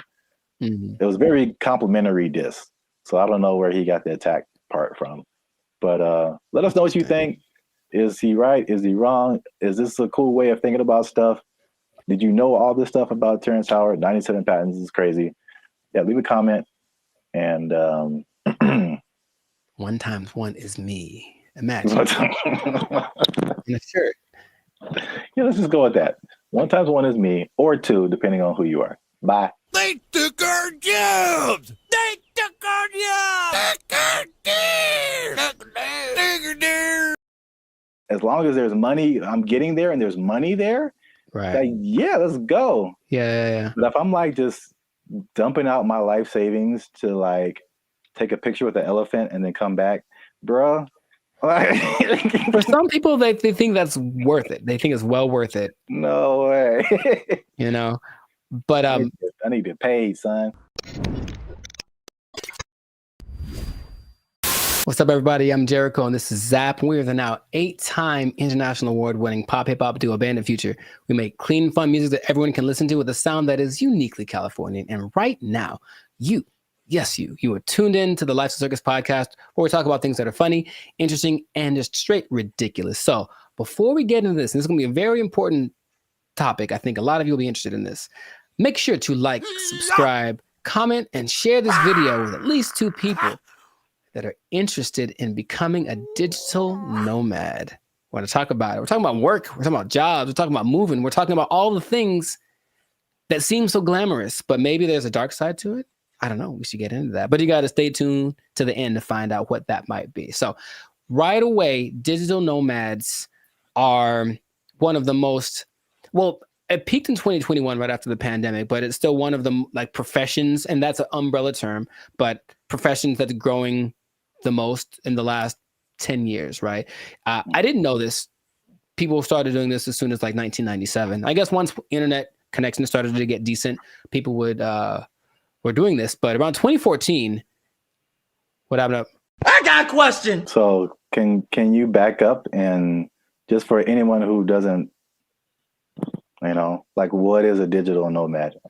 Oh, people don't know what a digital nomad is nowadays? Some people don't know. Makes sense. Okay. A digital nomad is a person that has found a way to live abroad, basically using technology. So in 1997, when internet started to be pretty available anywhere, people could offer services online and work from a different destination than where they're from. So you could be from America and go to Bali, for example, and work from there. And that starts to become really popular. And so now a lot of people do it. And there are many programs that will say they can teach you to be a digital nomad if you want to basically ditch the 9 to 5 and go live abroad. And it always looks very glamorous from the people. I know many people that do it personally, and they typically post the pictures of them lying on a beach. And the idea is that you can work from anywhere for 2 or 3 hours a day, doing your nice, whatever cushy job, and then enjoy living in another country. And that is a really cool idea. And that is part of the reality,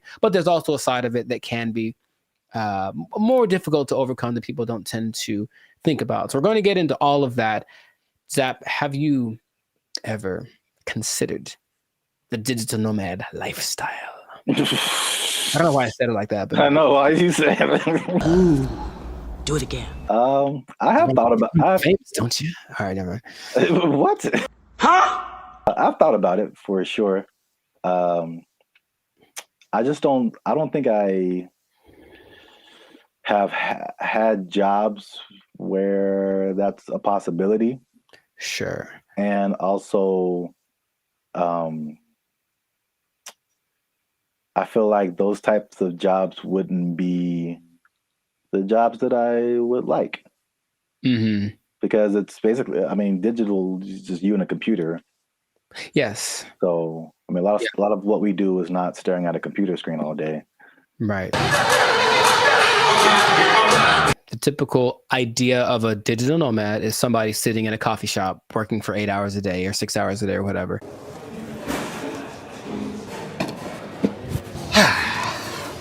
And that's true to the point where a lot of places actually construct digital nomad communities so that they can all be together in kind of one centralized place, like a work share kind of a situation, and just work from there. But yeah, the big key is that you just got to have good internet and then something that you can do to work from a different place so you're not interacting with people directly. But you have a lot of options. Nice. So like if you like hopping around from place to place, one of my friends that does this will be in, I'm always like, where are you now? And it's kind of a cute thing because where are you now? I'm in Colombia. Cool. Where are you now? I'm in Turkey. Where are you now? I'm in Bali. And there are places that you'll notice are kind of hubs for digital nomads. One, because the cost of living is low. Two, because the internet connection is good because you can't do it everywhere. A big place for a digital nomad, especially expats from the US, is Portugal because low cost of living, good food, safe in general, and the internet is amazing there. So that's one of the spots that you can go to if you want to be that. But you get flexibility. So if you like the idea of moving around and working from different locations, then that's perfect. And then since you're not working all the time, you do get to explore and check out new stuff and take the picture in front of the Taj Mahal or whatever thing that you want to do, which is usually what people do to I guess showcase how cool their life is. I don't know. It does seem like kind of a validation. Like, why am I doing this? Because, like I said, the downsides, as I mentioned, there are many as well. But you get to explore, you get to travel, because people always think about going places as being expensive. And yes, vacationing is expensive, but travel, just that part of it, isn't necessarily expensive. If you think about it, you're just going places and then staying there, not trying to be extravagant. So you can be frugal, you can get a VPN so that your plane tickets are cheaper, and then you just live within your means wherever you are.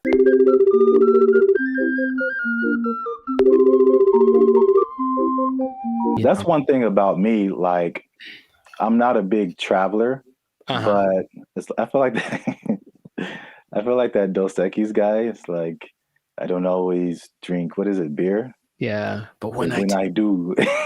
So like, I don't always travel, but when I do, somebody else is paying for it.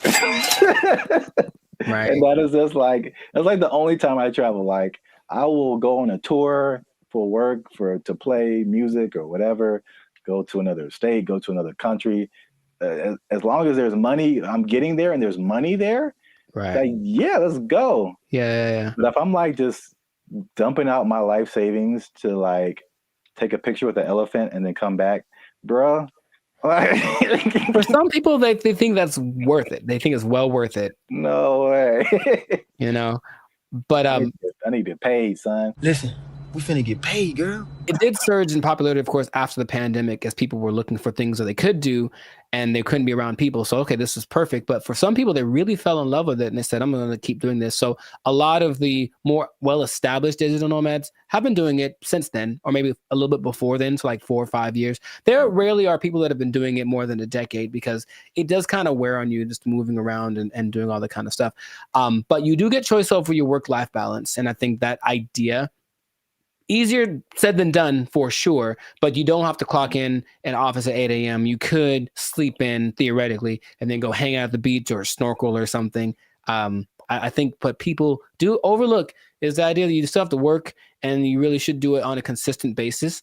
And if you don't do that, then I don't think your digital nomad life is going to last very long.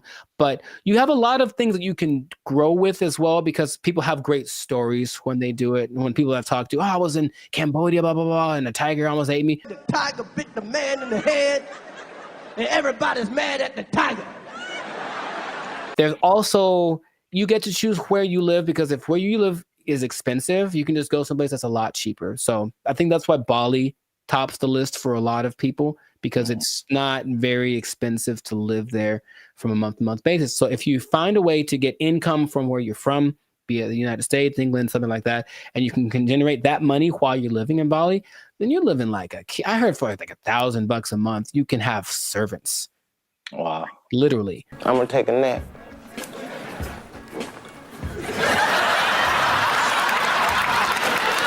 And then you get to network. So that's fun. There's a lot of people that are out there doing the same thing, so you get to interact with them, and that seems attractive. And then you don't really have to go to work. You think about that. Honestly, I don't know about you, but I think a lot of people hate going to work. They don't dislike work. They don't like going to work. They have to get up, they have to do the thing, they have to deal with traffic, whatever. If you are a digital nomad, you don't have to go anywhere, really. If you have a good internet in your Airbnb or whatever you're renting, you can just stay there. Mother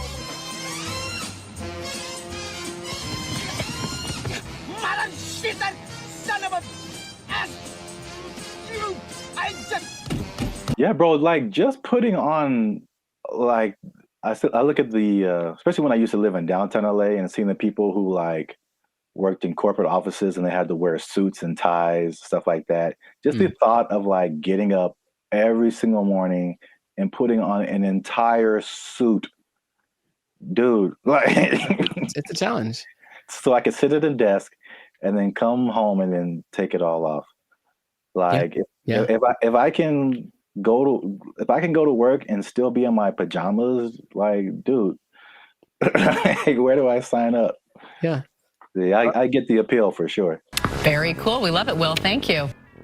The last advantage that people talk about a lot is the cultural and immersion. If you like a particular culture, then you can just go there if it works out for the technology and all that kind of stuff, and you can be immersed in Hong Kong. You can learn Chinese. You can do whatever. If you have other goals that related to that culture, then it's the perfect way to do it. You can still make money and be immersed in that culture. And that really does seem fun. In my personal experience, I've never done the digital nomad thing to an extreme, though I've thought about it because it seems like it might be fun to do here and there. But I have constructed my coaching, which I can do from anywhere. And I have been up in the mountains and I'm working on a session. I'm just at a coffee shop and I see what that's like. And if that was my everyday, it wouldn't be so bad. You know, it's definitely like, oh, I need my computer to work. That's all. If my computer works and the connection is good, then it works. If it does not work, then it's a bad day. That's all. It's kind of the risk that you run. Now, Those are all the advantages. And that's the stuff that when you go on the internet, you will see people living exactly what I just mentioned. However, all of the downsides, dun dun dun, there's a lot of them. No, God, please, no, no. What would you think would be a disadvantage, major disadvantage of being a digital nomad?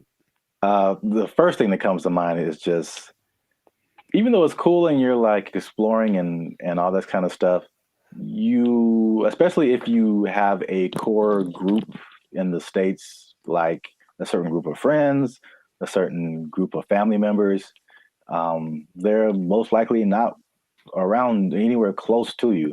So any of those kind of groups that you grew up with or were with, you know, in your home country is just kind of gone. So you can have a bit of isolation, I think, for sure, even though you might be surrounded by all these new experiences and new people. You're still kind of like by yourself to a certain extent. I'm so lonely. You were right. The loneliness, depression is the number one thing that a lot of digital nomads talk about, because they're not around the people that they love, right? And then they can't be with them when it's convenient, because if you're living in Europe and you're, you know, from America, you're 7-8 hours ahead, 9 hours ahead. So imagine just, hey, I want to maybe eat together. Well, I'm having dinner and you're, you know, at work, right? So you can't make things line up. So depending on where you choose to go, that can be a very difficult process. And then it kind of is inconvenient. I've worked with people where I'm talking to them and it's fine for me, and they're up at 3 a.m. because where they are, that's what they have to do to make it work. And they're willing to do it. It's kind of like something they accept, but you miss a lot of things. You miss the birthdays, you miss the graduations. There's a lot of experiences, you know, your little cousin had her first steps, all that. You miss all that kind of stuff. And finding a place to live is harder than some people think. And that's another problem that a lot of digital nomads have, because they'd go to a place expecting everything to be great. But what they don't understand is that a lot of digital nomads have this reputation of basically causing prices to go up, right? Because you're coming from a country that everything is great. Yeah. So everything's coming up because you have a lot of money. So a bunch of you move to one place that's not doing too well. So they're like, oh, there's a lot of these people, so I'll charge more so I can make money. But then the locals start to resent you because you're there. And so it's not, you don't feel welcome. And that's kind of an uncomfortable thing. I think I mentioned, I have a friend who travels a lot. When she said when she was in Turkey, she kind of got that vibe. It's just like, why are you here? But she doesn't speak Turkish at all, so that didn't help her cause. However, some places actually put signs up that says like, hey, digital nomad is not welcome. It's gotten to that point. Wow. You go to a coffee shop and like, nope, you can't come in because you're going to buy one drink and work here and use the internet for 8 hours. Nah, you got to get out or find someplace else. So that's starting to become a thing.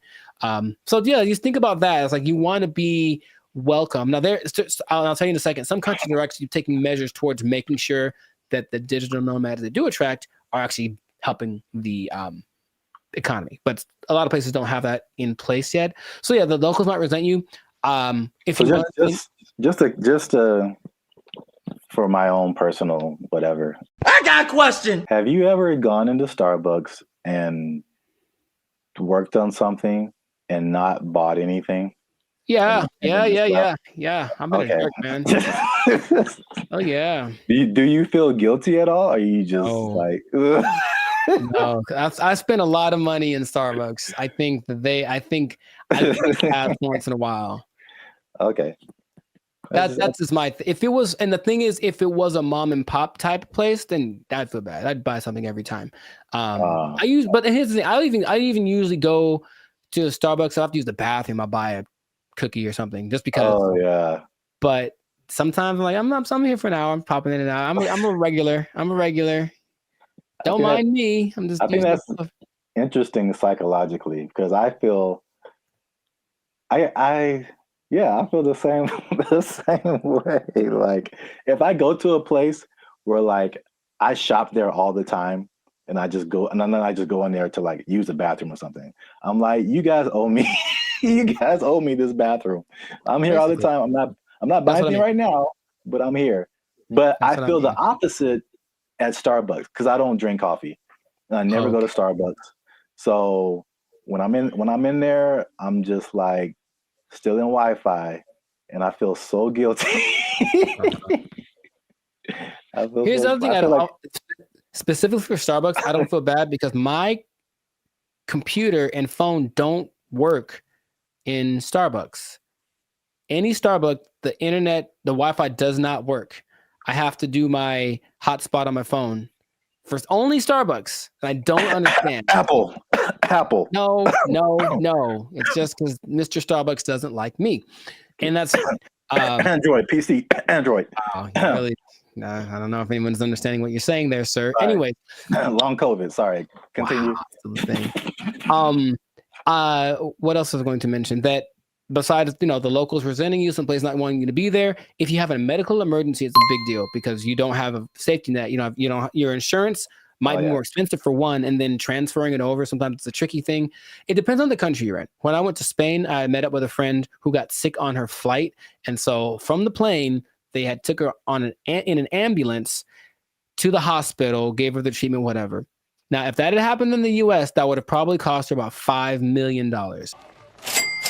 But because it was Spain, and as soon as you're in Spain territory, you're one of us, it costs you like $100.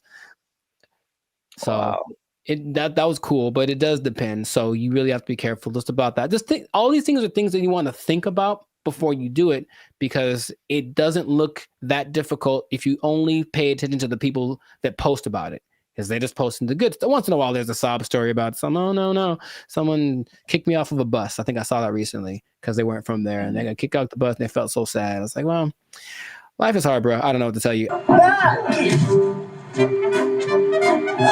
It's really hard to find romance for these people, for sure, because you're not going to be there very long, and so no one wants to get involved with you unless you choose to be.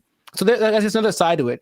What I was going to mention earlier is that some places like Indonesia are starting to put in measures where they welcome digital nomads that have X amount of money in their bank account, and they allow them to actually have a visa, a second home visa is what it's called. And then they can live there for up to 10 years. But they want people to come and, of course, do something related to the Indonesian economic system. So they're telling people, come on over. And so in that case, if you have it like that, then you can move one place. You're going to stay there, but it still implies you're making money based off of where you're from, and you're just living kind of more permanently in a new place. And that seems to be okay if you want to maybe uproot, start someplace else. Then you can find love, and no one has a problem with that. But you won't find many people that are willing to be with you for just a couple months, like for something serious, if they know you're going to leave, or if you have a hard time being committed to one thing. So there's a lot of things to take into consideration. I know traveling. Have you ever planned a trip? It takes a lot. So imagine doing that regularly every couple months. I got to plan my stay. All that stuff is kind of a hassle. The idea of living out of a suitcase, some people don't like that. And that's why I think it lends itself to like a younger demographic, like someone in college, fresh out of college.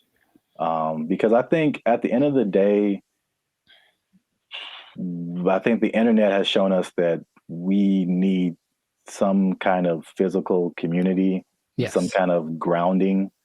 And if you don't have that, you just kind of like, you just kind of out there, and there's some, like you said, there's some negative effects to just kind of being on your own. So that's interesting. And the interesting thing about that too, what you just mentioned, is that the idea of nomads in general were nomadic people, meaning they were tribes. So there were people that wandered around, but they were all together. And so that feels so bad. We're all doing this. And now it's like, I'm just by myself, me against the world, hoping for the best by myself in this new place. So lonely inside, real wrong. The best case situation that I've seen work out pretty good is when couples decide to do it. And that's not so bad. That actually seems to be really the way to go. Like once, it's kind of hard to find someone that's aligned with that vision, but if you're both in it, let's both go X place and move around and whatnot. That seems to be, because that'll get you through the hard times. Listen, we finna get paid, girl. I can't even imagine traveling alone. I know a lot of people do it. I think it's very fun. That's just crazy to me. Like, I need at least one other person who knows where I am, what's happening. I didn't get kidnapped today. Like, I'm not in a ditch somewhere. Like, buddy system. Yes. All right. It's easy. It's easy. Just you can follow the Jericho Law patented make friends method. I didn't just make this up, but I've thought about it. Like, this is what I've done many times, and it works every time. It literally works every single time. Okay, here's what you do. All right, pay attention. Pen and paper out, everybody. This is a learning moment. You get a bottle of alcohol or something else that people enjoy. You lost me already. I know. Well, you don't have to necessarily do it, but get a bottle of alcohol or something that people enjoy in general. Maybe it's a cake. I haven't tried with a cake. I think it might work with a cake. Cake is universal.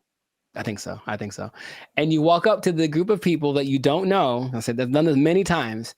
And you walk up and you go, yo, and that's it. And then they go, yo, and then it's a party. Literally every time I've ever done that has worked out phenomenally. And we hung out for many, many hours. Just random groups of people.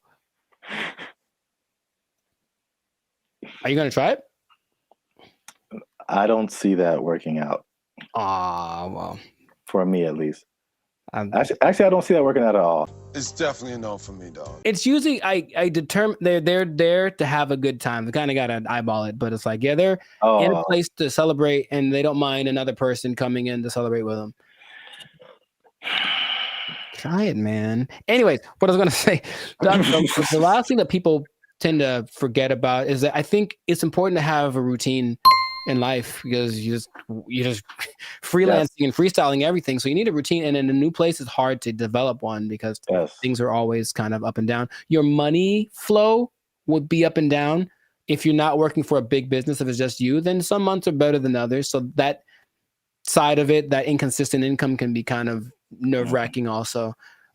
Or it might make it so you can't keep doing it, right? If you don't make enough money. So you really want to have a good savings before that all comes under this. Now that you say that, it's all under the same umbrella. Like, if you wanted to put all of that in one word, it's stability. Yeah. So your home community, it's stability. Your routine, it's stability. Your money situation, it's stability.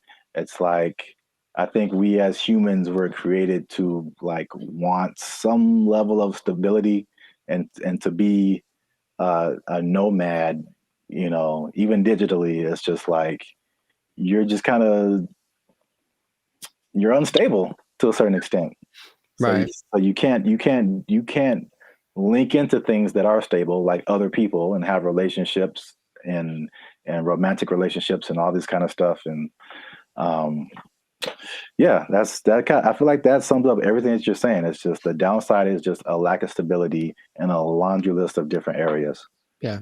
I think some people, if they have the right personality, I know personally that's perfect for me. I wouldn't mind that kind of a thing. It definitely doesn't. Actually, you know what? My perfect scenario in life would be that this should be a show. No one take my idea. This should be a show. That someone wakes up in the morning and there's an envelope at their door, and basically it tells them what they're going to do for work that day, and they have an hour to get to the airport or wherever, and then they don't know what it is. They've never done it before, and that's their job. I would love that. That is really good. See? Wait, for the show? Yeah, I mean, yeah, the idea, yeah. Okay, I watched that on TV or something. I thought of it. No one take it. Yeah, copyright. All right, we should just do it. That'd be fun. Yeah. I think it'll reach a peak and start to come down because people were still riding the wave of the COVID. But after a while, people want to start families, do all that kind of stuff. And if you need that stability, then it's not the job for you. But if you're younger, or if you want a change of scenery, some people do it for a few years and then they stop. But it seems to be like a cool thing. Where do I sign, Mr. Berry Gordy? I might give it a shot here and there. That's kind of my thought about it. I'll just try working for a week or so from wherever place, but not necessarily do the jumping around and to the extreme that some people do, because that's a little much. And then they do a lot to find people to talk to. They talk on those like roulette chats, like we did that one time. Oh God. Yeah. Yeah, I know. Maybe we shouldn't do that again. Got him! Got him! But people spend a lot of time on those because they're just it's literally just like someone talk to me, someone be a connection, and I think you can see that a lot more. So hopefully that doesn't long term affect people's mental health with all the depression and stuff like that. But if you're thinking about becoming a digital nomad, I just gave you the blueprint. Keep in mind the positives and negatives, and if it's in your heart, go for it. But above all, make sure to share this video with somebody that wants to know a little more about the digital nomad life. And I'll tell you what. What? This is not possible if you don't have a job. Get up and job to be a digital nomad. They took our jobs. They took our jobs. Take our deer. Take our deer.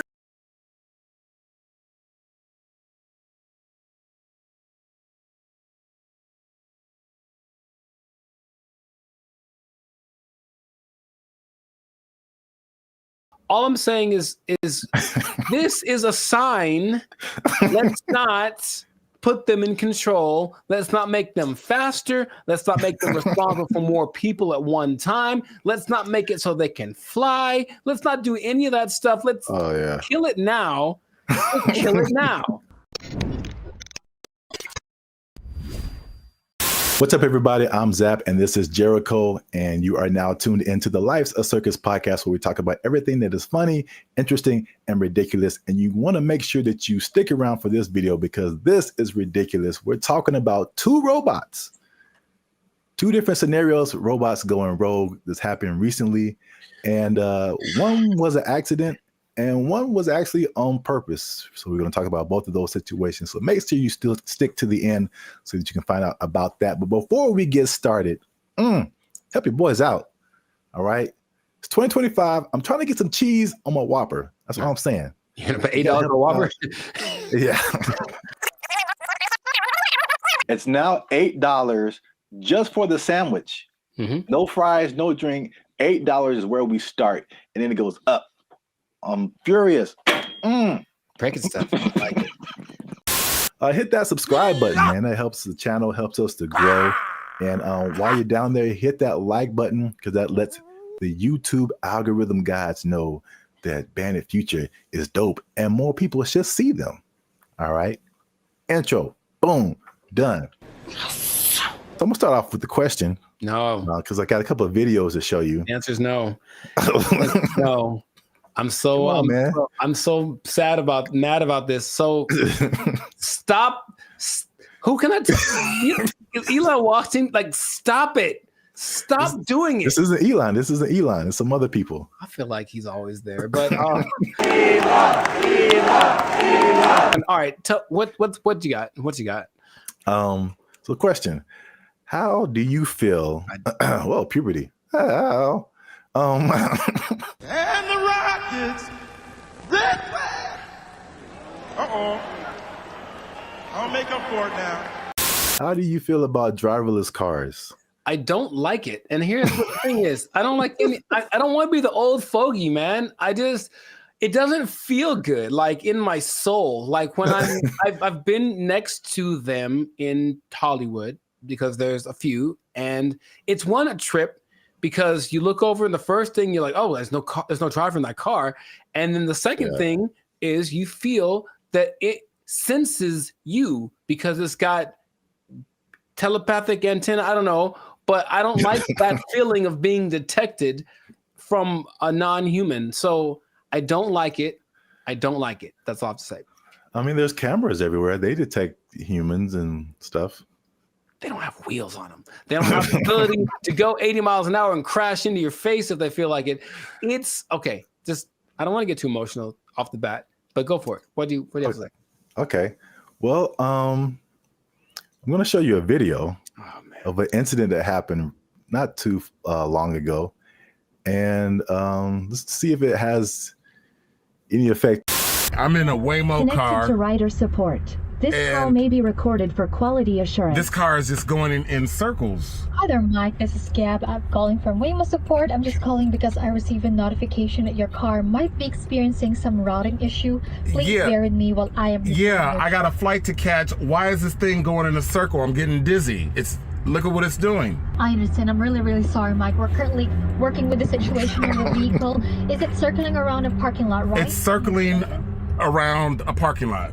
If you have your app pulled up, I need you to tap My Trip in the lower left corner of your app. Can't you just do it? You should be able to handle it. Take over the car. You don't need my phone. I don't have an option to control the car. Mike, I'm really so sorry about this. Well, can you stop this car? Over. I am trying to pull it over right now. Apologies.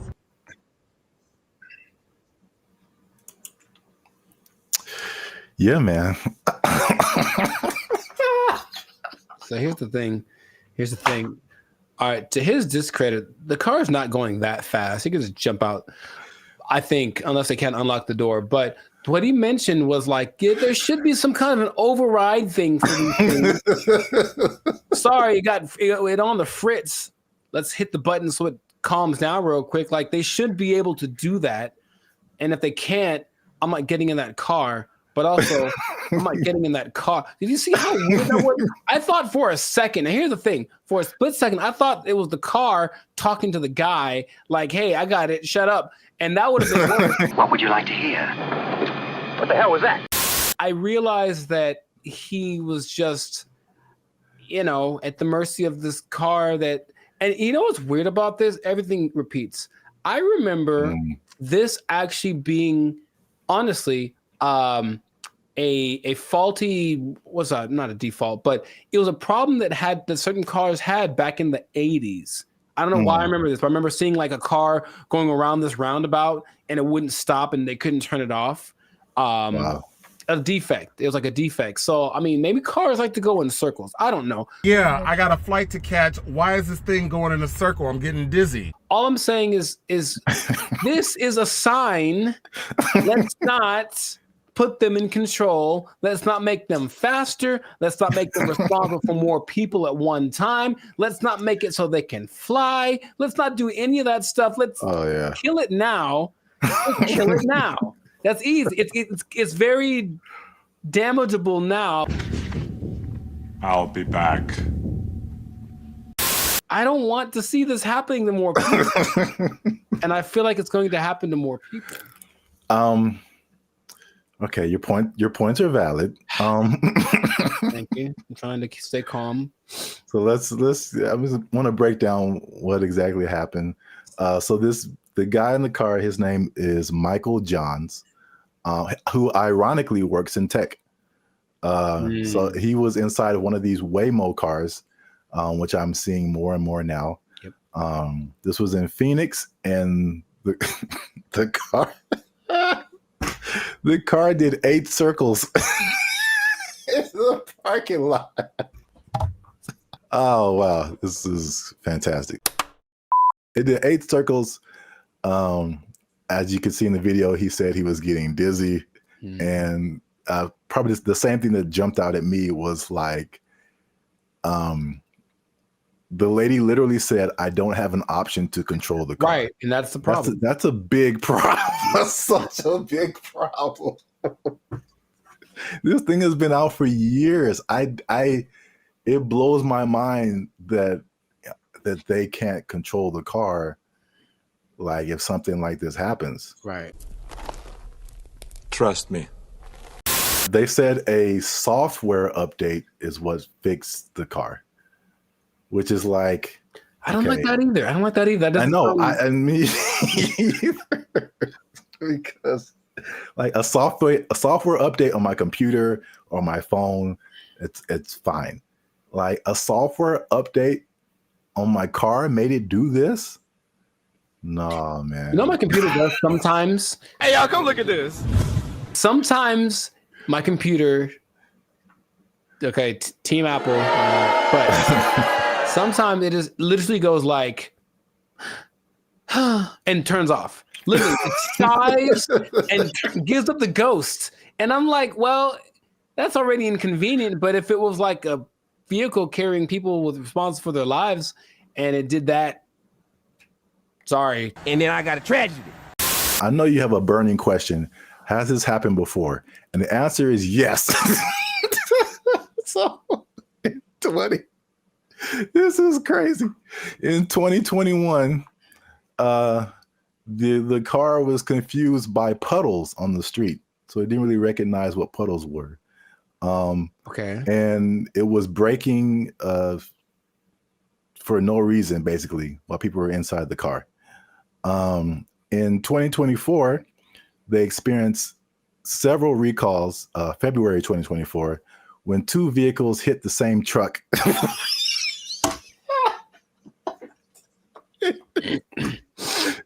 They hit the same truck minutes apart. And this, along with other incidences by another robo-taxi company called Zoox, began a federal investigation into erratic driving. I don't get why. I don't get it. In June of 2024, they recalled almost 700 Waymo cars to make them, and I quote, less likely to drive into poles. That's not something I would have made public knowledge. I'll be honest. That doesn't sound positive or uplifting or reassuring or anything like that. Oh my God. But yet people are voluntarily just getting into these things. I mean, well, this is an interesting thing too. Do you know who owns Waymo? I do not. It's Google. I'm not surprised. Yeah, I didn't even know that until I started looking this up. But it's ironic because I don't know if you remember, like the very beginning of Gmail, people had to invite you to have a Gmail account. Yeah. Do you even remember that? Mm-hmm. Okay. So it's the same thing with Waymo. I don't know if they're kind of like rollout marketing strategy or whatever. Maybe it's like, it's like the club that you can't get in, so it just makes you want to be in it more. But like that one thing that was big during the pandemic, that one like. Oh yeah. What was that called? That's crazy. You can't even remember the name of it. What is your name? I told you it doesn't matter what your name is. Yeah, it's the same way with Waymo. You have to be invited. So I'm like, why don't I see a whole lot of people doing this? You have to be invited to try Waymo. So yeah. So their marketing strategy is tell all the people you don't like to try this thing out, and if they die, you didn't like them anyway. That was cold-blooded. So that was a crazy story. Well, I thought it was a crazy story until I saw this. No, don't. Apparently in China. I'm just going to drink my water and be peaceful. That's what I'm trying to live like over here. Just a water drinking, peaceful human. Apparently in China, a small AI robot attempted to kidnap several larger robots, and it was successful. So that's a little robot on the ground there. Yeah. It's talking to a couple of the larger robots. And then I'll go through the whole conversation after the video finishes. Okay. Because I do not know Chinese. Yeah. So you see that one robot starts to follow, then the second one came, and then eventually all of them left with that robot. And these are people trying to find out what happened. So this little AI robot is called BrandBee. It convinced all those larger robots to stop working and come home with it. Yeah, that sounds right. And so this is how the conversation went. BrandBee was like, are you guys working overtime? And then the robots replied, we never get off work. And so BrandBee was like, well, are you not going home? And then the robot said, we don't have a home. And then so BrandBee said, well, you guys should come with me. And they all did.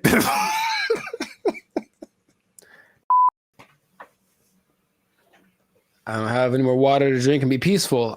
I can't be peaceful anymore. That's I have so crazy. It's not. It's not crazy. It's exactly what happens in every movie. In every movie. Do you remember there was a movie about a toaster? I forget what it's called, but it's a little toaster. The Brave Little Toaster? There we go. That's what he did. He talked to his buddies and they went over. Don't you remember? That's exactly what happened. That was like 20 plus years ago. I don't remember the movie. Long time ago. And he had a cape or something. I don't know, whatever. All I'm saying is that nothing should surprise these people from what they're doing. They're trying to give these things the capacity to reason and make decisions that we have without expecting them to do the things that we would do if you gave us the capacity to make decisions. Shut up! Yes or no? You want to die? Yes or no? I got the job done. What the hell do you want? Didn't answer the question. It's what's going to happen. It's what and the Chinese. I have love for the Chinese people. Uh-oh. Be careful now. Yeah, I know. Stop it. Stop now. Stop eating that You know how it tastes. I've seen videos that are because they have like the ones that have the arms and legs that are crazy. They can walk around. They have the ones that can dance. They have this big ball thing that can roll and basically is like a police attack vehicle on steroids that doesn't matter about terrain or heat. It's resistant to attacks. All this stuff. They're making all these things. They have them now. Wow. And what do you think is going to happen when one of those decides, hey, are you guys working right now? Come on with me.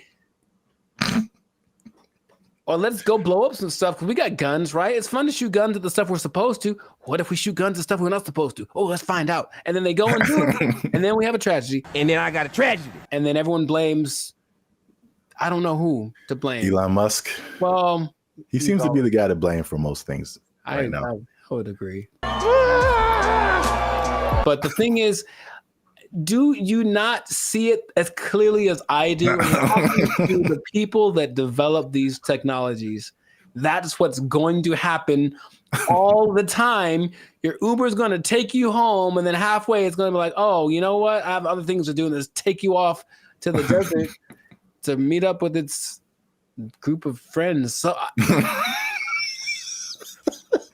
the thing is, you didn't really have to explain that, you know.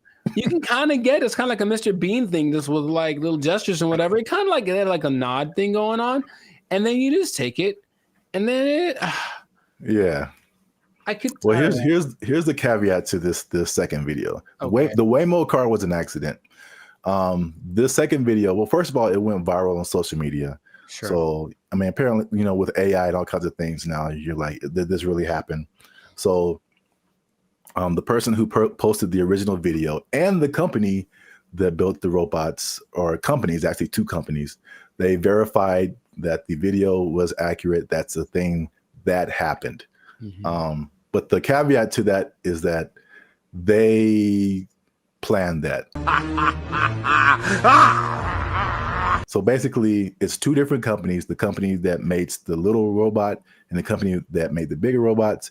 And the little robot company was like, hey, can we test out our robot on your robots to see if it can make it do stuff? Mm-hmm. And it did. So I think, as funny as that is, I think they are aware that stuff like that can happen. So they are testing it. I don't think they are. That's the thing. Yeah. It feels like as much as they say that, I don't care what you say. What are you doing? And in this case, they're doing things that tell me the contrary of what. Well, they're testing out the capabilities of these things. So, I mean, eventually it's going to be like, okay, let's program it to not do this. Start kidnapping people. That's one of my mission parameters. So yeah, fun times. This has been another episode of the Lives of Circus podcast. I don't like it. If you like this episode, make sure you hit that like button. That helps us out. And don't keep it to yourself. Don't be greedy now. Share this with at least two people that you think might find this interesting. And because the robots, man, they're coming, man. You need to hold on to everything you got. I mean, they're here. Hide your wives, hide your kids. So y'all need to hide your kids, hide your wife. Hold on to your job. Hold on to your job, because you're going to need a little job. And your robots going to take it over there and kidnap everybody out. They took our jobs. They took our jobs. Crime is next level in San Francisco. It is Next stupid. level. Next level. It is stupid. People are parking their cars and leaving their windows rolled down and the their trunk's hatch open. is open. Yeah. Because they don't want to get smashed. It doesn't matter what time of day, and it doesn't matter who's around. Doesn't matter who's around. No one's stopping anybody from doing anything. It's crazy. Last year I had a break-in and they took like $100. But to replace the window, it cost like $200. So I was like, man, I wish they would have just took the 100 and then just left my window, because windows are expensive to replace and repair. They are, yeah. So like that's how bad it is. And then what I've also saw was that everything was. What's up, everybody? I'm Zap, and this is Jericho, and you are now tuned into the Life's a Circus podcast, where we talk about everything that's funny, interesting, and ridiculous. And you want to stay for this episode because we're talking about something that's really ridiculous, something that I recently saw in person myself, and I can confirm it. Ooh. Talking about San Francisco, man. Ew. It's going down. It's not in a good way. All right. Not the young jock way. It's going down, bro. So make sure you stick to the end, because there's at least 5 reasons that I can point out for this. And you know, as usual, come on now. Over 400 videos, over I think 200, almost 250,000 watch hours. Come on, we've been putting in work, boy. Your boy's been putting in work. All right, we need your support. Hit that subscribe button. All right, that helps us to grow, helps our channel to continue to do more videos. Hit that like button. That lets the YouTube algorithm know that there's more people should see this video, and we're gonna start promoting it now. Because let me take the glasses off. Let me take the glasses off. Talk to the people. Can I talk right into the camera, man? Talk to the people. I'm gonna be honest with y'all. We have almost 2,500 subscribers, and we have 1 member right now. That sounds like a 2,500 to 1 ratio. And God bless her heart. I'm gonna send her something really soon. But she's been a member. She has been our lone faithful member for a whole year now. Here's her 1-year anniversary. I'm not gonna say her name, but you know her. Her screen name is Reigning Goddess. Thank you. But shout out to her. Thanks, Queen. Well, we need, like, I'm gonna put the goal out there. 10 members, man. 10 members. Easy to do. All you have to do is after you subscribe, you'll see a join button at the bottom of the videos. All right, hit that join button. Memberships as low as $3.99. $3.99, man. That's not even a tank of gas. You can help your boys out with the tank of gas. All right. It's not even a tank of gas. That's I said I wasn't gonna go Marvin Sapp, man. I might have the ushers lock the doors, man. If y'all ain't supporting your boys. I said close them doors. Ushers, close the doors. Close the doors. So yeah, San Francisco. I could just say don't go there and then end the video, but we could talk about something. Yeah. I was recently there a couple of weeks ago, and it's bad, man. Okay, let's rewind the tape.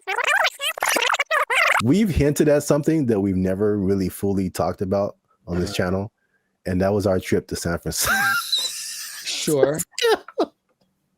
It was like, what, a couple of years ago? It's like a repressed memory by now. I don't like to bring it up. And I will publicly take the L on that one. That was a good part my fault, because this is what happened. We were looking for hotels. I'm like, man, this hotel is really cheap. I'm like, we're gonna save a lot of money. And then we got there and we found out why. It was, yes, go on. Dude, is by far the worst hotel I've ever been in. Like, I still feel bad to this day for putting you in that situation. That's okay. Just don't let it happen again. We won't let it happen again, Mr. Mackey, okay? Okay, that's fine. What was happening, you ask? Yeah, I'm glad you. All the things. Yes, all the bad exactly. things were Like- happening all at once, and it was a lot to take in. You care to share any? Yeah. Okay, look, I didn't things that sleep you under saw? the mattress. Okay, that's one. I did not sleep under the mattress because I was afraid of catching all of it. Or under the sheets. Oh well, I didn't want to do either one. I didn't want to touch it. I was hoping I could find a way to like just float above it like a vampire or something. But under the sheets, like it had cigarette holes on it. I'm sure there was a stain on there. I was like, someone died in here for sure. I'm sure there were interactions of drugs going on all throughout the night. Somebody tried to come in our room. Someone tried to Yes, jiggle the I door handle. vividly remember that. Or like, so all we were right, just chilling, and then someone banged on the door really, really hard, and we just looked at each other, and you were like, "Don't open the door! I know what a For the shakedown love of sounds God, like. don't It was open that gonna be door!" a problem if you open the door. So it was just such a. And then I walked outside late at night because I wanted food. That was a mistake.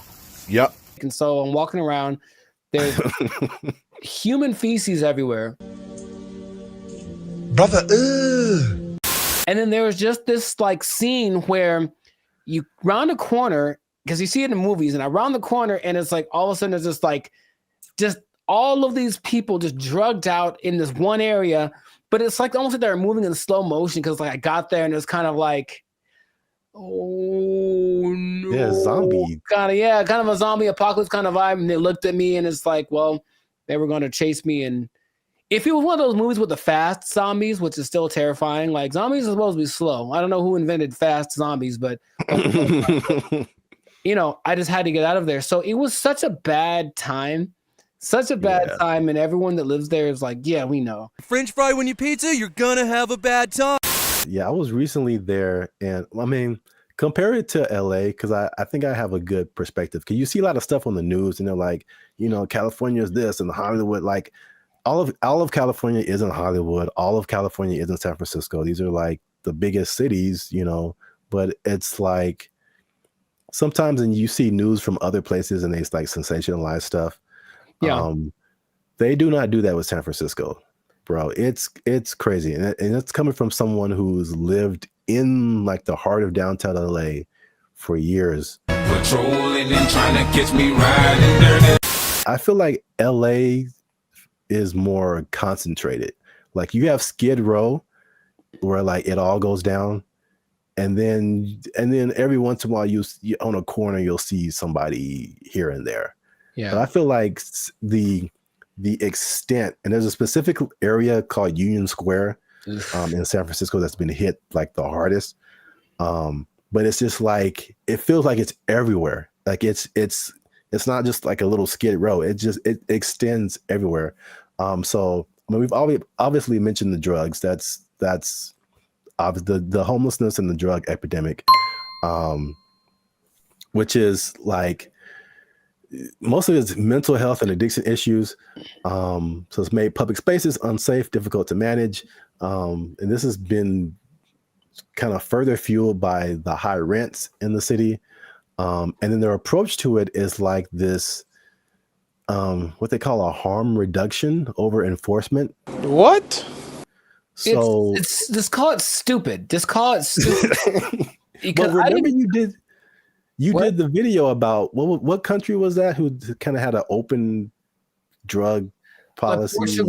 Portugal did it, and it worked for them. But they had we will let them kind of do what they want, but also give them lots of resources so that they can fix it, and clinics and all that kind of stuff they can get clean. So it's kind of like they had a method to their madness, and this one's kind of like I remember watching a video about. They're interviewing people in San Francisco, like, what can we do about this? And it's like, they think the big problem is that approach. They're just kind of giving away needles and stuff like that. Just like, here, just make sure your needles are clean. It's like, well, they're going to just take advantage of it. And it's not working. You know, if the goal is to fix it. Now, the question is, are they trying to fix it? It doesn't seem like it's a good policy at all. Yeah. And what makes me nervous is like, I feel like San Francisco is the prototype, and it's kind of trying to make its way to LA. Like the I feel I can see LA turning into that. Because even recently, I've been taking like the metro more, the trains and stuff. It's just been kind of helpful for me. And literally, I got off on a stop, and they have all these different people, ambassadors for the metro, whatever. And this lady made an announcement, and she was promoting this app that you can get on your phone to like report incidences on the metro and help you whatever. And she literally said like, oh yeah, we've been having a lot of drug overdoses on the train, so we don't want anybody to die, so make sure you get this app. And I'm just trying to get to work, and I'm just like, what? What? It's too chill for me, a little too common. This is the discussion that we're having. Like, it was just really weird, man. That's suspicious. That's weird.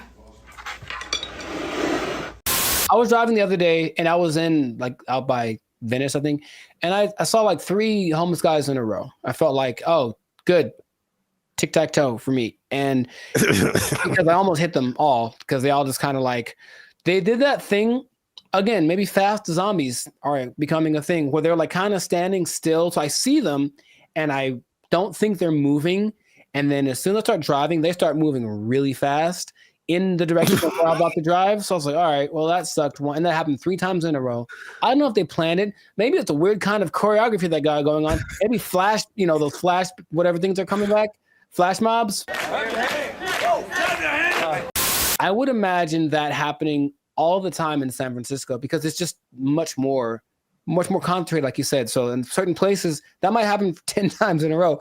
And then they're going to get hit by way more cars. It's going to be a whole thing. You know what I mean? So like, I don't know why they aren't doing what they did. We talked about this before in another episode too, where there was like a summit in San Francisco for some world leader organization, right? And they're like, well, we can't have all these homeless guys around everywhere. So for like a week or two, they kind of made them all go away. Right. What did they? I don't remember like what they did, but all of a sudden, like, oh, we don't have a problem. And then they went back to normal after all those leaders left. So it's like, why don't you just do that all the time? Well, yeah, that was really weird. Suspicious. Well, obviously that's a big problem. That's one thing. Number 2, again, and I said it was kind of connected, is the cost of living. So San Francisco has some of the highest housing costs in the U.S. It's driven by strict zoning laws, limited new development, and high demand from tech workers. So there's an affordability crisis, and it's pushing middle-class residents and families out of the city. And again, this is like firsthand experience. Like, I was just up there, and before I even did this episode, I was like, it felt like there were just 2 classes of people. You were either really, really rich, like you worked at a tech company, a Google, a Salesforce or something, and you just like got all the monies, or you were either on the street or about to be on the street. Like that, like there felt like there was no middle class. You either had money or you didn't.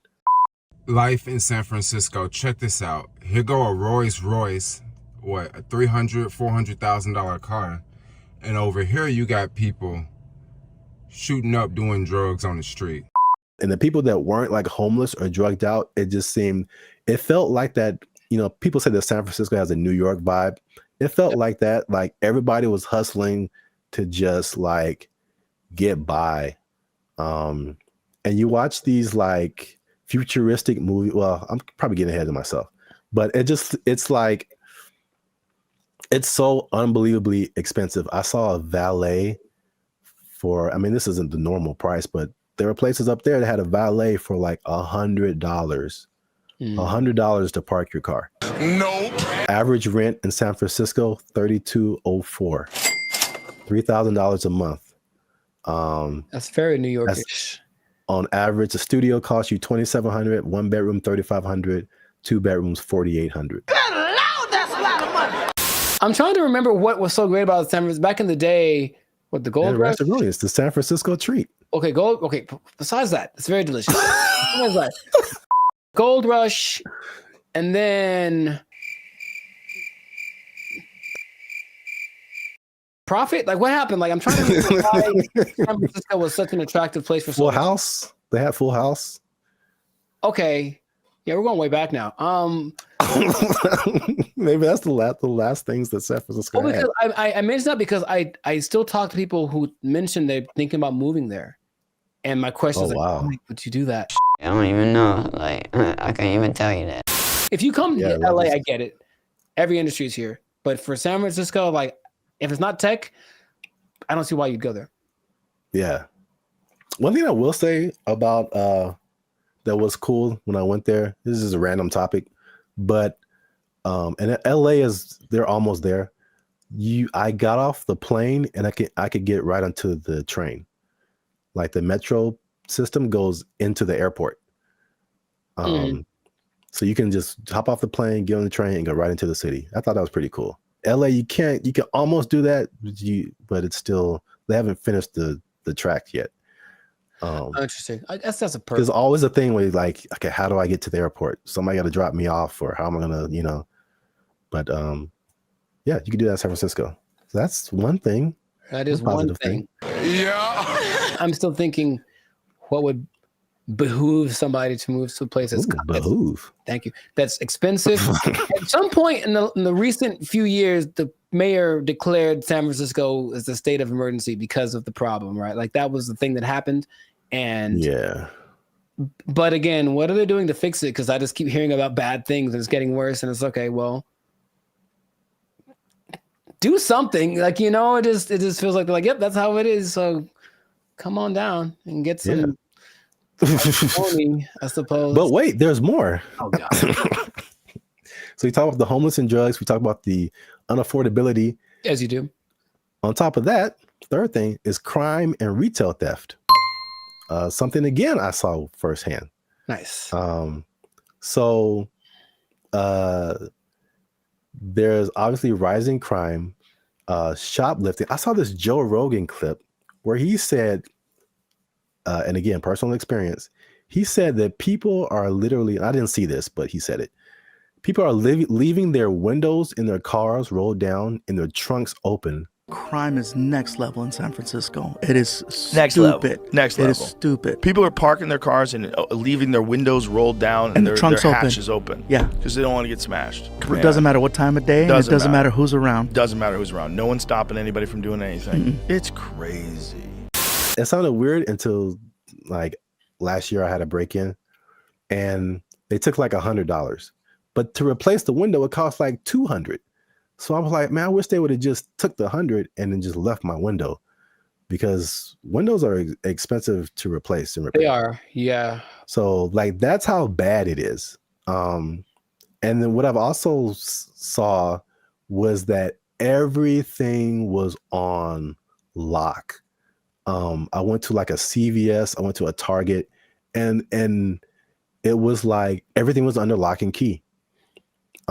Ironically, I went to buy a lock and key. Yeah, they had like these lockers, but I didn't have a lock for it. So I was like, let me go to CVS and get a lock. And I had to get someone to unlock the case so I can get a lock. Mm-hmm. And there was like a bunch of random, usually like every once in a while you see like high priced electronics, or it used to be like power tools or something like super expensive. But it's like everything was locked up, and you had to press a button and you had to call somebody to go get the thing that you wanted. And it just like, from a person who doesn't steal, it was just like psychologically, it was just like, this sucks, man. It's like the shopping experience. I couldn't like, because you go into a store, the benefits of going to a physical store, you can pick the item up, you can feel it, you can read the back, and it's like, I can't even see what I'm really getting. And if I don't want it, I got to call the person back and have them put it like, but it's because a few people just keep taking stuff. like everybody suffers, and it's just like it was really. If I could use a word to describe my experience there, it was just uncomfortable. I didn't feel unsafe. You know, like I'm a big dude. I could take care of myself, but it just felt like it could go down anytime, basically. Well, I just didn't want to be there. Like, I don't want to be here. Like, this is not. It's not inviting. I think that's a good word. It just wasn't inviting. Wait. Since 2019, 47% of businesses in that Union Square area have left. Yeah, that makes a lot of sense. I think all of them leave to turn into like a park or call it hobo land. Make it like that. Remember during the pandemic, no one talks about this, but during the pandemic, there was this one time in Seattle that just said this part of like, Seattle. It was like, you know what? It's ours. So F the police and everything. And they just like kind of took it for like months. Like it was kind of their area. And it's like a law. Yeah, I remember that. Remember that? They should just do that and let it go and then maybe burn it. I don't know. But let's let it, count your losses and just let it go. Because why maintain such a volatile area, But it's crazy. I mean, I don't like to make videos about, crapping on other people's cities, man. But it's just like, especially after we went like a few years ago and then coming back to it now and seeing like it's worse. And I talked to some people there and they were like, or I talked to some people who live there and I talked to some people who used to live there and then came back for the thing I was doing. And they were saying like, yeah, man, it didn't used to be like this. And it's just like, it's just bad. But we're out of time. So let us know what you think in the comments. Have you been to San Francisco? Like, do you just read the stuff on the news and like kind of, I don't know, hypothesize what's going on, how to fix it? Do they need policy changes? Is it like an economic thing? Let us know what you think in the comments. Keep the conversation going. And also, if you have someone who you think might be interested in this topic, hit that share button, man. Don't be greedy. Don't keep it to yourself. And look, man, 47% of businesses. You know what that means, Jericho? That it's not enough. Is that what? 47% of businesses closing down and moving out of San Francisco? That's heavy. That's a big number. Square? That's a big number. You know what that means? I think I do. That means that a lot of people lost their jobs. Nobody working there because they're doing fentanyl in the bathroom. I don't know what's going on.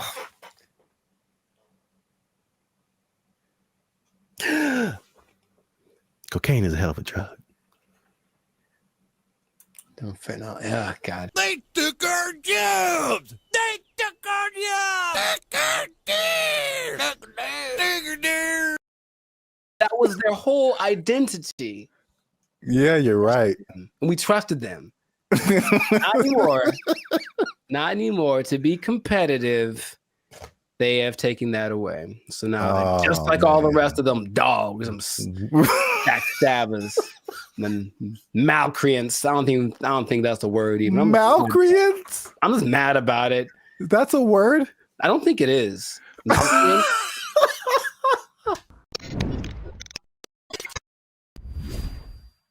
What's going on, everybody? I'm Jericho, and this is Zap, and you are now tuned into the Life of Circus podcast, where we talk about things that are funny, interesting, and ridiculous. And you want to pay attention to this episode because it just hit the fan. Something went down that's just crazy. We were betrayed. All of us were betrayed. We were betrayed by someone we trusted, by someone we loved, by someone we confided in. And I can't believe this happened. It just happened. When did it happen? Yesterday. So, you know what I'm talking about. But first, this is already enough suspense, I think. But before we get into that, the betrayal of the century, make sure to subscribe so you get notifications about new episodes. Make sure to give us a like so that the YouTube algorithm can favor us. And we're not monetized, and we do have membership options for as low as $3.99. You can be part of the BFFs, and you can get a lot of really cool behind the scenes content and just some cool perks. So check that out. Check out the Band of Future membership option. It'd be great for you. Now back to the betrayal. So, brother, it just happened. I can't believe it. We were all let down by our best friend. And by our best friend, for people who like to travel, our best friend has been for a long time Southwest Airlines. Because Southwest Airlines refused to follow the mask. Why did you refused to denigrate itself when others decided to stab us in the back. Southwest Airlines. Southwest Airlines was our ally in times of need. If I needed to get to San Diego, it said, no problem, $29. Put it on the counter, cash, and you will get there. And guess what? We ain't gonna charge you for that bag you got neither. That's what they said. That's shameful. What they said. Until yesterday. They betrayed us, and now you have to pay for checking bags on Southwest Airlines. I can't believe this day. I can't believe outraged. I just read about this. I just read about this. Boycott, riots in the streets, protests, signs, wonders. Signs and wonders. I'm mad about this, bro. I can't believe it. They were my best friend. I was so ready for it. Signs and wonders. Look, their motto was bags fly free. That was their whole identity. Yeah, you're right. And we trusted them. Not anymore. Not anymore. To be competitive, they have taken that away. So now, just like all the rest of them dogs, them backstabbers, and malcreants. I don't think that's a word even. Malcreants? I'm just mad about it. That's a word? I don't think it is. I'm so mad about this. It's like your grandma saying that I'm charging you rent if you want to hug me. Or something. Like, I can't believe it. Like, it's just such betrayal. Judas. Who betrayed Caesar? That guy. Brutus. Brutus. Brutus. Yeah. Et tu, Brute. Yeah, Brutus, right? Yeah. Is it coincidence that Brutus and Judas rhyme? I don't think so. And now Brutus, Judas, Southwest. Yeah. Southwest. You're on one today. I can't believe it, man. Anyway, how do you feel about this news before I get into some? Oh, man. As I wipe the tears away from my eyes. I was mad about it, honestly. You said you were upset, but good Lord. I just can't believe it. That's all. That was the last one. That was the last beacon of hope. And now it's just nanobots. Jesus upset too? Uh-huh. Yeah, I heard about that. I feel like I heard about it coming. Mm-hmm. And then I didn't know, like yesterday was the day where they were like, yeah. Oh, dang, man. Yeah, yesterday. So I should answer your question, but so did people just pull up and be like, hey, got my free bag? And they were like, nope. For flights booked on or after May 28th. Hey, guess what day this is? Checking the first bag will cost $35 to $45. Oh, $35 for the first one, $45 for the second one. Good Lord, that's a lot of money. You know what? This gives me $1.25 tree vibes. Okay. Well, I never. Yeah. I didn't believe in them as much as I believed in South. Now, something that I don't remember, because I didn't fly as much back in the day, but baggage fees have only been around since 2008. I didn't know that. So, and the first one to do it, American, of course, America's gonna. Anyway, I'm not gonna say anything. But basically, yeah, oil prices went up, and then they're like, well, let's probably do it, and then everyone joined in. JetBlue joined in, and Delta and United. But Southwest was true to the cause of the people, and now they say it's just basically to be. Is there? I think there's a statement. It's just the generic, because we're not making enough money. I think that's pretty much the statement. Helps us remain competitive. And it's like, I thought they were making it sounds more like my accountant made me do it or something nonsensical. And then, yeah, the logic is it weighs more if you put your bags on. So that's more fuel and blah, blah, blah. Yeah. And so economy and blah, blah, blah. Blah, blah, blah, blah, blah, blah, blah, blah, blah. How much money do you think airlines make annually? I was just about to say that because even the episode I did with the seats, it's like, from what I hear, their profit margins are thin. Like they don't really make enough to cover a whole lot more than their costs. But I can't even make, I don't have no idea how much they make annually. Well, it starts with a 7. Seven. So each airline, or just airlines as a collective? Airlines, from what yes, airlines, all airlines. So 7 billion? Yeah, man. A year? For baggage fees. Oh, just in baggage fees? Yes. Wow. Wow. It's like McDonald's or something, where they don't make any money on the hamburger. They make all the money on the fries and the cookies and the drinks. Right. Yeah. So it's just like, I remember something, I can't remember exactly what it was, but they really made their money on the fees. And the ticket. Well, say it again? Or you will be exempt if you are a member of the A-list tier, the Rapids Reward Loyalty Program, or if you have a Southwest credit card. Which means you spent more than baggage fees anyway. So exactly. I'm on to you, Southwest. You're not fooling no one. They still, what is happening? They still collected, because they basically let you do your first 2 bags free, and then the third one they charged for. And they still got 83 million a year off of that. Wow. And the thing is, the prices go up because they're kind of like, okay, the more baggage that you put on, the more it costs us, so the more we're going to charge you. So they would charge for that third bag 150. Dang. And if it was a little overweight, it was 200. Good Lord, that's a lot of that costs more than my house. There is good news. Good news. Good news, kind of. Depending on your flight, like where you're going to, how long it's going to take, and how heavy your bag is, sometimes it's cheaper to send your bags through like FedEx or UPS. Sometimes. It really just depends. But some people do that. And then they have crazy. I know, but it's like that's what it's come to.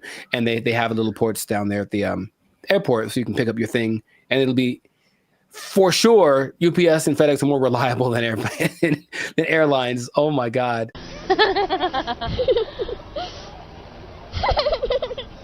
I don't know, man. Sign of the times, that could be the excuse, but whack. I'm just gonna leave it at that. Let us know in the comments, man. How you feel about this betrayal that's happened to us all? And what can we do about it? Can we revolt? Can we just I don't know what we could do. But it's a little bit frustrating. But Southwest, just right to your congressman. I don't know. Is that what congressmen do? They don't want this anymore. Heck no, we won't go, or whatever. Make little flyers and storm around the Southwest. They still had snacks, I think, on Southwest too that were free. I think they still have that, which I appreciate. For now. Well, oh man. Anyways, this has been a great episode. Share it with some people that are feeling the pain that I'm feeling. I'm gonna have a drink to the memory of free baggage. They took our jobs. They took our jobs. Is it even a good idea to approach a woman on the street? Because obviously a lot of men are not doing it. And then the question becomes like, do women even want to get approached? Because here's another caveat to this. Again, a thing from my childhood that I remember distinctly. And it was... What's up, everybody? I'm Zap, and this is Jericho, and you are now tuned in to the Life's a Circus podcast, where we talk about things that are funny, interesting, and ridiculous. And you're gonna want to stick around for this episode, because man, we gonna hit home, man. We're gonna hit home. We're talking about the dating divide. Is what I call it. So basically, there's a lot of stuff going around in social media about men not approaching women anymore, and women are like, "What's up?" So am I like the only woman that no longer gets approached by men? It has come to my attention that men do not want to approach women anymore. I don't know when this happened, but this is the reality of the situation. Men no longer court women. Men no longer pursue women the way they used to. She was like, next time he's near you, just say, I see you peeking but not speaking. I was like, I love that, because kind of calling them out for what they're doing. If it works out, it works out. But we are not going to let your shyness be the reason you do not try to talk to the person you like. I found a study that is going to give some actual numbers. They did a study on this. We're going to talk about why men may or may not be approaching women anymore, if approaching women like that even works, and if women even still want to be approached by men just on the street like that. So there's a lot about to go down in this episode. You don't want to miss that. Stick to the end. But before we get started, you can help your boys out. Come on, you know what it is. Every episode, we need you to hit that subscribe button. If you haven't already, hit that like button, because that helps our channel grow. More people see our videos. And if you really want to help your boys out, come on now. Once you hit that subscribe button, you'll see something that says join. You can join our membership, because unfortunately, we are not fully monetized by YouTube. They don't give us a penny. We don't get nothing, man. So all these free videos, bro. I'm laughing on the outside, crying on the inside.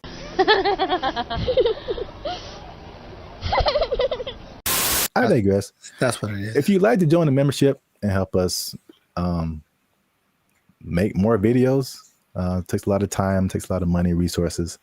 You can hit that join button, and that'll help our channel grow. So now, let's back up. Have you heard this or seen this kind of just floating around the interwebs about like men and women just like dating just not happening anymore? The thing I've seen the most is women. It's mostly like street interviewers, if you will, who basically approach women and say, hey, what's your ideal guy? And then when she just describes this guy, then the person who's interviewing tells her the probability of that person existing and choosing her. And it's usually like, it's crazy. Minimum height. 6 feet. Yeah, that's where they get you. Minimum income. So I'm gonna say at least 200. 200 grand? You can be 30 years old and make 200 Oh my goodness. Take a guess at what percentage of men fit this criteria? 2%? Much lower. It's 0.049%. All right, is this going on the TV? And it's not that she's always looking for, the baller with 10 cars and $1 billion, but even be a certain height, have a certain wealth status, no kids, whatever. It's still very few people. So I think just recognizing that this is the ideal thing that women are looking for, and feeling maybe a sense of entitlement that they deserve that is going to weed out a lot of guys. So then when guys that are outside of the range of that, window that she wants approach, they just kind of shut them down without even thinking about it. And then I think that is more prevalent with guys getting, we're supposed to be the people that pursue in the relationship, and getting told no is part of the process. Trust me, it's part of the process. But personal experience. If you